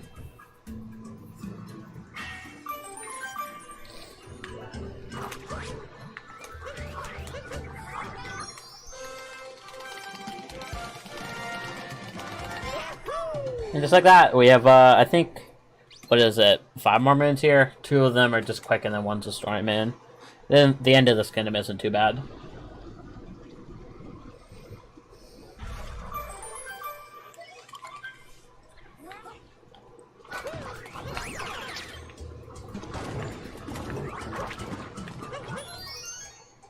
Okay, now I'm just gonna vault off Cappy here to get a lot of momentum to make my way over to the moon behind the mountains here.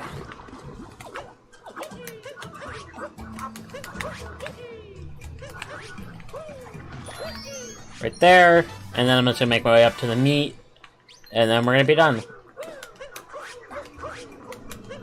Kind of precise movement there to make it over. There's a little tiny ledge I can land on.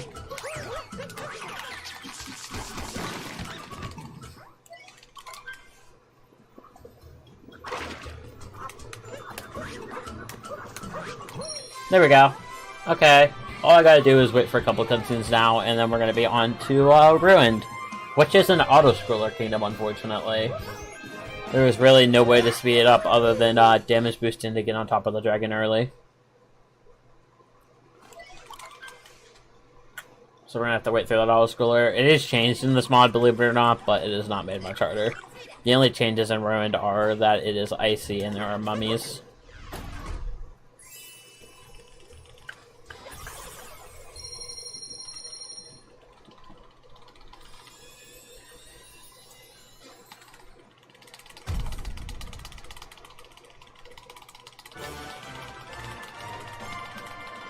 Okay, so pace update for anyone curious. PB is technically still doable, but I have to play within 5 seconds of Zob, so don't get attached.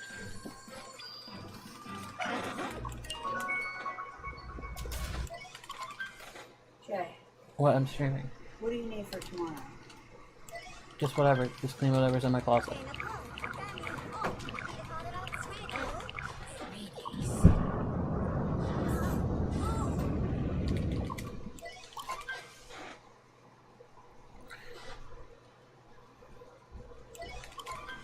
Okay, ruined. Oh, I did not mean to do that. Well, there goes a couple seconds.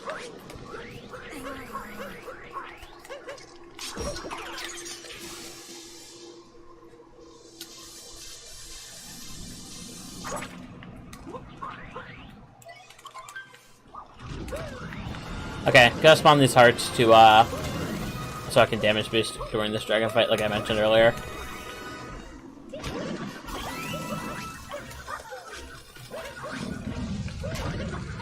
Grabbing these two for just the extra coins. There we go. I'm sliding because of the ice. What's my coin count looking like? Okay, it's looking pretty good.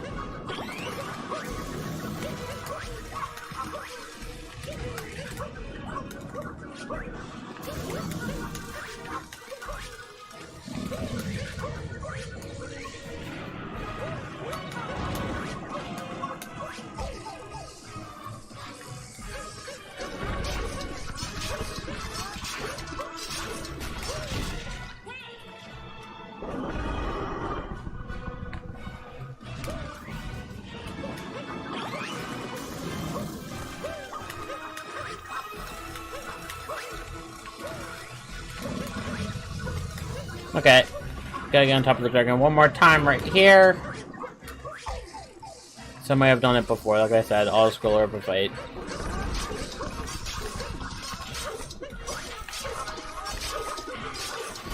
And there you go, dragon dead. Yeah, this fight isn't much harder. Just icy and there's a couple mummies I need to dodge.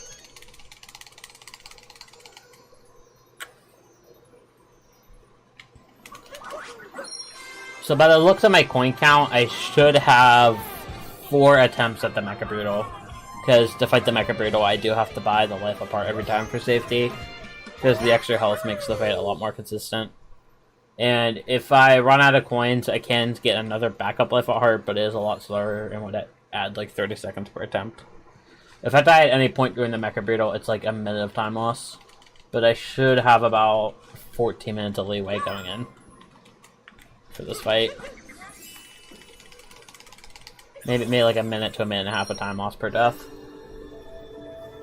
At least in terms of beating estimate, I should have 14 minutes of leeway.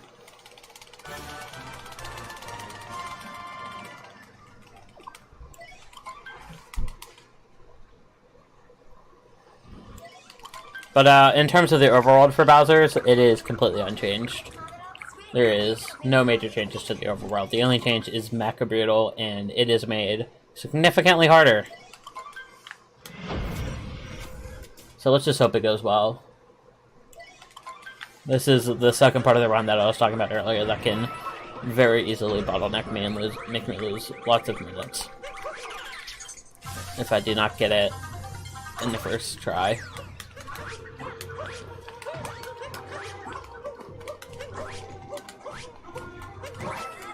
Oops, there we go.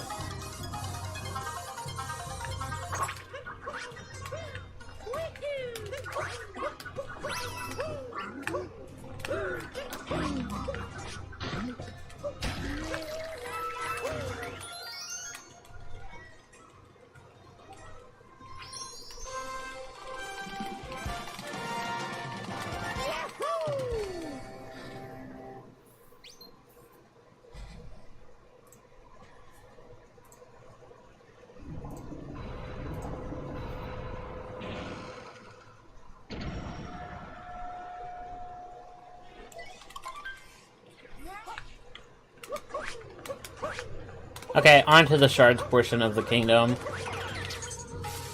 This is a very precise movement here. I feel like I can nail it all.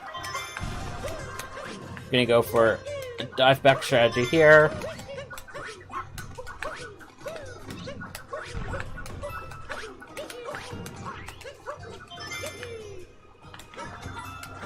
What? That's a new one. Okay. Oh. Ah! Yeah, as soon as one thing goes wrong, everything goes wrong. That's how this game goes. Ah. Okay, not my greatest gameplay, but that's okay.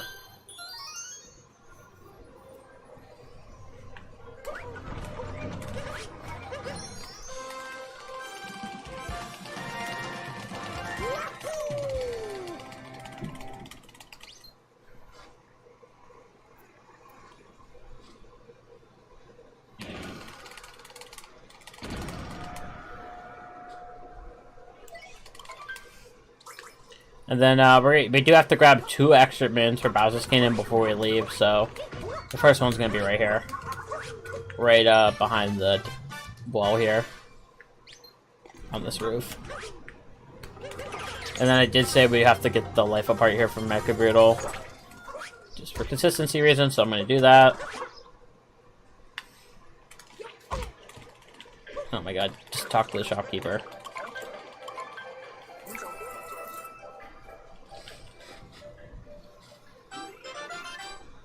And just like that, we have 6 health now. And I have to make sure I grab this checkpoint just in case I need it. Just because I need to come back for extra health.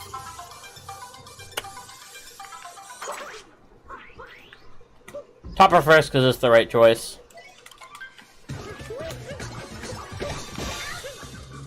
Oh crap. Okay, still got it, don't worry. Same thing as that we did in Cap, same exact thing. This fight is literally copy-paste of Cap. And apparently I'm worse at it now. That's fine, who cares? It's fine, just... There we go. Come back, please. There we go, good enough.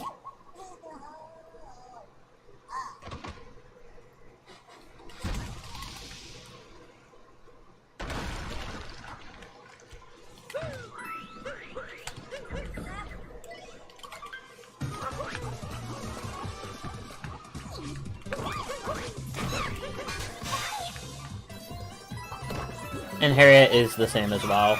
This fight's not too hard. This is the first time we fight Harriet, but just knocking bombs back into her and then knocking bombs into her hat whenever she UFOs.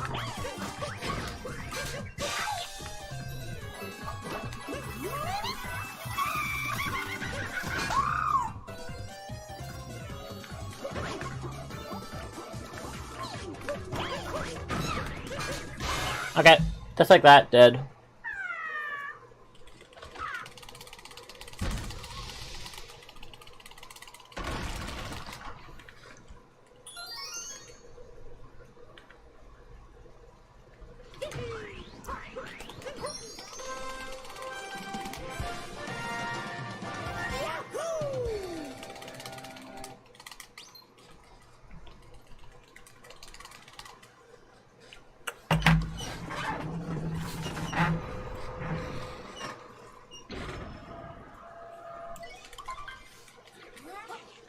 Okay, now we start to climb up to mech here.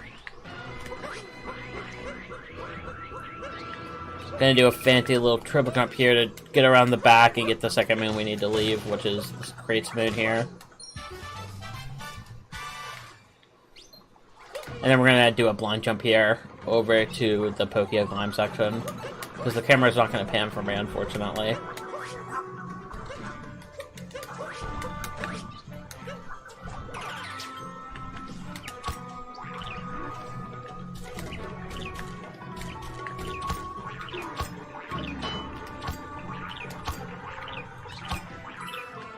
Okay, now for the Mecha Brutal. This is the hardest part of the mod, for sure. I would say Moon Kingdom is the hardest kingdom in the mod, but this is the hardest part. By far the hardest boss, so hopefully this goes well. I'm going to try my best. Went well earlier, so let's hope it goes well again. The change I made to the Microbrutal is that it is all shiny, and if you touch any part of it, you will take damage. So I gotta poke my nose into very specific parts here. And kill the Brutals in a very specific order. Not take damage. There we go. That is exactly according to plan. Good. Okay, first 2 Brutals down. Halfway done. That is not as easy as I just made it look. There's still a chance that this goes wrong though, so don't get too attached.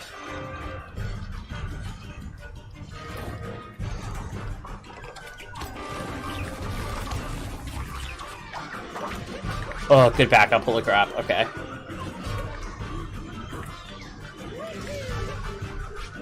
No! I missed my ground pound, that's really bad. Okay, that's just a forced death.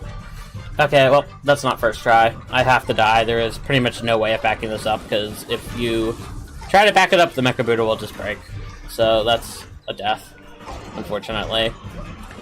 I had a good backup going, but it didn't work out. So we have to just go to the shop and try again.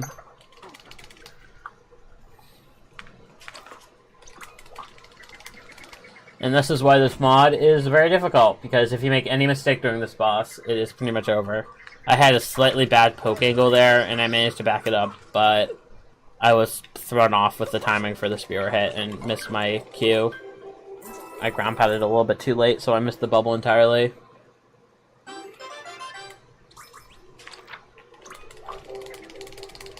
But we try again. Still got plenty of time, so not a big deal.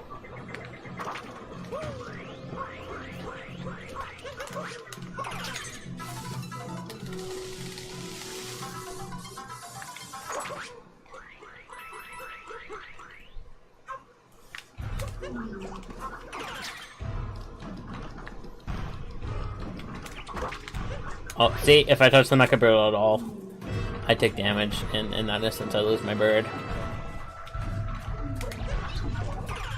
So we just try again now.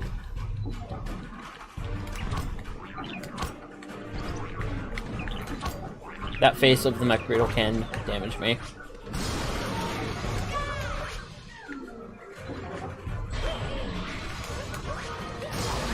Yep, see, damage. Not a big deal though.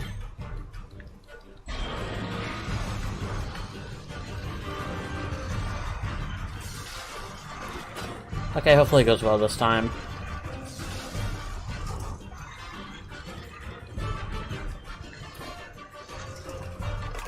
Would you like me to read a quick donation? Maybe not right this second. I'm kind of focusing. 1 second. No problem. Okay, this can still work. This is fine.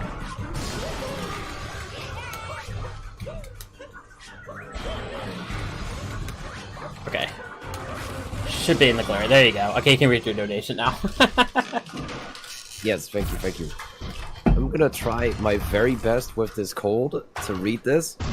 We have $10 from Manta, which says, "Never gonna give you up, never gonna let you down, never gonna run around and desert you, never gonna make you cry, never gonna say goodbye, never gonna tell a lie and hurt you." Alright, and with that, back to you. Okay, I'll take a second try there. That was pretty clean. I definitely should have had that first try, but that was a pretty good second try. If I have a clean enough moon here, this could definitely be less than an hour and a half still. Sub 130 is still definitely within question. Within reason. Okay, Moon Kingdom, the biggest change you're gonna notice is that there is no low gravity anymore. Which means, the Moon Cave skip that we would do in the normal game is impossible. Because you need low gravity for it. So, I'm gonna be forced to go into the Moon Cave, and because it's a sub-area, it is changed and made quite a bit more difficult. The platforming is very precise, and it is very easy for me to die there. So hopefully everything goes well and I can get it first try, though. We're also forced to fight Madame Brood, which you'll see there is 2 Madame Broods I have to fight at the same time in the Moon Cave. Moon Cave is just very chaotic in general.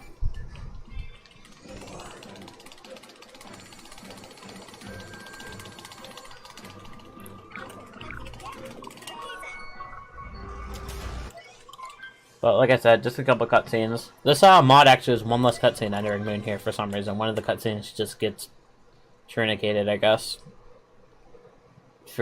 Because of the change. I don't know, it's weird. Typically there's a cutscene showing the cathedral there, the church straight ahead, but it doesn't exist here for some reason. And because there's no low gravity, you also get to see the intended route for going through the moon.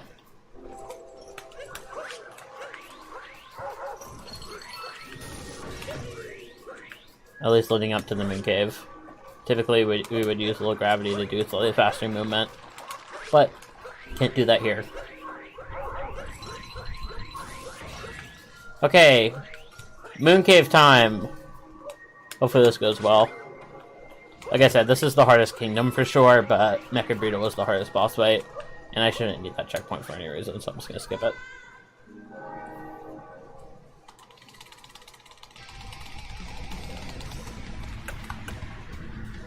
Gonna start out by doing a triple jump across these platforms straight ahead here.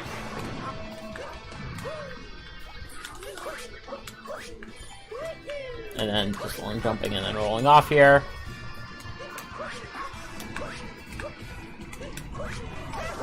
I thought I timed that perfectly to dodge that lava, that's fine though. There we go.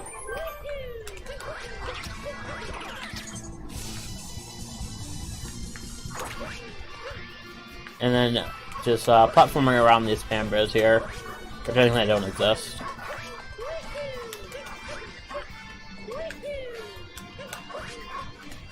And I'm gonna throw my cap there to make that guy go backwards and not be in my way.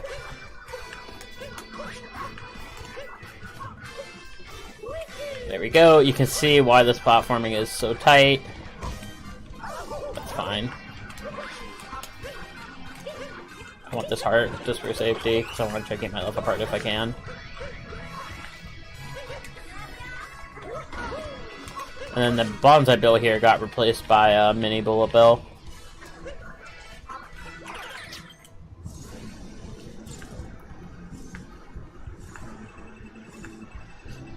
So I have to do that to get over here, to fly them.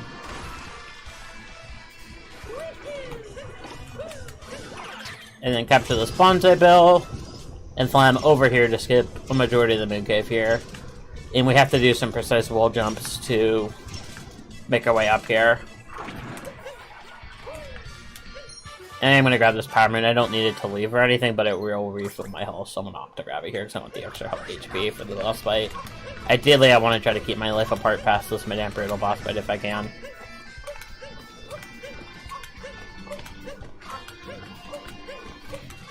And I have to wall jump right on the outer edge of this wall because there is a ceiling right here. That kind of blocks me if I don't.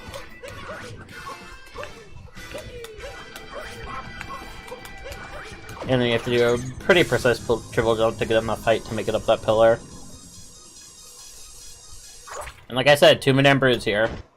Hopefully this goes well. I'm gonna have both of them charge me at the start here. I'm just gonna try to capture one of these jumps really fast right out the gate here. There we go. Now there is a soft lock you can do here where if you hit one Madame Brute with the other's chain chomp, you can soft lock. That's fine, I'll take the damage. There we go, one hit on both.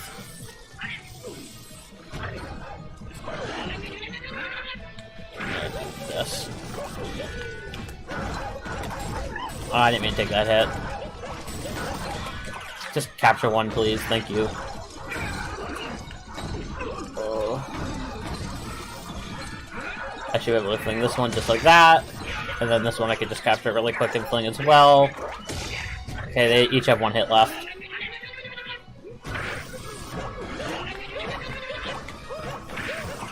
There we go. Okay, this one's dead, and I have 1 more hit left on the other one. Now, if you do get the soft lock, where you hit one Madame Brute with the other one's chomp, and it just ends up, the Madame Brute just ends up spinning around, you can die and come back, and the second one will just be dead. The requirement is only to kill one of them here.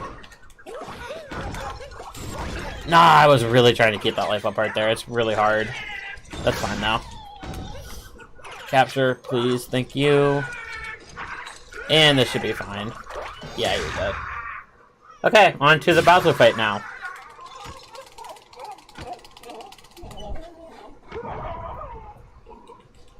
It is fastest to kill both of these Madame Broods, like I said. If you only kill one and die, you can come back and the second will be gone, but fastest to kill both for sure.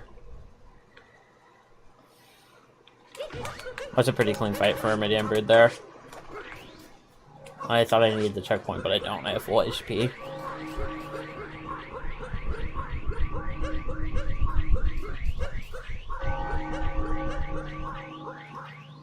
Okay, into Bowser now.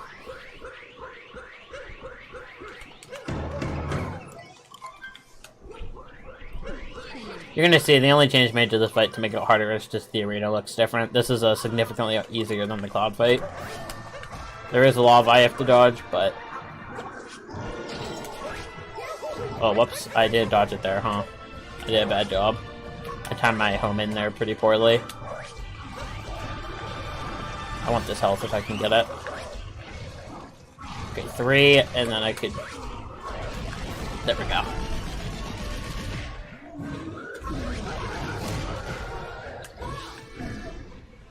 And now I need to get back to the middle for the fire phase here. And this is just a ground scan, so all you have to do is jump whenever it passes by and you'll be fine. You can be inside the actual visual of it and still survive. I'm going to do a strat called Fast Tats here, and I'm going to mess it up. It's really hard on this mod for the second phase. I shouldn't have... Yeah, okay, that was a mistake. I should not have done that. That was very silly. Oh well, not a big deal. We can just do the fight again.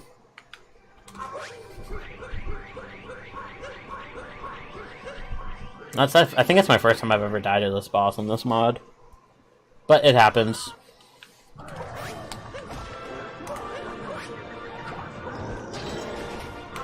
Ah, I keep messing this up. 1, 2, 3.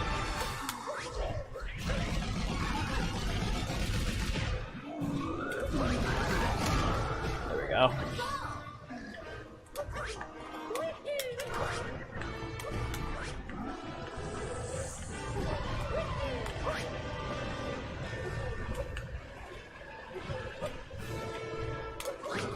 I'm gonna try Fast Tats again here. If it doesn't work out, I won't go for it a second time.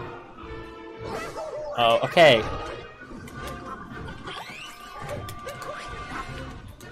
Oh, this is a bad thought. I could have done Fast Tats here a little bit easier, too. Oh, God. Okay, I'm getting brutal. I'm just getting annihilated in this fight, huh? Oh, crap.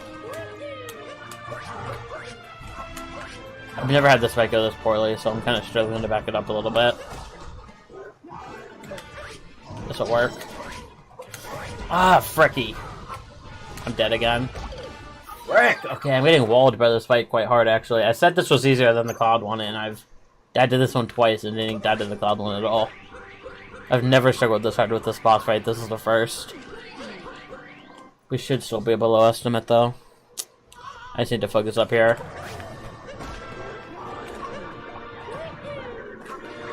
There we go. That's what I've been trying to do. That's how you do that fast. Okay, I just need this second hit to go well one time. That'd be great.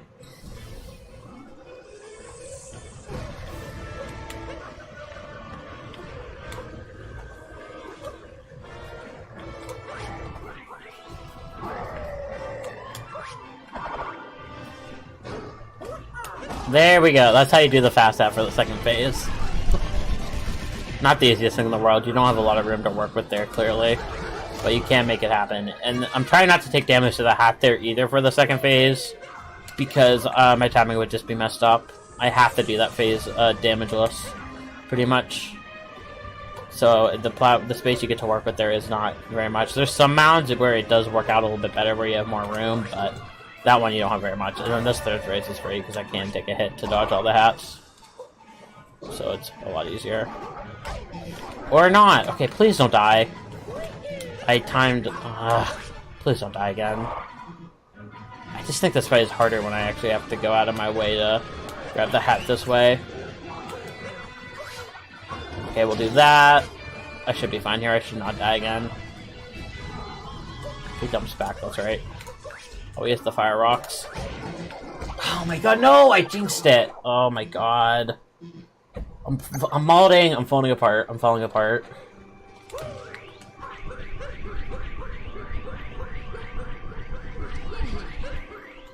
Wow, I'm gonna lose like probably 10 minutes to this fight. This is rough.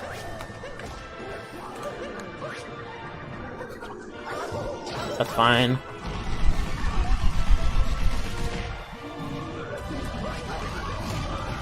Okay, now that I'm getting walled by it, it's making it harder.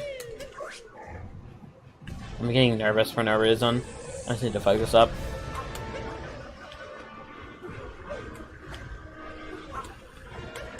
I guess maybe I should have practiced this boss more, but this is, like I said, this is the first time I've had problems with it. Okay, that's fine, that'll work. What? Oh my god. Okay, well, we're back in a sticky situation here, I guess.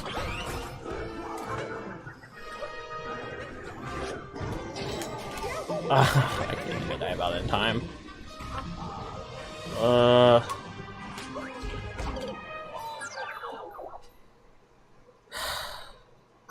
This is just not going my way now, is it?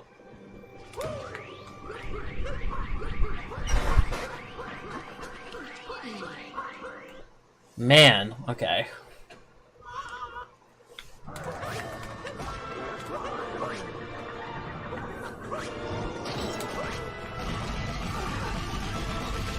Okay, come on, Bowser. Cooperate, please, just one time.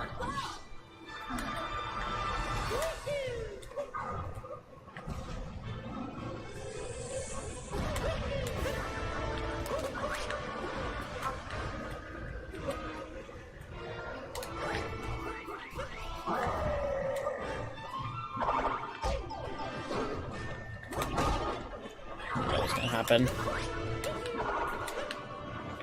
Okay, this is a good part. This could work.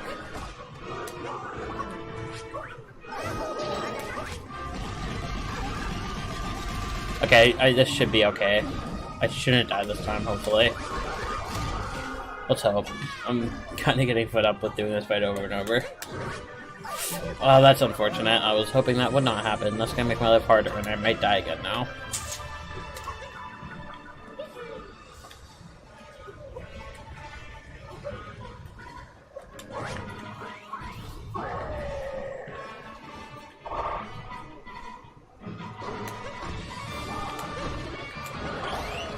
He's probably gonna, yeah, he's gonna pick that back up.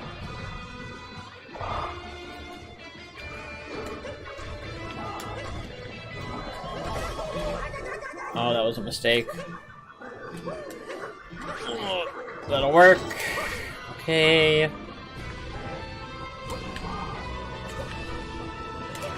It's one. Okay, 1, 2, 3. Oh, I thought I made it. Come on.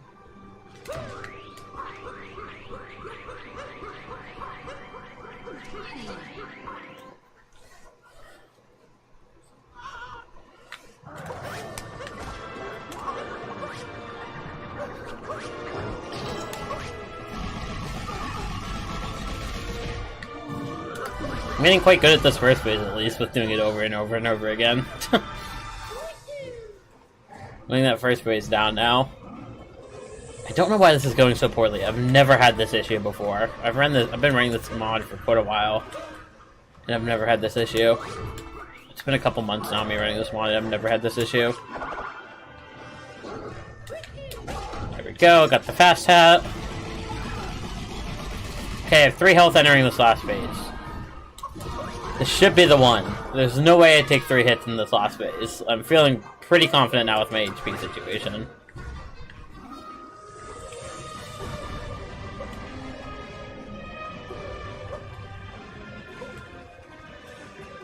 This is shocking to me that this is the part I'm struggling with the most in the mod. Like I said, this is a new scenario.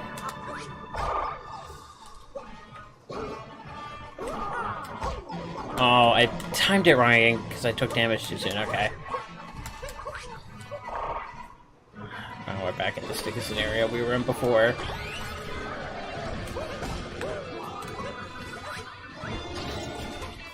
It's gonna jump. It's gonna be back. Or it's gonna be back to. Oh, he's jumping this way. Okay. 1, 2, 3. Okay, this is the one. Finally. Okay. He jumped on a generous mound here. You can see this mound's quite big. Yeah, that was pretty pathetic. Okay. That should have went a lot better than it did, but we're out finally. I don't even know how many tries that took, but way too many. Okay. Escape. This is actually difficult. I don't know why I got walled by that last fight. Typically, you would capture Bowser here in the regular game, and then use him to platform this, but as you can see, he's not here, so you have to platform this with Mario. And these platforms are all regular size, I believe. I don't think they're made bigger from the regular game. That's just how big they are, and how big Bowser's is in the regular game. You have to do very specific movement here to make this work and make the cycles. I bonked. Okay, we go again.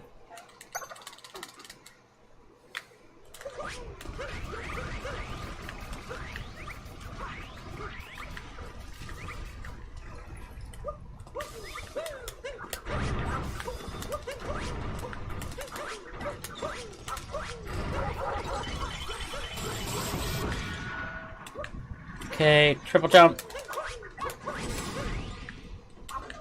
Another one. And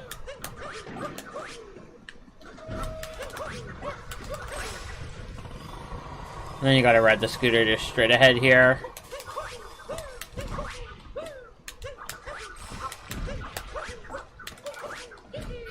And then you gotta dodge the fire from this fire bro here.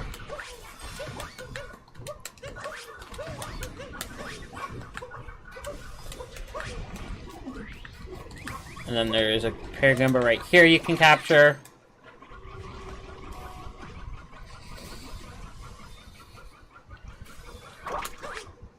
And then a 2D section we gotta do. This 2D section is quite brutal. Okay, he's not throwing, so I can sit here. Okay, I don't want to take another hit here if I don't have to. There we go. And then there's just some Koopas I have to kill. Nothing I can't handle. And then there's some health here that I'm going to grab for the health refill for consistency reasons. Make sure I don't die. Because this part here is difficult. As you can see, those barrels of fire are quite awkward. Okay, home stretch here. Now we get to capture Bowser. Whoops. And the camera's awkward here. And now we're entering the final room of the game, the Pillars room. The run's going to be over in about a minute here if I can get this first try. Just over a minute left.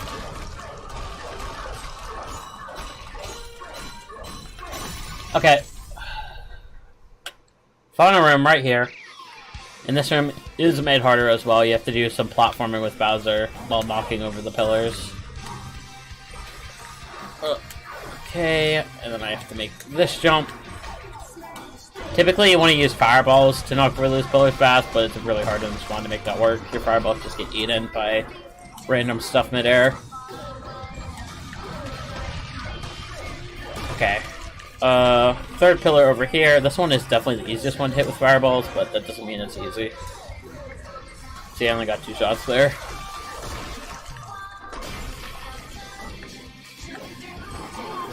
This one's another easier one to hit with fireballs.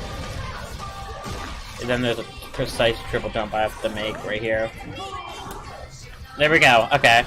And the run's going to be over as soon as I shoot out the wire here at the end. After breaking open this rock. There's about probably 10 seconds left. And time it is going to be in a couple seconds here. And time. GG. That last Bowser fight walled me quite hard for the first time. I've never struggled as hard as I did with that fight. But I'll take this run. Whatever. Up until the first Macro Beetle death, I was actually on PB pace. And dying on Macro Beetle there killed it. But yeah, I will take that. Pretty solid showing.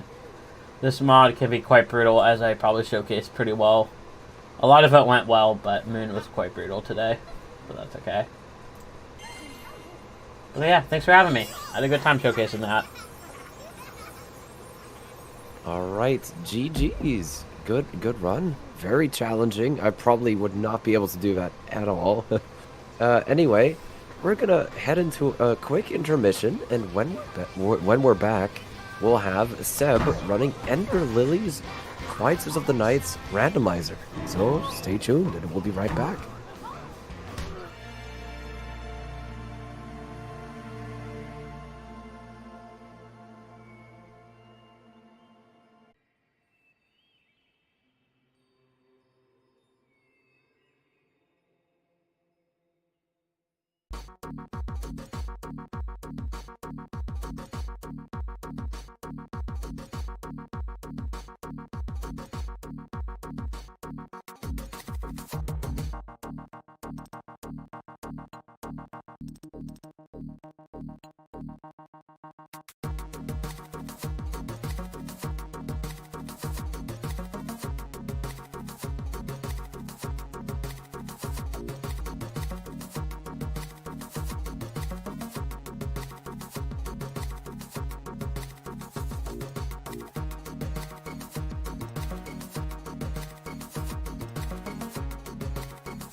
All right, hello, welcome. Thank you for the wait. We are finally ready. We have here a vending. Let's go.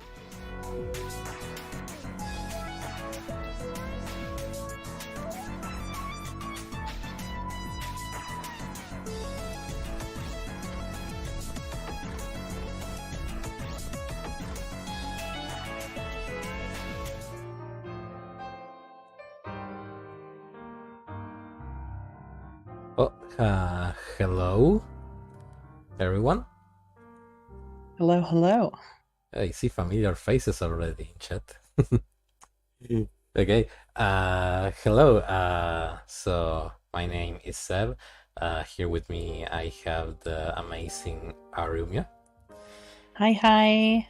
Yeah, and we are going to play End the Lilies Quietus of the Night in a randomizer setting, trying to get the true ending of the game.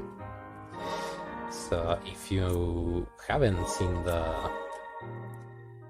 if you don't know about this game, you haven't seen it before, this is a Metroidvania in which we play as a girl named Lily, and her objective is to find out about the white priestess of the mountain, of the fountain, I mean, and to know of the mountain. That changes the meaning quite hard, right? To know what happened to the kingdom in which they live. So let's roll the seed. So I'm gonna keep rolling until Aru tells me to stop. The game is on sale, by the way. Oh, really? That's nice. Yeah, it's half price. Anyways, stop. Okay. So now if the seed is horrible, we can blame Aru for it. It's my fault. Yes. So. Oh, me? Yeah. Oh. Okay. Okay. From 3 to 1 and then go? Yes. We do that? Okay, good. Okay, 3, 2, 1, go. Let's go. Let's do this. Oh my god, it's the castle. I told you! This is not okay. Alright, so I am gonna talk about the settings of the randomizer. First of all, this is a random start. It means we can start in any place in the entire map. I mean, with conditions, of course. Oh, the doors are fixed. Yes, because... No, that's normal enemies, right?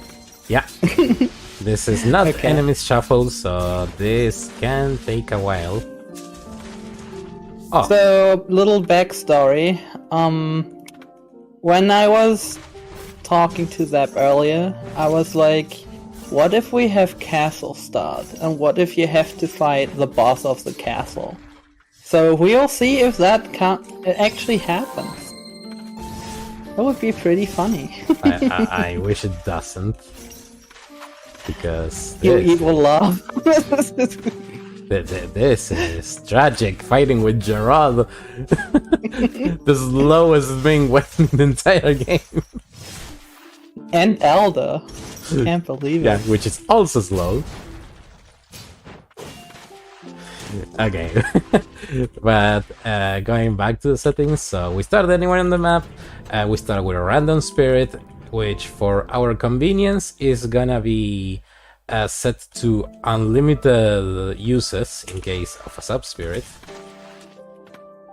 And yeah, we have to find every single piece for the true ending to finish the game. Oh. Apparently you didn't put on the tracker, but it's fine. Oh, I didn't? I will do it in a second then. You will have time at some point, don't worry. Yeah. Okay, and... Just don't die. Nah, it's okay, I don't die here. So Castle has a lot of strong enemies that have a lot of armor, so it's kind of fun when you're so low with everything. Yeah, this is a little hard. Actually, like no movement to... Oh, the double flops? Yeah, that's a little thick. That's your fault, by the way. It's always my fault. Oh,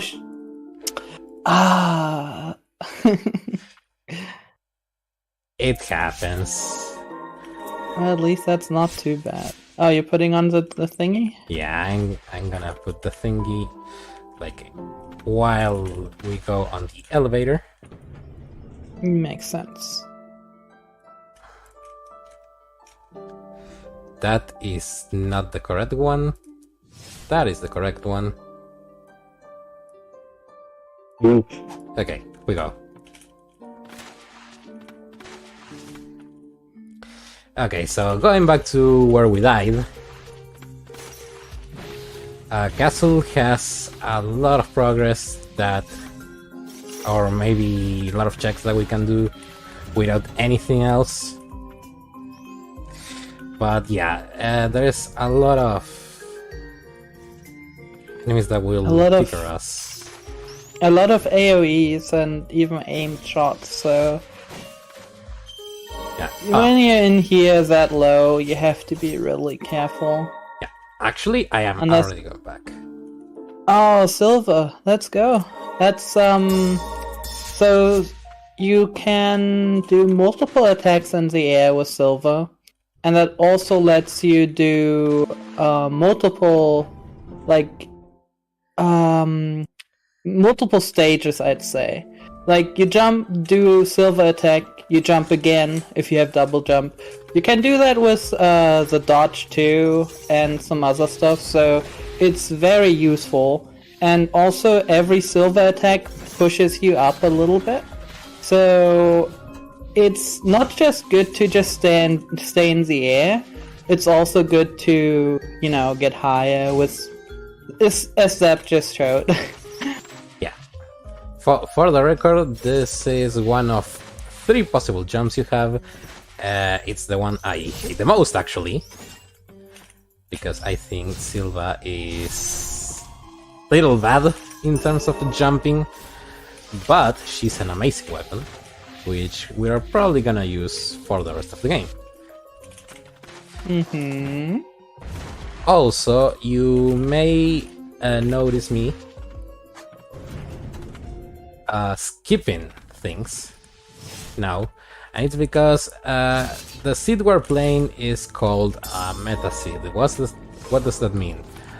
It means that I'm not gonna be able to get that.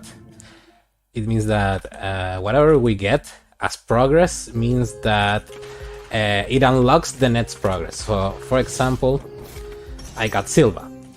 So the next piece of progress that we can get is behind Silva itself.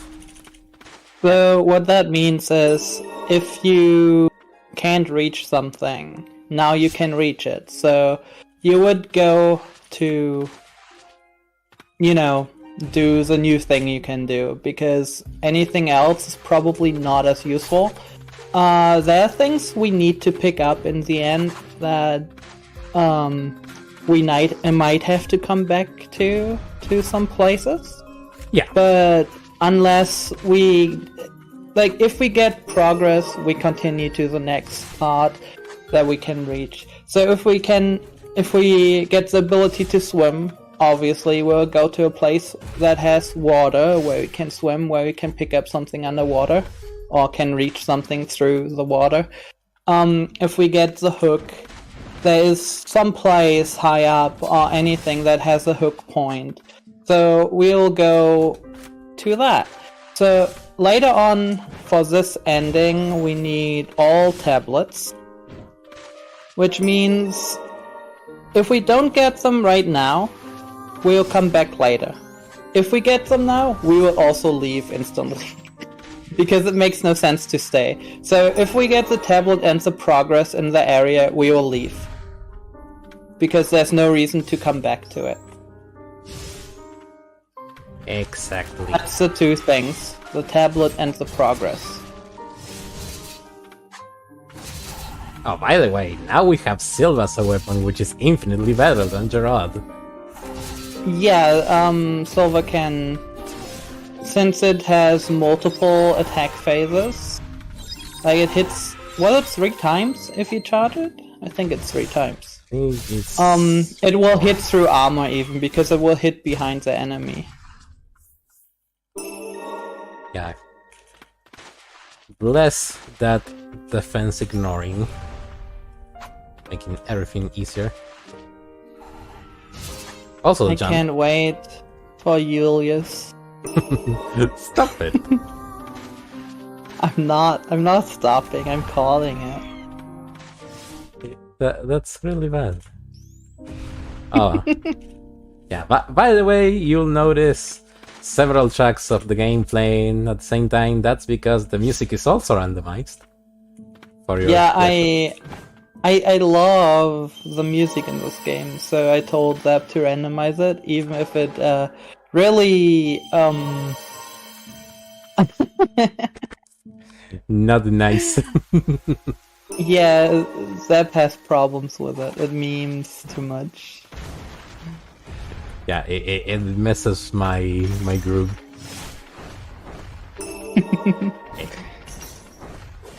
Now we do the hardest thing in the game. No! No! In the name of progression, which has none because this is not progress. A doggo. It had to go for me to get the Blight Ritter Blade. Oh no. We pet the doggo. Yes, I agree with that. We pet it with a hammer. Ouch! Yeah, it probably hurt. Alright. Let's do a little bit of equipment there, a little bit of upgrading. All weapons can be upgraded to a maximum of level 6. Oh, sad. Yeah, you have to do the fight, right? I cannot do this, sadly. I have to do the boring way, which is just kill everyone. I think that's more the intense way. The boring way is actually skipping everything. Now because they are all boring enemies, so... Okay, that's true. I just go.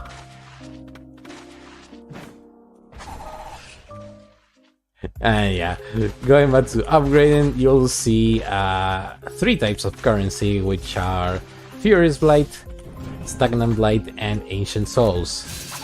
Stagnant being the most common, Furious normally used for main weapons, and the Ancient Souls being for the trusty Umbral Knight that is not with us right now. So that's also another setting where you set it so that the starting weapon you have uses those souls instead? No, it's all randomized, so the vessel for the Ancient Souls is unknown. Let's not die.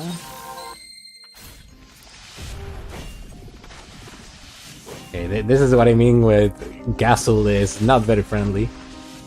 Yeah, the eyes have an AoE field that does damage over time.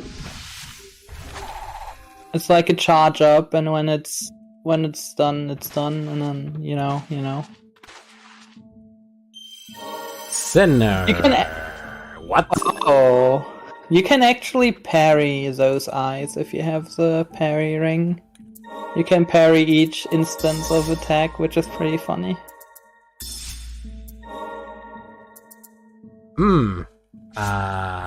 Maybe. Interesting. What can I... Oh, okay. I know what I can get. Wait, is Sinner now in Logic? Yes, this is in Logic. Oh, crazy. Crazy? I was crazy Crazy. I'm not gonna follow that, but yeah, you see, Sinner being a horizontal, as we call it, is a piece of progression, and we'll probably use it for this place. Yeah, that sounds about right. Yep. Oh boy. Oh, this is gonna be one of those hits. Oh, unlock. So, unlock lets you open doors, which means any place that has a door you can now access if you can reach it. So there's only one place currently. Yeah, we know where we have to It's go. very easy to reach, and it's not very evil like 2 other doors that exist in this game.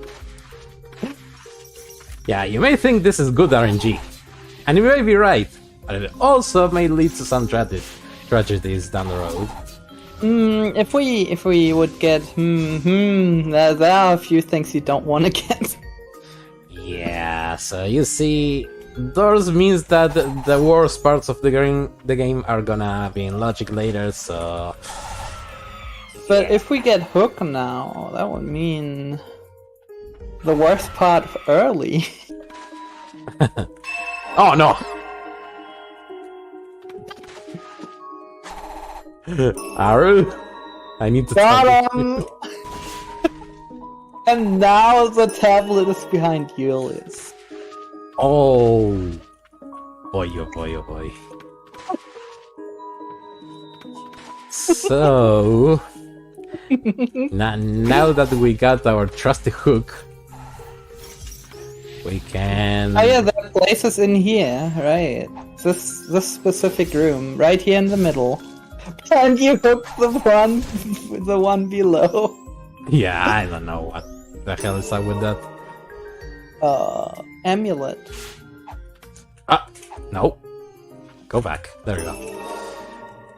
So, no tablet here. Fills me with sadness. And suddenly... Julius! I am not going to Julius. Julius is waiting for you. Never. Okay, this fight is actually annoying. Now that I don't have many things. Especially because Sentinel is not going down. Sentinel is at least easy.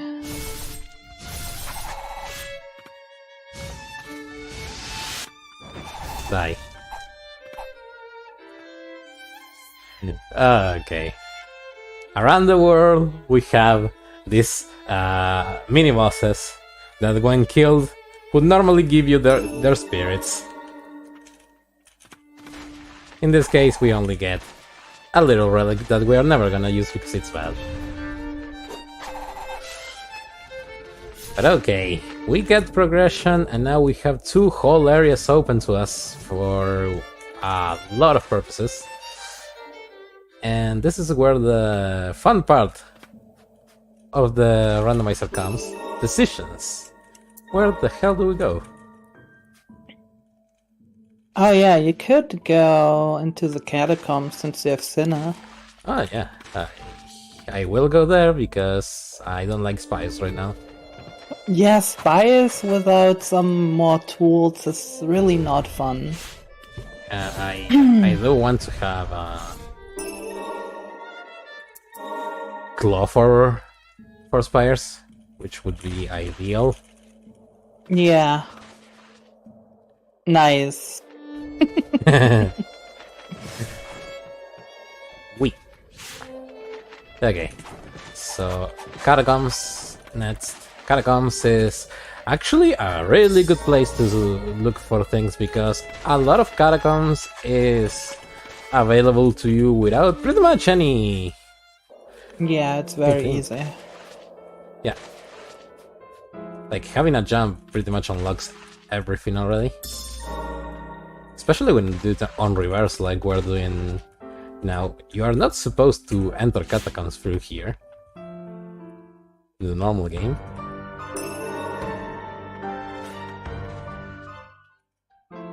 And... oh, we got a jewel. That's a little bonus we get on the randomizer. The amulet jewel that gives you 50 HP by itself. Mm-hmm. Normally, you don't get that. Oh boy. Oh, you got it. Let's go, spies.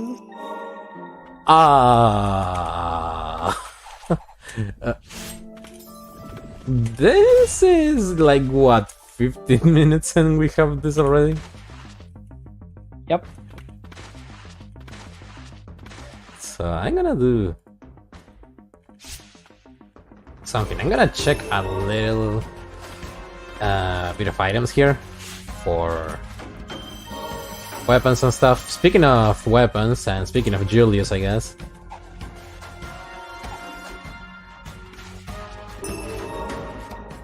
Because this is super early. Vibrant plume. So it's not a very interesting item, but it lets you jump a little bit higher. So it is nice in some places. Yeah, you have no idea how much I broke logic just by having a plume the other day. To the point, I wonder if we could do hard logic with it. Oh, nice poison. Okay, the poison is actually amazing. Now I really want to go to Spires because we got poisoned. So there's two versions of poison. There's the small poison cloud from the whatever it's, I forgot what its name was. Fungal, you mean? Yeah, fungal. Yeah. Okay. Yeah, fungal. And there's the big AOE cloud that is very, very good.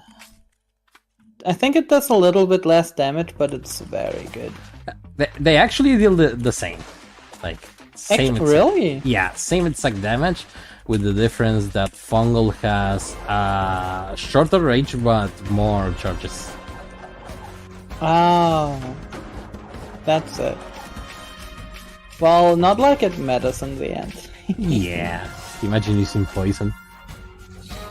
I mean, you do, if you have the right items. Can I do this? No. Okay.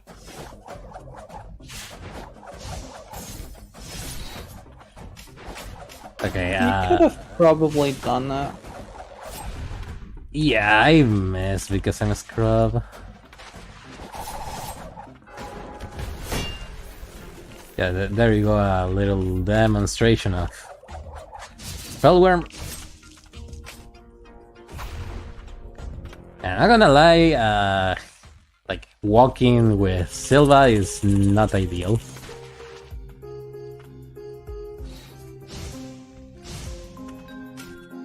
Especially in Spires. Spires is a mid-game area which is actually super dangerous.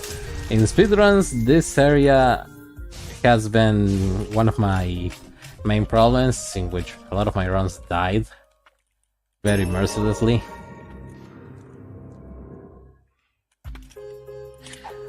Because they already deal a lot of damage, and gargoyles, as you see them there, are very mobile, and they pretty much chase you around till they get a clean hit on you.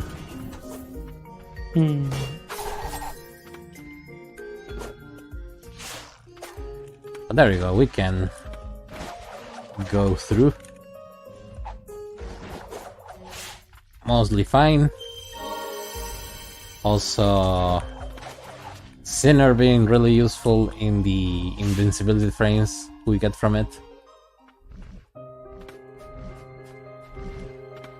Also very useful.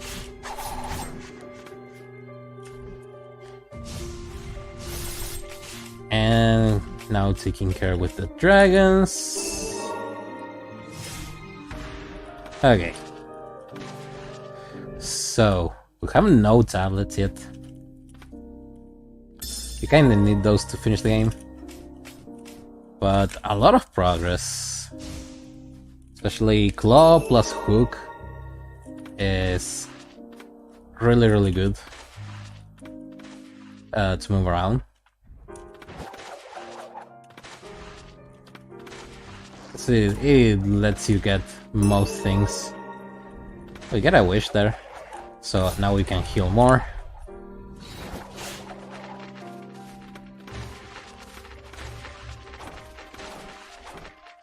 But yeah, too many things early means that too many possibilities for the next piece of progress to be.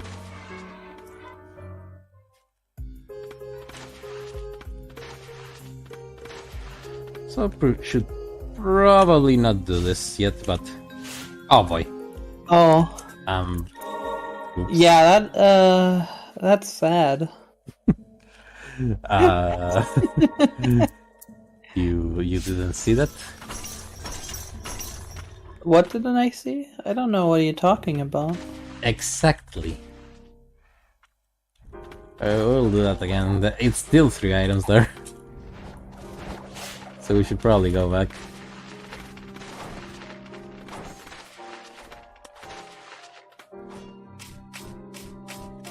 Yeah, Sinner can leave us behind if we have we're a little too high or too low to enter places. There we go. Now I got it. And what did we get? Oh, okay. A stone tablet. Well, goodbye spires. Hi. Unless there's still a spot, you can actually. There's still a spot, but There's a lot of things actually that are still locked by Claw here, so I can keep going. And I should. Alright, Claw. For whatever reason, I was thinking of Hook, but no, it's Claws now. Yeah. It's because the things that are on... As soon as I say that, I remember there is a very good place that is unlocked by that claw now. So, actually... let's leave. As soon as I get this.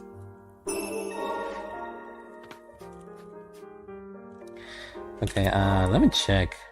Okay, my weapons are trash. So, let's see, what can I do with this that is more or less good? Okay, first of all, Silva, you go to 4. Youth is gonna go to 3. Oh god, I don't want to. No, this is bad. Very bad. Okay, let's go kill our good friend Aegis. Welcome to the Christmas room. We call it like that because it has whooping 10 items in it. But it is guarded by a big guy called the One-Eyed Royal Aegis. That he can kill us very easily. To the point I'm gonna dodge that because I would have died if that hit me.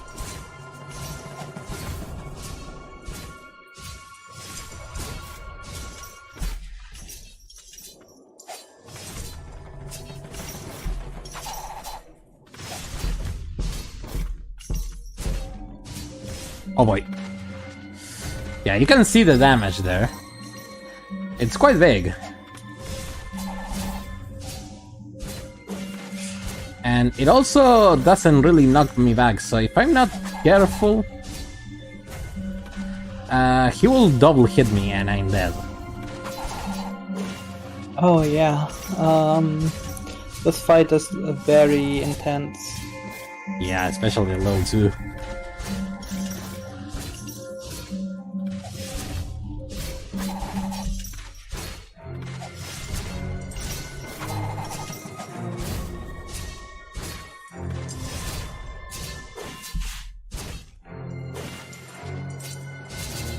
It's really scary. But I think we got it. Yes, there we go. come the 17 levels from it.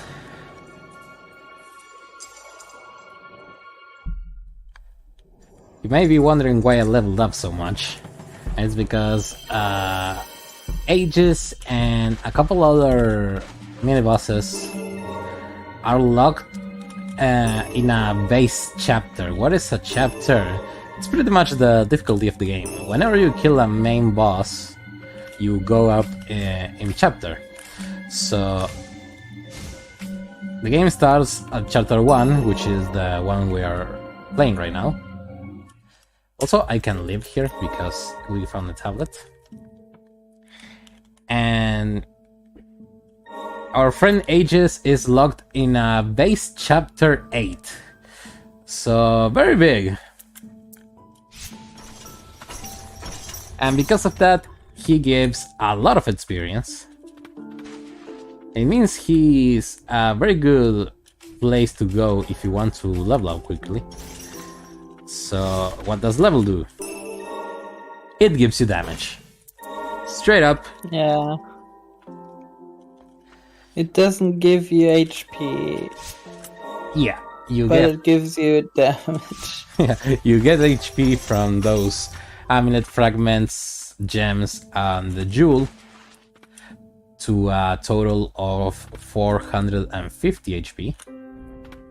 Oh yeah, so also this game has a lot of secrets, like invisible things or walls you can go through, so you will see that from time to time now. Yep.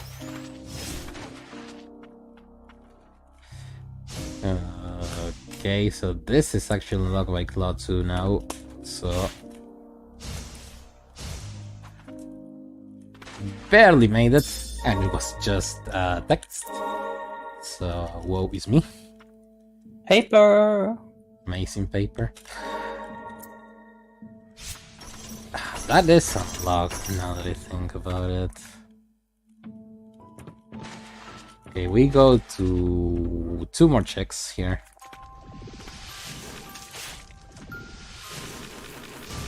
Just tank the damage of the eyes, they won't kill me.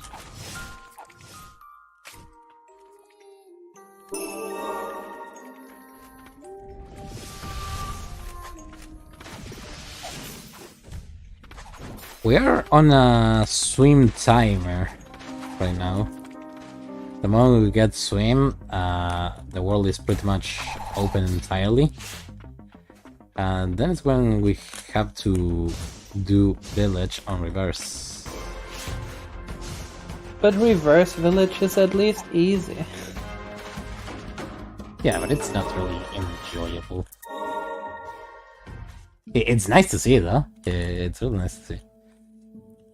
Okay, so we didn't find anything here. Oh, no, actually, never mind. Ooh, yeah. We are already with the world entirely unlocked.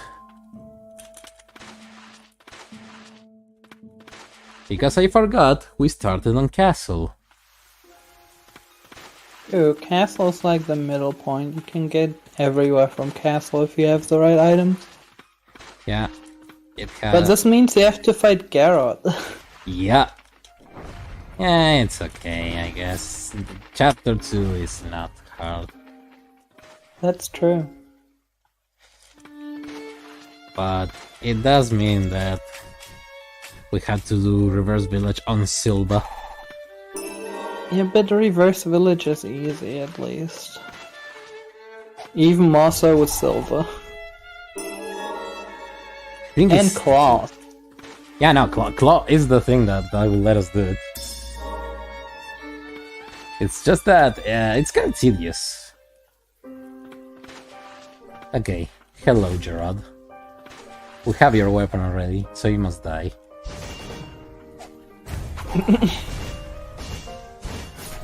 Bye-bye.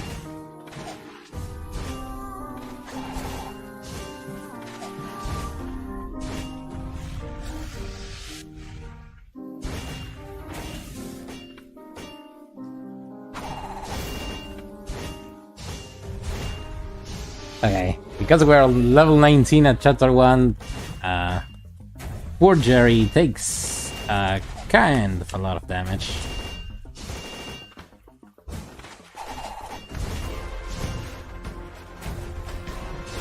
Especially taking fall damage.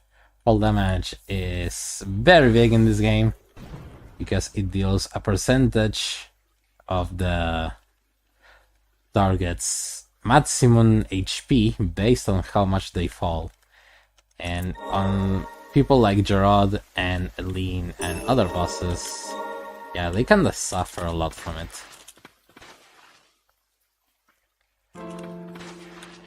Okay. The rare times. Oh. Beautiful music.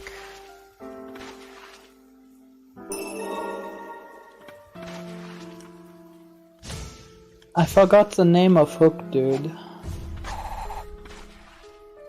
Forgot to name it? I forgot the name of Hook, dude. Oh. So forgettable. When I played this game for the first time, I had some big problems with him, but, you know, now he's forgettable. The fight is way too easy. His name is Hook Dude. Yeah. It's like... Hook Dude is cooler than Hernia. I cannot believe I actually dodged that. The skills of a real speedrunner. More like luck sucking.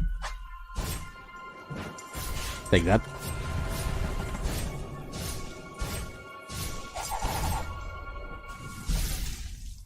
Okay. Elder, another sub-boss that will give us a lot of HP. But yeah, what I was about to say is, the rare times you actually get to knock Ernie out of the air. The mid-air stun. Ow. Always fun. Yeah, don't die now. You did the hardest part of this place, and now you're going to... Okay. Okay, Yaru. Thank you for the vote of confidence. I know I can't respond to you. Fun fact. You see the archers? If you duck, they can't hit you. They will always try to aim at your head, but they always aim above you when you duck. It's really funny. Yeah, little dummies.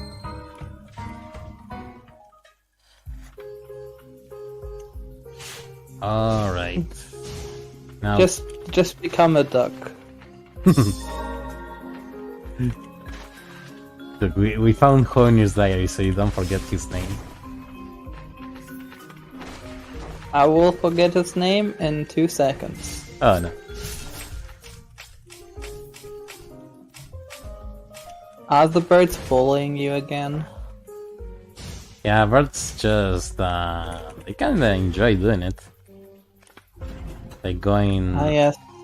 out of their way to mess with me while I'm climbing stuff. You really missed that hole. It's okay, I got it in later. Hook Dude's diary. Oh, he will never live this down. So, there are a few funny things you can do in this randomizer, like having randomized enemy positions, or having a double amount of enemies, or having giant enemies. So, you can guess this place here, right here, this room, is one of the worst in existence. With like all of those. Yeah. I don't like this with big enemies. It's kinda hard to dodge.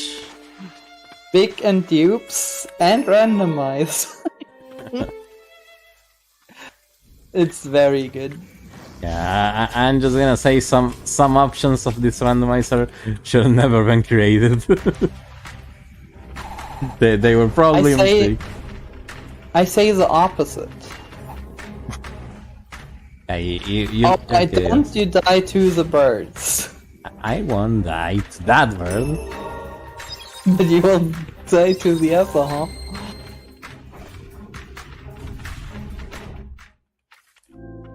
What happy boodle? What? Oh yeah, let's learn how to create custom relics. Oh no. Yeah, and there's one that instead of going up when you swim, you go down, so you kinda drown. I mean, that helps you at least. I mean, yes, but... I don't know. Oh, Eileen, hello. Bearer of the most powerful ulti in the game. That would mean you can't get to some really late places. You don't get swim early. Yeah, that's true. Wait, does that mean you can jump on the water? Good question.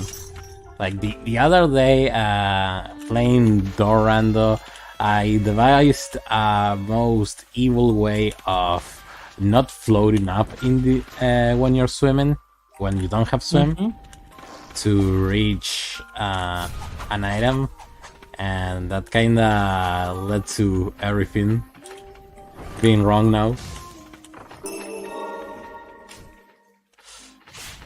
See, I can do this. Yes. Okay, so we got the tablet from this place. Gamer. Back there in birds. So. Oh, okay. This place has lower than value. I will still search the items here because dodging the progress would be bad. Like, you don't want to dodge progress in this randomizer.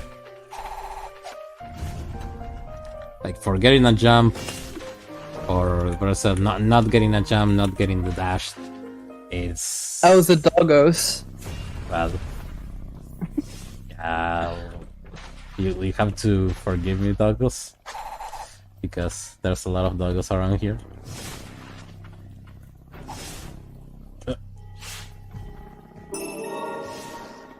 Progress is in Curia room for sure. If it is, I'll just cry, I guess.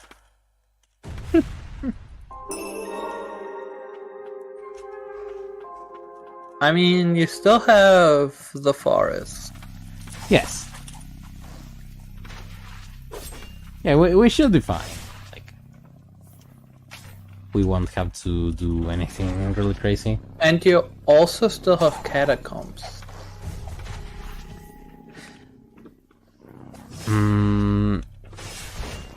Catacombs? But probably not for progress, I guess. Yeah. Catacombs, I say, is pretty much empty right now, because we got there with a lot of things already, so whatever we get is pretty much dead. You got claws on catacombs, right? Yeah.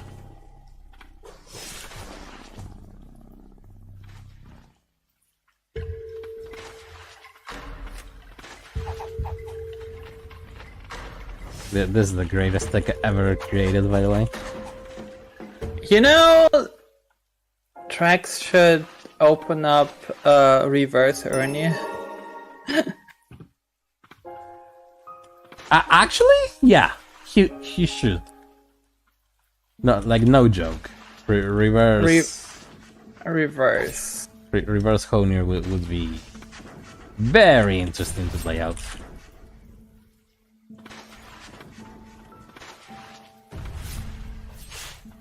I think we need another jump. Another at least. jump, I think.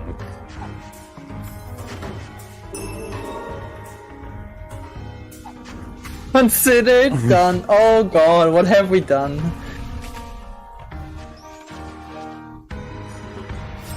Yeah, another jump because I have Olb, so I can do it out of logic.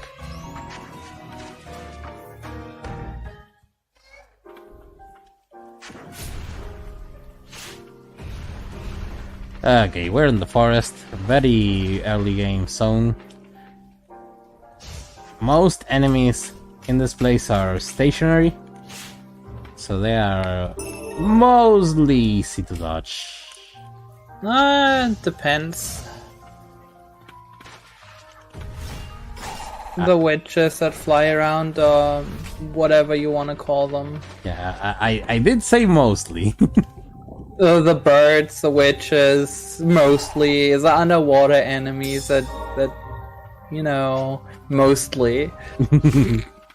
There's like no enemy in this room that doesn't move.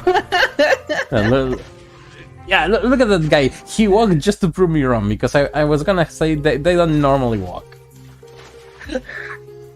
They walk every time. I don't know what you're talking about. You're crazy. Maybe. I mean, I am playing this game, so I'm not a very sane person. Nah, you're playing the randomizer, that's the problem.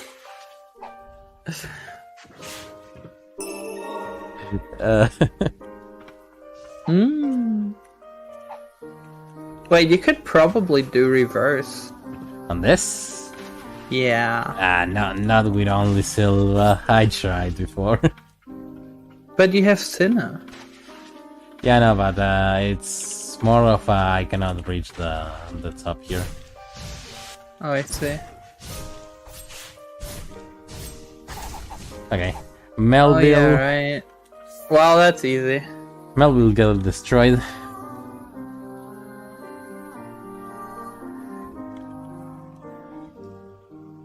So yeah, we just do this the normal way. Oh, Ricorous. Completely useless relic for now.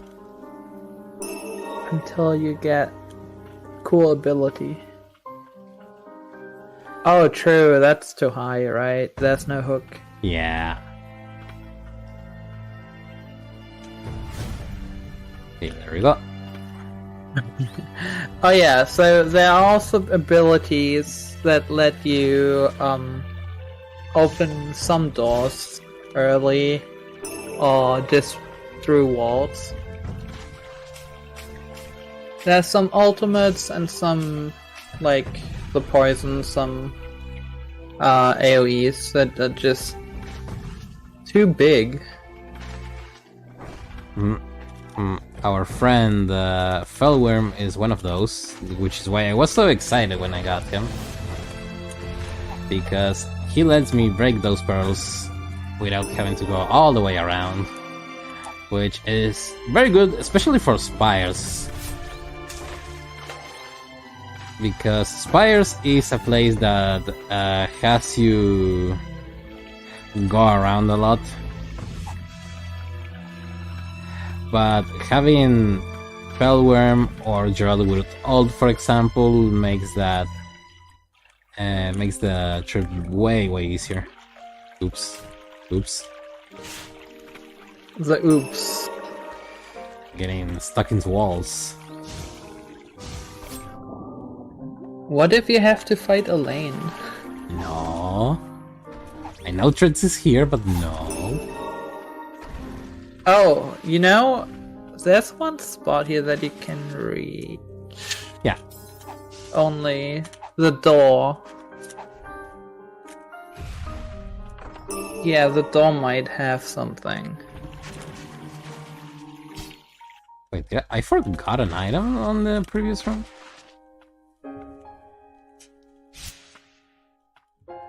I forgot an item on the previous run, I don't know why.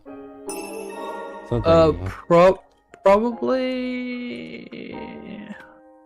I think I know which item it is. Ah, yeah. Yeah, I think I noticed now. Well, it's probably nothing important, right?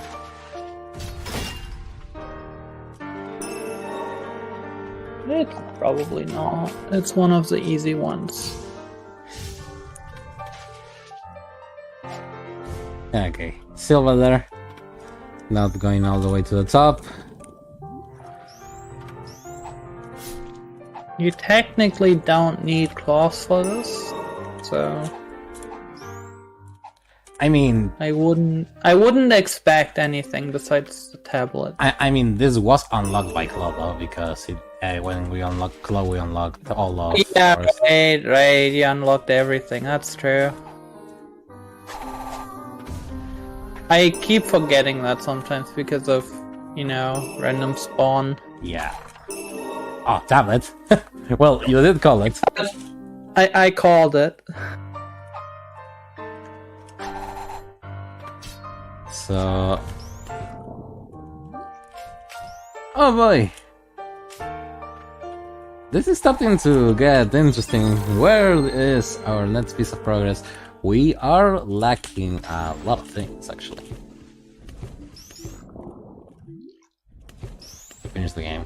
Because we have a lot, but we also need a lot to finish. Also, this is the worst enemy in the game when you don't have a normal jump. Yeah.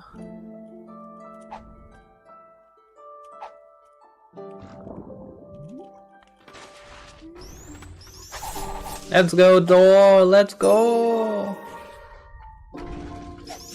Oh wait, you can, right? Or can you? Actually, I may be able to, but this is hard. Yeah, this should be possible, right? With Senna? No, wait, that might be too hard actually. I can do it, so... Oh my god, the pixels. Just get good. I'll try it a couple times, and then if we can't, I'll just leave and come. This is so sad. Come on. Oh my god. Okay, phase 2. That stupid pixel. You really don't like that, right? Yeah, this is terrible. Oh my. Well, you won't be able to do it now. You have only six charges. Like... I had to do this perfectly now, because if I don't...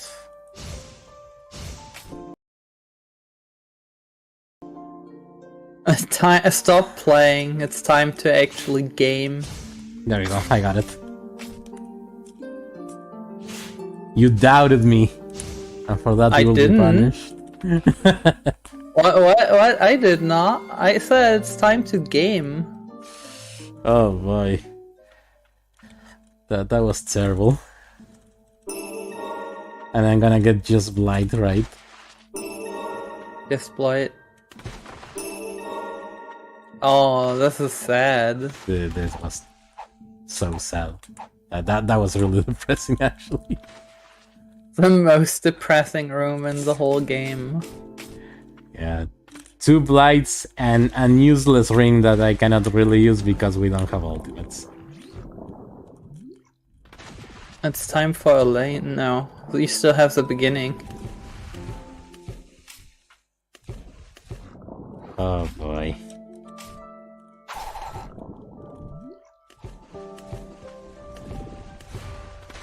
And the plot thickens.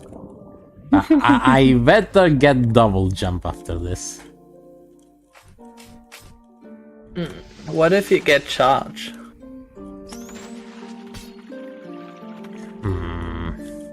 Actually, I don't know what unlocks right now.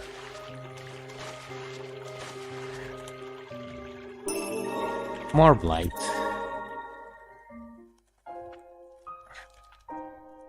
Well, you still have that one item in that one room. I guess I do. It's time for Floral. Yeah, we'll kill Fungal's girlfriend now. You're actually clearing the whole forest. Yes. You know, at least when we get swim, it's gonna be easy to know where the progress is. Well, the biggest part of this is really just the tablets, luckily. There are a few progression items you don't need to get to the end.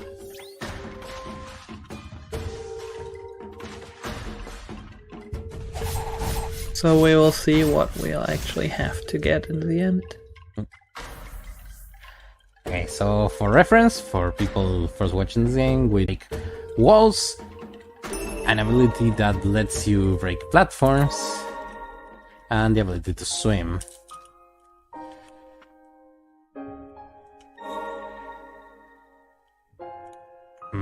Yeah, let's go get that item. I'm actually scared.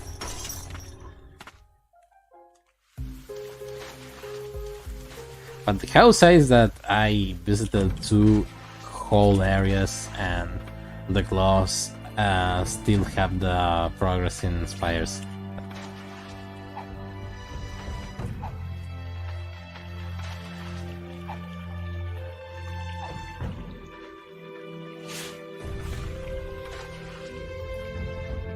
Let's see if we're lucky here.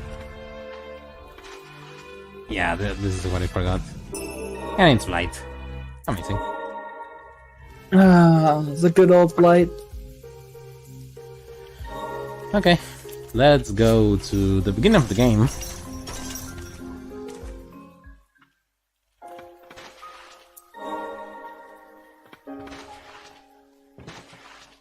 You mean the worst part of the game? What do you have against the White Parish? It's boring. I mean, it sets the tone of the game pretty right, I think. It's just that it's comparably easier to the other places because it's the tutorial.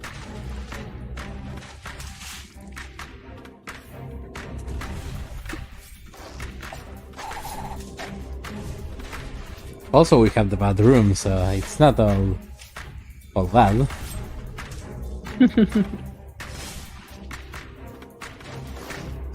I think you can actually skip the tutorial fight.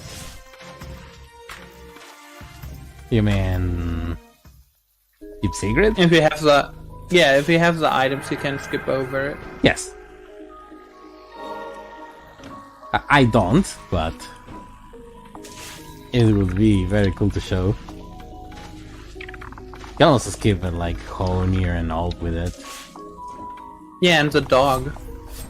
Yeah, the dog is a very common one. No, I should grab the item first. Okay, and now we return here and we teleport to the other room again because that saves a little time. No cutscene. Yeah. A cutscene that requires you to move a lot.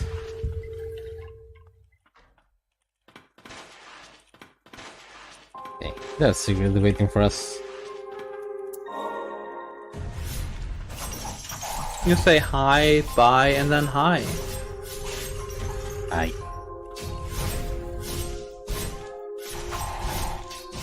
Okay, there we go.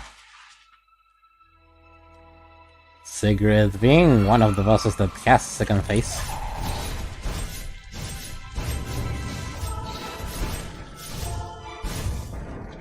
What do you mean all bosses have a second phase? No, I mean like a second health bar. Oh. But that's only because she transforms. Yeah, just like her sister. That we probably won't see in this game. I mean, we are using her quite a lot, but we won't fight her. Yeah. I mean, I meant the second form. Oh yeah, that we won't see it. If the game is nice to us. If oh well, that's very nice of the game actually. Give me the Royal Ages. Oh, tracks.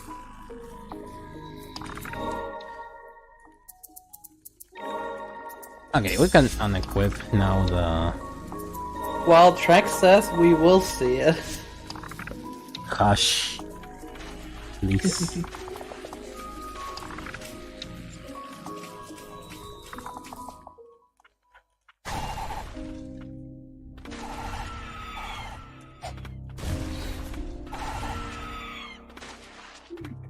Okay, going through an actually difficult room.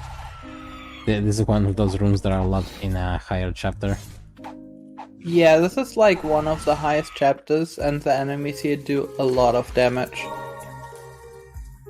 The boss, the mini boss in this place is also pretty strong.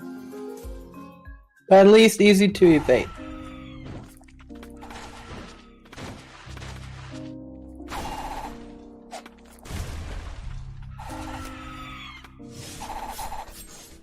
Oh, there's also a lot of screaming.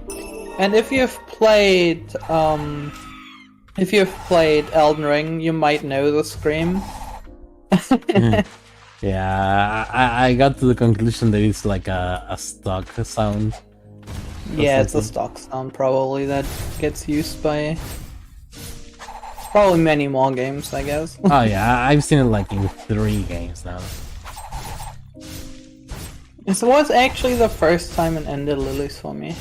Yeah. The surprise when I played Ender Ring was amazing. Okay, there we go. The chef is down. And she'll give us probably 10 blight. Oh, okay. Thank you. That is not 10 blight. That is 790 more than I expected. Time for the cutscene. I couldn't skip it.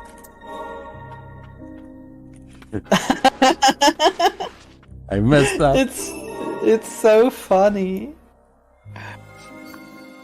Yeah, Lily. So, this is the starting room normally, and there's a cutscene where you get up from the bed.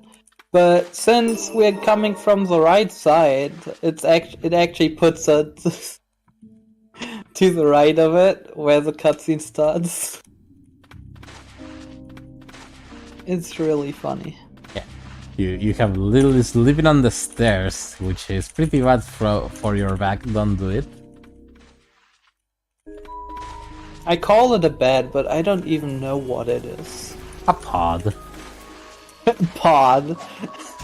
Yeah. The clones. I mean, they are, so... The Clone Wars. Paint it as pretty as you may want to, but remember, we are clones. We are clowns. That too. We are not the same.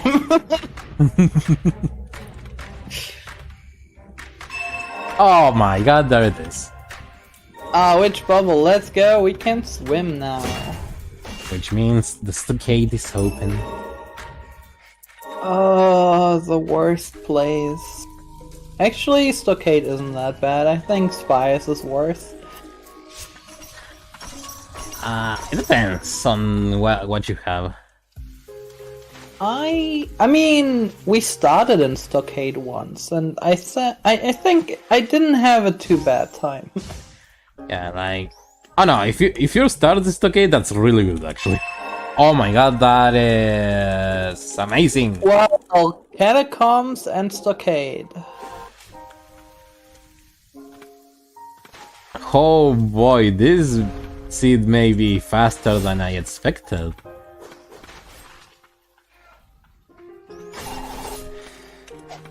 So, we get Giant's Hammer, the ability that lets you break platforms. Yes, that was the first track we hit. Well, technically. We'll use it immediately.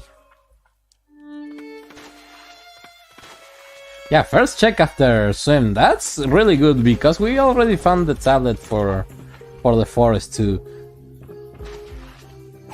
So we don't lose any value. So we are missing Catacombs, Stockade, and Verboten Domain for tablets. But there are a few places where you can use the hammer, so that was going to go there first. Yeah.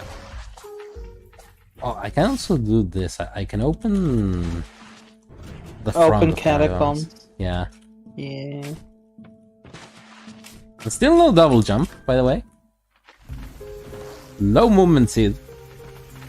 I mean, at least you have silver. Could be worse. I guess I could have champion. And you also have Sinner. Think about it.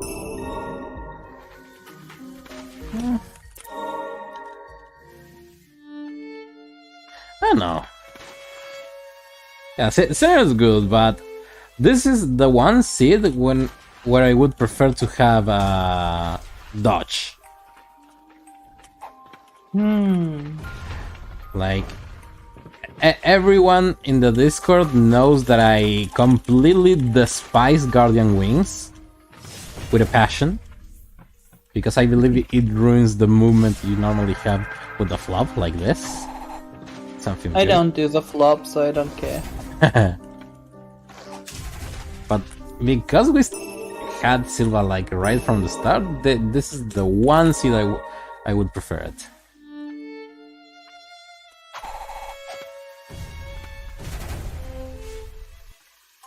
But anyway, no luck yet. Let's go, catacombs! Oh wait, not right now, but right after this. First we get the items. All items that are locked. Wait, did you get the swim item down here yet? No, you didn't, No, right? I don't have swim at the moment, so this is out of logic, so this should do nothing, and it isn't.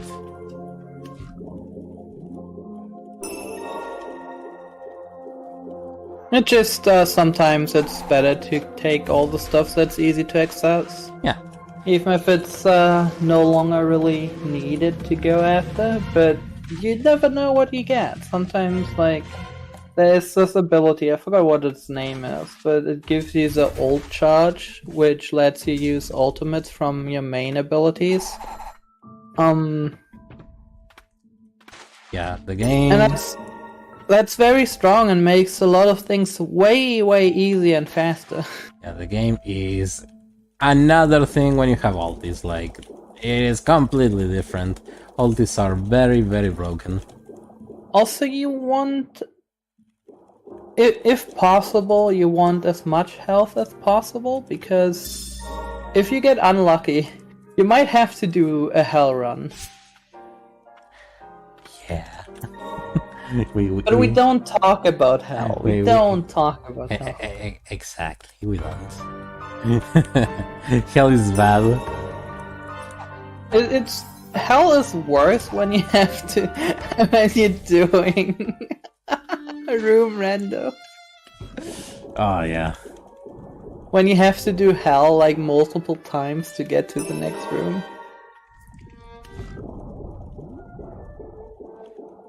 Yeah, that's why you don't play room rando unless you have a lot of time on your hands. Oh, now that when we talk about it, I hear room rando is more consistent now. Yes, I actually could do a decent run the other day on it. So I can do a full rando?